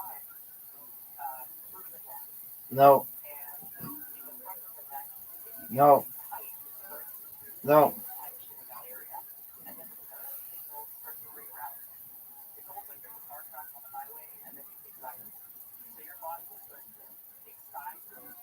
Here we go. I've got a chance. Oh. Okay, what's chance? Any combination of dice. You have 2 pairs. Oh, you've got 3 of a kind.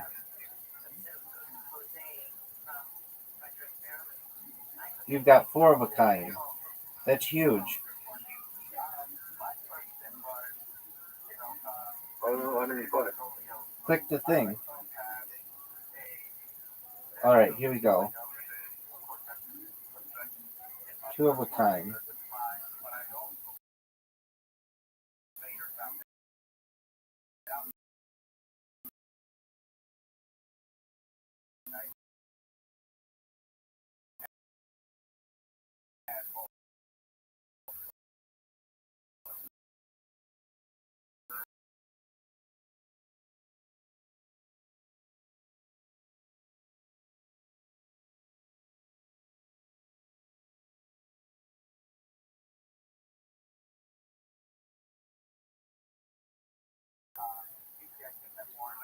There.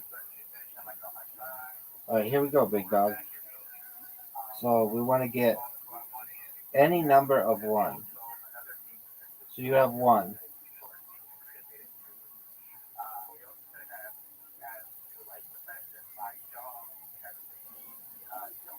Off to a good start. Both of us are doing pretty good. I'm not.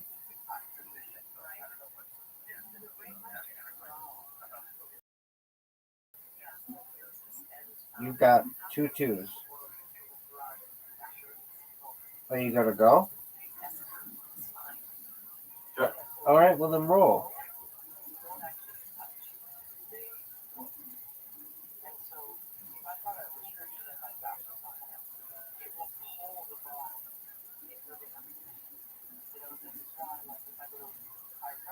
Not good. Not good at all, Zoo. Get a single 2. Still, like you still don't know how to play. The one who taught you how to play. Ready? Yeah. You don't know what to do.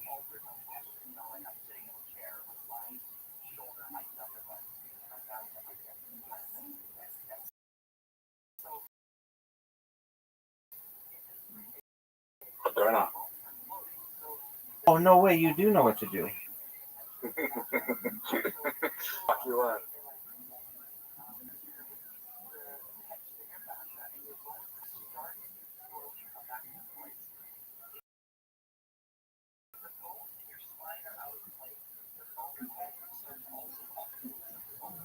I already locked in 3. Oh, you already locked.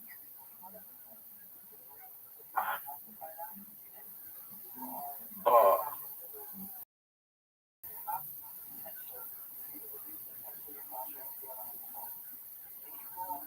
That's not going to help you. yeah. It's not going to help you. You already locked in. Huh? Yeah, dog.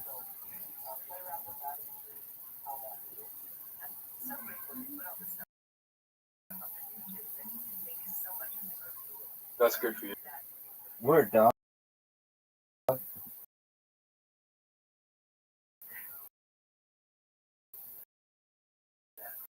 It's good for me. Because you already locked it. You're up, pimp. You're done. Bad. Really bad. Oh, but you did three in the. Oh, you got three in a row up there.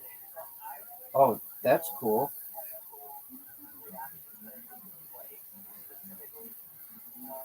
No, I didn't score anything on that. Yeah, you did. You got 24. Yeah, that was from the previous round.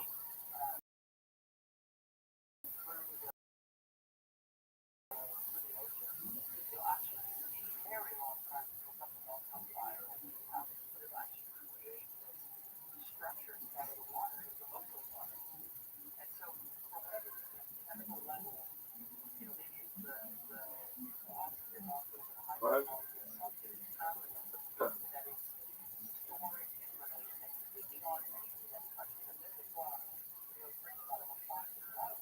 You already scored, but oh yeah, you can go 4 times.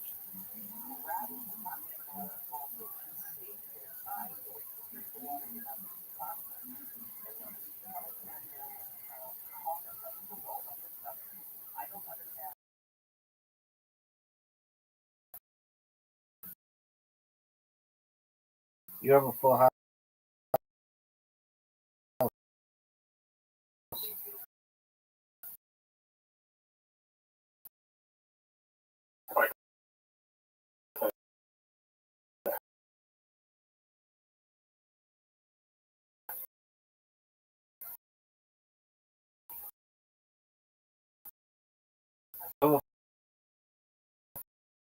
Full house. You can get 25.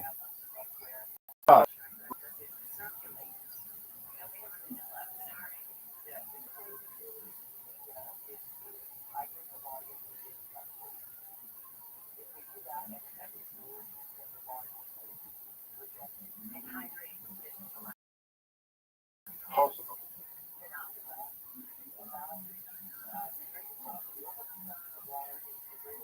Please be for a gun.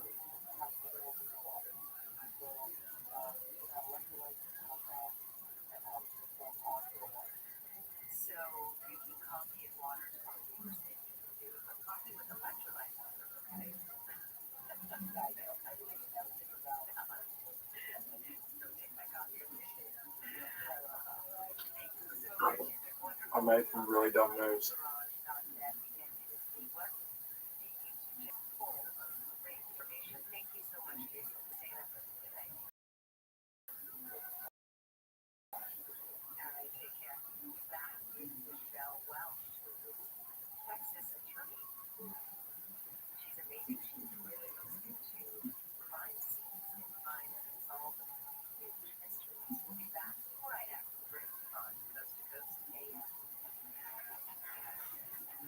Oh,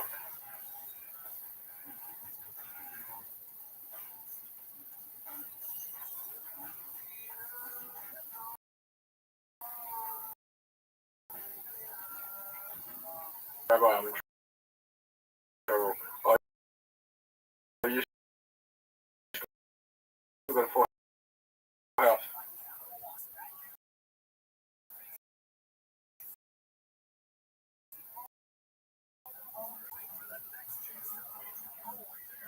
For free. 5, 6 for free. So I need a 6 or a 2. No, you need a 2. I need a 2.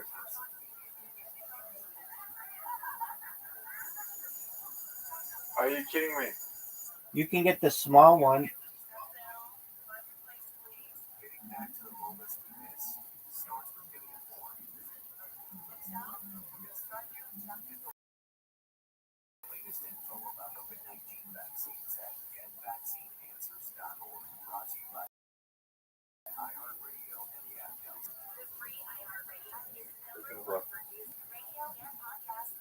I don't have a full house yet, do I? No.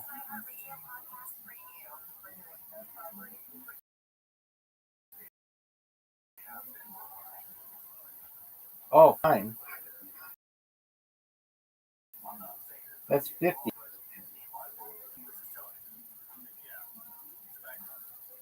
Give me it. Oh, he hit the.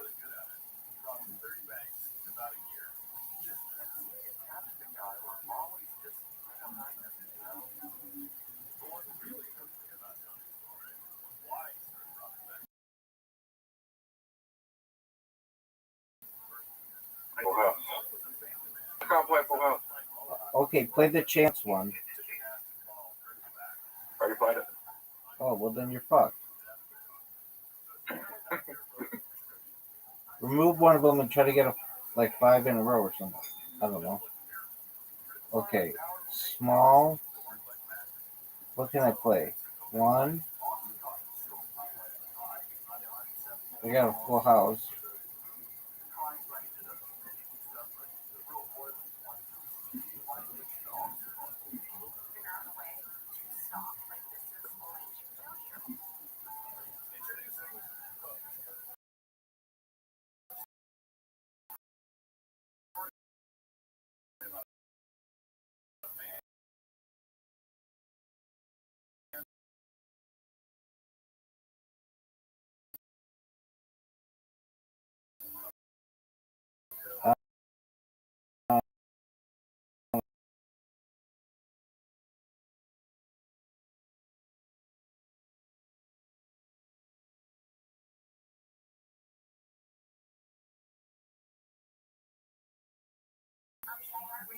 Then you just need a 3. And then you need a 3. Get that 3. So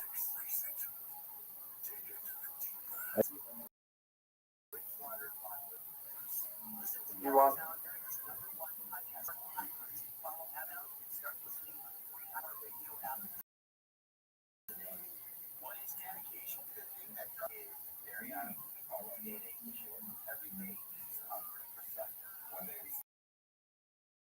okay, I kind of get that, but we're done. Next game. Gin Rummy. I have no idea how to play this. No, I do. No, let's go. You know how to play Gin Rummy? Yep. Okay. Well, go. Everybody's waiting on you. Oh, I have best cards ever.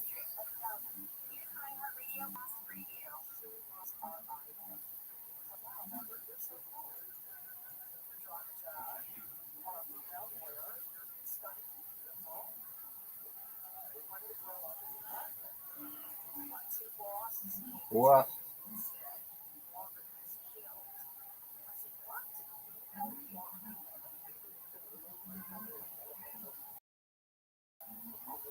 I picked up a 3 and discarded a 2. Go.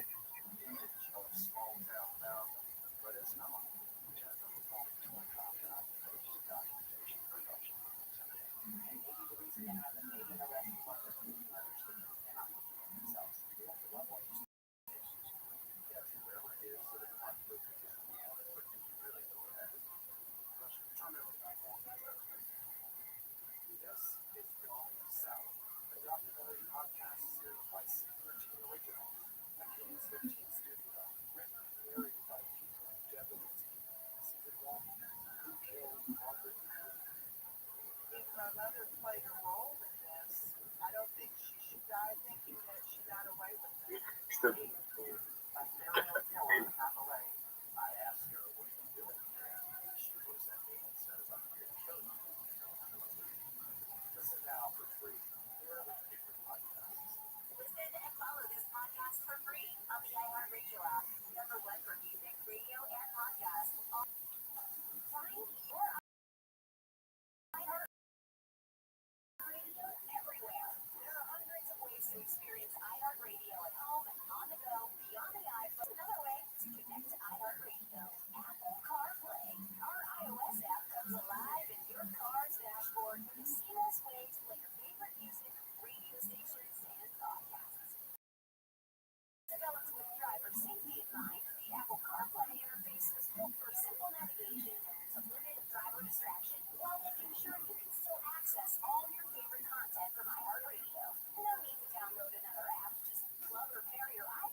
How did you beat me?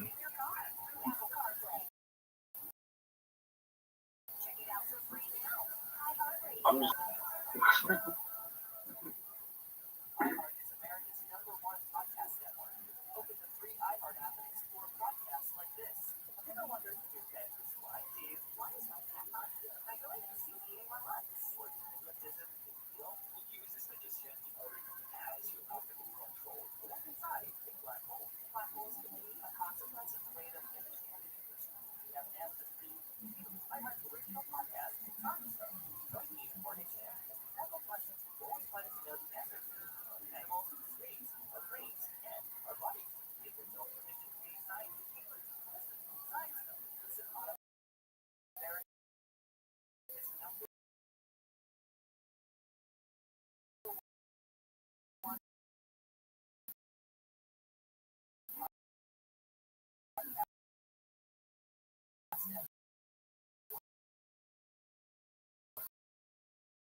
Dude, are you gonna go or are you gonna jerk yourself off? It's your time. No, it's not. It is. Told you. It's your time. Oh, baby, I won. That game's awful. What the fuck? How do you even play that game? No one knows. I thought you said you knew how to play. How to play? Yeah, that's what you just said.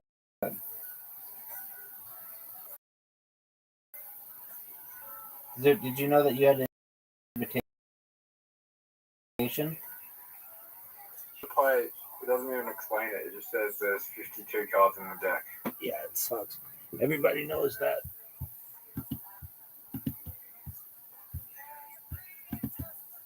Rabbi, you know you're about to get a bullseye. Yes, sir.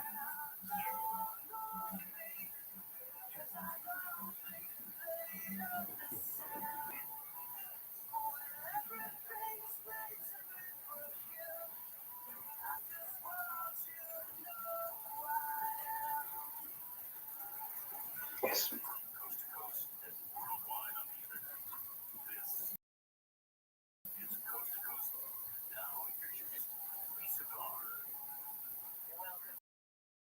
Sir, do you know what Coast to Coast AM is?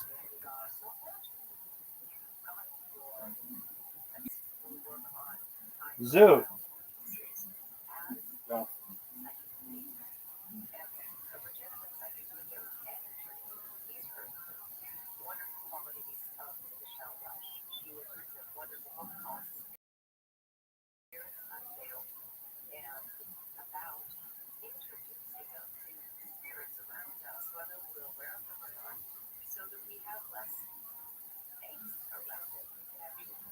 Zoot, are you gonna win?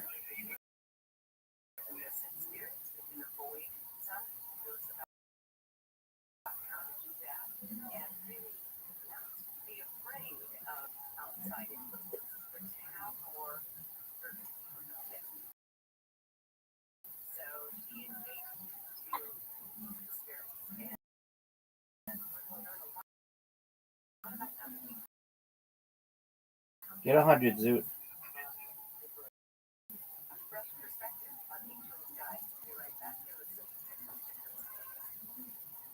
That was not good. 25 points.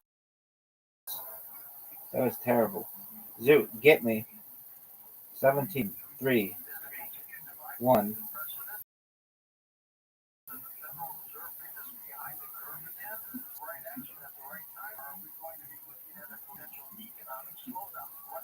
That was not good either.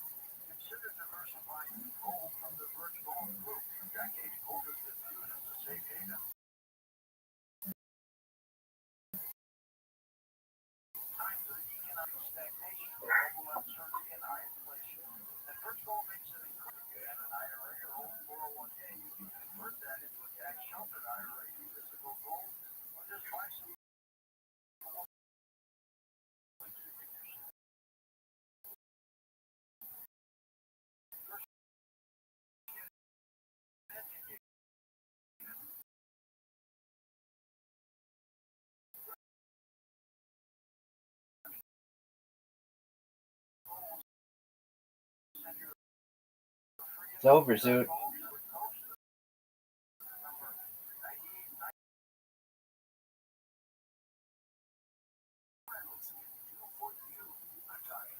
Yes, sir.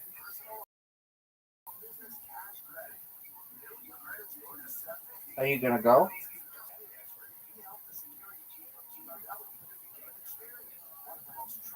It's not letting me. It says choosing a card. Choose a card. It's not letting me pick.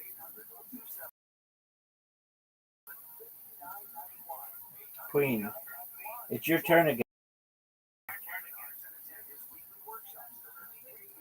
Zoot, are you gonna It's not go? letting me pick. Are you gonna then close it and reopen it, son?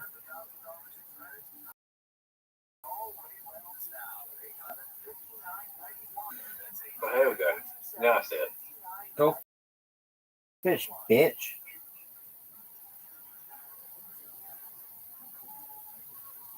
Hold on. Fuck yeah, baby.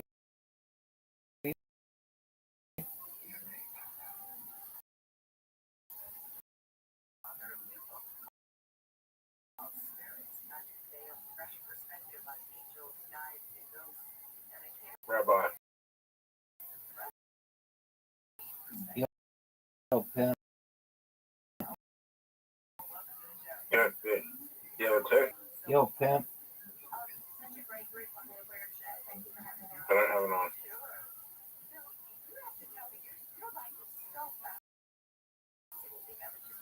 Wait, you drew a 9 from the deck when you asked for it?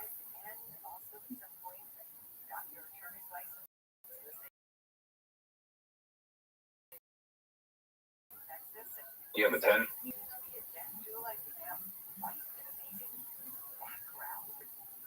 Do you have a 4? Oh, good.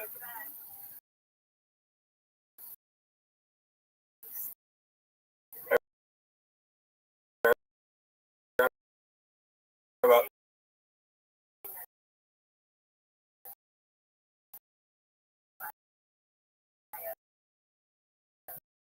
What?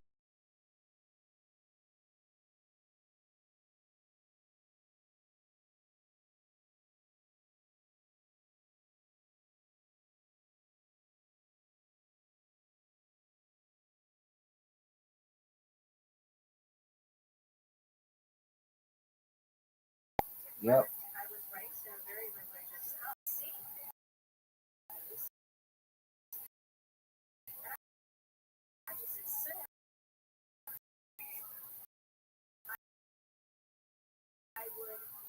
well, you don't have it.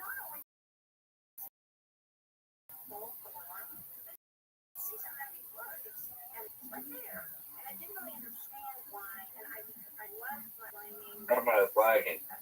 Showtime. Right here. Do you have a client? Of course.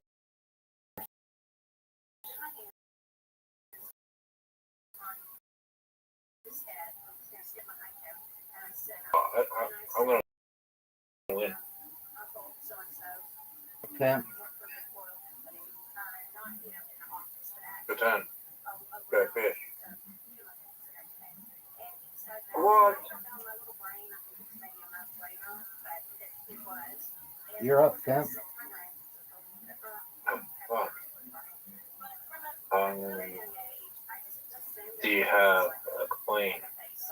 Word, dog. Psych. It's fine.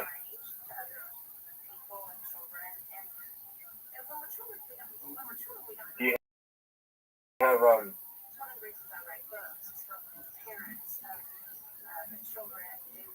do you have a bot?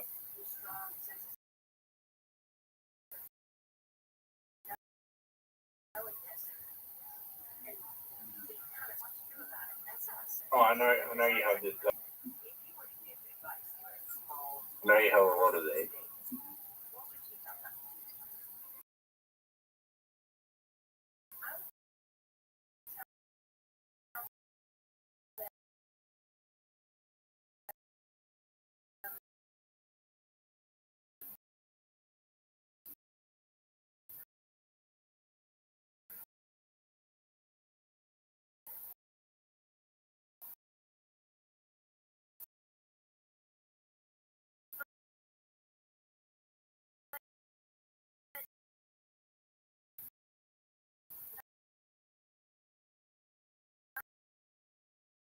You're up. Okay.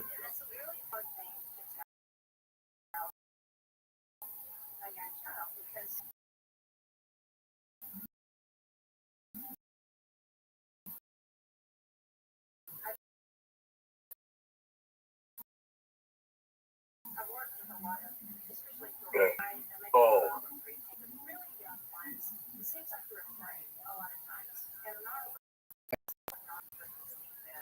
Yep. You're up, pimp.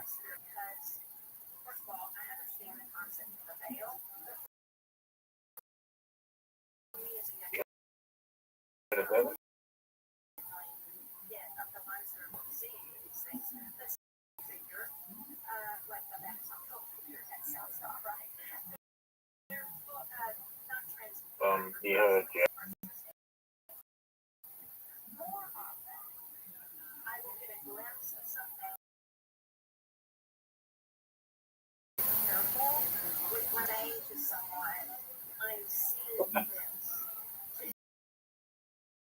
Hey.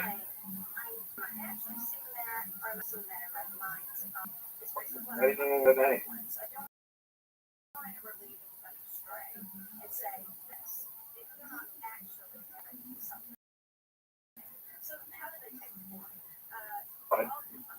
Hey, Give Zoo. me check that.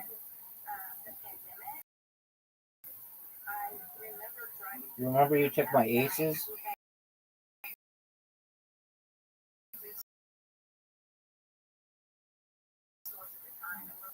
Oh, fuck. It's not good for me.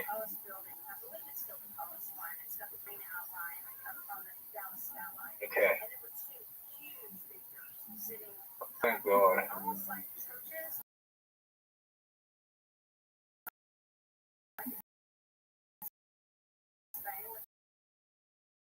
You're in trouble.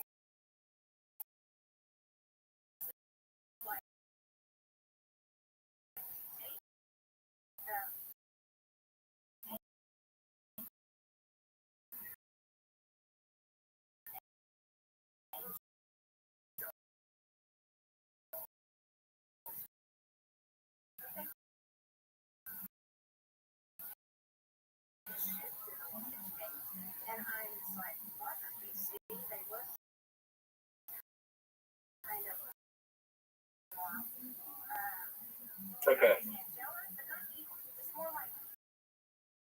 Come on, give me two. Oh.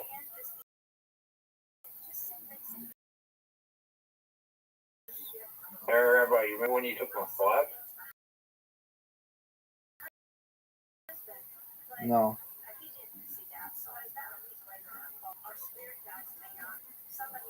Fuck.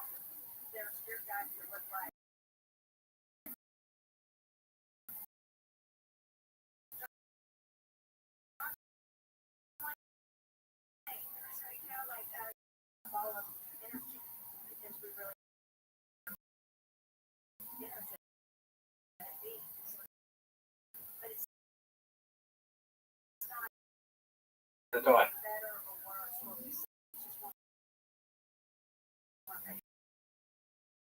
I won. The done.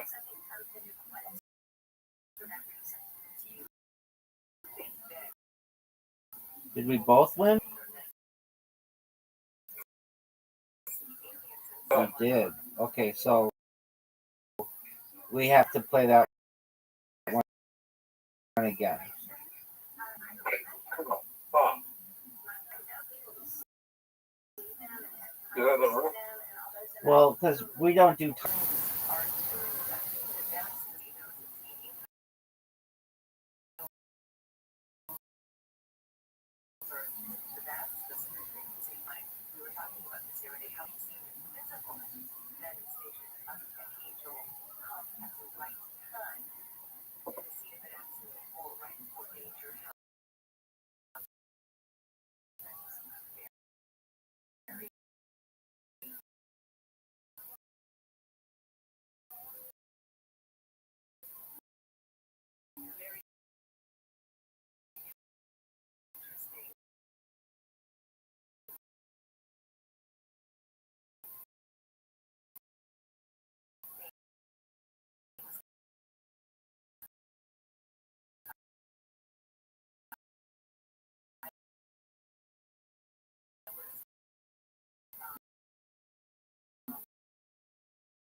Are you gonna go? Or are you just gonna jerk yourself off?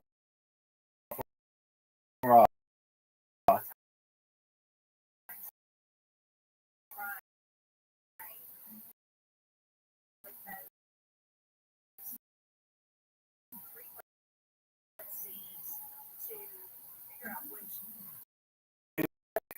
know what card you have.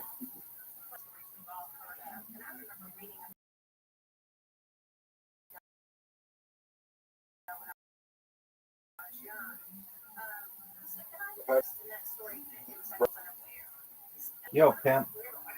How do you feel being down 3 books to 0? But I was literally thinking about asking you for a 6 before that happened. I mean, what do you want me to do about it?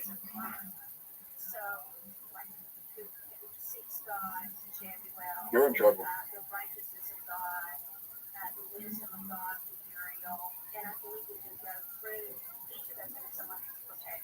Rabbi, remember when you asked Dog, me for the 2? how do you feel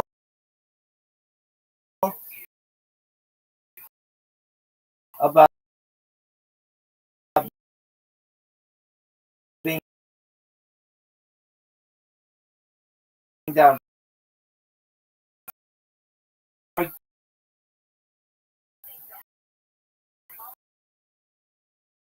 to nothing.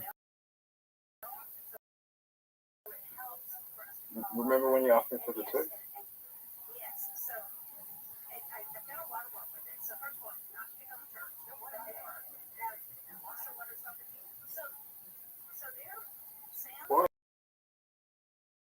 Nice fucking draw.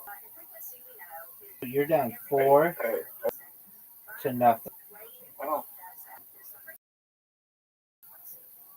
Son 5-0. to nothing.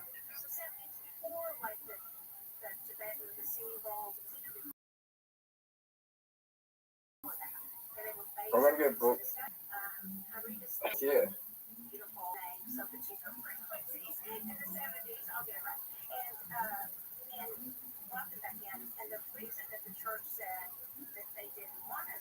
Oh, fuck. 6-0, son. Well, I'm about to score here. Let's see it.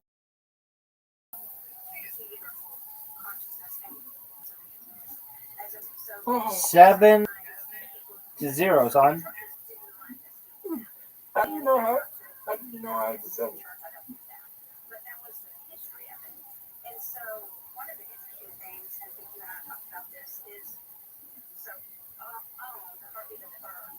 Eight to nothing.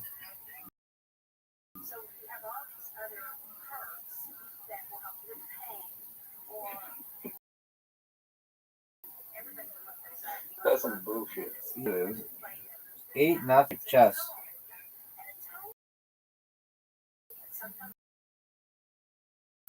I don't like playing You chess. never play. I know, because I don't like playing it because Let's go.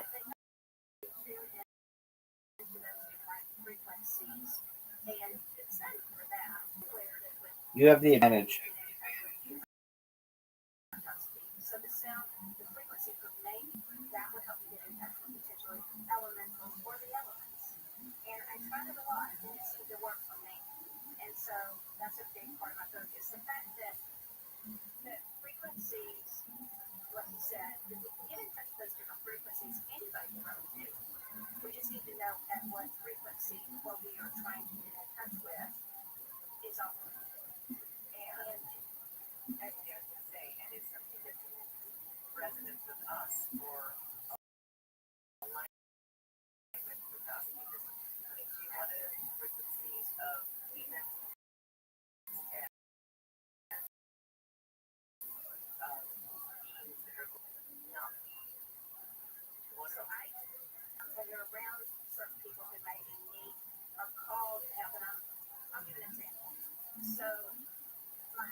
What about Batman?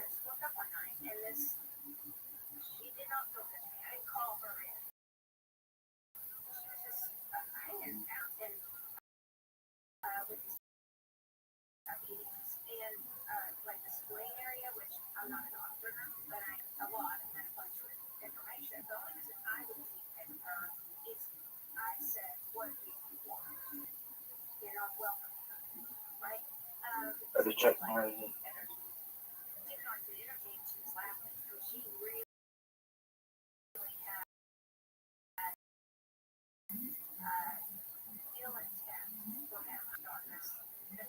Fuck.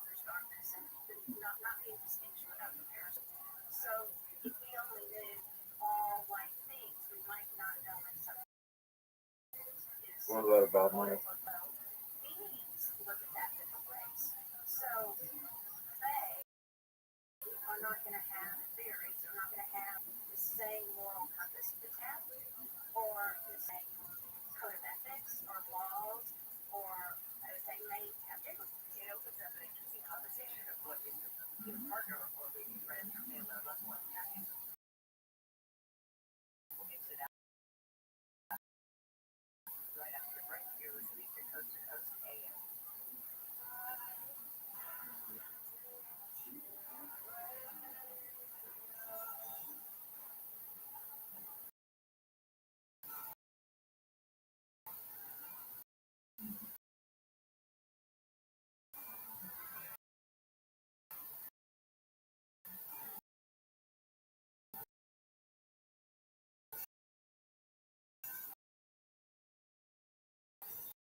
Yeah, that's it.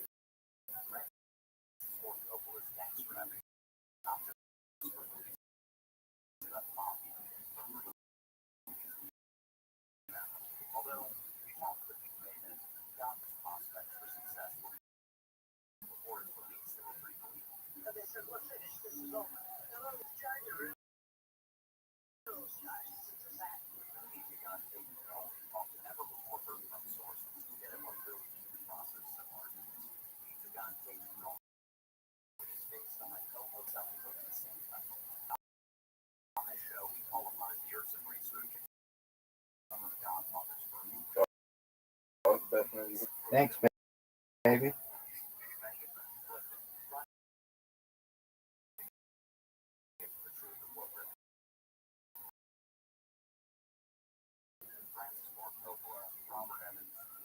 Mate.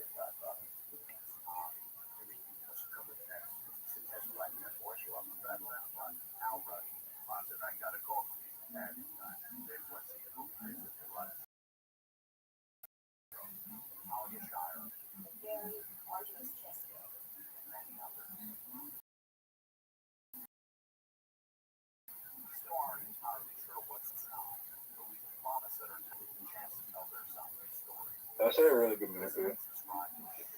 Thanks, big dog.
Rabbi, are you gonna make a movie?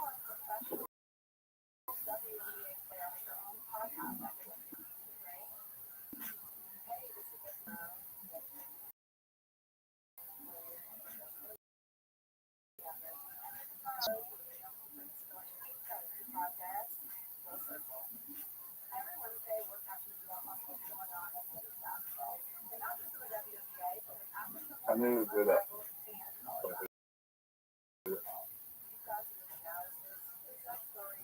Okay.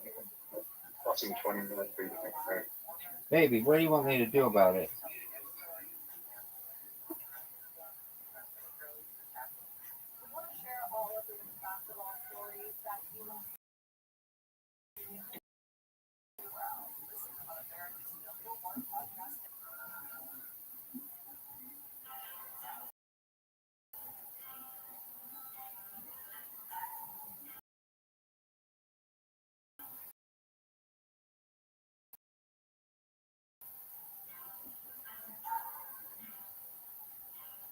I'm glad I did it, though.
I only see one move you have.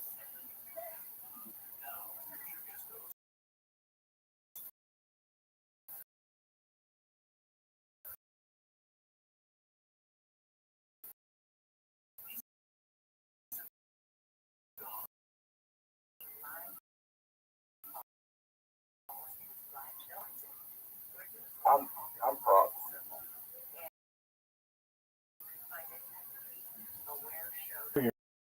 You're not.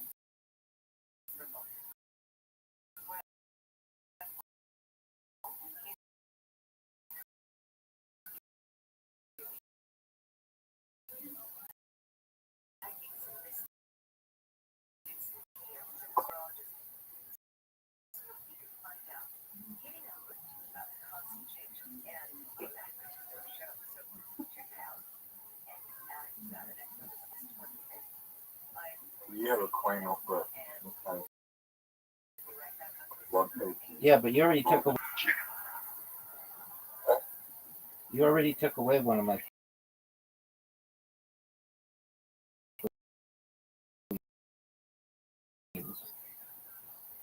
And I'm not using my pieces. I'm not using pieces very well. What's the secondary queen?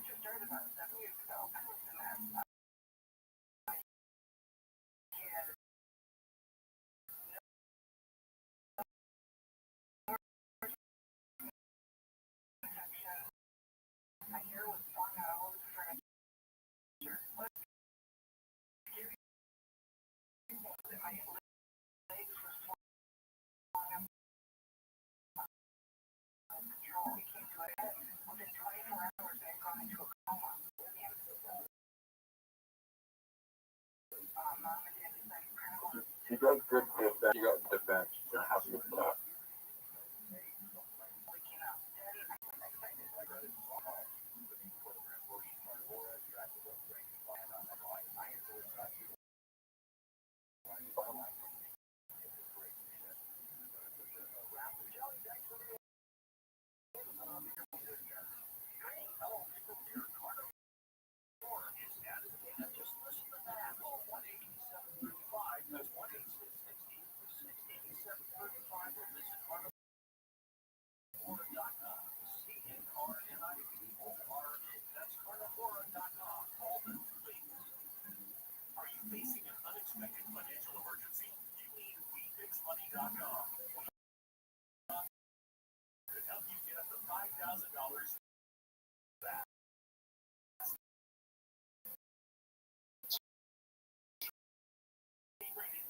Are you fucking serious?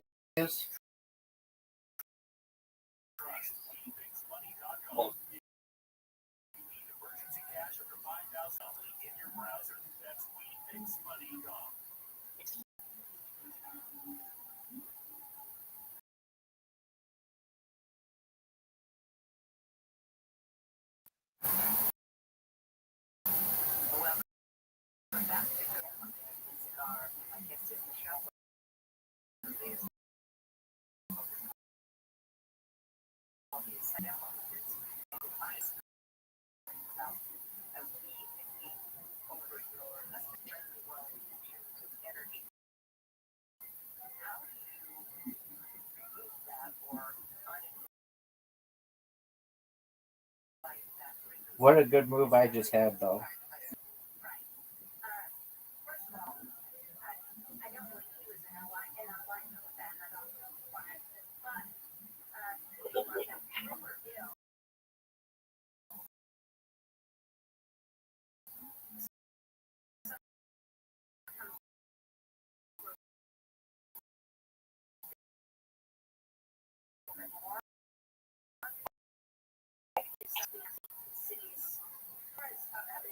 I say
I want this.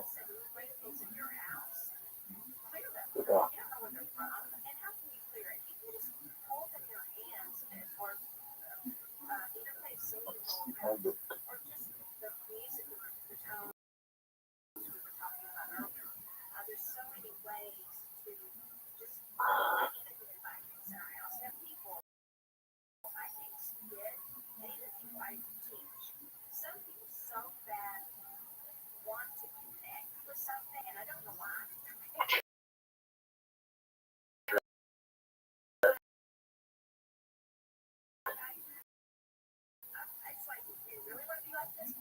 Rabbi, I think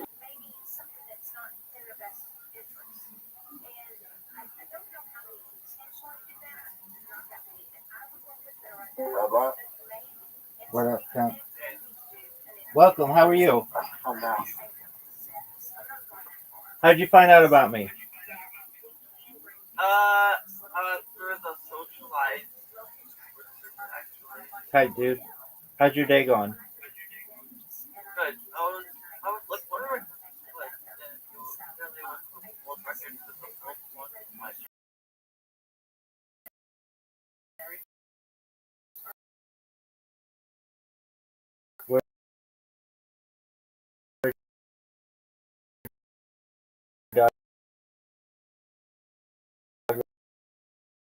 That's what I do, my friend.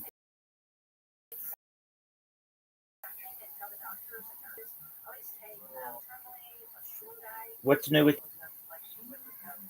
That's baller. Playing chess in a showdown. That's cool. Wait, I pressed the camera button? No. You pressed the what? Camera button? I'm not sure why you did that. Yeah, plus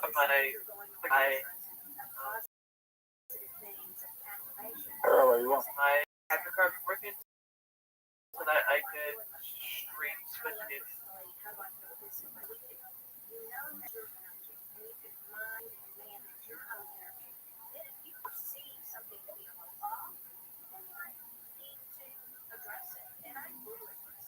I'm surprised I got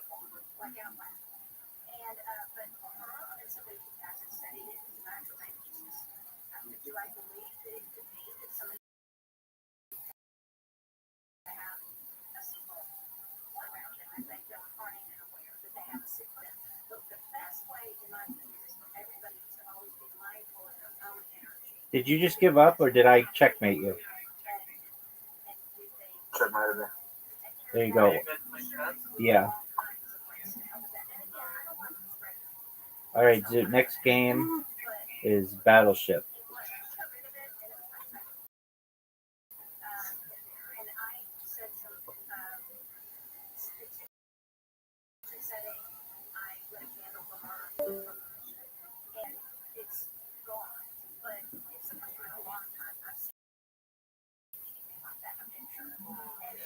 Zoot,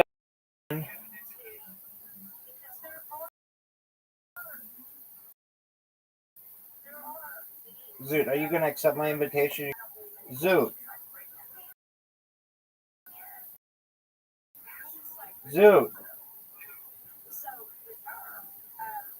Zoot, come on, man. Zoot, there you go.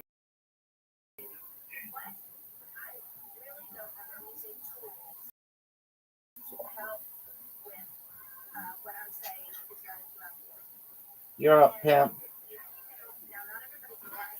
Zoot, go. Zoot, it's really easy.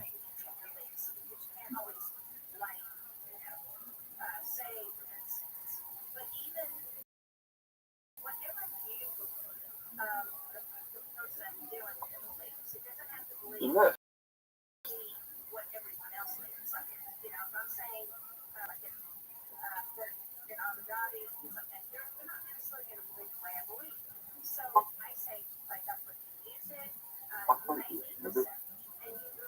Maybe.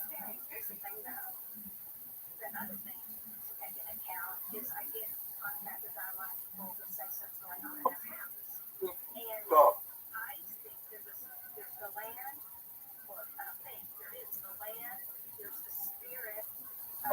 Yeah, that's close enough.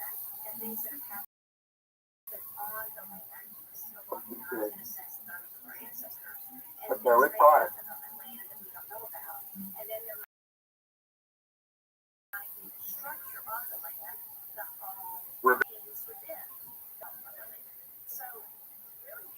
Yeah, forever.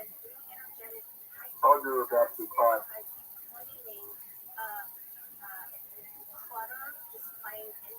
And now we have 5.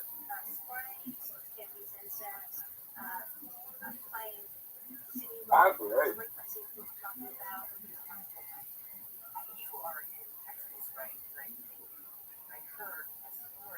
How did it feel to not have a weight anymore?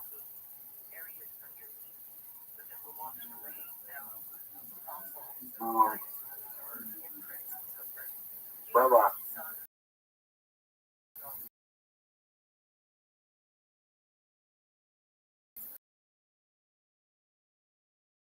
How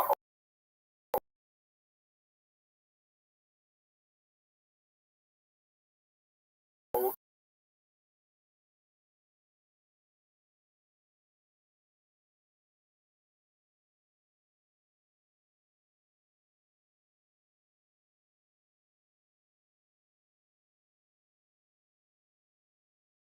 I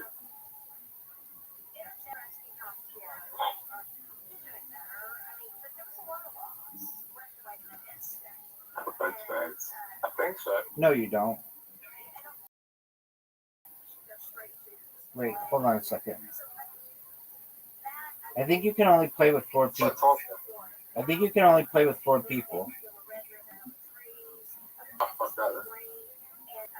Hold them. Then we're going to Texas. Then we're going to poker. Texas Hold'em. Word, dog. Texas Hold'em, Blood Code, and Polar. Then we end on Dude, are you going to accept my invitation? Dude, are you going to accept my invitation? We end on reverses. There you go.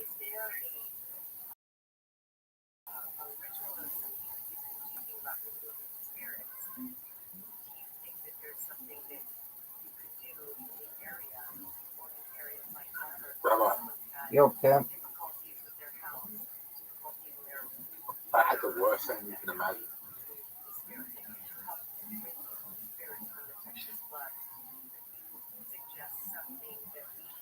I just know how you're playing chess that you wouldn't, even if you have pocket aces, you wouldn't go for me.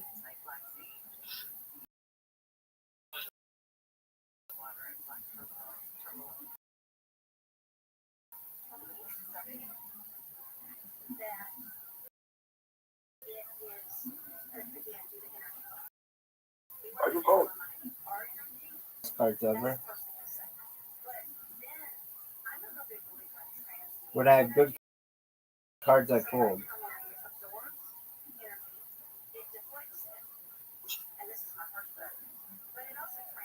Alright. You ready? Yep.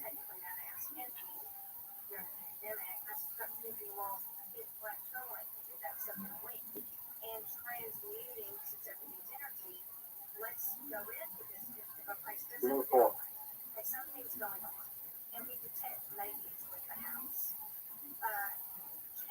Bye-bye. Yo, pimp. What? If there was a 4, I didn't know what it won.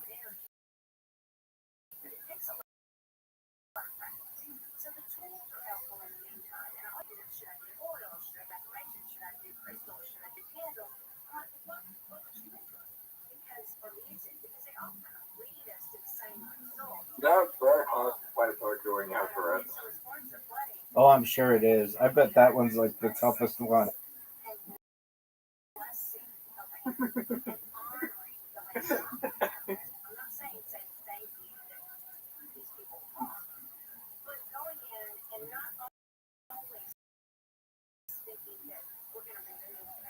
suburban Dallas. And a lot of people, it's a historical landmark, and a lot of people had the home and the area. This is a suburb. And many paranormal groups have come to try to put it and walk away from the house there in the home. And they kind of try to clear it. Didn't work. And there's also some activity in the house. It's kind of funny, actually. Oh my God, on a high card. Why did that come off? Making fun.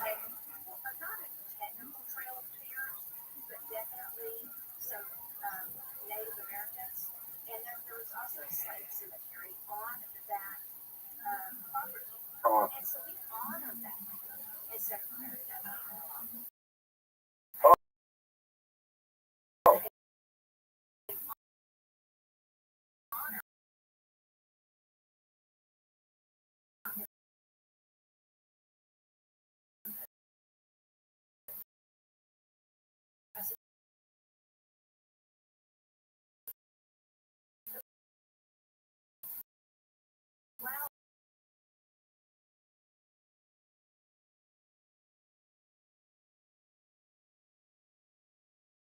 Whoa, you got the lead?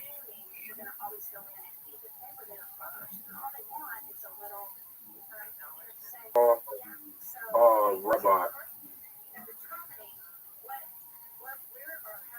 Oh, it looks like that. Oh.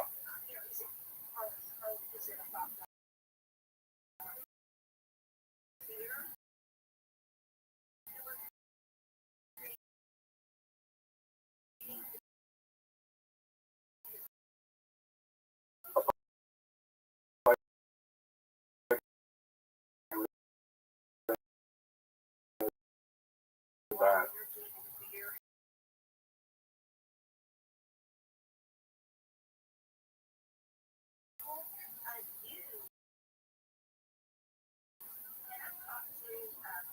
All right. And so we always run things by her and with our stores. And so we would run by him. The chief of her tribe would say, we love it that we honor us. And but to him, it was like, use whatever you need to do.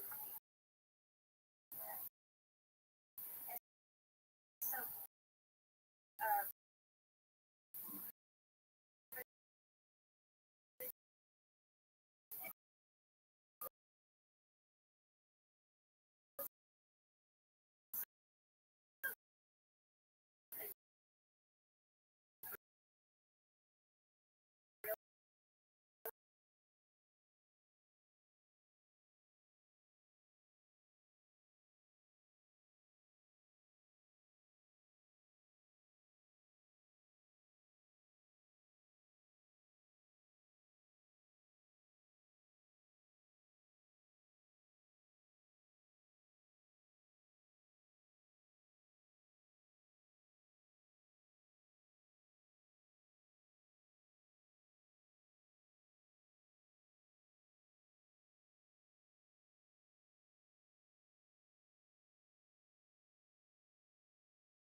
High card.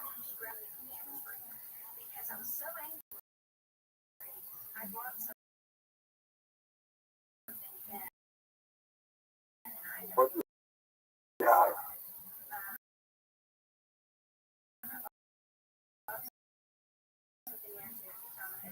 Really good cards.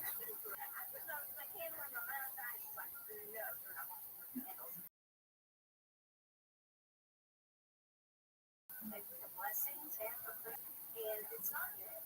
And having like I spoke about it, that we were in Spain, just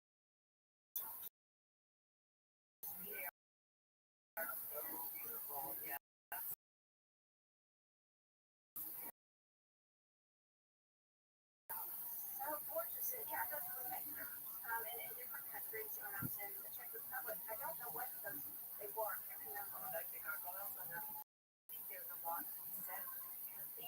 I just want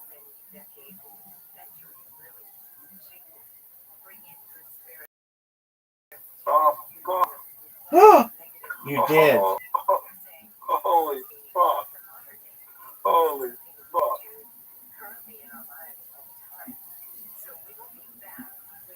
You got so fortunate.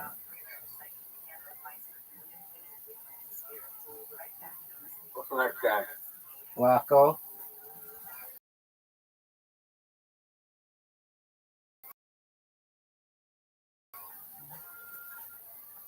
Am I good at this? Oh yeah, I remember that.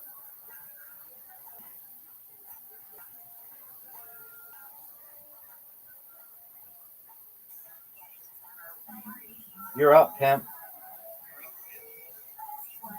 So I have to put down the first You box. better fucking put something down, son. No, you don't want to put that one down. Yeah. No, you can scroll over and there are more.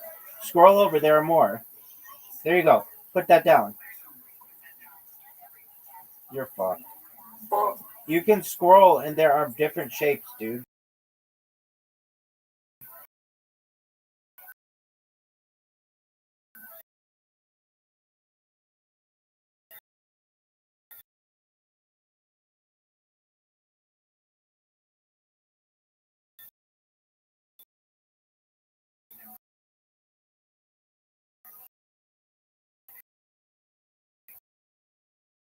Dinner.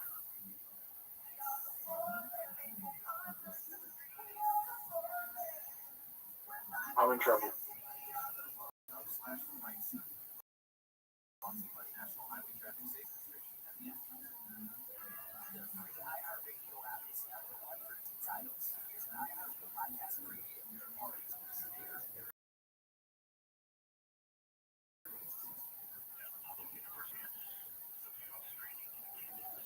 You have to do it off of one of your corners. Like off the blue. There you go. That's a good move. The fuck? Why didn't you let me go in?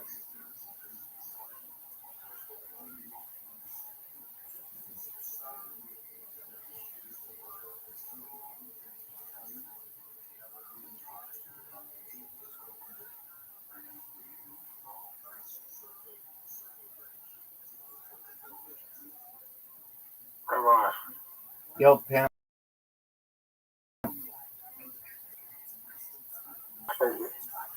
Baby. I know it's not easy, but you're done. You're done. Literally lost.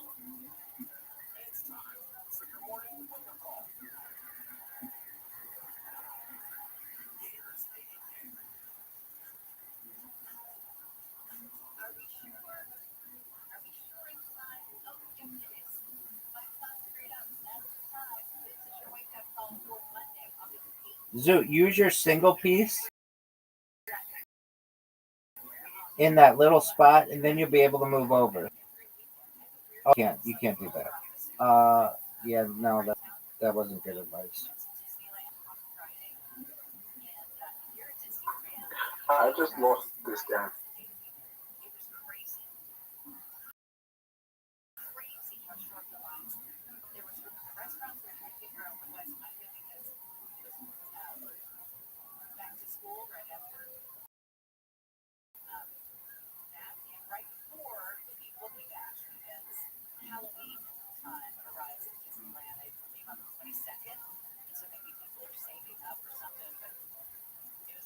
There you go.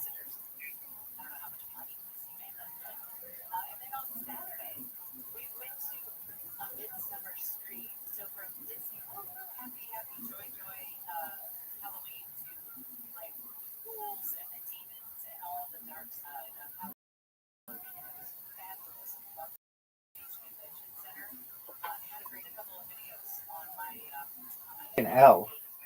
Go to the one that's an L. Big dog, go to the one that's an L. I just went to the one with the L. That one. Oh, it's too long. Do you have a shorter one like that? You already won.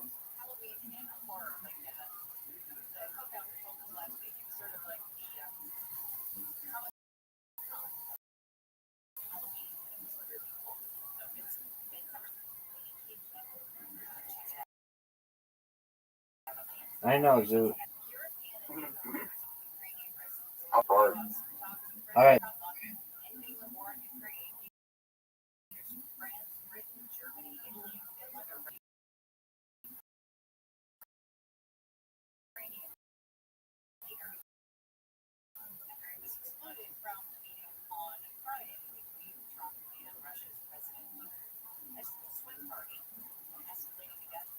Can I come back? Maybe. How much of the board you have compared to me? Yeah.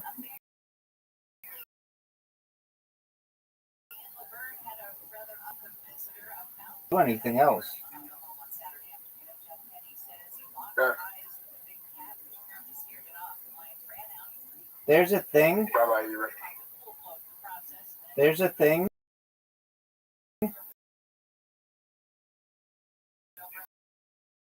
In the bottom right corner that gives you a hint if you need a hint.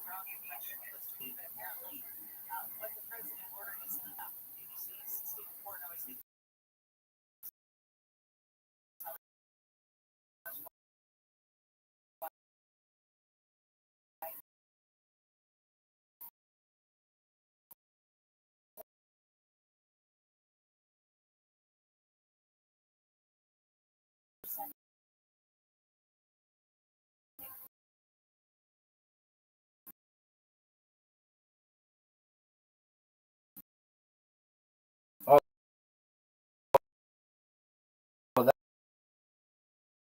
that was amazing.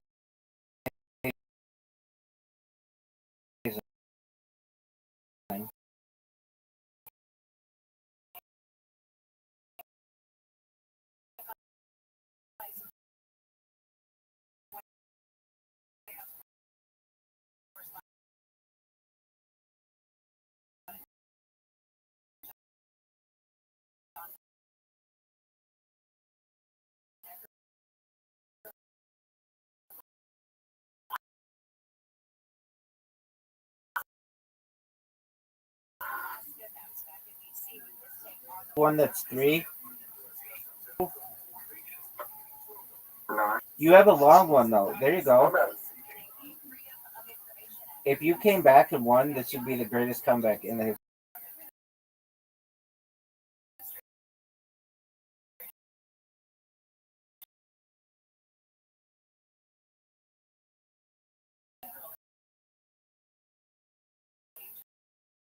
No.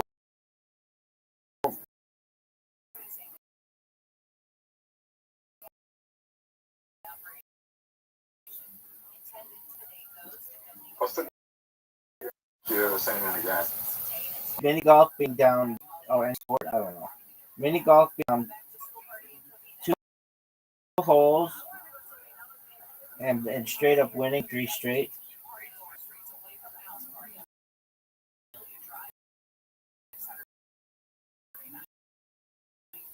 But what's the most famous comeback of Stephen Bambury? That Australian speed skater.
up. This is bad.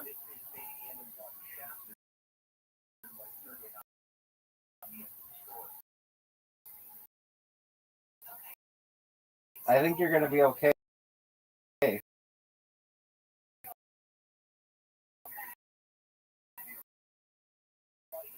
Oh, I won by one spot. No.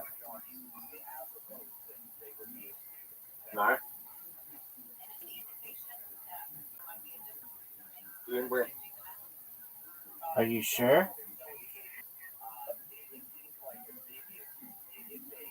What are you gonna do?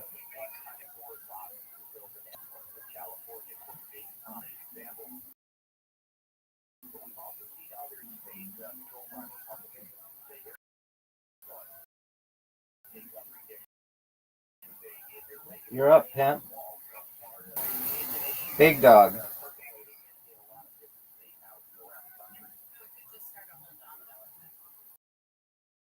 I won.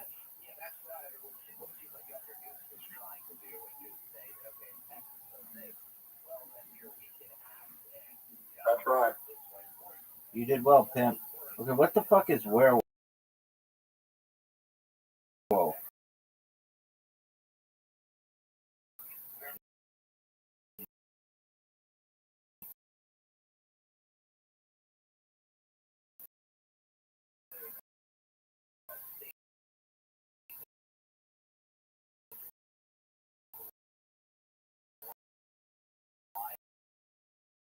Oh, we can't. That's the boxes. I hate this game.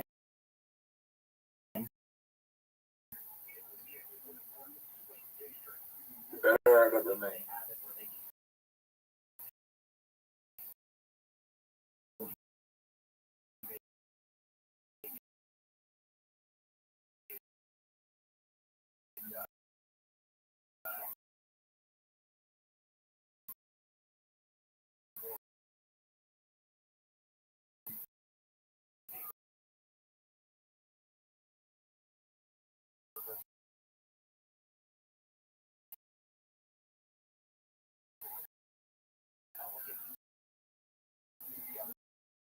Okay.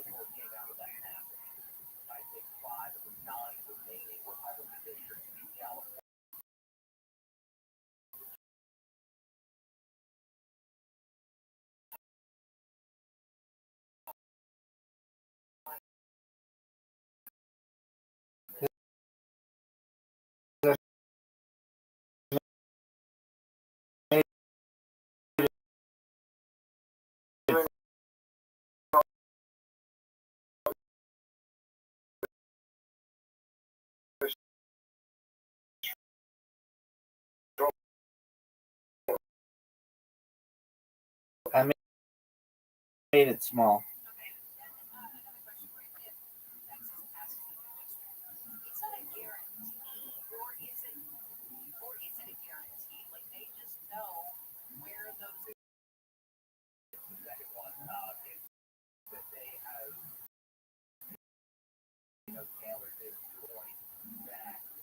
Oh. You just won. Not necessarily.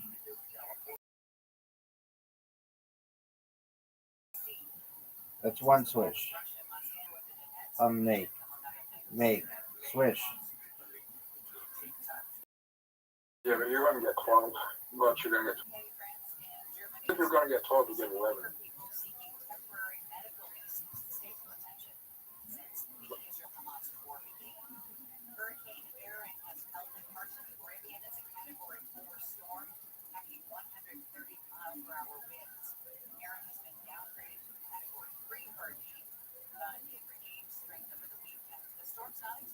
Dude, are you proud of that round? 8 points and 8 points. It's not bad.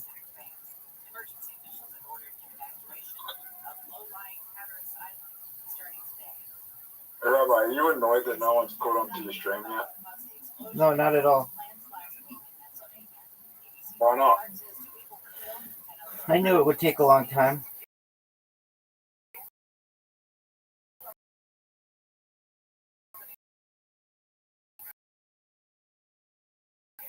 That time, Zoo.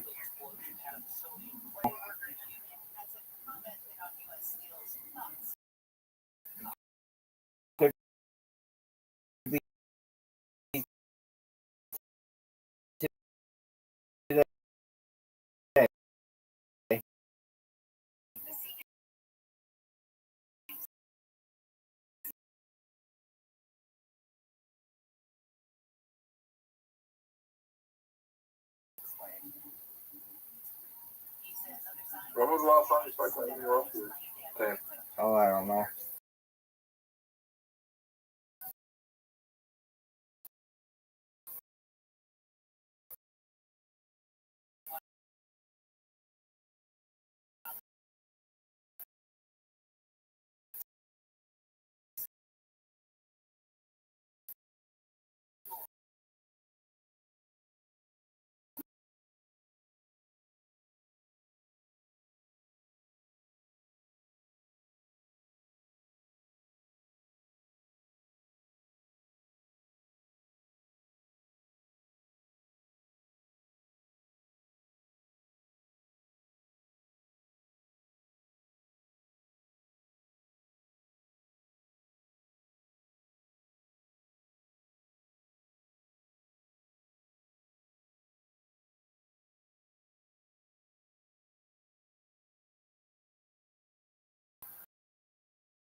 When was the last time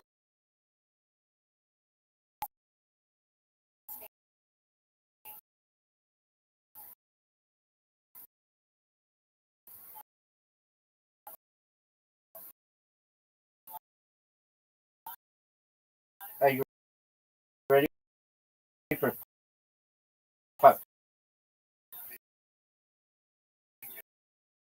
cup pong?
Zoo. Word.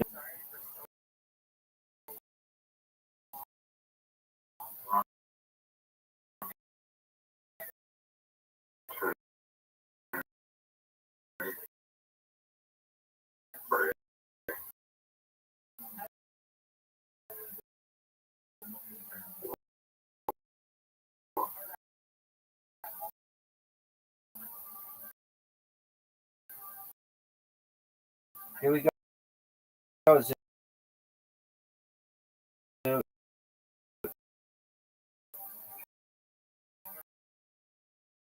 Are you ready, Pam?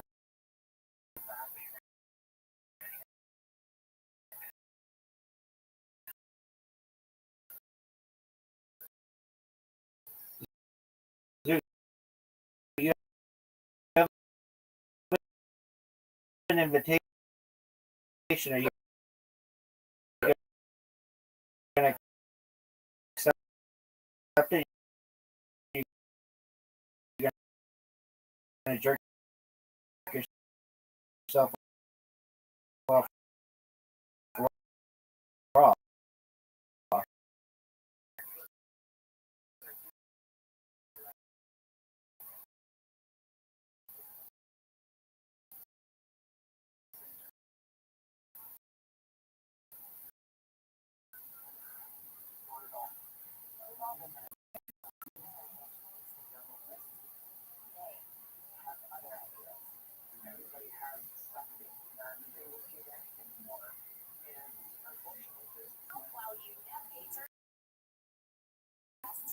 You're up, pimp. I'll take that. I'll do it.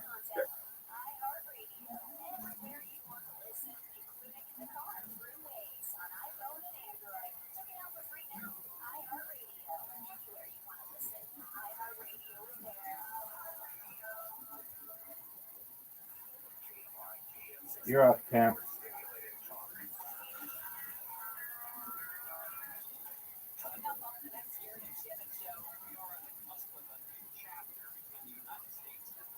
You're up, pimp.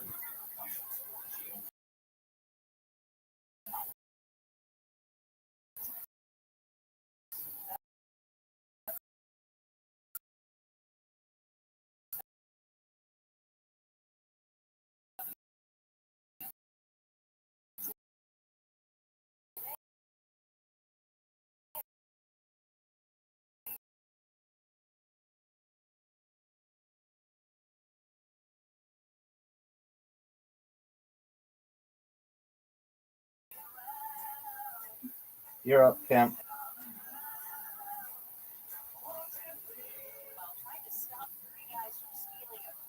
Everybody likes me, baby. I'm the best.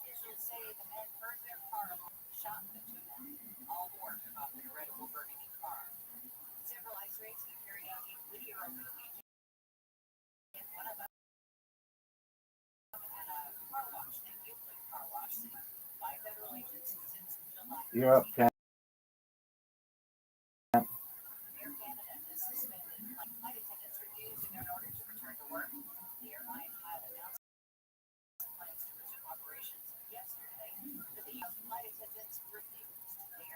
You're up, pimp.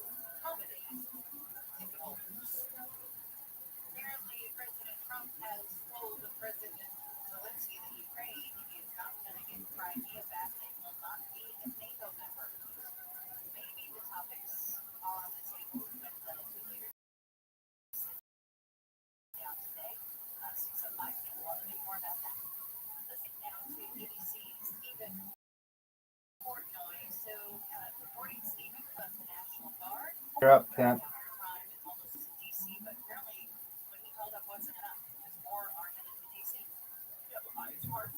You've got a tough move. I don't really know what you do, except go.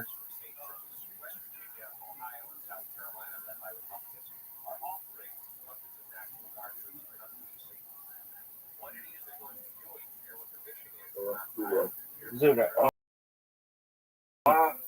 Zuda, you know what your turn? You're up, pimp.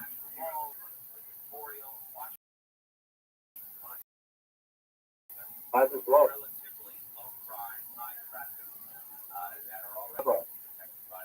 What up, pimp? That was gonna do.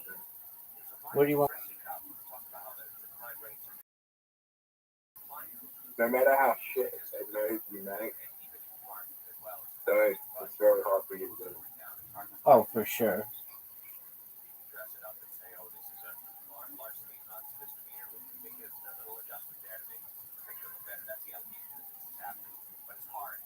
Okay. Totally.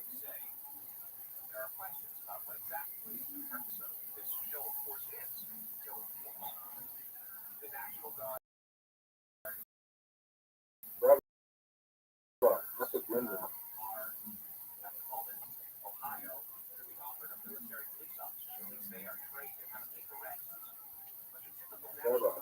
Yo, pimp. I could win. No, you can't. I could win. It's over for you, son.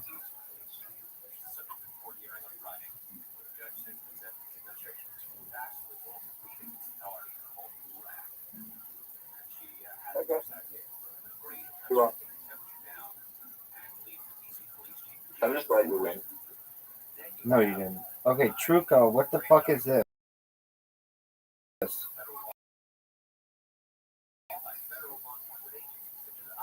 Indian Minero of Paulista.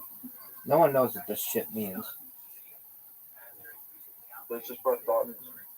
No, we play everything, Zoot.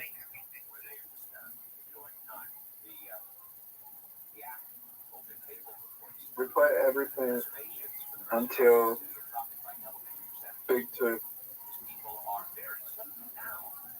Zoot, you're up. Everybody's waiting on you. Zoot, go.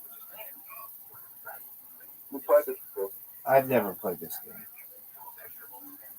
Here we go. I haven't.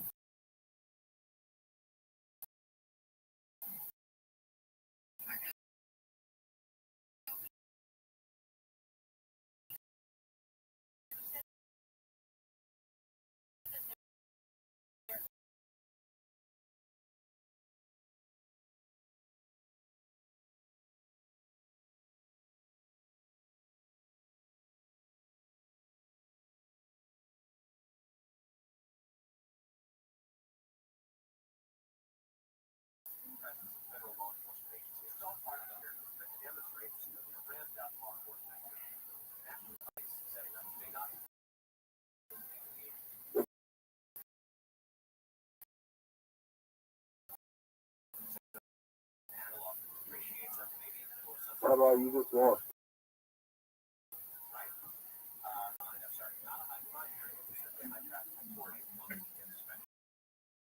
Yeah, ready?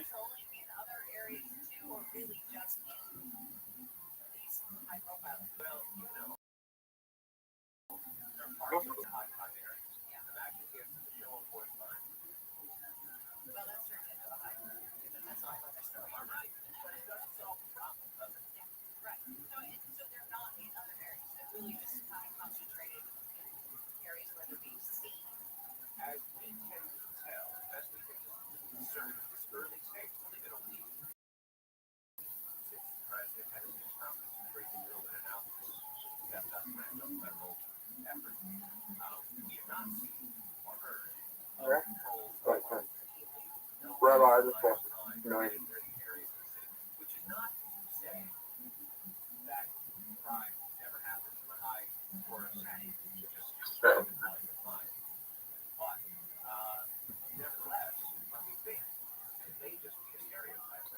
Rabbi, do you want to? Just yeah.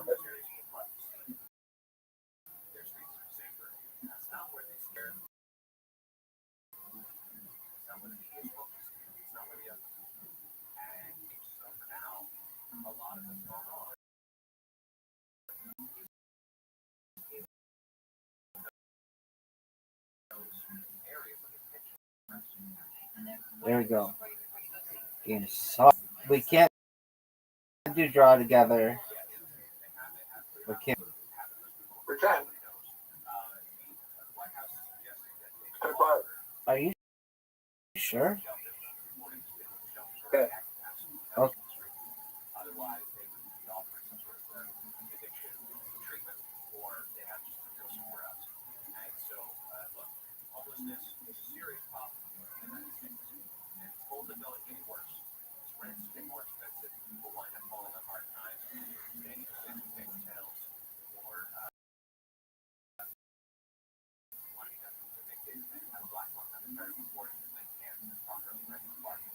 You done?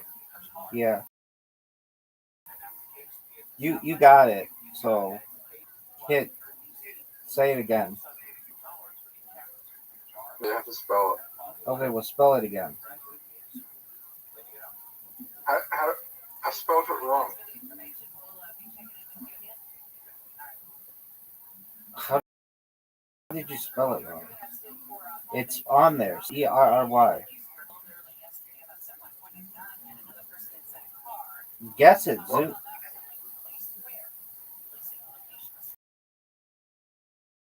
Spell Cerry.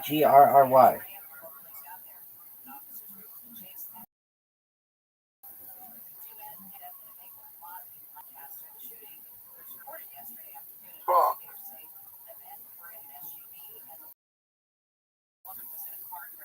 I don't even know how to do that.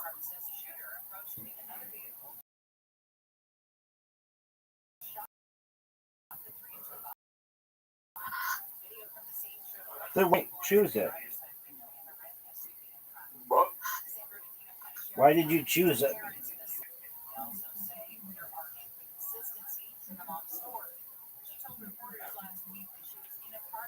That's the worst thing I've ever seen. What do you mean? Oh, is that a juice box? Yeah. It's a juice box?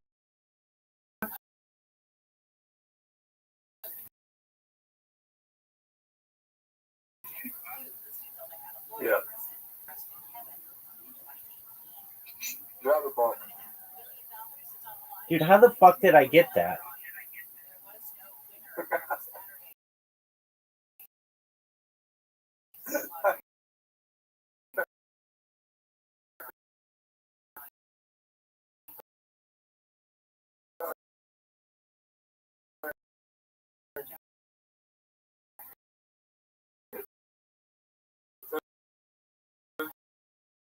Meant to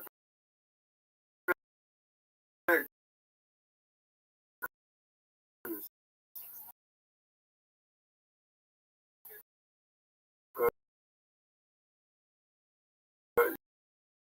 You said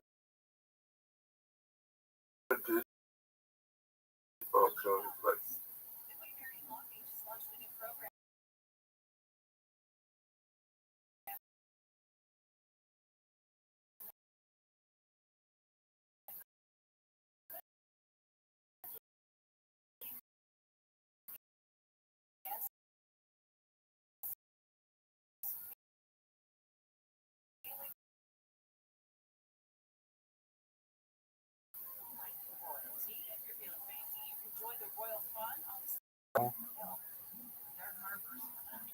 What the fuck is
oh fuck.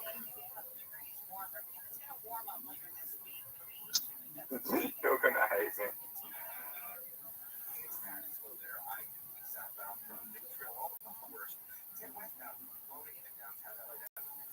Is that Yeah.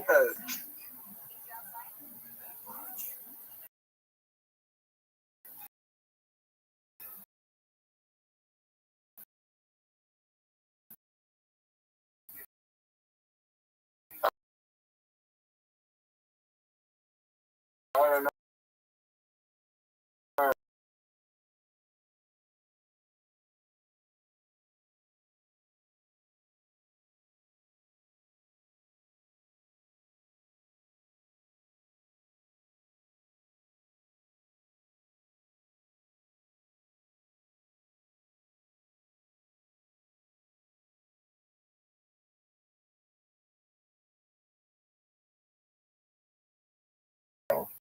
And it gave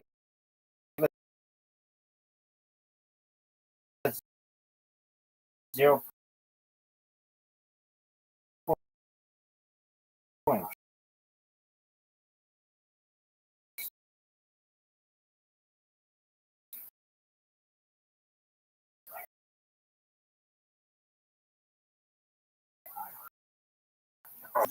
Let's go.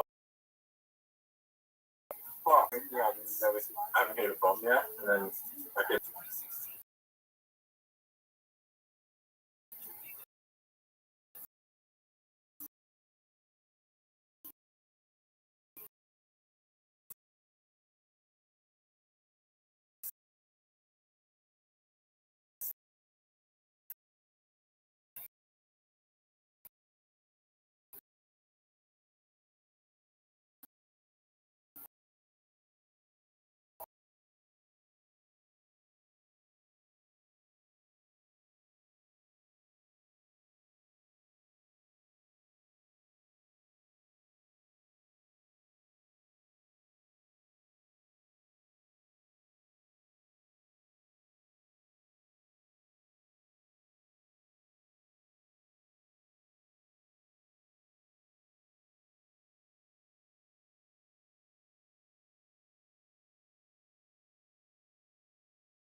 Could still win. This would be the greatest comeback in history.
And 10, 12, 13, 15,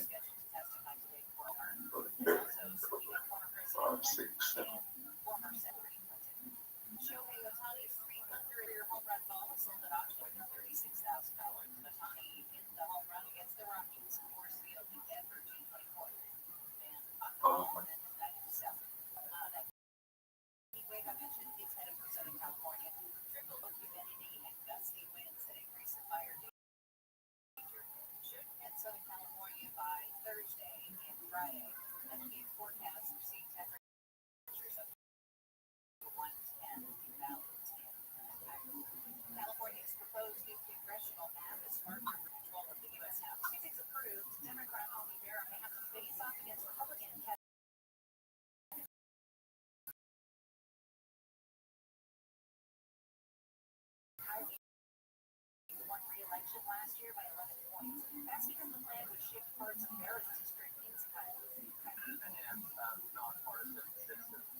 Dude, are you? Yeah. Thank you for your patience. All right, Pam. Did you catch him?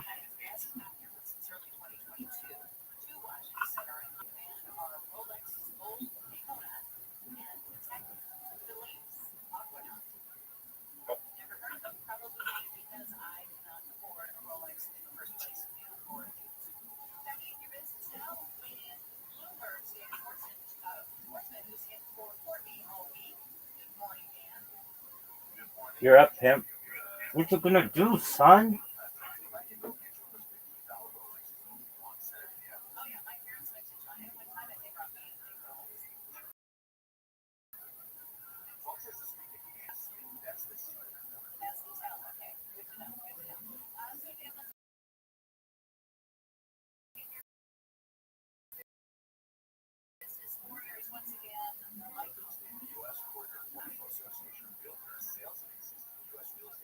There you go, big dog.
Yeah, but I fight sexy.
I'm just asking you. Over 30 points. I can't be fucking with that. Oh, no.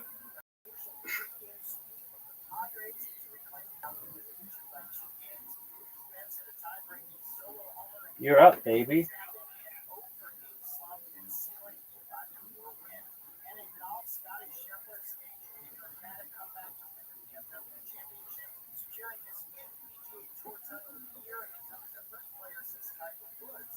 No.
Yo, Pimp, you're up.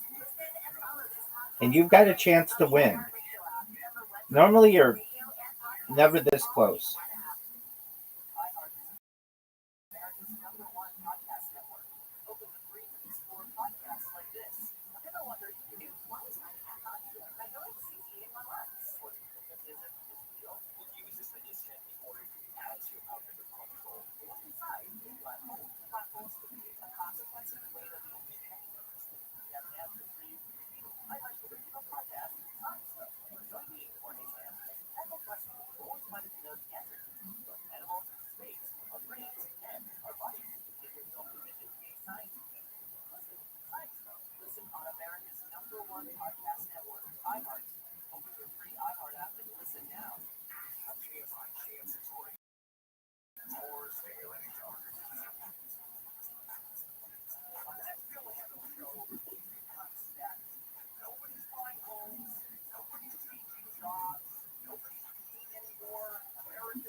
Rabbi, Hit me with it, big dog. I can't win. Dude, I can't win. you're not down by too many. Yes, you can. Yeah, but I have to work. Oh, wait. I have to stop.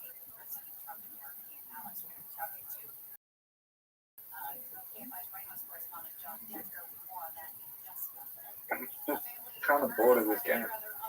All right, well, get over it, Don, dude.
Simple.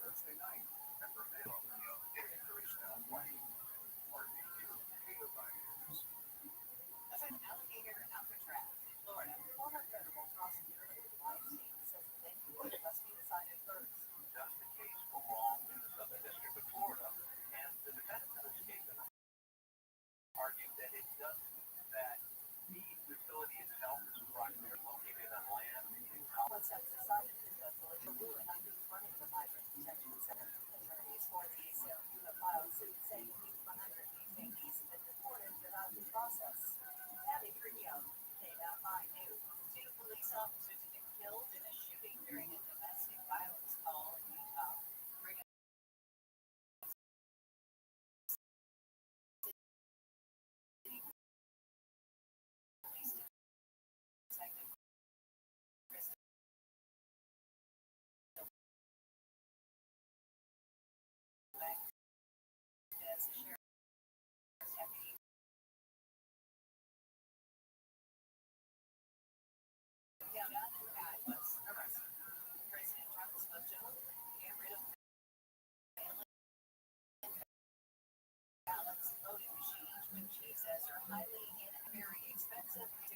Controversial. Says the U.S. is the only country in the countries gave up on it because of fraud. This morning, that the Republican Party will, as he put it, fight like hell to bring honesty and integrity back to our elections. Air Canada has suspended plans to restart operations because the union representing 10,000 striking work order that Canada Industrial Relations Board ordering staff back by yesterday afternoon, but the union refused. Leaders called the shutdown began early Saturday, causing the airline to cancel hundreds of flights. Now let's say good morning to KFI John Decker, who's been a very busy man, buzzing around the globe. First a trip to Alaska, now back to DC. Morning, John. Hey, good morning, Amy. Good to be back in Washington. Big day in Washington.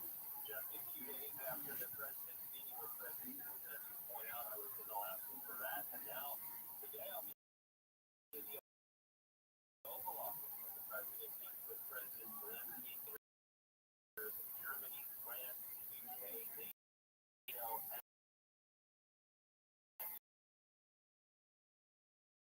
the European Union. The focus is making certain that the United States unified with the European approach to trying to end the war in Ukraine, which is going on now. In Alaska, and then getting ready for today. What are some of your takeaways about what's been going on?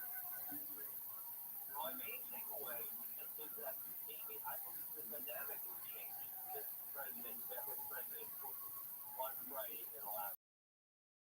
If you're Americans recall, leading up to that conference, the same leader that will be at the White House today seemed as if everybody was had the same approach dealing with Russia. Now, it's a little different, and I think today's meeting is even more important than the president's meeting in Anchorage, Alaska. It's important whether it still has Ukraine back in terms of dealing with Russia, and whether or not the U.S. is still insistent You're up, Zoot. making concessions that bring about the end of this war. Two of the things that Trump is going to push the Don't go on, man. You're up, Zoot.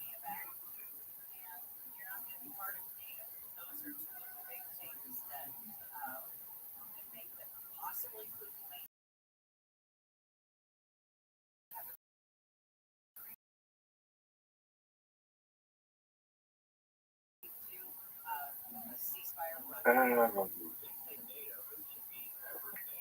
later.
Dude, you gotta go. You're almost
It's your.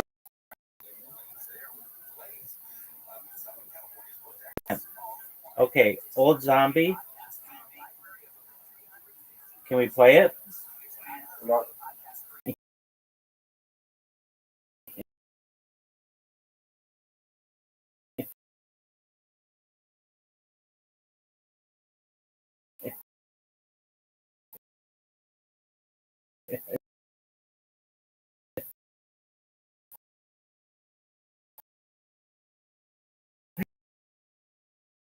You know, shit. Okay, Pussy Dose.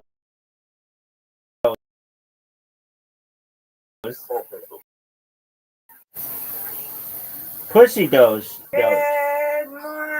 I'm not gonna play no games with him. This is what we do every morning when I'm in here. Word, girl. How'd you sleep? How'd you sleep? I slept. Oh, we can't. That needs 4 people. what time is it over?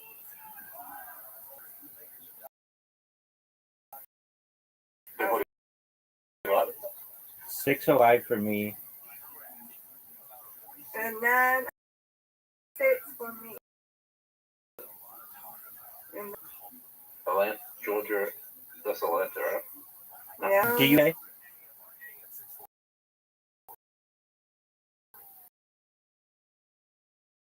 Yeah, she has a crowd. Okay. Okie doke. All right. Talk to you later. Have a good day. Have a great day, Mr. Chris.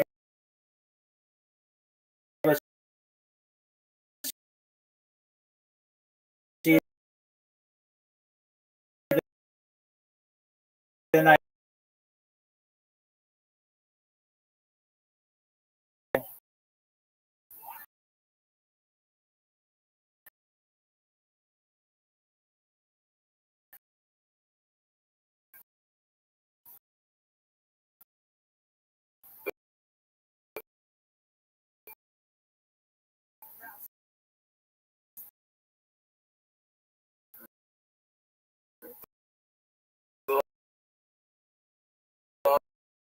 Last game. So the last game we can.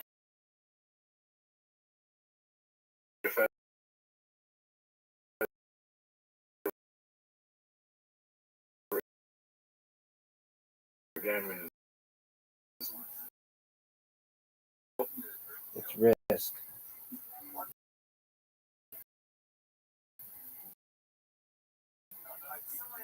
don't they?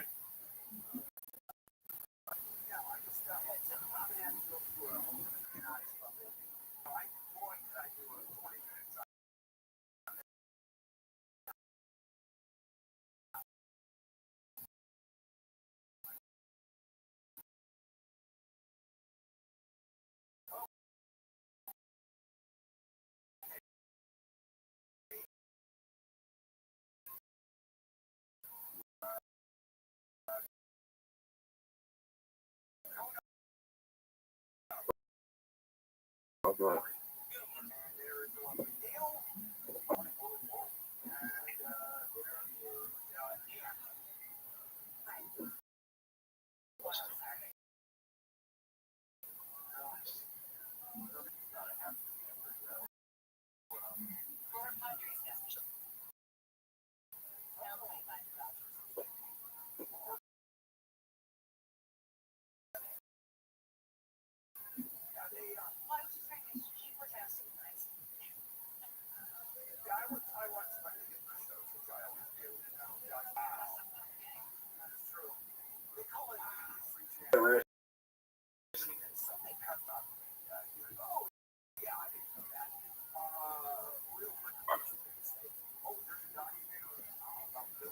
Oh shit!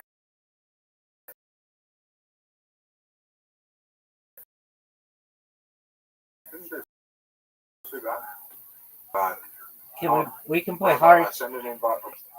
Stop. We can play hearts. We can't play hearts. Yes, we can.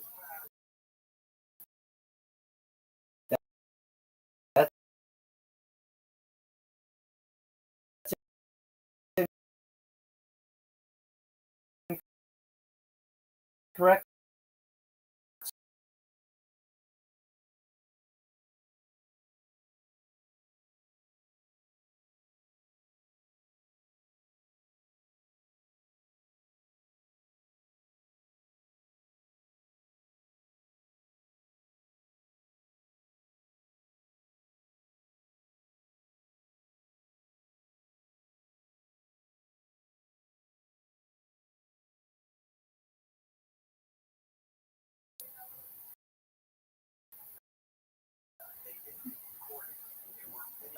How do you play? No one knows.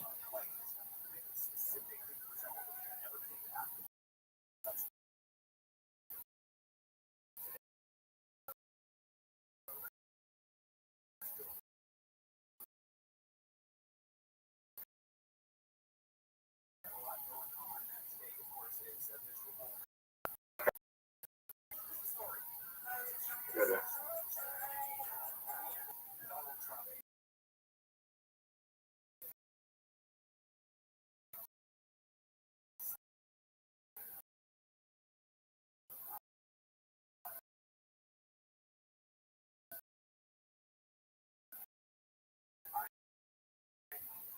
Oh, fuck.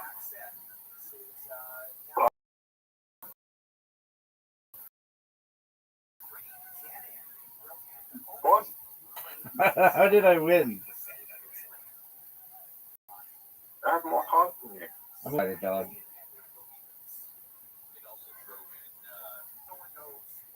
Zoo, we're waiting on you. Zoo, we're waiting on you, son. Are you ready? Attack territories.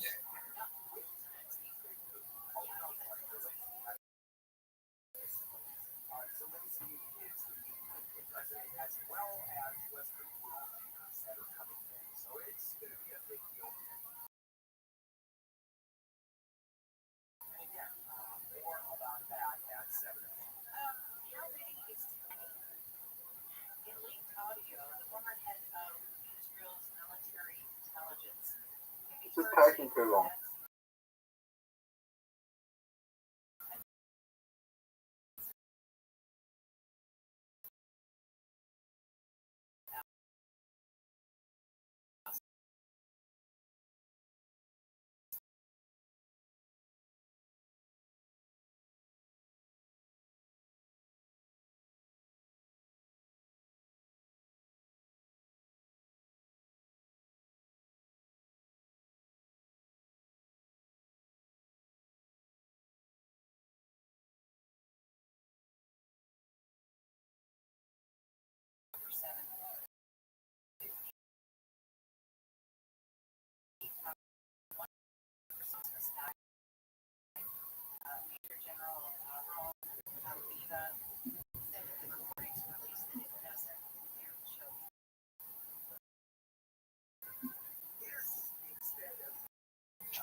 Reinforce.